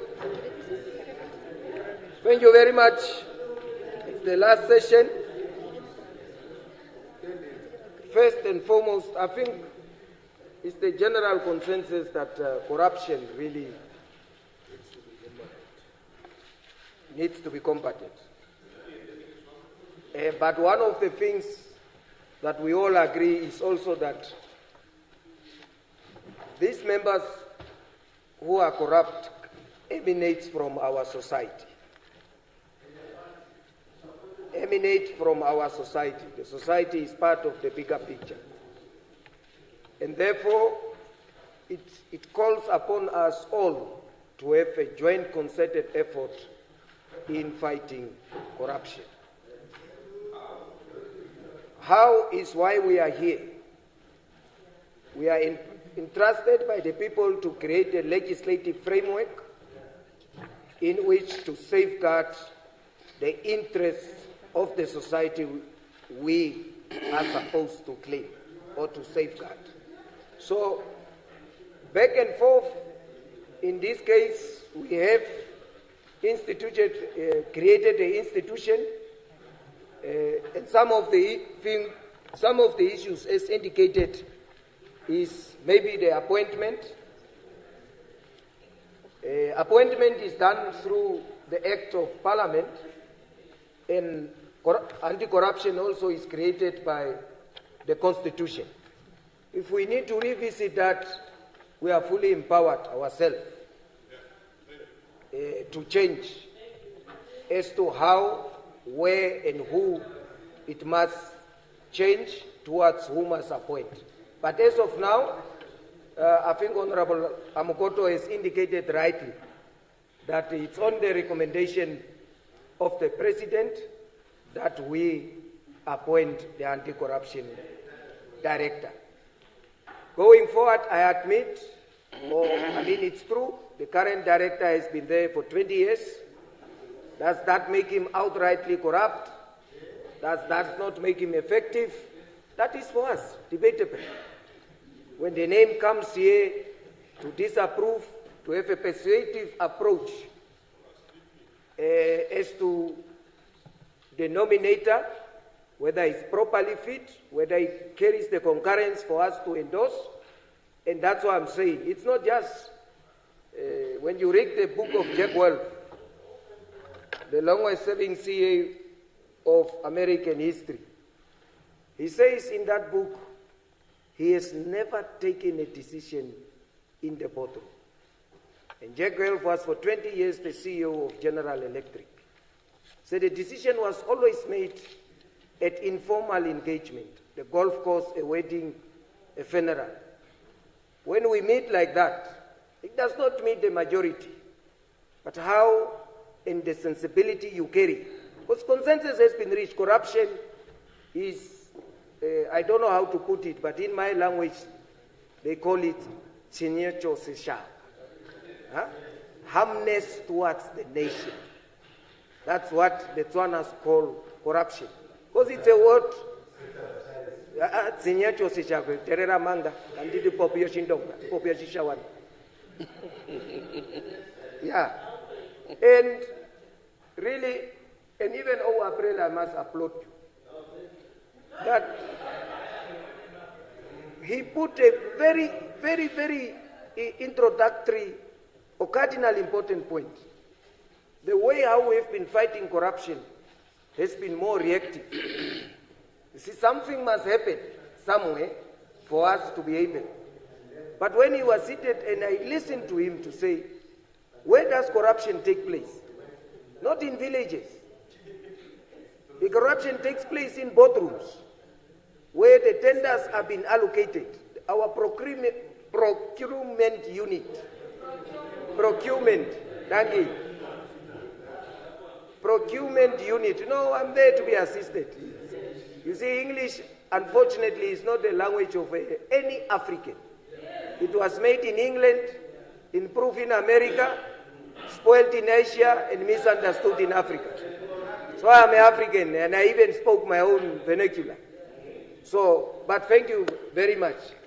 Now, it's where we are saying it's something that going forward, we also need to look at how do we proactively also empower and put safeguarding measures within our process. Because all these processes, we just do it reactively. But once we've got people employed at these procurement units of all the ministries or OMAs, wherever, that directly reports to the anti-corruption, I'm sure we are also able to influence that process and to get the nudge of information as to about what is going to take place. And I think going forward, it's something that we need to look at as to say, how do we structurally formalize the deployment of that needed expertise within those procurement units where really corruption is being systematic, systematic, whatever the terminology it is, we all agree that it's not something that can happen going forward. And then what Honorable Amupanda indicated also, people know. When you look at some of the companies that get 1 billion tender for condoms. And then our system cannot protect the vulnerability of our society. Our system cannot protect the vulnerability of our society. We also need to look at, is it really fair and just when you deal with a corruption case, that you must follow the doctrine that we say the state must prove beyond any whatever. It's something that we need to look at. The Roman Dutch laws system that we are applying in terms, because if we elevate this thing to say it's a case of a great concern, we can apply the same thinking which we know the other players are also applying the same thinking. And it's on a balance of probability that the presiding officer must come to a conclusion. Going forward, those are decisions so empowered by the nation that we must take as legislatures. I know there will be challenges, but if we are committed to say this thing, this matter in terms of corruption and solving it, we need to change. I thank you all. Oh, okay.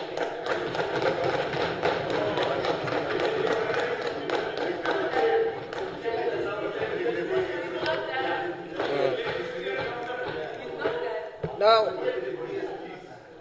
there is an issue I wanted to strengthen about Honorable Ina, that one of investigators and to be empowered.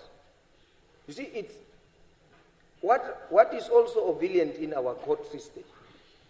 It's not necessarily that the act has been committed. And if you allow me a little bit of latitude, if you remember the Oscar Pistorius case in South Africa, you can clearly see that to be convicted in our court system is not really a matter of whether you have done the deed. It's more about the game or the outplaying of the prosecuting team vis-a-vis the defense, or the prosecuting team vis-a-vis the defense attorney. So now look at our court system. Who of the most experienced prosecutors, legal graduates, stays for more than 20 years and develop a specific argument that is required in order to prosecute and produce the required argument for the accused to be convicted? It's no longer a matter whether, that's why you see on technicalities, point in limine, the colleagues know. You see, the act has been committed, but the manner in which the case was brought to court favors that person, that without looking at the merits of the subject matter, the case has been thrown out. Those are the cardinal matters that we need to look at and to see how do we empower these investigators. Because you can have the evidence, but the manner in which the evidence is presented on your behalf in that particular courtroom is also magic. It's not magistrate. I mean, look at the remuneration package. Which LLB graduate is going to sit there? I remember when we graduated, my colleague, we used to work for Telecom. Some of us came back. Nampower by that time never spent money in giving bursaries. What they will do is they will wait for graduates once they are done, offer that bursary. That graduate better money for them to work because they want a polished product. You understand? So those are the kind of niche that is entrusted in us. I know I have not answered the question, but I said I take from the Honorable Appropriation and also the kind of approach you are having in terms of applying the Roman Dutch law end to end. Okay, I thought when you are Deputy Speaker you are respected, but thank you very much. Thank you very much. I think really if we get our score on corruption fighting, if we get the concerted effort in fighting corruption, together and closing all the loopholes, it will be able to help our society. Yeah, thank you very much. Karonda, you were here, my brother, we can talk. Yeah, no. Okay, order please. But maybe it's also something that the House needs to debate. What is it that we call corruption? Because I'm seeing also a note of small corruption, middle corruption, big corruption. But corruption is corruption. Corruption is corruption. If you have to start 230, we don't. It's part of it. Thank you very much. Okay, thank you very much. Thank you very much, Honorable Deputy Speaker. Any further discussions? Any objections? Agreed to? I shall report progress and ask leave to sit again.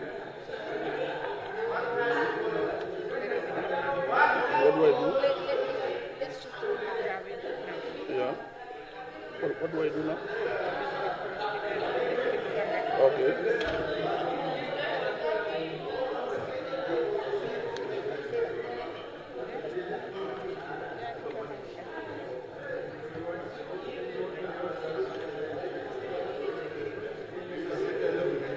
So this one I will leave it here. Oh, okay, okay. This one. Oh my goodness, I was playing with it here, taking it. Okay. Okay.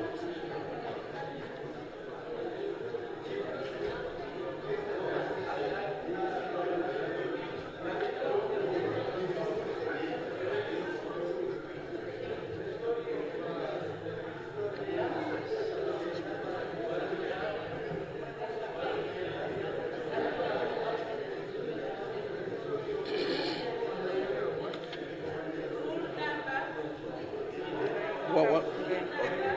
Sorry? Okay.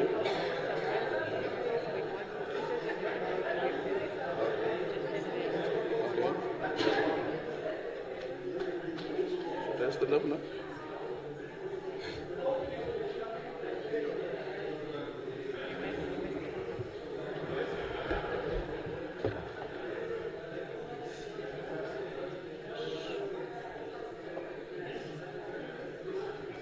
Honorable Deputy Speaker, I report progress and ask leave to sit again.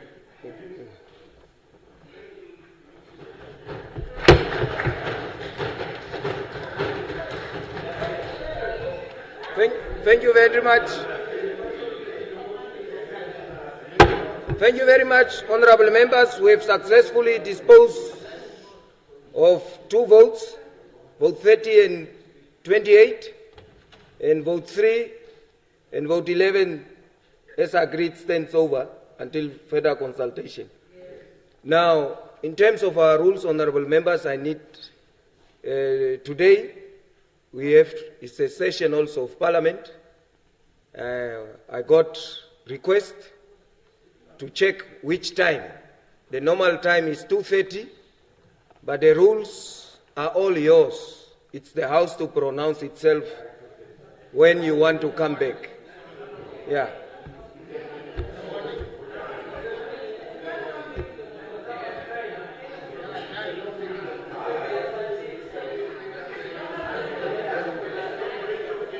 No, I was just saying the time now is 1:45. So maybe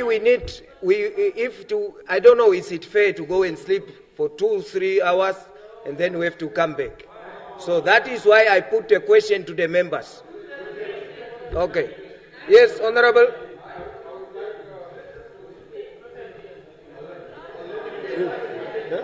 Yes. Honorable Speaker, I would, due to you seeking our indulgence and of course opinions, I would like to submit or propose that we meet 9 o'clock in the morning up to 1 o'clock. Yeah. Next week Tuesday. We adjourn the House to next week Tuesday. I shall submit. No. Just wait. I don't know. There are a lot of holidays there. Engari. Thank you very much, Deputy Speaker. I think our program is quite clear in terms of the proposed times. I therefore propose that we meet today later at 2:30 in the afternoon, and not in the morning, so as to allow us, those of us who want to contribute to the budget debate, to participate as well-rested individuals and well-informed debate. Thank you. Okay. Honorable members, you see, this was just a proposal. The rules are very clear. The House sits from Tuesday to 2:30. We can only, when we reach consensus, change the time. If we don't reach consensus, unfortunately, it's only in church that the pastor can make a unilateral decision. But safeguarding here, it is, we don't reach consensus, it is 2:30 this afternoon. Thank you very much.